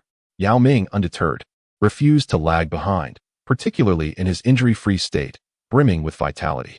Truly, he embodied the prowess deserving of being among the league's top 2 centers. As Luo Xian observed Kobe's vigorous offensive efforts, he took on the role of drawing attention from defenders, thus creating space for his teammates. On the defensive end, he diligently shadowed McGrady, ensuring that the latter had no opportunity to even receive the ball, a testament to his unwavering focus. This was undoubtedly one of the reasons why McGrady remained unperturbed. With his teammates exerting themselves, he was content to take a back seat. Regarding the wager with Luo Xian, McGrady was in no rush. After all, Luo Xian had yet to achieve 2 assists. By the conclusion of the first quarter, the Rockets held a slender lead of 1 point. McGrady had scarcely made any offensive moves, ending the period with a score of 0, which was a source of delight for Luo Xian. However, his joy was short-lived as a bitter expression soon replaced it. As the second quarter commenced, McGrady swiftly scored 6 consecutive points.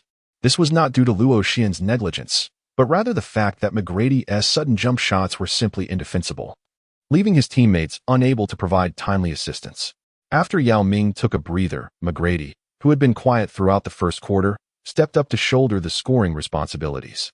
Right from the start of the game, he brought the ball up from the backcourt. He executed a rapid dribble, deceiving Luo Xian's balance, and then made a quick leftward drive. Kobe rushed to provide help, but McGrady executed a pullback, a sudden stop, and then took a step forward to the left before leaping into the air to release a shot. Luo Xian lunged from the side, while Kobe interfered from the front.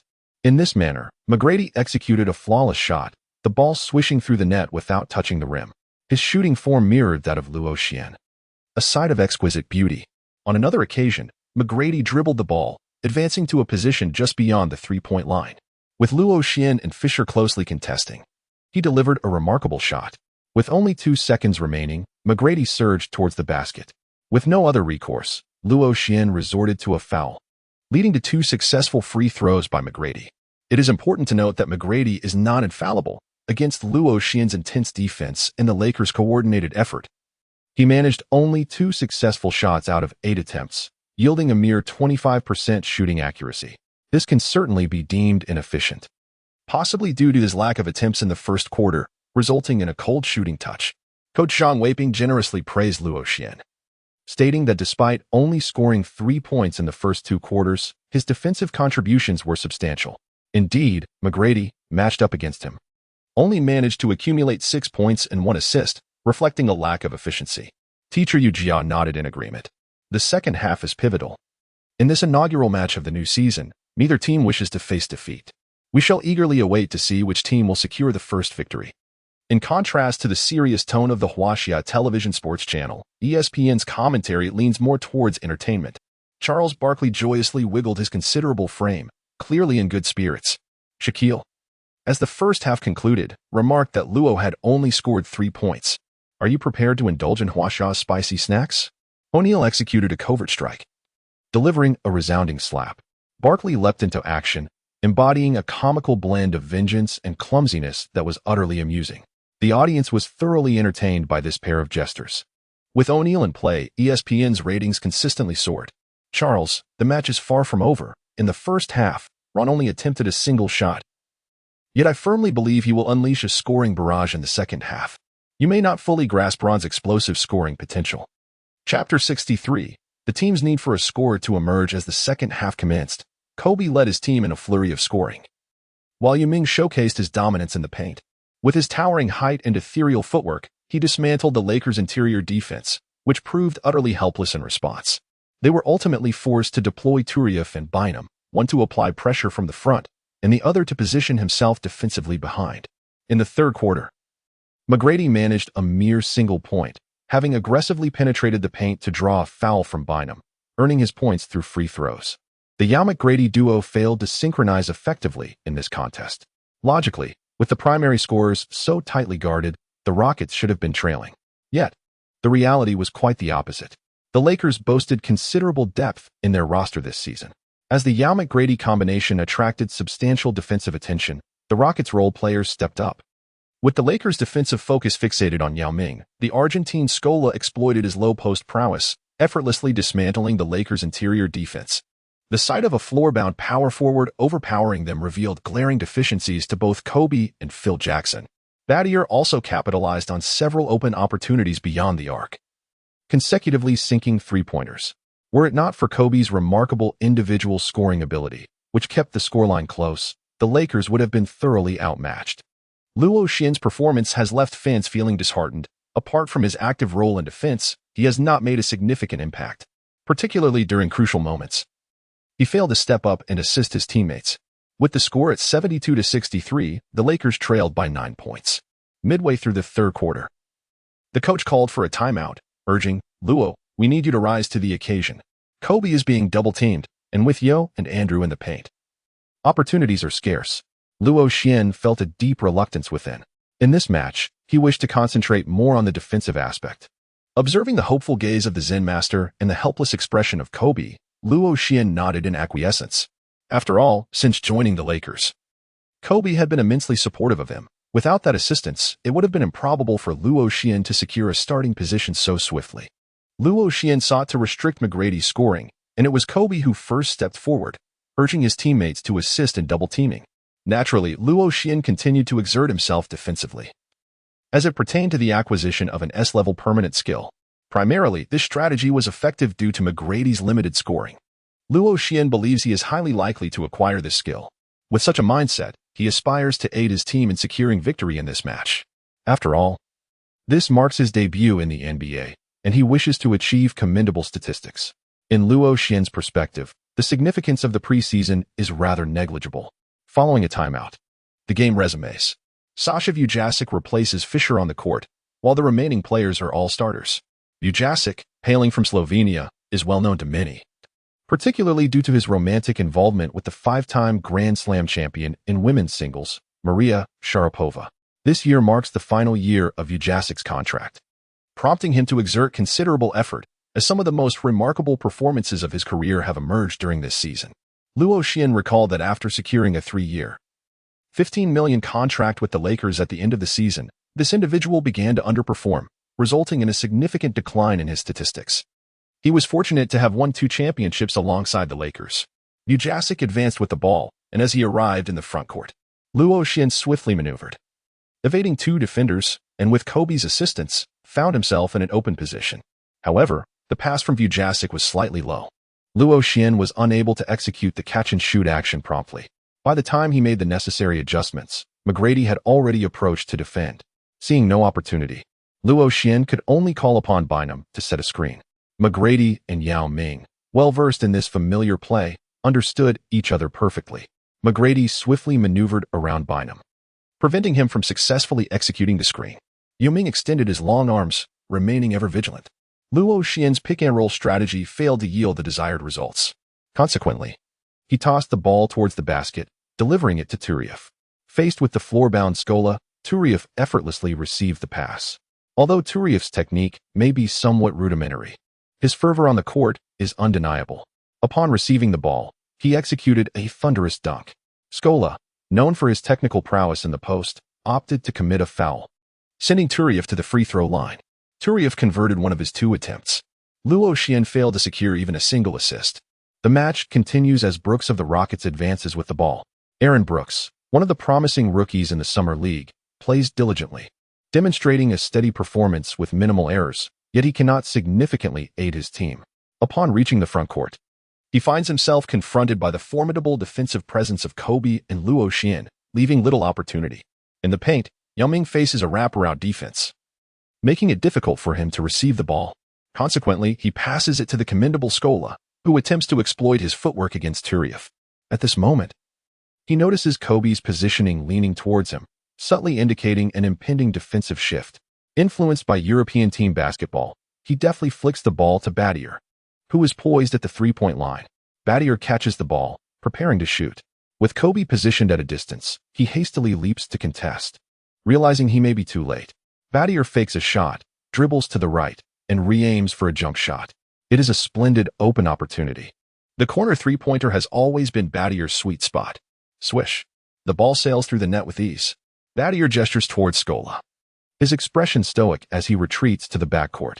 Kobe remains impassive, yet those familiar with him can discern his discontent.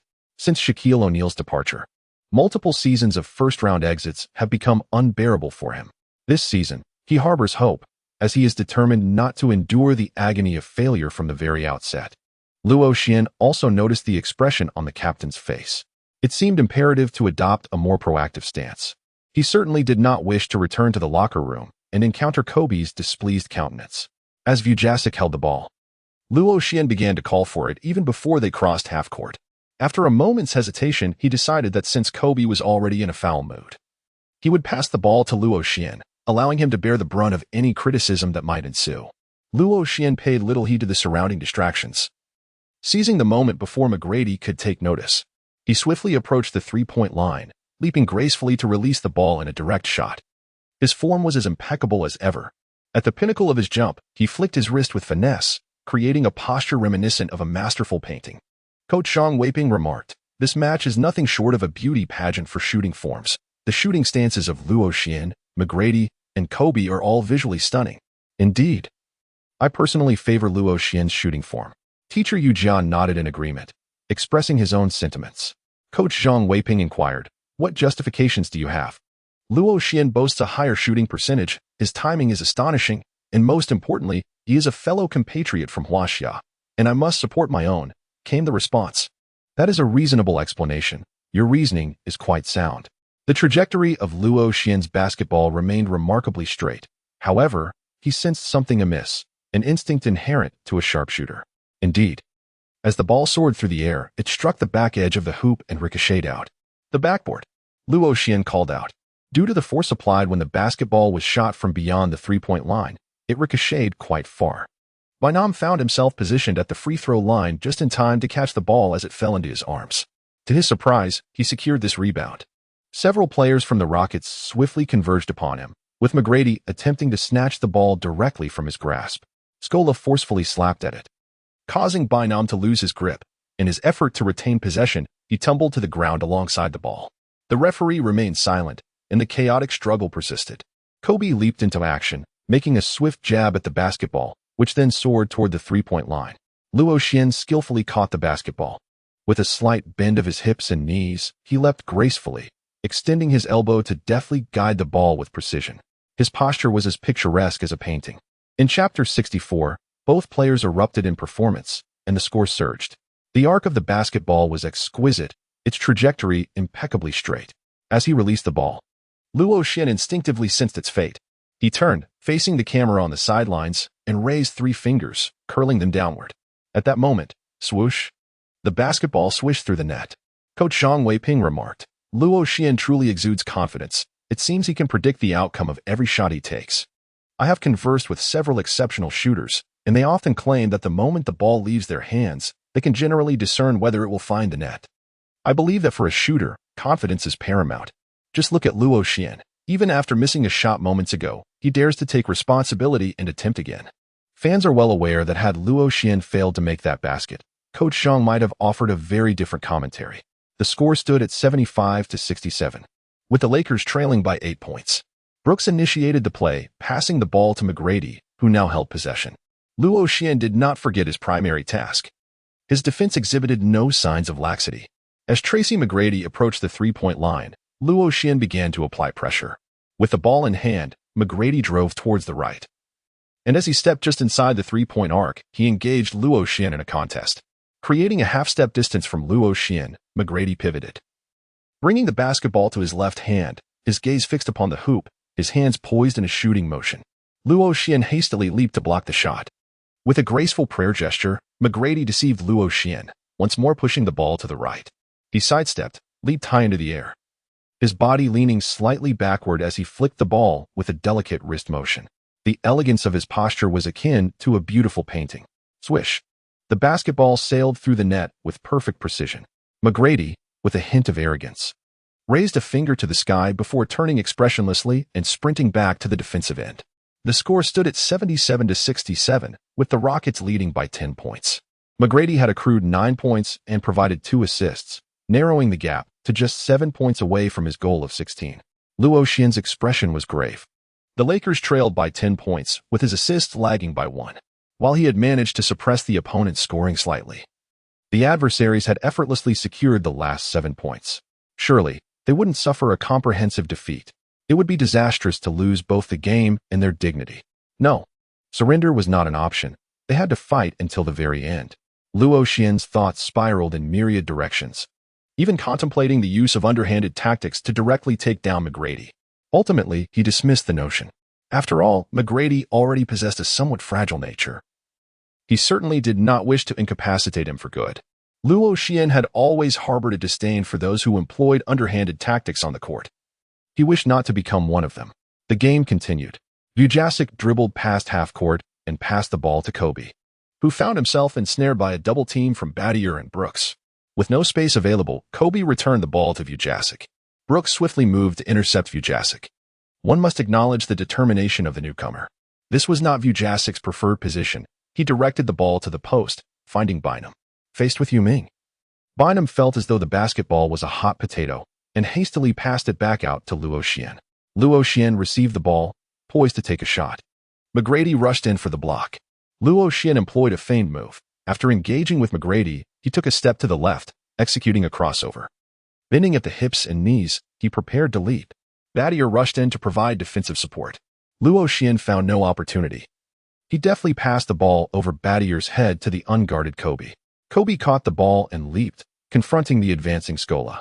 His body leaned back, harnessing the formidable strength of his core, fully extending his elbow to deftly maneuver the ball, while his wrist remained firm. The posture was as picturesque as a painting. Swish. The basketball sailed through the hoop, the score now standing at 77-69, an 8-point gap. Luo Xian has provided yet another assist, equaling McGrady's tally in terms of offensive contributions. Tracy, with his assists once again matched, declared that even in the event of losing this game, he would still emerge victorious in the wager. Securing assists is a simple task for me. Just wait and see, he retorted, chewing gum nonchalantly, his expression one of indifference and playful arrogance. McGrady is a man of his word. Brooks advanced the ball, delivering it to McGrady in the front court. McGrady, ball in hand, initiated his drive. Luo Xian's expression was grave as he closely monitored the situation, leaving no room for negligence. His primary responsibility was to guard the perimeter, with Turieff and Bynum ready to assist him in defense. As McGrady penetrated the paint, he faced Luo Xian and attempted a layup. Bynum was well positioned for a block, nearly thwarting McGrady's efforts. However, leveraging his physical prowess, McGrady executed an interior pass, deftly delivering the ball to the open Yao Ming. Yao Ming seized the opportunity and executed a thunderous dunk. Here it was, the spectacular connection from the Yao-McGrady duo. Teacher Yu Jia was visibly thrilled in the broadcast room. It was no small feat. I recall this being the first connection between the two in today's match. Indeed, the Lakers' defense against their synergy was exceptionally tight, particularly Luo Xian, who closely shadowed McGrady throughout the game. The score was once again tied, a significant turnaround.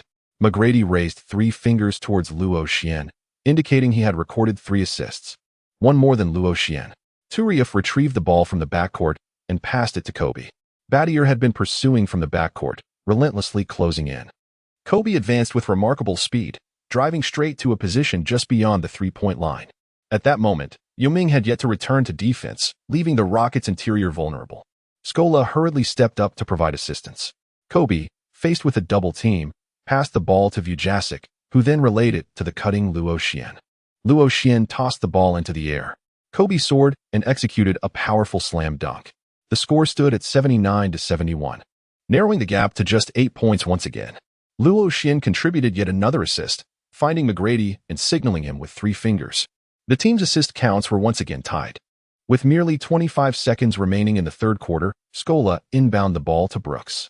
Unhurried and composed, Brooks advanced the ball. Upon crossing half court, he dribbled at the logo, deliberately stalling the offense to consume the clock, denying the Lakers any opportunity for a counterattack. As the timer dwindled to 10 seconds, Brooks passed the ball to McGrady, who dribbled twice before decisively driving to the left. Luo Xian closely followed. At this moment, he sensed that the opponent would take matters into their own hands. Regardless of the circumstances, Luo Xian was determined not to allow McGrady to score again. McGrady approached the free throw line, executed a sudden stop, and leaped directly into the air. Luo Xian hastily sealed the lid. At that moment, McGrady passed the ball to the corner, where Battier was standing. Luo Xian missed his opportunity. Only 7 seconds remained. Suddenly, Vujasic surged forward, swatting the ball. In the final year of his contract, he exhibited an unwavering determination, recklessly dashing towards the sidelines. Just before the ball was about to go out of bounds, he seized it and, relying on instinct, hurled it backward. The basketball landed at Luo Xian's position. For seconds were still on the clock. Luo Xian extended his legs, propelling the ball forward with fervor. 3 seconds. 2 seconds. Luo Xian has passed through the halftime, reaching the final second. Luo Xian's foot remained planted on the logo, leaving him little time for contemplation. He propelled the basketball forward with a swift motion. The moment the ball left his hands, a prolonged beep resonated, signaling the end of the third quarter. The basketball traced an elegant arc before descending directly through the net, eliciting a sharp swish that echoed through the arena via the loudspeakers. The referee signaled that the three-point shot was valid. The score tightened to 79-74, reducing the gap to 5 points. Shaquille O'Neal, in the broadcast booth, reveled in the moment, inquiring about Charles and Luo's scoring. Kenny Smith, responsible for monitoring the statistics, interjected at the opportune moment. Luo, like Tracy, has also accumulated 9 points. The last shot was merely a stroke of luck. Otherwise, he would have only scored 6 in 3/4. Barkley dismissed this notion, confident in his team's chances. Have you ever watched Luo play? While I might concede that others rely on luck, for Luo, that is within his shooting range.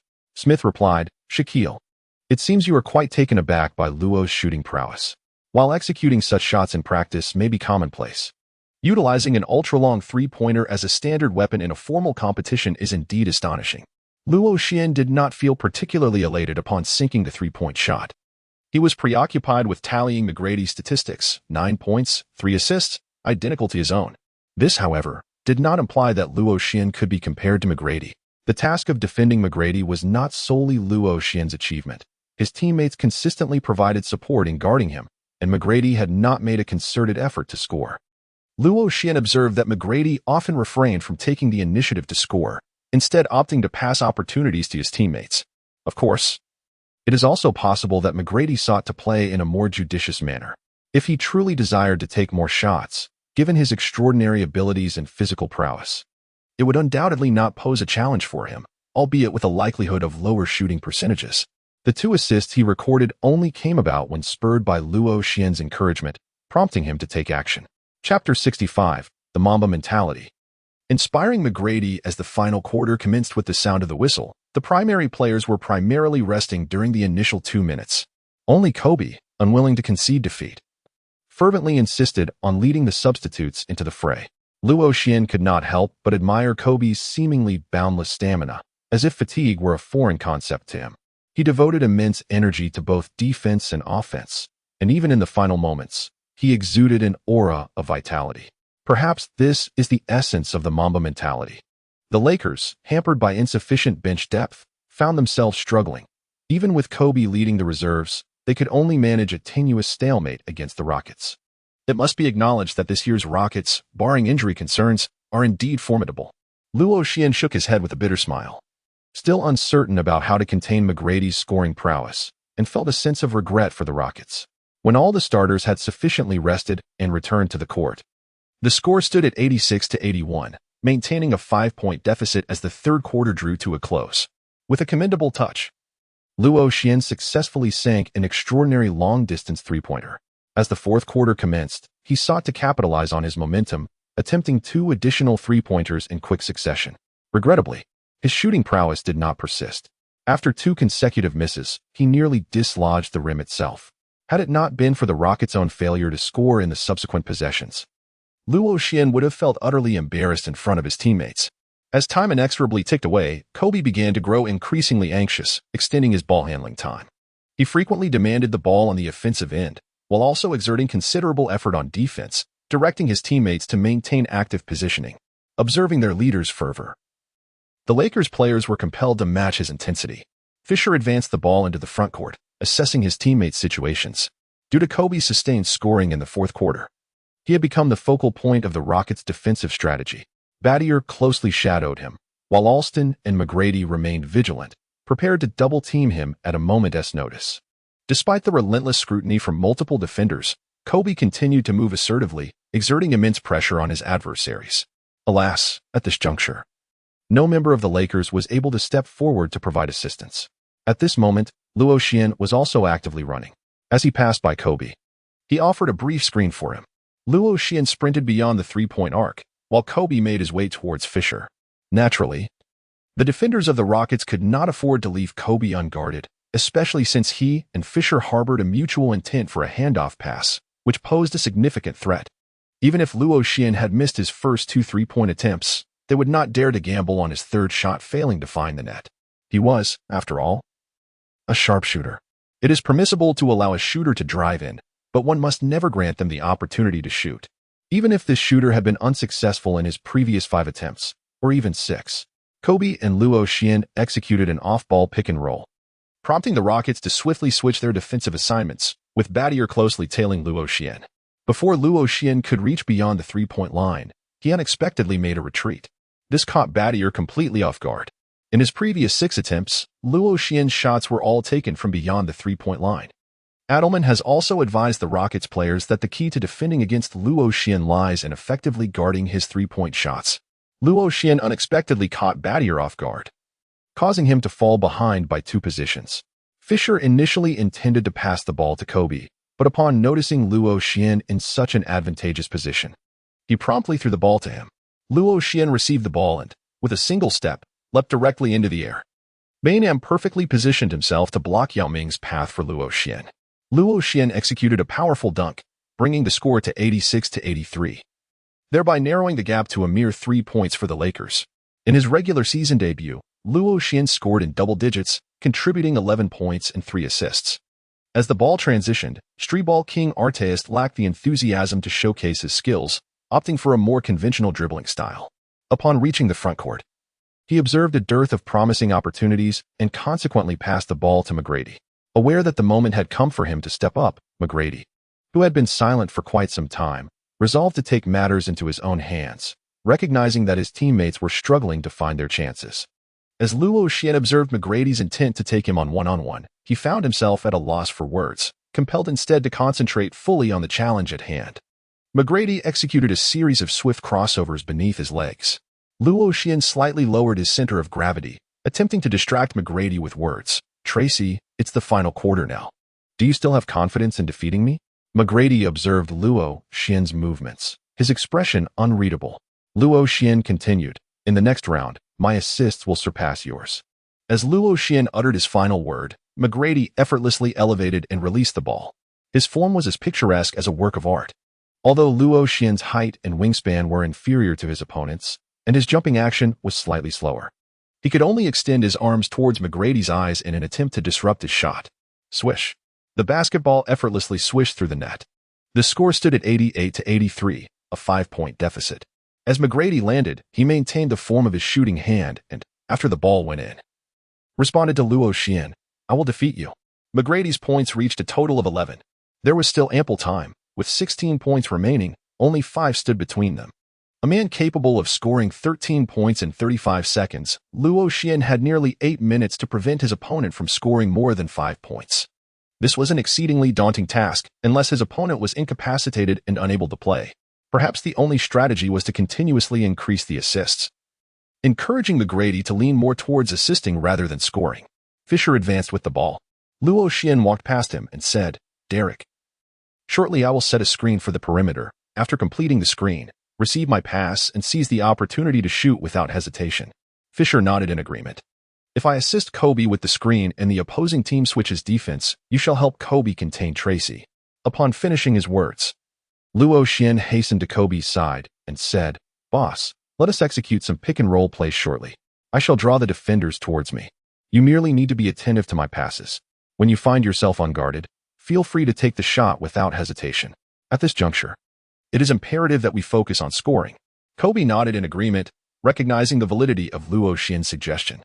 It was indeed time for him, as the leader, to step up and contribute more points. When Luo Xian arrived at the front court, Fisher passed the ball to Kobe. Luo Xian dashed forward to set a screen for Kobe. After completing the screen, instead of rolling towards the basket, he retreated beyond the three-point arc. His ability to score from long range poses a more formidable threat than his proficiency in the paint. As Luo Xian dashed outside, he deliberately called out loudly, "Kobe! Over here, Kobe!" At this exclamation, Kobe passed the ball to Luo Xian. After Battier switched his defense, he quickly closed in. Meanwhile, T-Mac was simultaneously guarding Kobe while keeping a keen eye on Luo Xian's movements. Fisher promptly grasped the intent behind Luo Xian's earlier words and hurried to assist Kobe by blocking T-Mac. This was a splendid off-ball screen. T-Mac's attention had already been partially diverted towards Luo Xian, and at that moment, he was thoroughly obstructed by Fisher's interference. Luo Xian was well prepared, decisively passing the ball to Kobe. Upon receiving the pass, Kobe found himself unguarded and swiftly took a jump shot. Swish. The basketball gracefully swished through the net. The score now stood at 88-85, with the Lakers trailing by only 3 points. Had Kobe missed such an open shot, he would likely have felt compelled to practice that exact shot 3,000 times upon returning. It was a splendid display of the triangle offense, exquisite off-ball screens, and remarkable passing. Coach Zhang Weiping repeatedly exclaimed beautiful 3 times during the broadcast. Teacher Yu Jia remarked on the tactical synergy that afforded Kobe the opportunity for an open shot, emphasizing its rarity. As time ticked away, Luo Xian remained unperturbed, while Shaquille O'Neal grew anxious. Oh my, why isn't Luo attempting a three-pointer? Why is he resorting to tactical plays? Shaquille, do not fret, there is still time. As Barkley flashed his bright white smile, Luo Xian approached McGrady, extending 4 fingers. Tracy, time is running short, but I have a feeling I can win $10,000. McGrady glanced up at the timer. Rest assured, there is ample time. If I triumph and claim your $10,000, I shall visit the grandest nightclub in Houston, seeking 2 exotic dancers, one to my left and the other to my right. Luo Xian continued to provoke McGrady. Oh no, that won't suffice. I need to find 3. And I must assist you in locating another one to express my gratitude for your generosity. Chapter 66, Assists Increase, Scores Leveled. A hint of displeasure graced McGrady's proud visage. The words of this young man from Huaxia were rather harsh. He could already envision the scenario where, should he truly suffer a defeat, he would be left with nowhere to hide his embarrassment. As McGrady crossed half-court, he demanded the ball. Having acclimated to the intensity of Luo Xian's defense, he executed a probing step that forced Luo Xian back, all the while surveying the positions of his teammates. In his mind, he evaluated who held the most advantageous position, ready to deliver a pass that would lead directly to a score and, consequently, an assist. Naturally, the Lakers players would not grant the opposing team such an opportunity. The Rockets could not hope to secure an assist without first executing several passes to create an open shot. Luo Xian taunted him, asserting that assisting was far more challenging than scoring. If not, he might as well concede, for the stakes were not high. And he still intended to help him hire a stripper. McGrady furrowed his brow. Proud as he was, he could hardly tolerate Luo Xian's provocations. He was determined to secure victory. McGrady beckoned Yao Ming to come forward for a screen. Yao Ming, possessing commendable tactical acumen, promptly advanced, aiming to utilize his imposing stature to obstruct Luo Xian. Luo Xian was already aware that his opponent intended to set a screen. How could he possibly allow them to succeed? He swiftly positioned himself in front of Yao Ming. Suddenly, McGrady moved mysteriously to the opposite side of the screen. Luo Xian hastily followed suit. McGrady passed the ball to Yao Ming, who executed a mid-range shot with precision. A simple pick-and-roll maneuver, yet remarkably effective. Yao's jump was minimal, but due to his towering stature, Bynum found himself utterly unable to contest. The score stretched to 90-85, widening the gap to 5 points once more. McGrady's assists had now equaled Luo Xian's tally. Kobe advanced with the ball, while Fisher and Luo Xian engaged in an off-ball pick. Alston switched over to defend Luo Xian. Luo Xian swiftly evaded McGrady's defense and hurried towards Kobe. Alston, believing Luo Xian intended to receive the pass, promptly followed suit. Luo Xian skillfully positioned himself to block Badier for Kobe. After a series of defensive switches, the Rockets allowed Kobe to match up against Alston. Observing this advantageous situation, Kobe opted not to pass. He backed Alston down, gradually asserting his presence. Alston, however, was unable to withstand the pressure. Badier promptly moved to provide assistance, all the while remaining mindful of Luo Xian's position. Indeed, as Badier approached to assist, Kobe swiftly passed the ball to Luo Xian, who awaited near the three-point line. Badier immediately returned to contest, denying Luo Xian any opportunity. In that fleeting moment when Luo Xian received the ball, his hand trembled, inadvertently sending it back to Kobe. He had no intention of taking a shot. Just as Alston turned his head to follow the direction of Kobe's pass, he witnessed the ball soaring back towards Kobe. Seizing the opportunity while Alston was still in a state of surprise, Kobe executed a mid-range jumper with precision. The ball swished cleanly through the net. The score now stood at 90-87, narrowing the gap to a mere 3 points. The points were a result of the Korolev connection, with Kobe benefiting from Luo Xian's assists on 2 consecutive shots, showcasing their burgeoning synergy and rational play. Zhang's enthusiastic commentary filled the air, as these 2 players were among his favorites, making the match particularly exhilarating. Teacher Yu Jia remarked, Luo Xian must have undergone extensive practice with Kobe at the training camp. I believe he has poured a great deal of effort into this. One could only wonder how they would react if they knew Luo Xian consistently arrived punctually for training, often even arriving late. Luo Xian diligently trains in the system's training space every day, often resulting in oversleeping. As for the tactical understanding of basketball, Some individuals grasp it effortlessly, while others may toil for an extended period without significant improvement. This is closely linked to one's willingness to share the ball and the unique playing style of each individual. Luo Xian watched as Kobe made the shot, and he couldn't resist reminding McGrady, gesturing with his 5 fingers towards him. McGrady turned his head away, uninterested in engaging with Luo Xian. Scola passed the ball to Alston. While the other players advanced towards the front court, Alston cautiously dribbled the ball forward, surveying the positions of his teammates. Fisher stealthily approached from behind, reaching out to poke the ball away. Alston was taken aback by the unexpected presence of an opponent and quickly dashed forward, attempting to secure possession of the ball. However, Luo Xian suddenly emerged from the sidelines, swiftly retrieving the ball. Upon raising his gaze, he noticed that old 6, Fisher, was nearly reaching the free throw line at the front court. Luo Xian delivered a long pass, effortlessly sending the ball soaring. Fisher received it and skillfully executed a layup. Scoring. The score stood at 90-89, a mere point apart. Fisher sprinted back to the defensive end, exuberantly exchanging a high five with Luo Xian.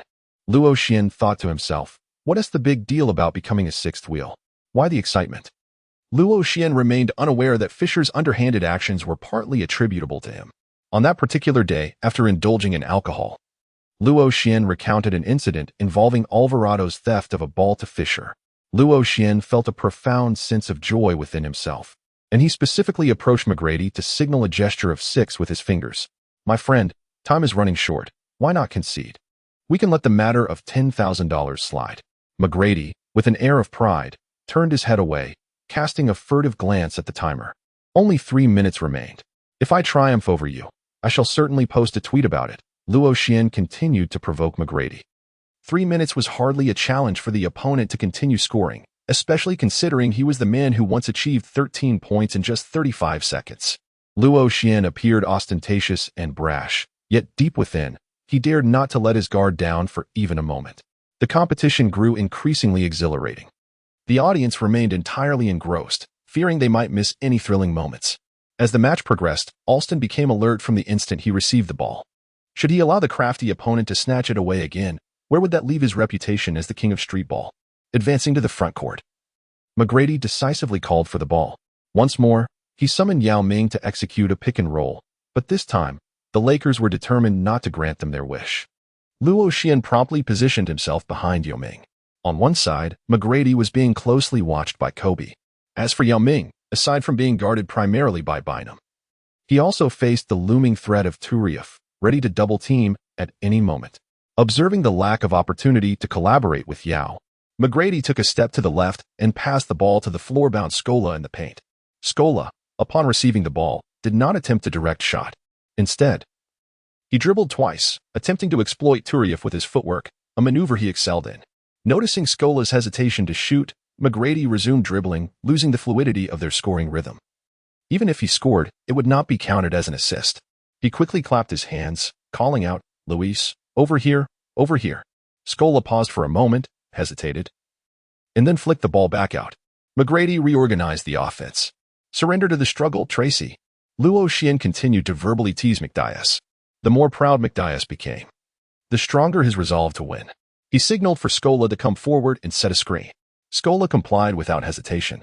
Luo Xian was obstructed this time. Ronnie, switch defense. Do not allow Tracy to take a shot. McGrady feigned a shot, while Turieff leaped directly, attempting to block the attempt. Luo Xian nearly covered his face in disbelief, pondering how it was so effortless to be deceived. At that moment, Turieff undoubtedly wanted to chide Luo Xian, reminding him that it was indeed he who had advised against allowing the opponent to shoot. In a moment of opportunity, McGrady refrained from taking the shot himself and instead passed the ball to Scola. Facing Luo Xian's swift defense, Scola did not opt for an immediate shot, for it was not in his rhythm. He adeptly maneuvered, pivoting left and right, ultimately using his physicality to push past Luo Xian and bank the ball in. The score stood at 92-89, the Rockets once again leading by 3 points. This particular play did not count as an assist for McGrady, leaving him feeling quite unsettled. He thought to himself, why can't the game be played more decisively? Must it always involve such footwork display? Kobe surged forward, unleashing a sudden three-pointer that pierced the heart of the defense, leveling the score at 92-92. Coach Zhang remarked, once again, it's Kobe. When the moment is critical, he delivers with unwavering strength. Time flew by swiftly, and in the ensuing 2 possessions, both teams played with heightened caution. First, Yao Ming made his presence felt by forcefully scoring a basket. Shortly thereafter, the seasoned Fisher showcased his steadiness, hitting a mid-range shot despite Luo Xian and Kobe lacking favorable opportunities. At this juncture, the Rockets called for a timeout. Luo Xian glanced at the time. Only a minute remained. Adelman called over McGrady, stating, "Tracy, your performance today has been lackluster. I am uncertain of the reason, but we need you to step up and score now." Chapter 67, The Final Showdown? Was it a foul? McGrady, chewing gum, wore a haughty expression that concealed his frustration. He felt he had been outwitted by that young player from Huaxia and regretted betting against him. Losing the wager would certainly dampen his spirits. And a defeat in the game was equally disheartening. The whistle blew, and the final minute of the match commenced. The Rockets held possession. Alston passed the ball to Battier in the corner. Yao Ming positioned himself in the paint, ready to receive the ball. Trusting Yao, Battier passed it to him. Yao took a step to the right, and, before Turiev could close in, executed a hook shot that found the net. The score was now 94-92, and the Rockets reclaimed the lead. Fisher advanced the ball from the backcourt, playing cautiously due to the narrow 2-point margin. As the point guard, he recognized the necessity of passing the ball to Kobe once he crossed half-court. Kobe dribbled rhythmically towards the right, facing a double team.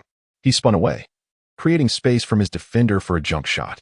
As he leaped, Battier's defense was fierce, nearly poking Kobe in the eye. This was a tactic Luo Xian often employed while defending against Kobe. Having somewhat adjusted, Kobe used his powerful core strength to release the shot. To evade the block, the ball was launched with a high arc. After kissing the backboard, it fell through the net. The score was tied at 94-94 once more. This was undoubtedly a high-caliber match, with both teams exchanging blows, showcasing defenses and fierce competition. The game had reached a fever pitch. Alston brought the ball past half-court, directing it back to the interior once again. Yao faced another double team and prepared to dribble. Bynum reached in, causing Yao to lose possession. He dove for the ball, fiercely protecting it as he fell. Struggling to maneuver through the tight space, he managed to pass the ball to Scola. Upon receiving it, Scola was met by Stewart's aggressive defense. In a flurry, Scola could only hurriedly attempt a shot. The ball clanged off the rim, missing its mark. Bynum and Yao contested for the rebound, entangled in a chaotic scramble. Amidst the confusion, Scola, who had fallen to the floor, leapt up to seize the rebound, inadvertently poking the ball away. Before Battier could react, Kobe surged forward, securing the basketball in his arms. He lifted his gaze. Luo Xian has already sprinted to the front court. Kobe, with a quarterback-like long pass, flung the ball directly into the offensive zone. Luo Xian received the ball at the free throw line. After taking a step forward, he brought his feet together and leaped into the air with great height. With both hands raised above his head, he forcefully slammed the basketball down towards the hoop. Bang! The ball swished through the net. Luo Xian hung by the rim, the basketball hoop swaying incessantly. With a score of 94-96, the Lakers surged ahead by 2 points. Luo Xian landed and showcased his biceps to the camera. Sun Yu and several of his teammates from the Lakers on the bench waved their towels enthusiastically, their faces adorned with expressions of astonished disbelief. Luo Xian approached his teammates, exchanging high fives. McGrady, chewing gum, cast a sidelong glance at Luo Xian's every move. As the possession shifted, Battier initiated the play. McGrady confidently stepped forward to receive the ball. Alston could only awkwardly advance to the front court, positioning himself in the corner to create space for McGrady. Luo Xian glanced at the timer, noting the final 35 seconds ticking away. A sigh of relief escaped him. The arduous task was on the verge of completion. McGrady swiftly advanced with the ball into the front court. He meticulously managed the time, aiming for a swift resolution while seizing an additional opportunity for offense. McGrady executed this strategy flawlessly. Utilizing the cover provided by his teammates ahead, he deftly maneuvered past Luo Xian with a swift change of direction. Reaching the top of the arc, he leaped without a moment's hesitation and took the shot. His form was exquisite, akin to a work of art. The ball sailed through the air, finding its mark with precision. Swish! The basketball found the net without touching the rim. With a score of 97-96, the Rockets took a 1-point lead, thanks to McGrady's remarkable play. He let out a roar, emphatically pumping his fist and thumping his chest. This game had been stifling for him. He had only accumulated 14 points and needed to release his pent-up energy. With 27 seconds remaining and a mere 1-point difference, the Lakers regained possession. Fisher advanced with the ball, carefully consuming the clock while strategizing his next move. The Zen master showed no inclination to call a timeout, choosing to trust his players in this critical moment. With only 15 seconds left, Fisher sagaciously passed the ball to Kobe. As Kobe received the ball, he attracted the double team of Battier and Alston. With two defenders closing in, Kobe, undeterred, took a step and launched a shot. His form was unorthodox, a drifting two-pointer. The shot clanged off the rim, the basketball rebounding off the front edge of the hoop. Luo Xian dashed to the free throw line, cradling the basketball in his embrace. Surrounded by a throng of people, Luo Xian dribbled the ball away from his position, advancing beyond the three-point line. 6 seconds remaining, 5 seconds, time was swiftly dwindling. Luo Xian bent his hips and knees, leaping high into the air, reaching the pinnacle of his jump. A colossal figure surged forward, casting a shadow that obscured the sun. McGrady extended his palm, shielding Luo Xian from the impending threat. Luo Xian sensed that his shot would undoubtedly be blocked. Harnessing the strength of his core, he leaned back, adjusting the release point and the arc of the basketball. Just as Luo Xian's feet were about to touch the ground, he flicked the ball, applying pressure with his wrist. The basketball soared over McGrady's fingertips, arcing gracefully above his head, akin to a precisely aimed missile, heading straight for the hoop. The audience collectively held their breath, their gazes fixated on the trajectory of the ball. It descended from the air, swishing through the net with a resounding swish. The score stood at 97-99. A clutch shot, yet another moment of triumph, as Luo Xian once again vanquished his opponent. Remarkable. The Lakers boasted not one, but two cold-blooded assassins. How could their adversaries possibly respond? Luo Xian raised his fist high. The remarkable young man from Huaxia. The decisive moment fell upon him. Truly deserving of the title of the key player, Luo Xian's teammates rushed towards him like a whirlwind, enveloping him in their embrace. Luo Xian found himself encircled, feeling as though there was scarcely any space left to breathe. Beep. The referee's whistle echoed. The match had not yet concluded, with a mere 2-point difference. Beep. The Rockets called for a timeout. Could it be? Luo Xian observed that McGrady was merely 2 points shy of reaching 16. It was imperative that the final shot be defended, for if it were to succeed, all efforts would be rendered futile. Luo Xian's thoughts were somewhat disordered, and his eyelids twitched incessantly, instilling within him an unsettling premonition. The pause concluded. The tall Yao Ming initiated the sideline pass. The primary strategy for the Lakers was to diligently defend against the 3-point shots, ensuring that the opposing team would not be afforded a chance for a game-winning shot. Defense against 2-point attempts was equally crucial. The aim was to avoid overtime at all costs. As the whistle sounded, the players of the Rockets began to frantically maneuver. After engaging in a confrontation with Luo Xian, McGrady surged toward the 3-point line. Luo Xian had long been prepared, relentlessly pursuing his opponent. Battier emerged to obstruct Luo Xian's advance. Kobe, unwavering, switched to defend against Luo Xian, closely tailing Tracy McGrady. Alston, appearing out of nowhere, positioned himself to block Kobe. McGrady decisively retreated towards the free throw line, momentarily finding space to receive the ball. Yao Ming confidently released the pass. In a tussle with Turieff, McGrady secured possession. After taking a dribble to set his rhythm, he leaped and shot with determination. Bynum also soared high, attempting to intercept. Time was running short. Bynum was unafraid of a potential pass.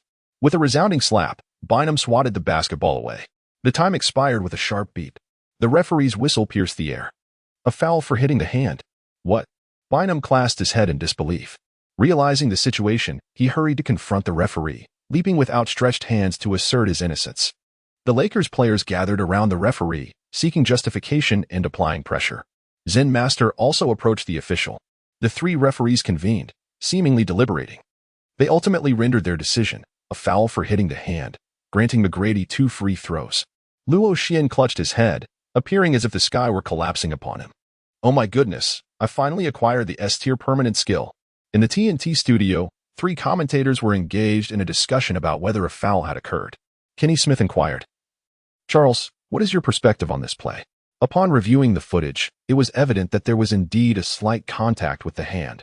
However, at such a pivotal moment, the referee had the discretion to make a call or to refrain from doing so, leaving little room for dispute. Shaquille O'Neal nodded in agreement, stating, "I share the same opinion. Now, let us await Tracy's free throw. Oh dear, if overtime is required, TNT has not compensated me for the extra hours." Chapter 68. S-tier permanent skill, Paul's provocation. McGrady at the free throw line. Luo Xian felt even more anxious than McGrady, his palms slick with perspiration. An S-class permanent skill.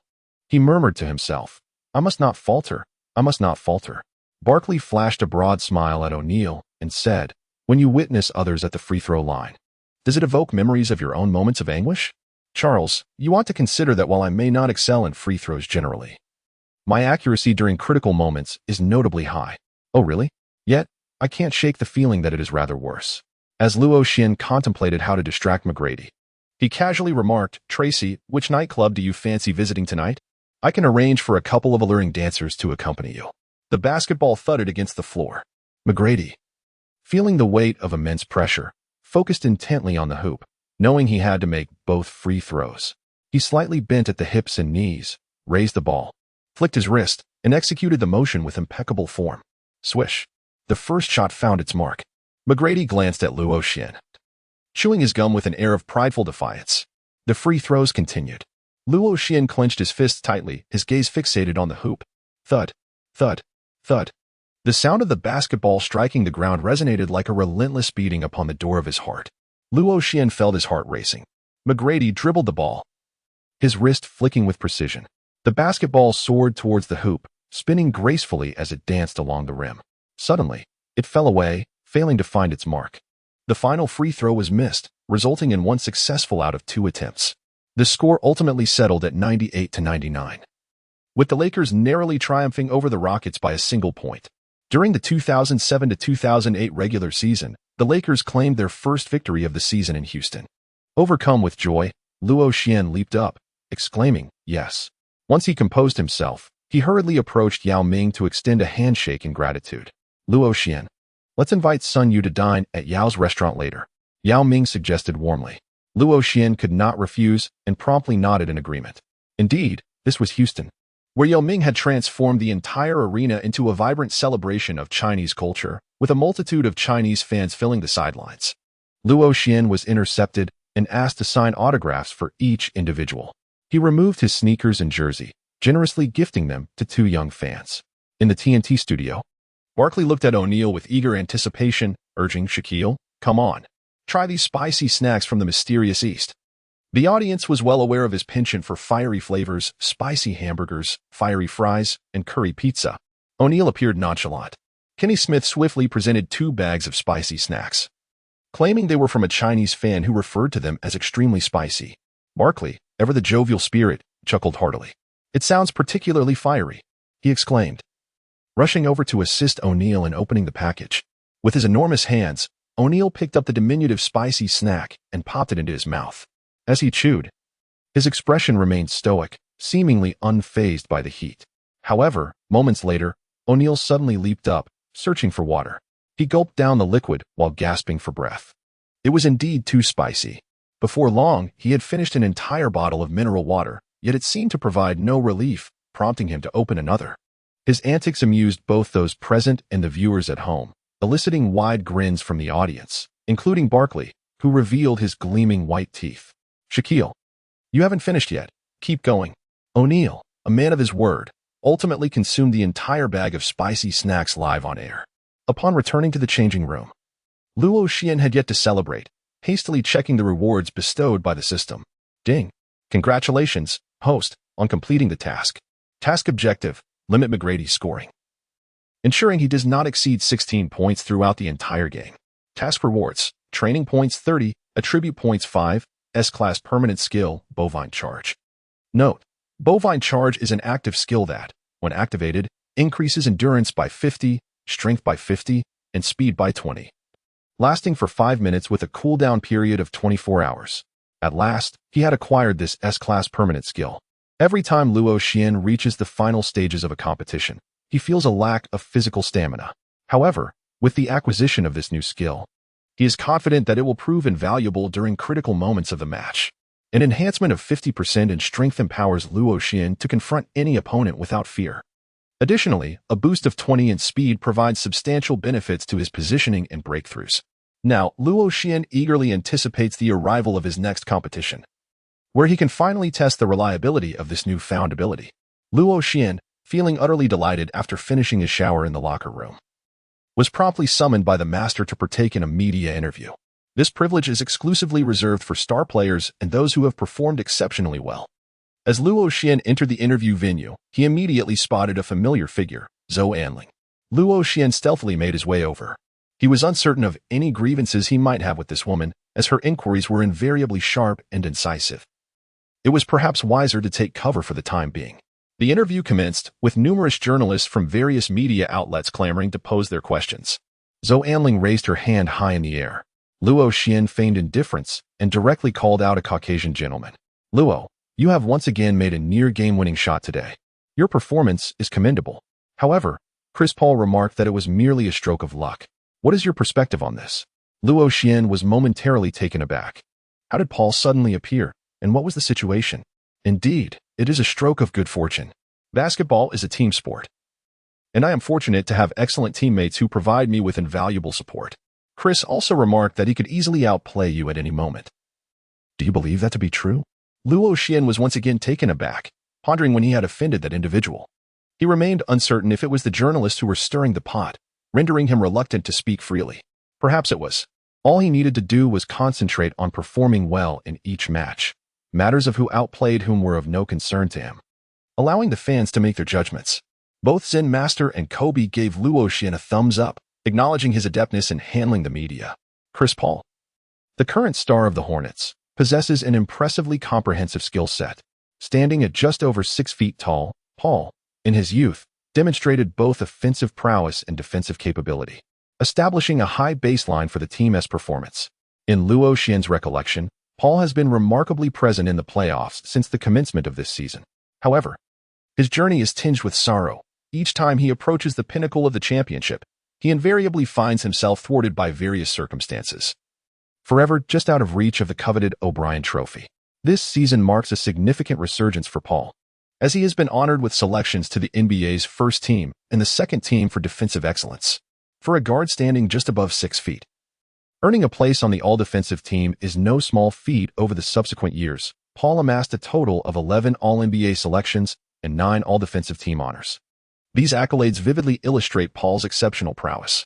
Luo Xian's most vivid recollection of Paul is his ample posterior, which is one of the reasons he can defend from the point guard position all the way to the paint. In the upcoming match, the Lakers will return to their home court to face the challenge posed by the Hornets. Luo Xian is uncertain whether he has recently incurred the displeasure of others, as he consistently attracts individuals who harbor animosity towards him for no apparent reason. After completing the interview, Luo Xian, in collaboration with Sun Yu, accompanied Yao Ming to the Yao restaurant, a dining establishment owned by Yao's family. Upon arriving, Luo Xian felt as though he had returned to the essence of Huaxia. Speaking the language of Huaxia and savoring authentic Chinese cuisine, he realized that he would need to find a nanny skilled in preparing Chinese dishes, or perhaps even seek a Huaxia girlfriend. While indulging in Western cuisine occasionally is acceptable, daily consumption would undoubtedly be detrimental to Luo Xian's well-being. Luo Xian received a sum of $10,000 in cash, brought by Yao Ming at the behest of McGrady. Furthermore, McGrady asked Yao Ming to convey a message. During their next encounter, he intends to score no less than 30 points against Luo Xian. It seems that another adversary has emerged. At the dining table, Luo Xian encountered several familiar faces: Yang Yi, Zhou Anling, Coach Zhang Weiping, and teacher Yu Jia. Among them, Zhou Anling wore an expression reminiscent of a scorned woman, casting furtive glances at Luo Xian, which made him quite uncomfortable. Suddenly, Yao Ming interjected, "Luo Xian, Mr. Gong from the Chinese Basketball Association asked me to inform you about an invitation to join the association. Has the association arrived? What does this imply? Is this a formal notification?" Chapter 69. Declining the invitation from the Basketball Association, facing off against King B. Paul. Luo Xian, however, gleaned from his memories that the current Basketball Association was entangled in numerous troubling issues. While he couldn't concern himself with such matters, the mere notification for his inclusion was enough to prompt his participation. Luo Xian expressed his disbelief, asserting that he is not a player nurtured by the Basketball Association and sees no reason to be subservient to others. Furthermore, upon joining the association, a portion of his annual salary would need to be remitted. It has been suggested by some that when Yao Ming played in the NBA, the association claimed 30 to 50% of his earnings. However, Luo Xian remains uncertain of the veracity of this claim and whether he would be subject to similar conditions upon joining. Nevertheless, he is resolute in his decision not to join. Moreover, he recalls a peculiar incident from 2023, when a certain team secured the championship after merely one match, while the women's team achieved the extraordinary feat of obtaining the runner-up position with a remarkable 33-point victory. The NBL was also marred by a scandal involving biased officiating, particularly in Shaanxi's withdrawal from the competition. In the final quarter, as it became evident that the opposing team was on the verge of defeat, the referees inexplicably called 5 technical fouls and 2 ordinary fouls against one team within a single minute, leading to the ejection of both the head coach and assistant coach of Shaanxi. An outrageous sequence of events culminated in a bizarre 5 free throws awarded for a single infraction. With just over 3 minutes remaining in the match, the owner, in a decisive gesture before the officials of the Basketball Association, opted to withdraw from the competition and subsequently disbanded the team the following day. The association then announced the opposing team's victory and imposed a hefty fine on Shaanxi. In Luo Xian's mind, a torrent of memories surged forth, causing him to hastily shake his head at Yao Ming. "Brother Yao, I think I shall refrain from joining the Basketball Association. If the nation requires me to compete, I shall not hesitate to step forward." "Very well, you may decide for yourself. The officials might still reach out to you later," Yao Ming replied, merely relaying a message and, seeing Luo Xian's reluctance to join, chose not to press further. "Understood, Brother Yao. Now, let us all rise and enjoy the meal. Please indulge in more dishes." At that moment, Zhou Anling seized the opportunity to sit beside Luo Xian and inquired, "Luo Xian, have I inadvertently offended you in some way?" "Not at all. Why do you ask? We have scarcely met a few times, haven't we?" Luo Xian pondered. "Young miss, I too wish to pose the very same inquiry. Why did you prevent me from asking my question earlier? With so many journalists present, it is impractical for me to address each one individually. Next time, I shall certainly do so." At that moment, Yang interjected, "Luo Xian, we are all compatriots of Huaxia. You must prioritize your own people." "Understood, understood," Luo Xian replied, nodding in agreement. Upon returning to the hotel to rest, Luo Xian received an unfamiliar phone call from Huaxia. "Hello, is this Luo Xian? I am Gong XX from the Basketball Association. I've heard that you are reluctant to join our organization. Is that true?" "Hello, Director Gong. Indeed. I'm currently enjoying my time playing in the beautiful country and have no immediate plans to join the Basketball Association," Luo Xian replied. After a moment of contemplation on the other end of the line, Director Gong spoke in a tone reminiscent of a wise elder. "Young Luo, I do not blame you for not having played basketball domestically. You may not fully understand the role of the Basketball Association." He paused before continuing. "Let me put it this way. All basketball players in Huaxia fall under our jurisdiction. We facilitate their opportunities to play. If the association does not permit them, they will find themselves without a chance to step onto the court. Should you wish to join the national team in the future, it will also require the association's approval." Luo Xian furrowed his brows. This leader's demeanor was rather arrogant. Undoubtedly, representing the national team was a desire he harbored, as bringing glory to his country was one of his dreams. However, Luo Xian was unwilling to compromise his principles. He firmly believed that if he achieved success in the NBA, the national team would surely seek him out. It now appeared that there were many underlying complexities to this situation. He appreciated the leader's explanation. Yet he had grown accustomed to freedom and perhaps did not fit well within the confines of the Basketball Association. Should the national team require him to compete, he would certainly be ready to take the court. "Little Luo, you must think this through. Without joining the Basketball Association, you may find it impossible to represent the national team. Do you not wish to participate in next year's Olympics?" Gong XX's tone had lost its warmth, and his expression was far from pleasant. Luo Xian clenched his teeth. He genuinely yearned to participate in the Olympics. Yet the Basketball Association was equally resolute in their reluctance to include him. "Perhaps I should ponder this matter further. I appreciate the leadership's concern." The leader with the surname Gong, incensed, abruptly terminated the call. He resolved firmly that, under no circumstances, would he permit Luo Xian to join the national team. The following day, after a day of rest, the team returned to their home arena to face the Hornets. The NBA season comprises a grueling 82 regular season games, a demanding schedule that significantly contributes to the high incidence of player injuries. Such circumstances are unavoidable. The NBA operates as a commercial league, with teams reliant on ticket sales for revenue. The Charlotte Hornets have since relocated to New Orleans but have yet to change their name. In Luo Xian's recollection, It was not until 2013 that the New Orleans Hornets would be rebranded as the Pelicans. Concurrently with this renaming, the Charlotte Bobcats changed their name to the Hornets. The Hornets, under the astute guidance of their players, have demonstrated remarkable prowess this season, amassing an impressive record of 56 wins and 26 losses, securing the second position in the Western Conference. Had it not been for the Lakers' late acquisition of Pau Gasol, the Hornets would undoubtedly have claimed the top spot. This season has witnessed a fierce contest for the regular season MVP between Chris Paul and Kobe Bryant, with Paul showcasing an extraordinary level of performance. The Hornets roster this season is truly formidable, surpassing that of the Lakers, who, despite not acquiring Gasol, cannot compare. The starting lineup boasts the talents of point guard Chris Paul, shooting guard Morris Peterson, small forward Peja Stojakovic, power forward David West, and center Tyson Chandler. Luo Xian gazed at the opposing lineup and shook his head. It was both reasonable and formidable. Had they not encountered the pinnacle GDP, the Hornets could have advanced much further. Paul swaggered over with a confident demeanor and approached Luo Xian. Just as Luo Xian anticipated a provocation or mockery, Paul spoke. "Hi, Luo. I have watched several of your matches, and you performed exceptionally well." Luo Xian felt somewhat bewildered. Wasn't it said that Paul intended to dominate him? Adhering to the principle of not striking those who greet you with a smile, Luo Xian courteously remarked, "It's all thanks to my teammates' assistance."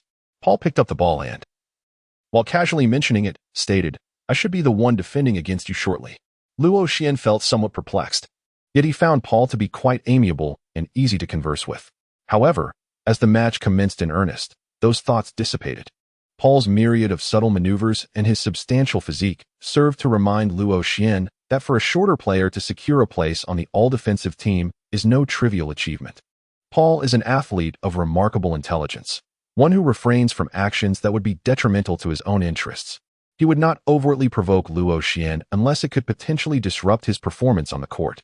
In this match, Luo Xian had a singular objective: to test the newly acquired S-rank skill, Rampaging Bull Charge, and ascertain its efficacy. He cast a glance at Paul's ample posterior, pondering whether he could send him flying. As the referee's whistle pierced the air, the game commenced. Bynum and Chandler engaged in the jump ball. Bynum adeptly directed the ball to Turieff, who then passed it to Fisher to orchestrate the offensive play.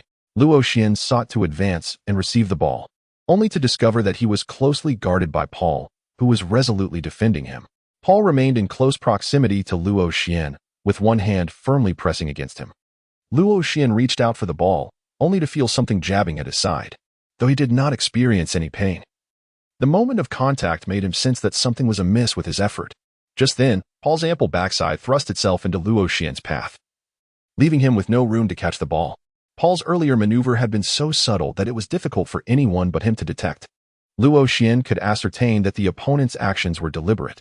With no opportunity in sight, Fisher had no choice but to pass the ball to Kobe, who then proceeded to engage in a one-on-one play. Luo Xian maneuvered to create space for Kobe. Paul closely followed, his imposing physique persistently obstructing Luo Xian's positioning, often positioning himself in critical areas. In those instances, even if Luo Xian managed to receive the ball, he found himself in an uncomfortable position, making it exceedingly difficult to execute a subsequent shooting motion. Luo Xian constantly feels as though an unseen hand is subtly employing a series of covert and unconventional gestures directed towards him. Luo Xian made a swift move, only for his opponent to quickly retaliate, leaving him in a state of profound frustration. Chapter 70. Subtle Movements on the Court, Ferric Oxide.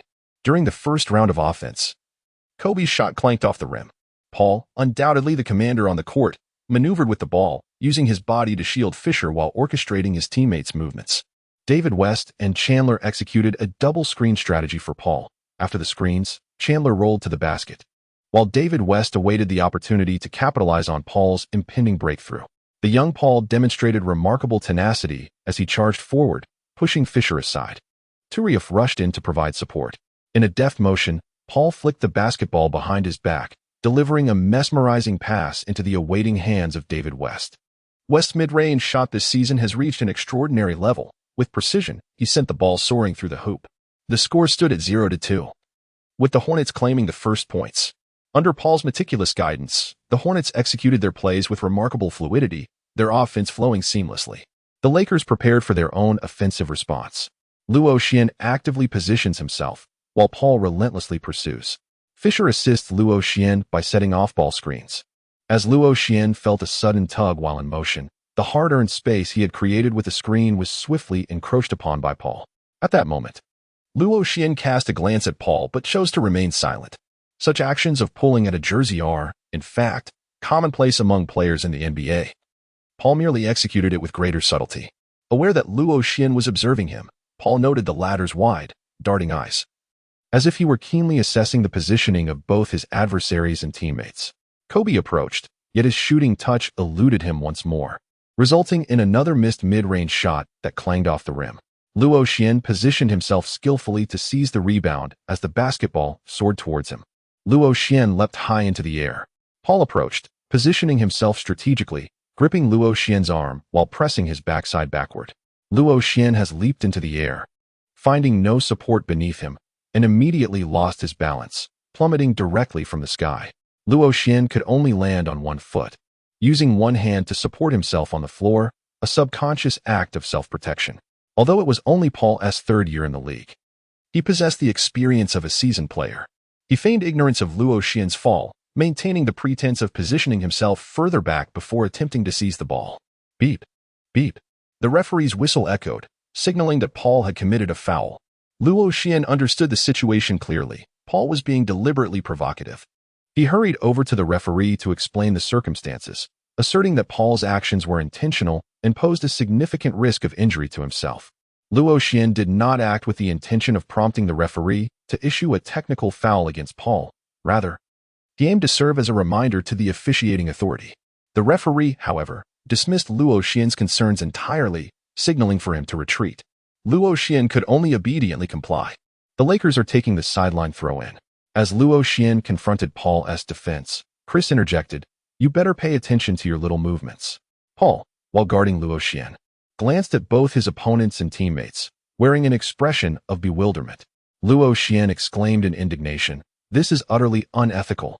Are you attempting to sabotage the career of a promising newcomer with such underhanded tactics?" To which Paul feigned innocence, retorting, "I truly have no idea what you are talking about. I am merely playing the game with utmost seriousness." Regardless of his feigned madness, Luo Xian cautioned, "Should you exhibit such actions again, I shall not be lenient. Luo, I assure you, I am merely focused on the game. If I have inadvertently caused any offense, I sincerely apologize. It is best that way." The match resumed. Kobe, in today's game, was akin to a rusty iron, missing 3 consecutive shots at the outset. The possession was swiftly transferred to the Hornets. Chris Paul advanced with the ball, using one hand to shield Luo Xian while dribbling and assessing his teammates' positions. Suddenly, he made a swift move to break through on the left side. Morris Peterson timely stepped in to set a screen for Paul. Luo Xian and Fischer exchanged defensive assignments. Peja Stojakovic set a screen, while Kobe switched to guard Paul. Paul delivered a bounce pass to Peja, who had moved to the three-point line after the pick-and-roll. This season, Peja's shooting from beyond the arc had been nothing short of phenomenal, as he leapt effortlessly to release the ball. It swished through the net, following the opening. The Hornets scored again, striking the Lakers with a swift 0-5 lead. Peja was renowned for his sharpshooting prowess, standing at 2.08 meters tall and having claimed the three-point contest championship twice. With Paul facilitating the play, it was as if divine assistance were at hand. Such an open opportunity was simply a gift. Kobe sought out Fischer. Derek switched defensively immediately upon any screen, he instructed. Fischer felt a twinge of frustration, as his opponent towered over him by a considerable margin. Transitioning to guard him was indeed a daunting task. Most critically, Peja's three-point shooting was remarkably accurate. His height and precision rendered the best strategy for a smaller guard like Fischer to be preventing the ball from reaching him. However, with Paul, the exceptional point guard, orchestrating the play that proved to be a formidable challenge. Fischer understood that his survival within the Lakers hinged upon adhering to the leader's directives, regardless of their merit. The Lakers retained possession. With a heavy heart, Fischer advanced the ball, while Paul continued his relentless defense against Luo Xian. Luo Xian maneuvered skillfully, yet Paul remained steadfast in his defensive stance, unyielding to Luo Xian's verbal cues. His imposing physique consistently blocked Luo Xian's positioning space. Fischer passed the ball to Luo Xian. Regardless of the circumstances, Kobe had missed 3 consecutive shots and a substitution was warranted to explore a different approach. Luo Xian might have been subjected to Paul's robust defense for quite some time. He too positioned himself, pressing against Paul while attentively observing the movements of his teammates. Luo Xian, with a ball in one hand, gestured towards Paul. Fischer, understanding Luo Xian's cue, swiftly stepped forward to shield him from Paul. Paul, demonstrating a surprising level of defensive acumen for his youth, seemed well-versed in the art of defense. He signaled to his teammates to reposition themselves and positioned himself to the left of Luo Xian.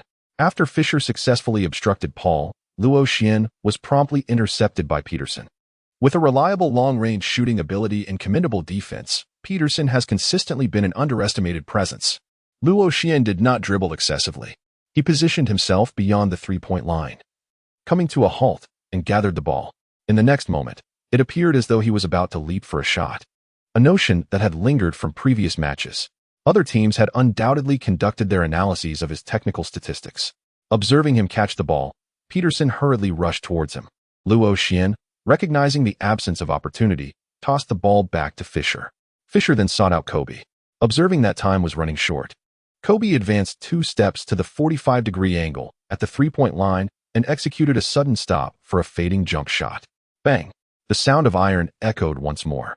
Coach Zhang Weiping, unable to shift the blame onto Luo Xian, could only remark, "It appears Kobe is not in his best shooting form today, yet as a superstar. He must have the courage to take his shots. There is no issue with that." With no one from the Lakers stepping up, the ball still found its way to Kobe as the clock expired, forcing him to release a hurried shot.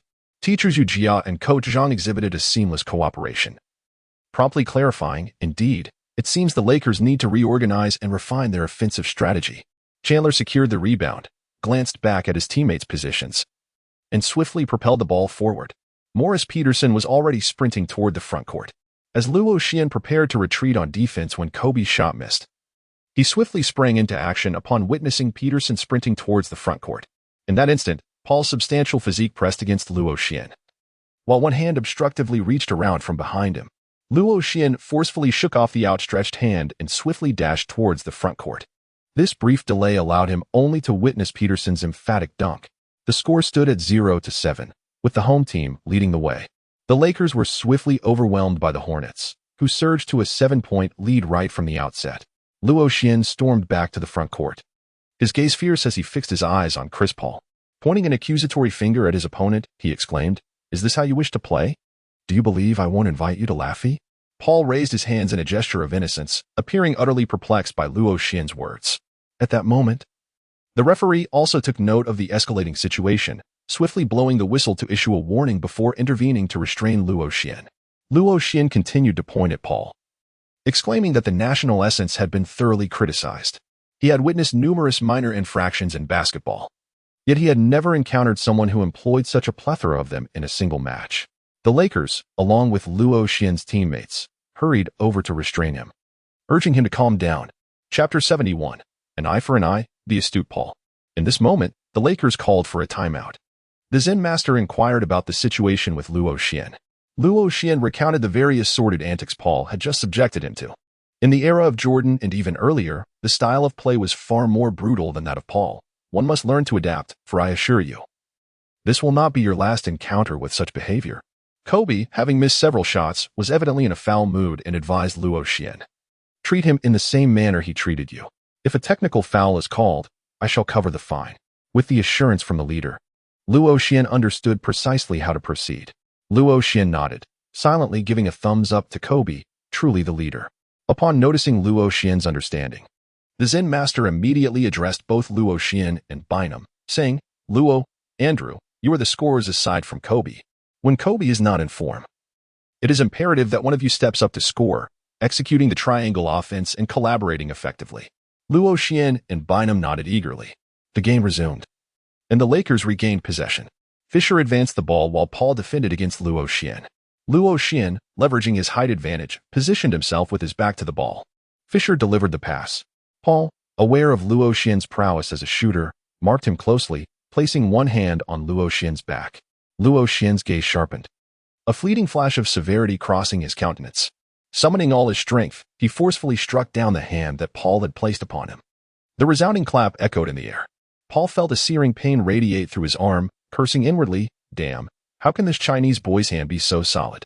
He sensed as if he had been struck by some metallic force. Had he been Caucasian, he would have surely seen the bruise blossoming on his arm.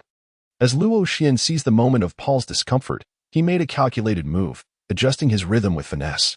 Bending at the hip and knee, he aimed meticulously, leaped gracefully, elevated his elbow, flicked the ball, and compressed his wrist.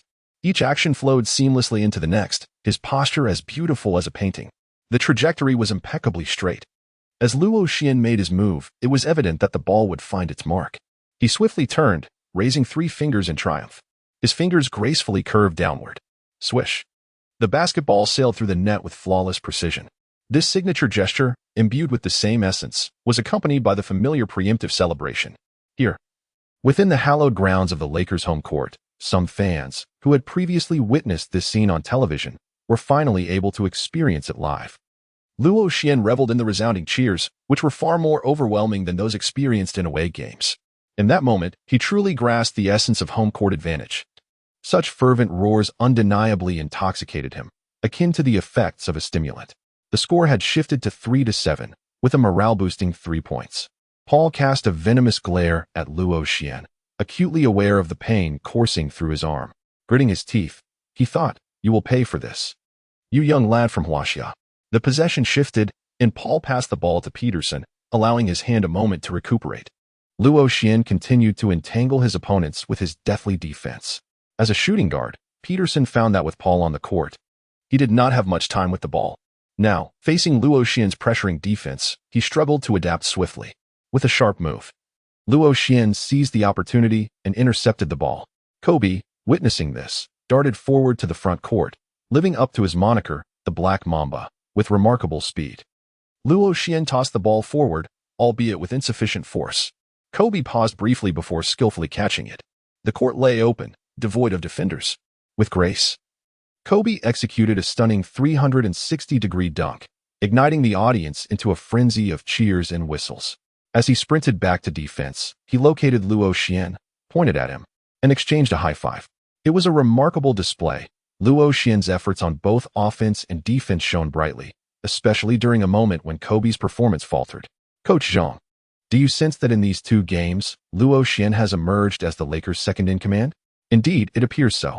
With near-game winners, a decisive victory, the Summer League MVP, and the preseason MVP, Luo Xian has showcased a phenomenal performance as a representative of Chinese players in the NBA. Even Yao Ming, entering the league as the first overall pick, did not achieve such impressive statistics. The score now stood at 5-7, with the Lakers closing the gap by 2 points. Paul was increasingly frustrated. The hard-earned advantage had vanished in the blink of an eye, seemingly due to that young Chinese player inflicting pain on his hand. With the ball in hand, Paul advanced. He refrained from seeking revenge, knowing, with his intelligence, that the right moment was crucial. His methodical style remained unchanged. He directed his teammates' movements. Fisher remained vigilant, monitoring the opposing team's actions. At that moment, Paul initiated his signature double screen play. Chandler cut to the basket, while David West sprinted beyond the 3-point line. Peterson dashed toward the weak side corner, executing an off-ball screen with Peja as he ran.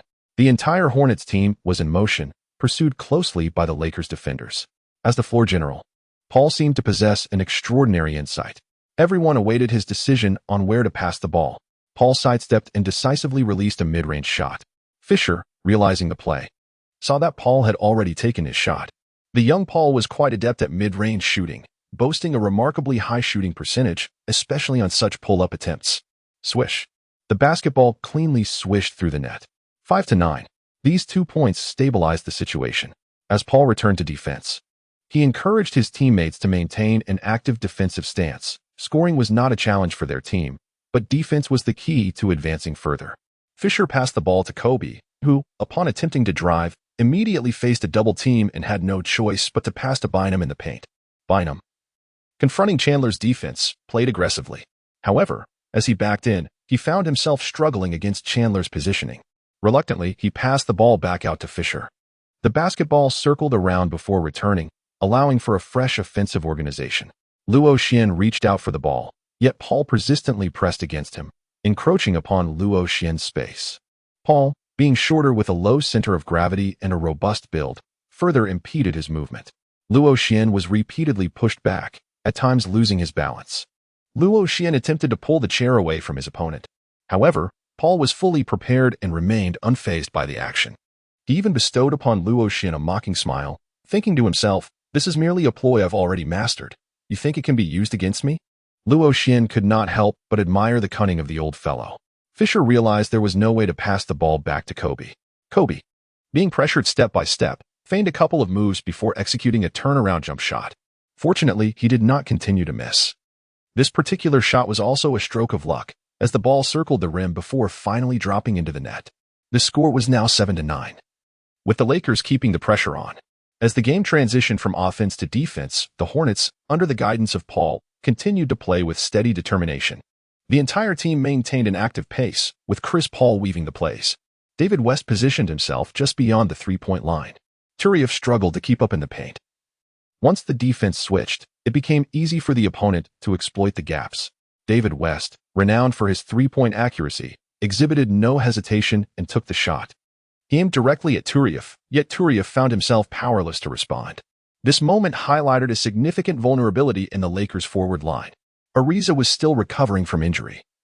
And even upon his return, the team would sorely need a strong scoring asset. Moreover, the Lakers' bench was severely lacking, with no one capable of leading the charge.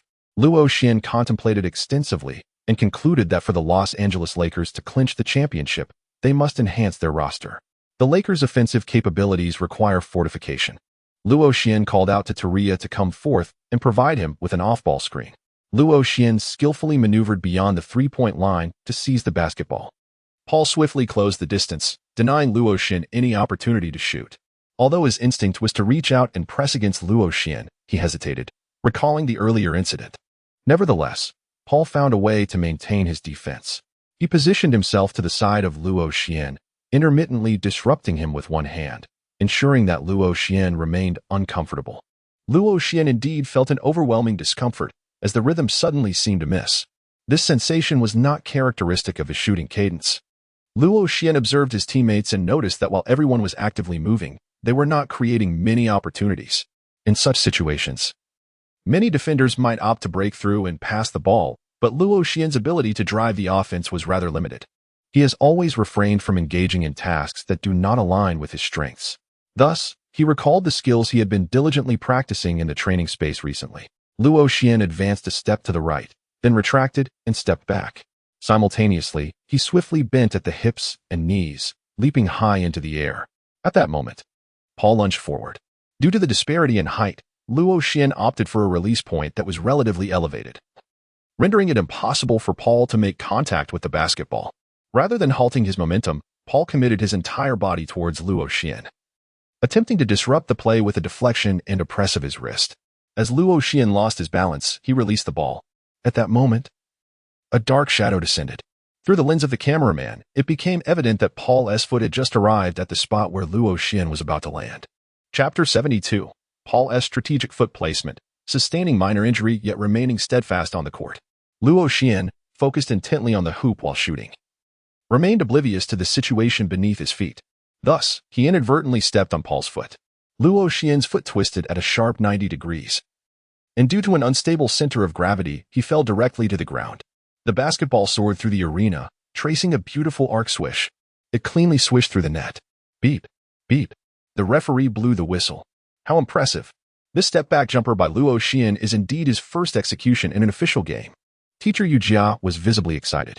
Having dined with Luo Xian once, he felt a sense of familiarity, which unconsciously colored his commentary. Indeed, such a maneuver creates space from defenders, allowing for a shot that minimizes interference, making it particularly challenging to defend against for shorter players. Oh, Luo Xian's foot landed on Paul's foot. Wow, this is bad. Luo Xian has fallen. His ankle appears severely injured, bent at a daunting 90 degrees. Is the director going to show a replay? Due to his remarkable resilience and robust physique, Luo Xian possesses the ability to withstand various injuries on the field. However, upon landing, he sensed that something was amiss. The referee's whistle pierced the air at that moment. Luo Xian initially thought it was merely a routine foul by Paul. However, upon seeing the replay on the arena's big screen, he sensed a grave issue at hand. Was that old rascal attempting to trip him? If that was the case, he resolved to engage in this game with Paul, his thoughts brimming with fury. In that moment, he showcased his acting skills, dramatically clutching his ankle and feigning agony. Members of the Lakers team rushed over, eager to assess Luo Xian's condition. Kobe, observing Luo Xian's distress and the incessant replay on the screen, realized that Paul had indeed orchestrated a foul against him. After finally acquiring a reliable ally, the prospect of losing him for the season was unbearable. How could they aspire to the championship under such circumstances? Kobe stormed over to confront Paul, exuding an aura of impending conflict. An experienced referee, anticipating trouble, swiftly intervened to restrain Kobe. Left with no recourse, Kobe could only fix Paul with a fierce glare, pointing at him while uttering civil words. Paul, feigning innocence, retorted to the referee, claiming he was merely playing the game earnestly. His demeanor was one of pitiful grievance, eliciting sympathy from onlookers who might believe he had suffered a tremendous injustice. Shortly thereafter, the team's physician approached to examine Luo Xian's ankle, ultimately finding no significant issues. When asked if he was in pain, Luo Xian simply replied affirmatively. With the assistance of staff, he was helped off the court. Witnessing the crowd's rising ire, the referee issued a technical foul against Chris Paul. Paul, vociferously protesting his innocence, continued to plead his case to the referee. However, the decision had been made, and the referee motioned for him to cease further argument. Sensing the shift in the atmosphere, Paul wisely fell silent. As he turned away, a concealed smirk crept across his face. "Little Huaxia boy, let us see how cocky you can remain. I will not let you off easily," he thought. A free throw ensued, with Luo Xian's teammates assisting him in scoring. The additional free throw was successful, bringing the score to 11-9. Thanks to Luo Xian's efforts, the Lakers managed to reclaim the lead. With possession of the ball, Luke Walton, who replaced Luo Xian, passed it to Fisher. Fisher orchestrated the offense. But without Luo Xian's scoring presence to stretch the floor, the Hornets commander swiftly ordered a double team on Kobe. The Lakers struggled to find scoring opportunities. And as time dwindled, Fisher was left with no choice but to pass to Bynum in the paint. Bynum attempted a forceful layup but missed the mark. The Hornets capitalized on Luo Xian's absence, executing their offense with newfound fluidity. Paul, weaving through the defense, facilitated efficient scoring, leading to a small surge of 8-0 that prompted a timeout from the Lakers. The score now stood at 11-17, and in the blink of an eye, the Lakers found themselves trailing by 6 points once more. Zen Master observed the Lakers with a sense of quiet resignation, reflecting on the adage, a skilled artisan cannot craft without materials. The Los Angeles Lakers were already missing two key players, Odom and Ariza, when suddenly, Ron Artest sustained an injury, casting a shadow over the team's prospects in the upcoming matches. The Zen Master, Phil Jackson, was left with but one course of action, to implore the team to provide ample screens for Kobe, urging them to engage in both on-ball and off-ball pick-and-rolls, and to elevate their spirits, demanding that they run with vigor. Kobe, he advised, must increase his shooting attempts. Missing shots would be inconsequential if he could embody a more aggressive offensive demeanor. Both Kobe and his teammates appeared despondent.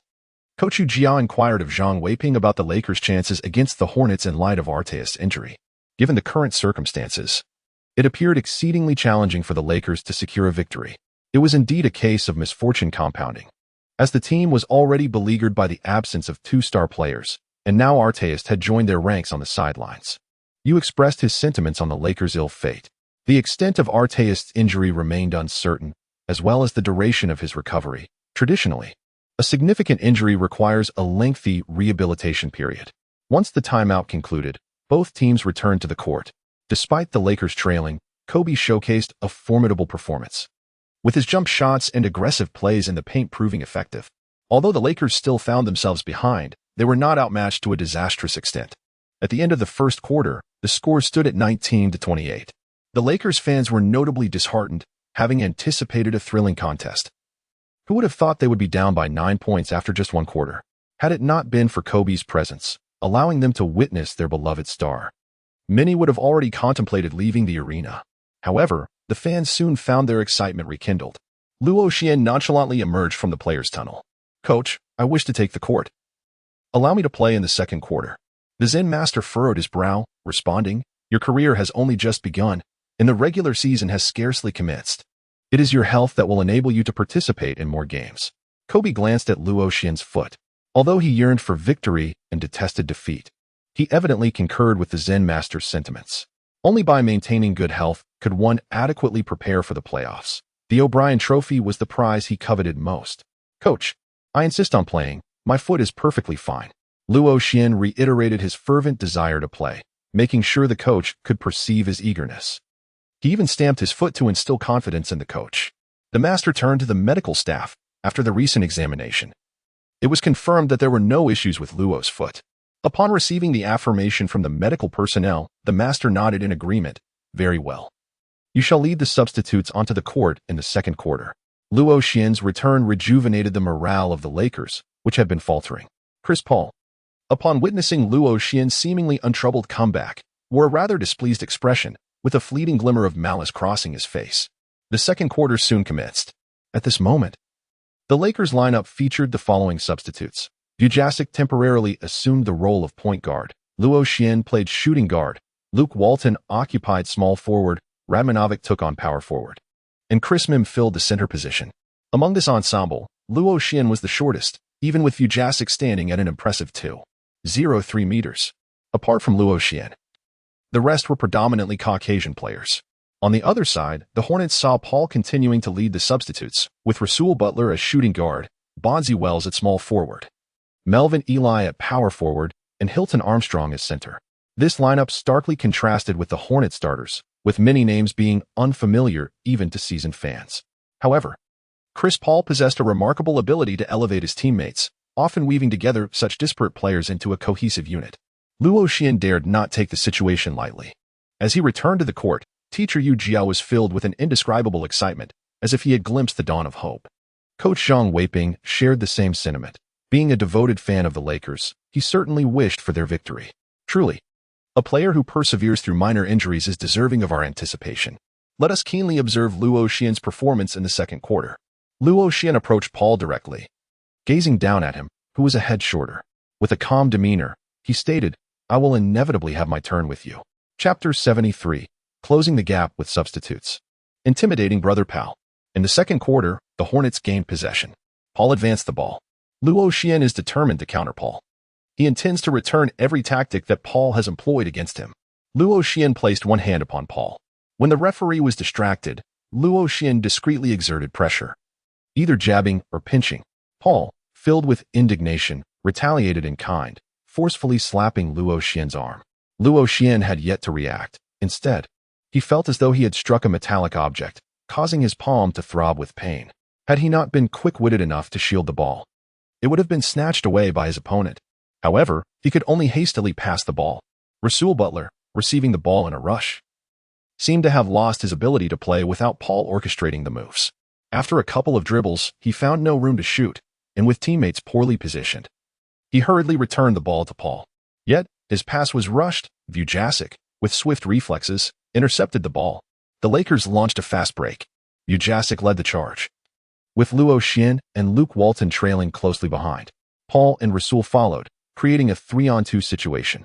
Luo Xian came to a halt beyond the three-point line. Paul was acutely aware of Luo Xian's penchant for shooting trailing three-pointers, a skill he executed with remarkable precision, leaving Paul reluctant to leave him open. Vujasic and Luke Walton engaged in a 2-on-1 play. After a series of swift passes exchanged between them, Vujasic deftly finished with a dunk. The score was now 21-28. As the second quarter commenced, the Lakers capitalized on the opponent's misstep, executing a defensive counterattack. The possession returned to the Hornets once more. Luo Xian continues to defend Paul in the same manner. Paul, however, has learned quickly from experience. Now, he engages in direct confrontation with Luo Xian, using his robust physique to shield himself while simultaneously directing his teammates' movements. Luo Xian indeed felt a certain weariness towards this ample posterior. Paul, with his low center of gravity and sufficient lower body strength, combined with his mid-range shooting ability, resembled a formidable artillery piece. The most vexing aspect for Luo Xian when defending against perimeter shots is this particular type of player, unable to be pushed away and yet difficult to intercept the ball. Fortunately, without the aid of screens, the opponent finds it quite challenging to take a shot in front of Luo Xian. The Hornets bench truly lacks depth as the clock winds down. Paul is left with no choice but to take a desperate shot. The basketball clangs off the rim, only to be secured by the white center, Mame. Vujasic advances with the ball. Luo Xian poses a constant threat from any position on the offensive end, requiring Paul to stay perpetually close to him. Luke Walton shares a cordial rapport with Luo Xian, and even before Luo Xian could signal, he proactively approaches to set off ball screens for him. Luo Xian gracefully maneuvered around Paul, receiving the basketball just beyond the three-point line. With a deft handoff, Vujasic passed the ball to Luo Xian while simultaneously obstructing Rasul. Seizing a fleeting moment of space, Luo Xian decisively leaped and released the shot. With elbow elevated, fingers poised, and wrist controlled. His movements were executed with such natural fluidity that they were a visual delight, truly reminiscent of a textbook illustration, without a shadow of a doubt. The instant the basketball left his fingertips, Luo Xian was aware it was destined for success. He pivoted with confidence, raising his hands adorned with 3 upright fingers. Swish! The ball sailed through the net with pristine precision. The roar of the home crowd was deafening. They relished witnessing the audacious self-assurance of the young talent from Huaxia. They felt their ticket purchase was well worth it. Coach Zhang Weiping beamed with a warm smile, proud to showcase Luo Xian, a player hailing from our very own Huaxia. Watching Luo Xian play evoked a singular sense of exhilaration.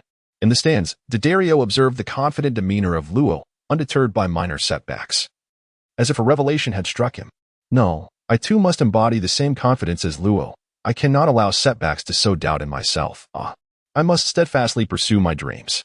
Luo Xian was oblivious to the fact that his every move on the court was already influencing some individuals. With a remarkable three-pointer, he propelled the Lakers to narrow the score to 24-28. The Hornets regained possession. Paul continued to advance with the ball, vociferously urging, "Run, everyone, run." The players of the Hornets began to move in accordance with their strategy, executing various off-the-ball screens and picks. The Lakers players followed suit. Their movement coupled with screens naturally creating space. Paul navigated around a teammate's screen and noticed an opening in the paint. With the precision of a surgeon, he flicked his wrist and delivered the ball to the cutting Bonzi Wells. Wells effortlessly dunked the ball, bringing the score to 24-30. Vujasic advanced with the ball. Luo Xian sought the cover of his teammates, exchanging positions with Radmanovic at the 2 corners. Center Mim set a screen, while Vujasic and Luke Walton executed a pick-and-roll maneuver. Vujasic passed the ball to Walton, who encountered a defensive double team.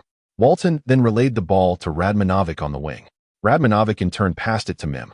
As Mim took a dribble, he faced a double team and distributed the ball to Vujasic. Observing Luo Xian emerge into an open position thanks to Radmanovic's screen, Vujasic decisively delivered the ball with a bounce pass. Luo Xian must concede that numerous Caucasian players possess certain commendable attributes. Although their physical endowments may not rival those of their African-American counterparts, their understanding of team basketball is remarkably clear, particularly among players emerging from the European basketball system. The fluidity of their passing and movement remains impressive, with each individual displaying an admirable restraint in ball handling. As soon as he found himself in an open position, Vujasic astutely recognized the opportunity. The pass was executed with precision, both in placement and force. As Luo Xian received the ball, he instinctively bent his hips and knees, allowing himself a moment to assess the position of the hoop. He aimed, leaped, and with a graceful flourish of his elbow, flicked the ball with precision, his wrist firm. The elegance of his posture was reminiscent of a painting, and the arc of the shot was exquisite. With such confidence in this open three-pointer, Luo Xian was assured. His proficiency in long-range shooting was no jest. As he began to celebrate in advance, the audience understood that this shot was destined to find its mark.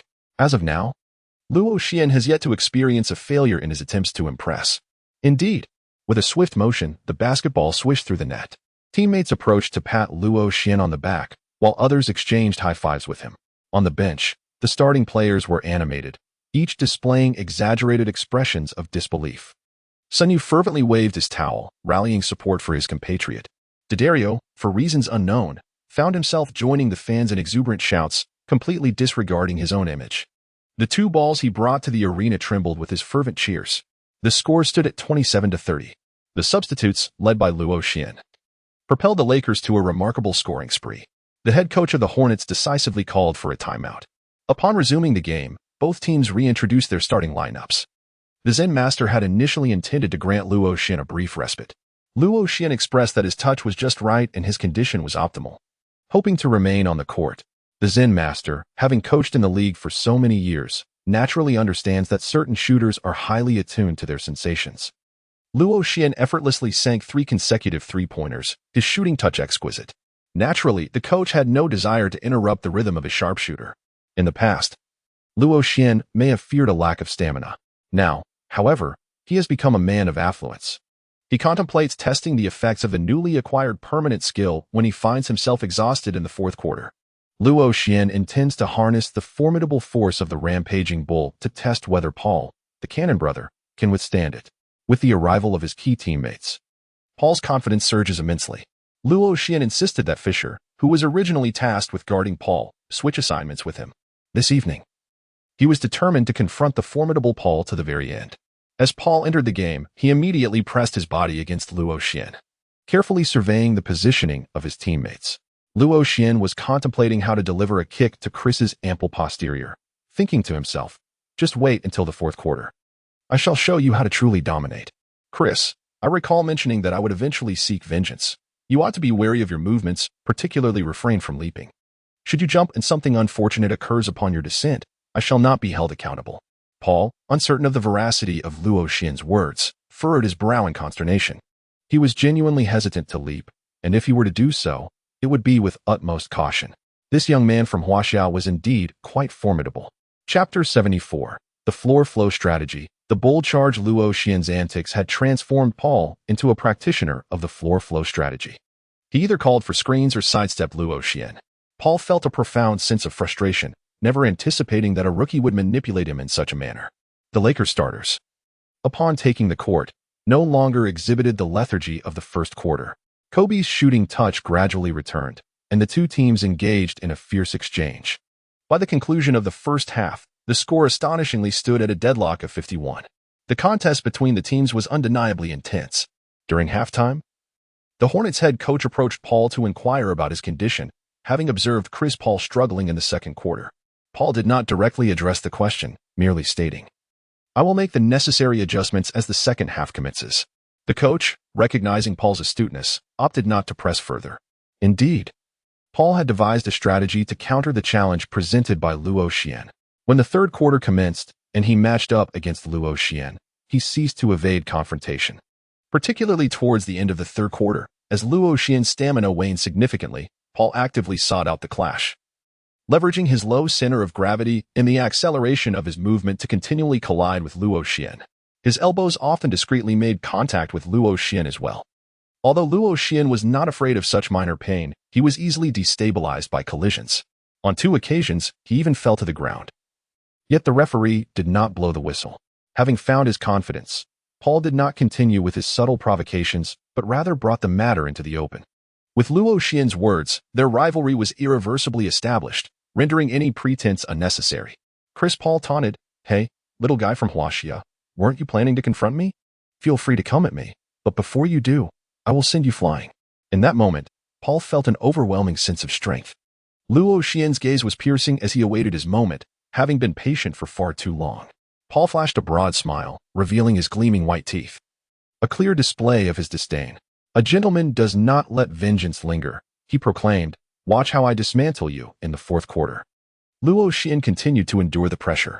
Having played through the second and third quarters consecutively, his stamina was indeed waning.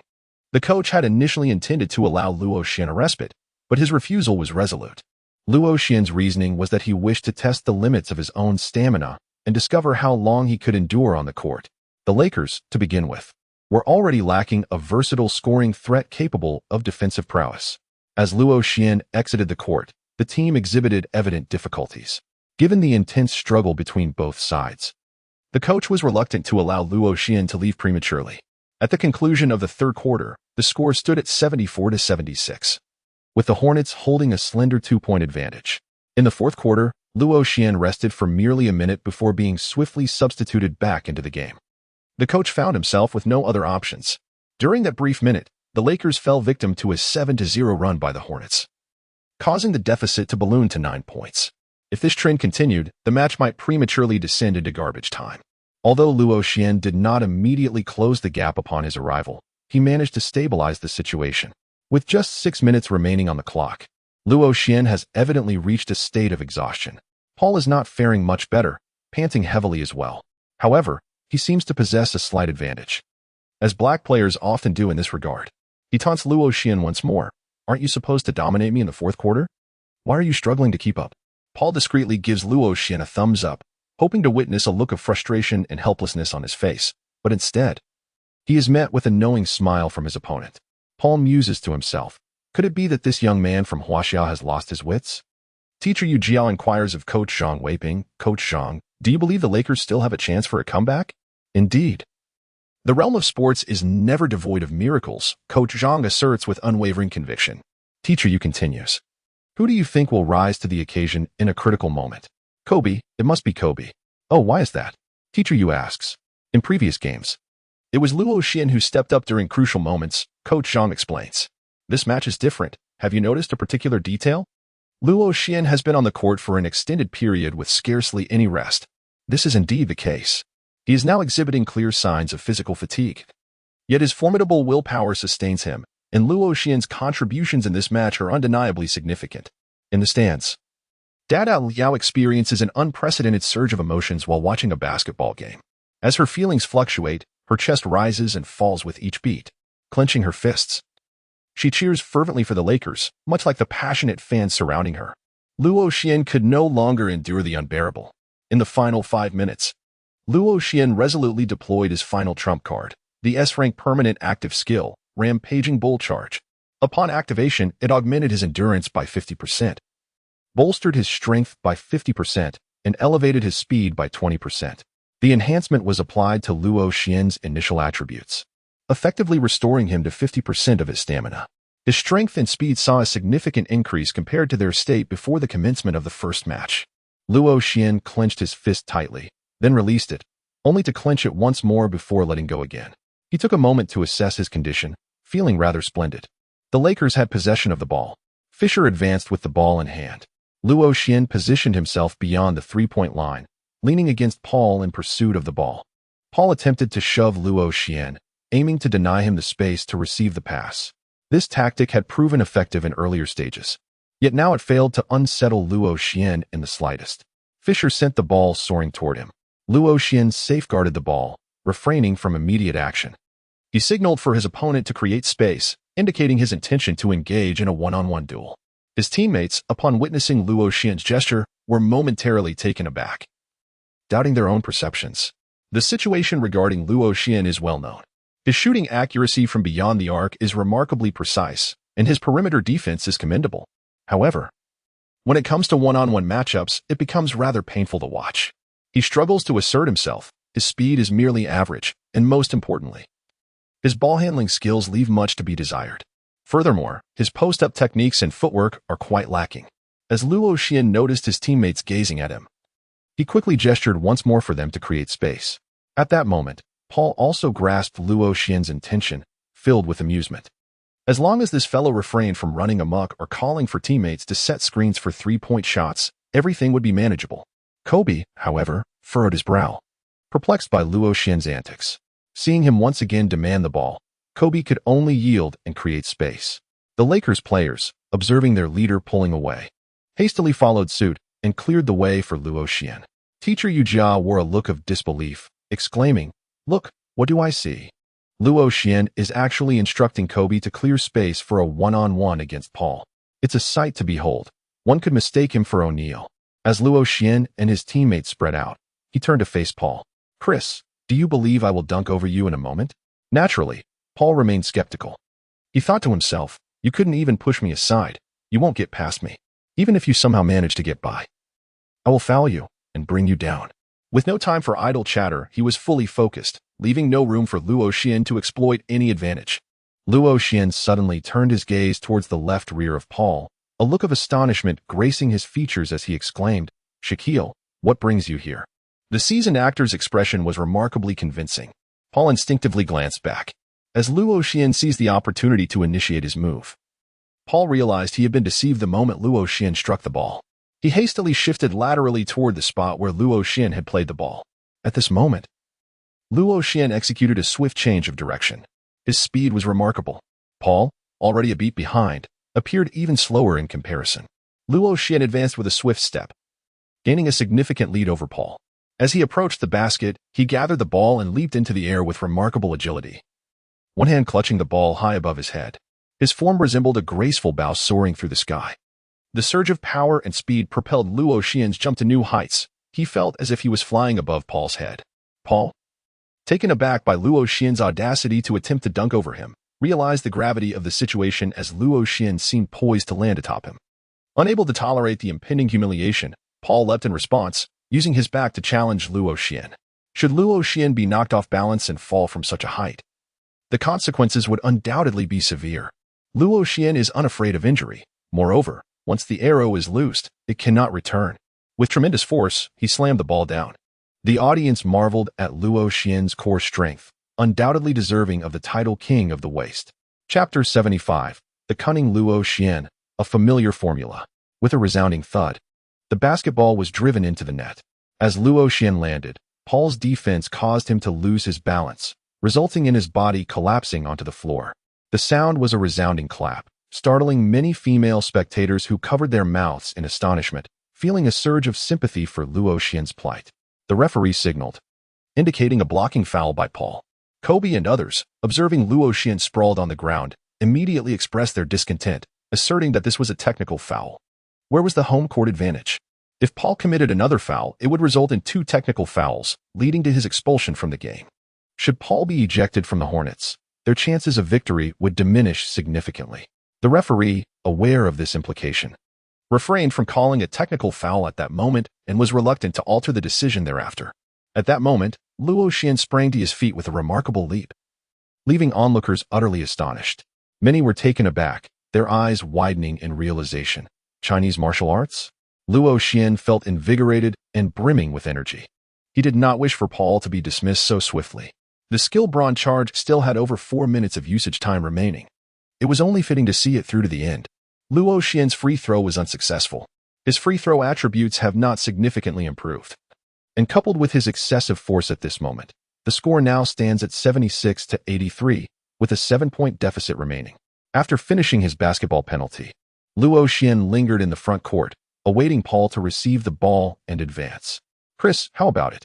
I mentioned I would dunk over you," Luo Xian taunted. Paul's ire was ignited by Luo Xian's words. Ignoring him, he continued to employ his signature floor game to counter Luo Xian's presence. However, after a few attempts to push against Luo Xian, he sensed something amiss. He could not budge Luo Xian at all. Just moments ago, Luo Xian had clearly appeared fatigued. Yet now he exuded vitality and vigor. Paul, undeterred, pressed on, utilizing his considerable mass to forcefully collide with Luo Xian. To no avail, Luo Xian remained steadfast. Paul then retreated with the ball, creating a slight distance, before swiftly accelerating towards Luo Xian. With a deft change of direction, he sought contact, charging forward just as Luo Xian had done moments before. Luo Xian held his breath, employing the techniques taught by his trainer within the confines of the system's space. Exerting his strength at the precise moment Paul charged towards him, Luo Xian remained utterly motionless. 50% of strength is not to be underestimated. Paul was genuinely incredulous. Moments ago, his opponent had clearly been inferior in their confrontation. He took a step back, once more seeking to break through and engage in combat. This time, Paul exerted every ounce of his strength, colliding with tremendous force. The clever strategist had prepared himself, ready to counter any attempts by Luo Xian to employ the trick of pulling the chair away. To everyone's astonishment, Luo Xian was effortlessly knocked away, and it appeared he had soared quite a distance. Beep, beep. The referee signaled that Paul had committed an offensive foul by colliding with an opponent while in possession of the ball. Luo Xian revealed a timely smile. Paul, filled with dissatisfaction, rushed towards the referee. "Referee, that was a theatrical fall. It was a blatant act." Yet, the referee paid him no heed. At this moment, Luo Xian was still rubbing his chest, clearly indicating that he had sustained a considerable impact. The possession has changed. The Lakers are on the offensive. Fisher has yet to bring the ball across the court. Luo Xian has already signaled everyone to spread out with Kobe's signature gesture, as he intends to continue his one-on-one against Paul. Paul thought to himself, "If you dare to approach again, I shall ensure you regret it." He perceived Luo Xian as a cunning and treacherous individual, having previously been deceived by Shaquille and now witnessing another feigned fall. "This time, I shall occupy this position and make a 3-point shot right over you." Luo Xian pointed to the adjacent seat and remarked, "Do you fancy yourself as the Great Bird?" Luo Xian received the ball and advanced with probing steps, forcing Paul to retreat. Initially, he feigned a shot, creating a triple threat. Despite Paul's earlier demeanor of disdain, he remained ever vigilant. Noticing Luo Xian's inclination to take a jumper, he swiftly stepped forward. However, this very movement granted Luo Xian the opportunity to break through. With determination, He targeted Paul's front foot, swiftly dribbling before darting towards the paint. Paul's reaction was undeniably quick as he closely pursued him. Luo Xian surged past Paul, swiftly placing his foot in front of him, effectively blocking him behind. The mere distance of a single step was akin to a chasm, rendering Paul incapable of catching up. Luo Xian's current speed has notably increased compared to before, and coupled with his abundant stamina, he finds Paul utterly exhausted. Consequently, the vacated interior space appears to Luo Xian as vast as the ocean. Luo Xian approached the basket, taking 2 decisive steps before soaring into the air. With both hands, he lifted the basketball behind his head and executed a powerful slam dunk. Thud. Luo Xian's legs curled as he hung from the rim. Upon landing, he approached Paul and roared at him like a gorilla. Paul's expression was as somber as the depths of the ocean, a fleeting flash of malice crossing his face. The score stood at 78-83, with the Lakers narrowing the gap by 2 points. Observing the fervor of the crowd at the Staples Center, one might mistakenly believe the Lakers had secured a victory. Yet, upon glancing at the score, they realized the team was still trailing. Nonetheless, they found immense enjoyment in the match, particularly in the performance of the young Chinese player named Luo, whose every basket seemed to ignite the atmosphere. Teacher Yu Jiao inquired of Coach Zhang Weiping. Coach Zhang, do you perceive any difference in Luo Xian's 2 recent plays? Isn't it quite evident? Zhang replied. Both plays featured breakthroughs into the paint, whereas he had previously focused on 3-point shooting. Teacher Yu nodded in agreement. Indeed, those 2 plays have reshaped my understanding of Luo Xian. He is not merely a shooter, but possesses remarkable driving ability as well. What astonishes me even more is his innate talent. Just observe his leaping ability and speed. I believe he epitomizes the pinnacle among Chinese players. As possession shifted, Paul brought the ball up court, promptly passing it to Morris Peterson. He needed a moment of composure, feeling that the previous series of offensive and defensive plays had been somewhat overwhelming. This could prove to be exceedingly detrimental for a team's commander and could seriously harm the squad's dynamics. Peja and David West executed an off-ball screen. West sprinted towards the perimeter while Peja maneuvered to the weak side corner. The sharpshooter West found a sliver of space, and Peterson swiftly delivered the ball. However, the instant West received the ball, before he could execute any action, a shadow darted past him, and simultaneously, the basketball vanished from his grasp. Luo Xian had long been attentive to his opponent's every move. Utilizing his speed advantage, he swiftly intercepted the ball. In a defensive counterattack, Luo Xian sprinted with the agility of a cheetah, leaving his competitors far behind. By the time the Hornets players reacted, he had already crossed half the court. Noticing that no one was pursuing him, he positioned himself beyond the 3-point line. Here it comes again, a play that was both irrational yet entirely sensible. A trailing 3-pointer ensued. With a slight bend at the hip and knee, he playfully shook his shoulders, leaped high, elbowed, flicked the ball, and pressed down with his wrist. His pose was a picturesque masterpiece. Such an open 3-pointer was exceedingly simple for Luo Xian, who possessed a maximum 3-point attribute. Without even a glance at the basketball he released, he turned away, raising 3 fingers with both hands triumphantly. The ball soared over the raucous arena, descending in a graceful arc swish. The basketball sailed cleanly through the net. A familiar sensation, a trusted formula. Do not grant Luo Xian opportunities. Once given, he will demonstrate precisely how basketball should be played. The score now stood at 81-83, with the Lakers closing the gap, leaving only a 2-point difference. Beep, beep. The Hornets called for a timeout.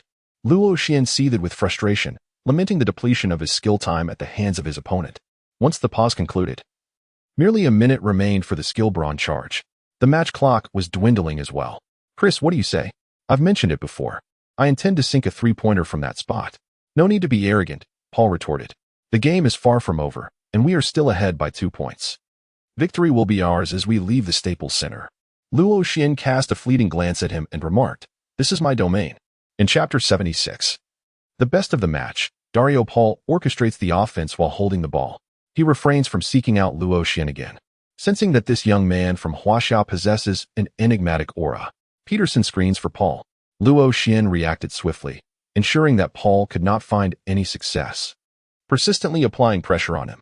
While disrupting his rhythm, he taunted, "Come on. Don't switch defenses, continue to take me on one-on-one. Are you truly afraid?" Paul remained unfazed by Luo Xian's provocations, maintaining a stoic demeanor as he assessed his teammates' positioning. "You coward, you will never seize the championship. Have you ever witnessed a superstar who shies away from challenging a rookie?" Luo Xian continued to articulate his thoughts with eloquence. As time slipped away, Paul found it increasingly challenging to organize his team under the relentless pressure exerted by Luo Xian. The Lakers, with Kobe and Luo Xian as their formidable backcourt duo, demonstrated an exceptionally robust perimeter defense, leaving Paul feeling an immense sense of urgency. Particularly in the latter half of the fourth quarter, Luo Xian seemed like an indomitable force. With his stamina inexplicably rejuvenated, left with no choice, Paul passed the ball. Upon receiving it, Page faced Kobe with no viable options, and as the shot clock dwindled, he was forced to attempt a hurried shot. The basketball clanged off the rim and veered off course. Kobe secured the rebound and advanced the ball, swiftly delivering it to Luo Xian in the front court. Luo Xian was momentarily taken aback. After all, this was Kobe. It is often said that Kobe stands alone in his prowess, yet the aura he exuded seemed to diverge from his usual persona and style. Kobe gestured for everyone to clear the way, allowing Luo Xian to take the shot. The Lakers complied and created space, but the Hornets, in contrast, remained steadfast. With Tyson Chandler firmly stationed in the paint to thwart Luo Xian's attempt to drive to the basket, Chris Paul was at a loss for words. As the game approached its final moments, he was indeed feeling fatigued. Not only had Luo Xian hardly rested, but he too shared the same weariness. At this moment, Luo Xian declared, "Chris, this time I shall score with a jump shot from the free throw line." Here we go again? Paul remained uncertain whether Luo Xian's words were genuine or fabricated. He was truly weary of being deceived by this individual from Huaxia. Luo Xian, after speaking decisively, swiftly advanced towards the free throw line, arriving at the designated location. Luo Xian actively sought confrontation, colliding with Paul as he approached. Paul staggered back a couple of steps. Luo Xian, responding to the force approaching from the opposite direction, executed a wide retreat, positioning himself beyond the three-point line. The surroundings were desolate and devoid of any presence. Luo Xian aimed at the hoop, bending at the hips and knees, leaping gracefully, elbow elevated, ball deftly flicked, wrist firm. His posture was a sight to behold. Swish. The basketball sailed through the net with perfect precision. The score stood at 84-83, the Lakers having seized a one-point lead. Cheers erupted from the crowd. A triumphant chorus. What an achievement.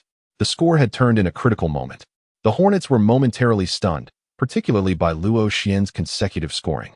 Subsequently, Chandler's baseline inbounds pass resulted in a blunder, swiftly intercepted by Kobe. Kobe pivoted and executed a slam dunk, bringing the score to 86-83. Yet, at that very moment, Luo Xian felt the effects of his skills wane. He sensed an instant depletion of energy, rendering him utterly fatigued, and he slumped to the ground. Ronnie Turieff hurriedly bent down beside Luo Xian to assess his condition. "Luo, how are you? Are you all right?" "I should be fine. Perhaps I've just overexerted myself," Luo Xian replied. Thus, before the conclusion of the fourth quarter, he was assisted off the court by his teammates. The entire crowd of fans bid farewell to Luo Xian, chanting MVP even in the presence of Kobe. Had it been a few years prior, Kobe might have felt discomfort, but now he was unconcerned.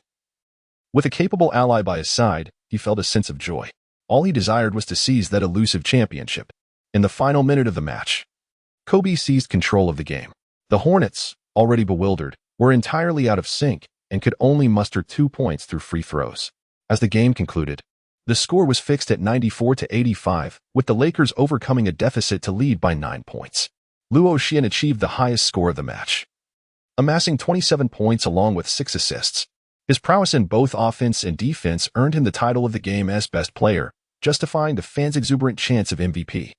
When the final whistle of the match echoed, Luo Xian had already recuperated. This experiment revealed that after utilizing his skill, the fatigued body requires a minute to recover. Luo Xian was uncertain whether it was due to his ironclad resilience. Otherwise, he might have needed to rest a little longer. As always, Luo Xian, before exiting the arena, graciously bestowed his jersey upon several enthusiastic fans, making an effort to sign autographs for those gathered by the sidelines. Daddario happened to be right beside him. Luo Xian couldn't shake the feeling that this enchanting woman seemed somewhat familiar, yet he didn't dwell on it. He found himself quite taken by her profound gaze and the aura of a devoted fan who came to watch the game. Luo Xian removed his jersey and inscribed his name upon it before gifting it to Daddario. Daddario was momentarily taken aback, surprised that Luo Xian would bestow such a token upon her, especially since she had not requested it. Nevertheless, she felt a surge of joy at receiving this thoughtful present. After delivering the jerseys, Luo Xian strode directly into the player tunnel. A few audacious and attractive female fans from the United States, captivated by Luo Xian's chiseled physique, began to whistle. Due to his fatigue, Luo Xian was not permitted by his coach to participate in media interviews. Nevertheless, the reporters present were predominantly focused on him. A bearded journalist directed a question at Paul. Chris, tonight, when matched against Luo, you were overwhelmed on both ends of the court. What do you have to say about that? Paul cast a glance at the journalist, a flicker of displeasure crossing his face as he silently noted this individual, vowing not to engage in future interviews with him. The season had only just commenced, and there lay a considerable journey ahead when they met again. He would surely outshine him. The journalist continued, you committed 2 intentional fouls against Luo during the game, actions deemed unsportsmanlike. How do you justify that? Paul was genuinely incensed. Tempted to walk away, yet he ultimately restrained himself. He replied coolly, I was merely playing the game earnestly. Next question, please. This journalist was, of course, from a Los Angeles media outlet. In a city brimming with Hollywood stars, the populace reveled in such sensationalist gossip. A straightforward interview devoid of intrigue would hardly capture anyone's interest. In contrast to the media interactions surrounding the Hornets, those involving the Lakers appeared remarkably relaxed. The inquiries were primarily directed at Kobe and the Zen Master, probing their perspectives on Luo Xian. Naturally, both Kobe and the Zen Master did not hold back in their praise. However, one particular question from a journalist incensed Kobe immensely. The journalist inquired, Kobe, Luo has won MVP in the regular season for 2 consecutive games, in addition to being the MVP of both the preseason and summer league. Do you believe he outshines you? This question left Kobe momentarily speechless, his countenance turning a deep shade of purple. Had it not been for the Zen Master's timely intervention, the journalist may have faced dire consequences. This exchange also sowed the seeds for future rivalry between Kobe and Luo Xian. After taking a shower, Luo Xian drove back to his residence in the bumblebee gifted by Kobe. When his teammates invited him to join them for dinner, Luo Xian politely declined. The fatigue weighing on his body made him yearn for a restful slumber. As Luo Xian's car entered the community, he caught sight of a familiar graceful figure. It was the female fan from the basketball court. Luo Xian halted his vehicle and rolled down the window to inquire of the girl. Hello. Startled for a moment, D'Addario's expression shifted to one of astonishment upon realizing it was Luo Xian. After all, in the United States, it remains perilous for a beautiful woman to traverse the streets alone at night, even within the confines of a meticulously monitored community.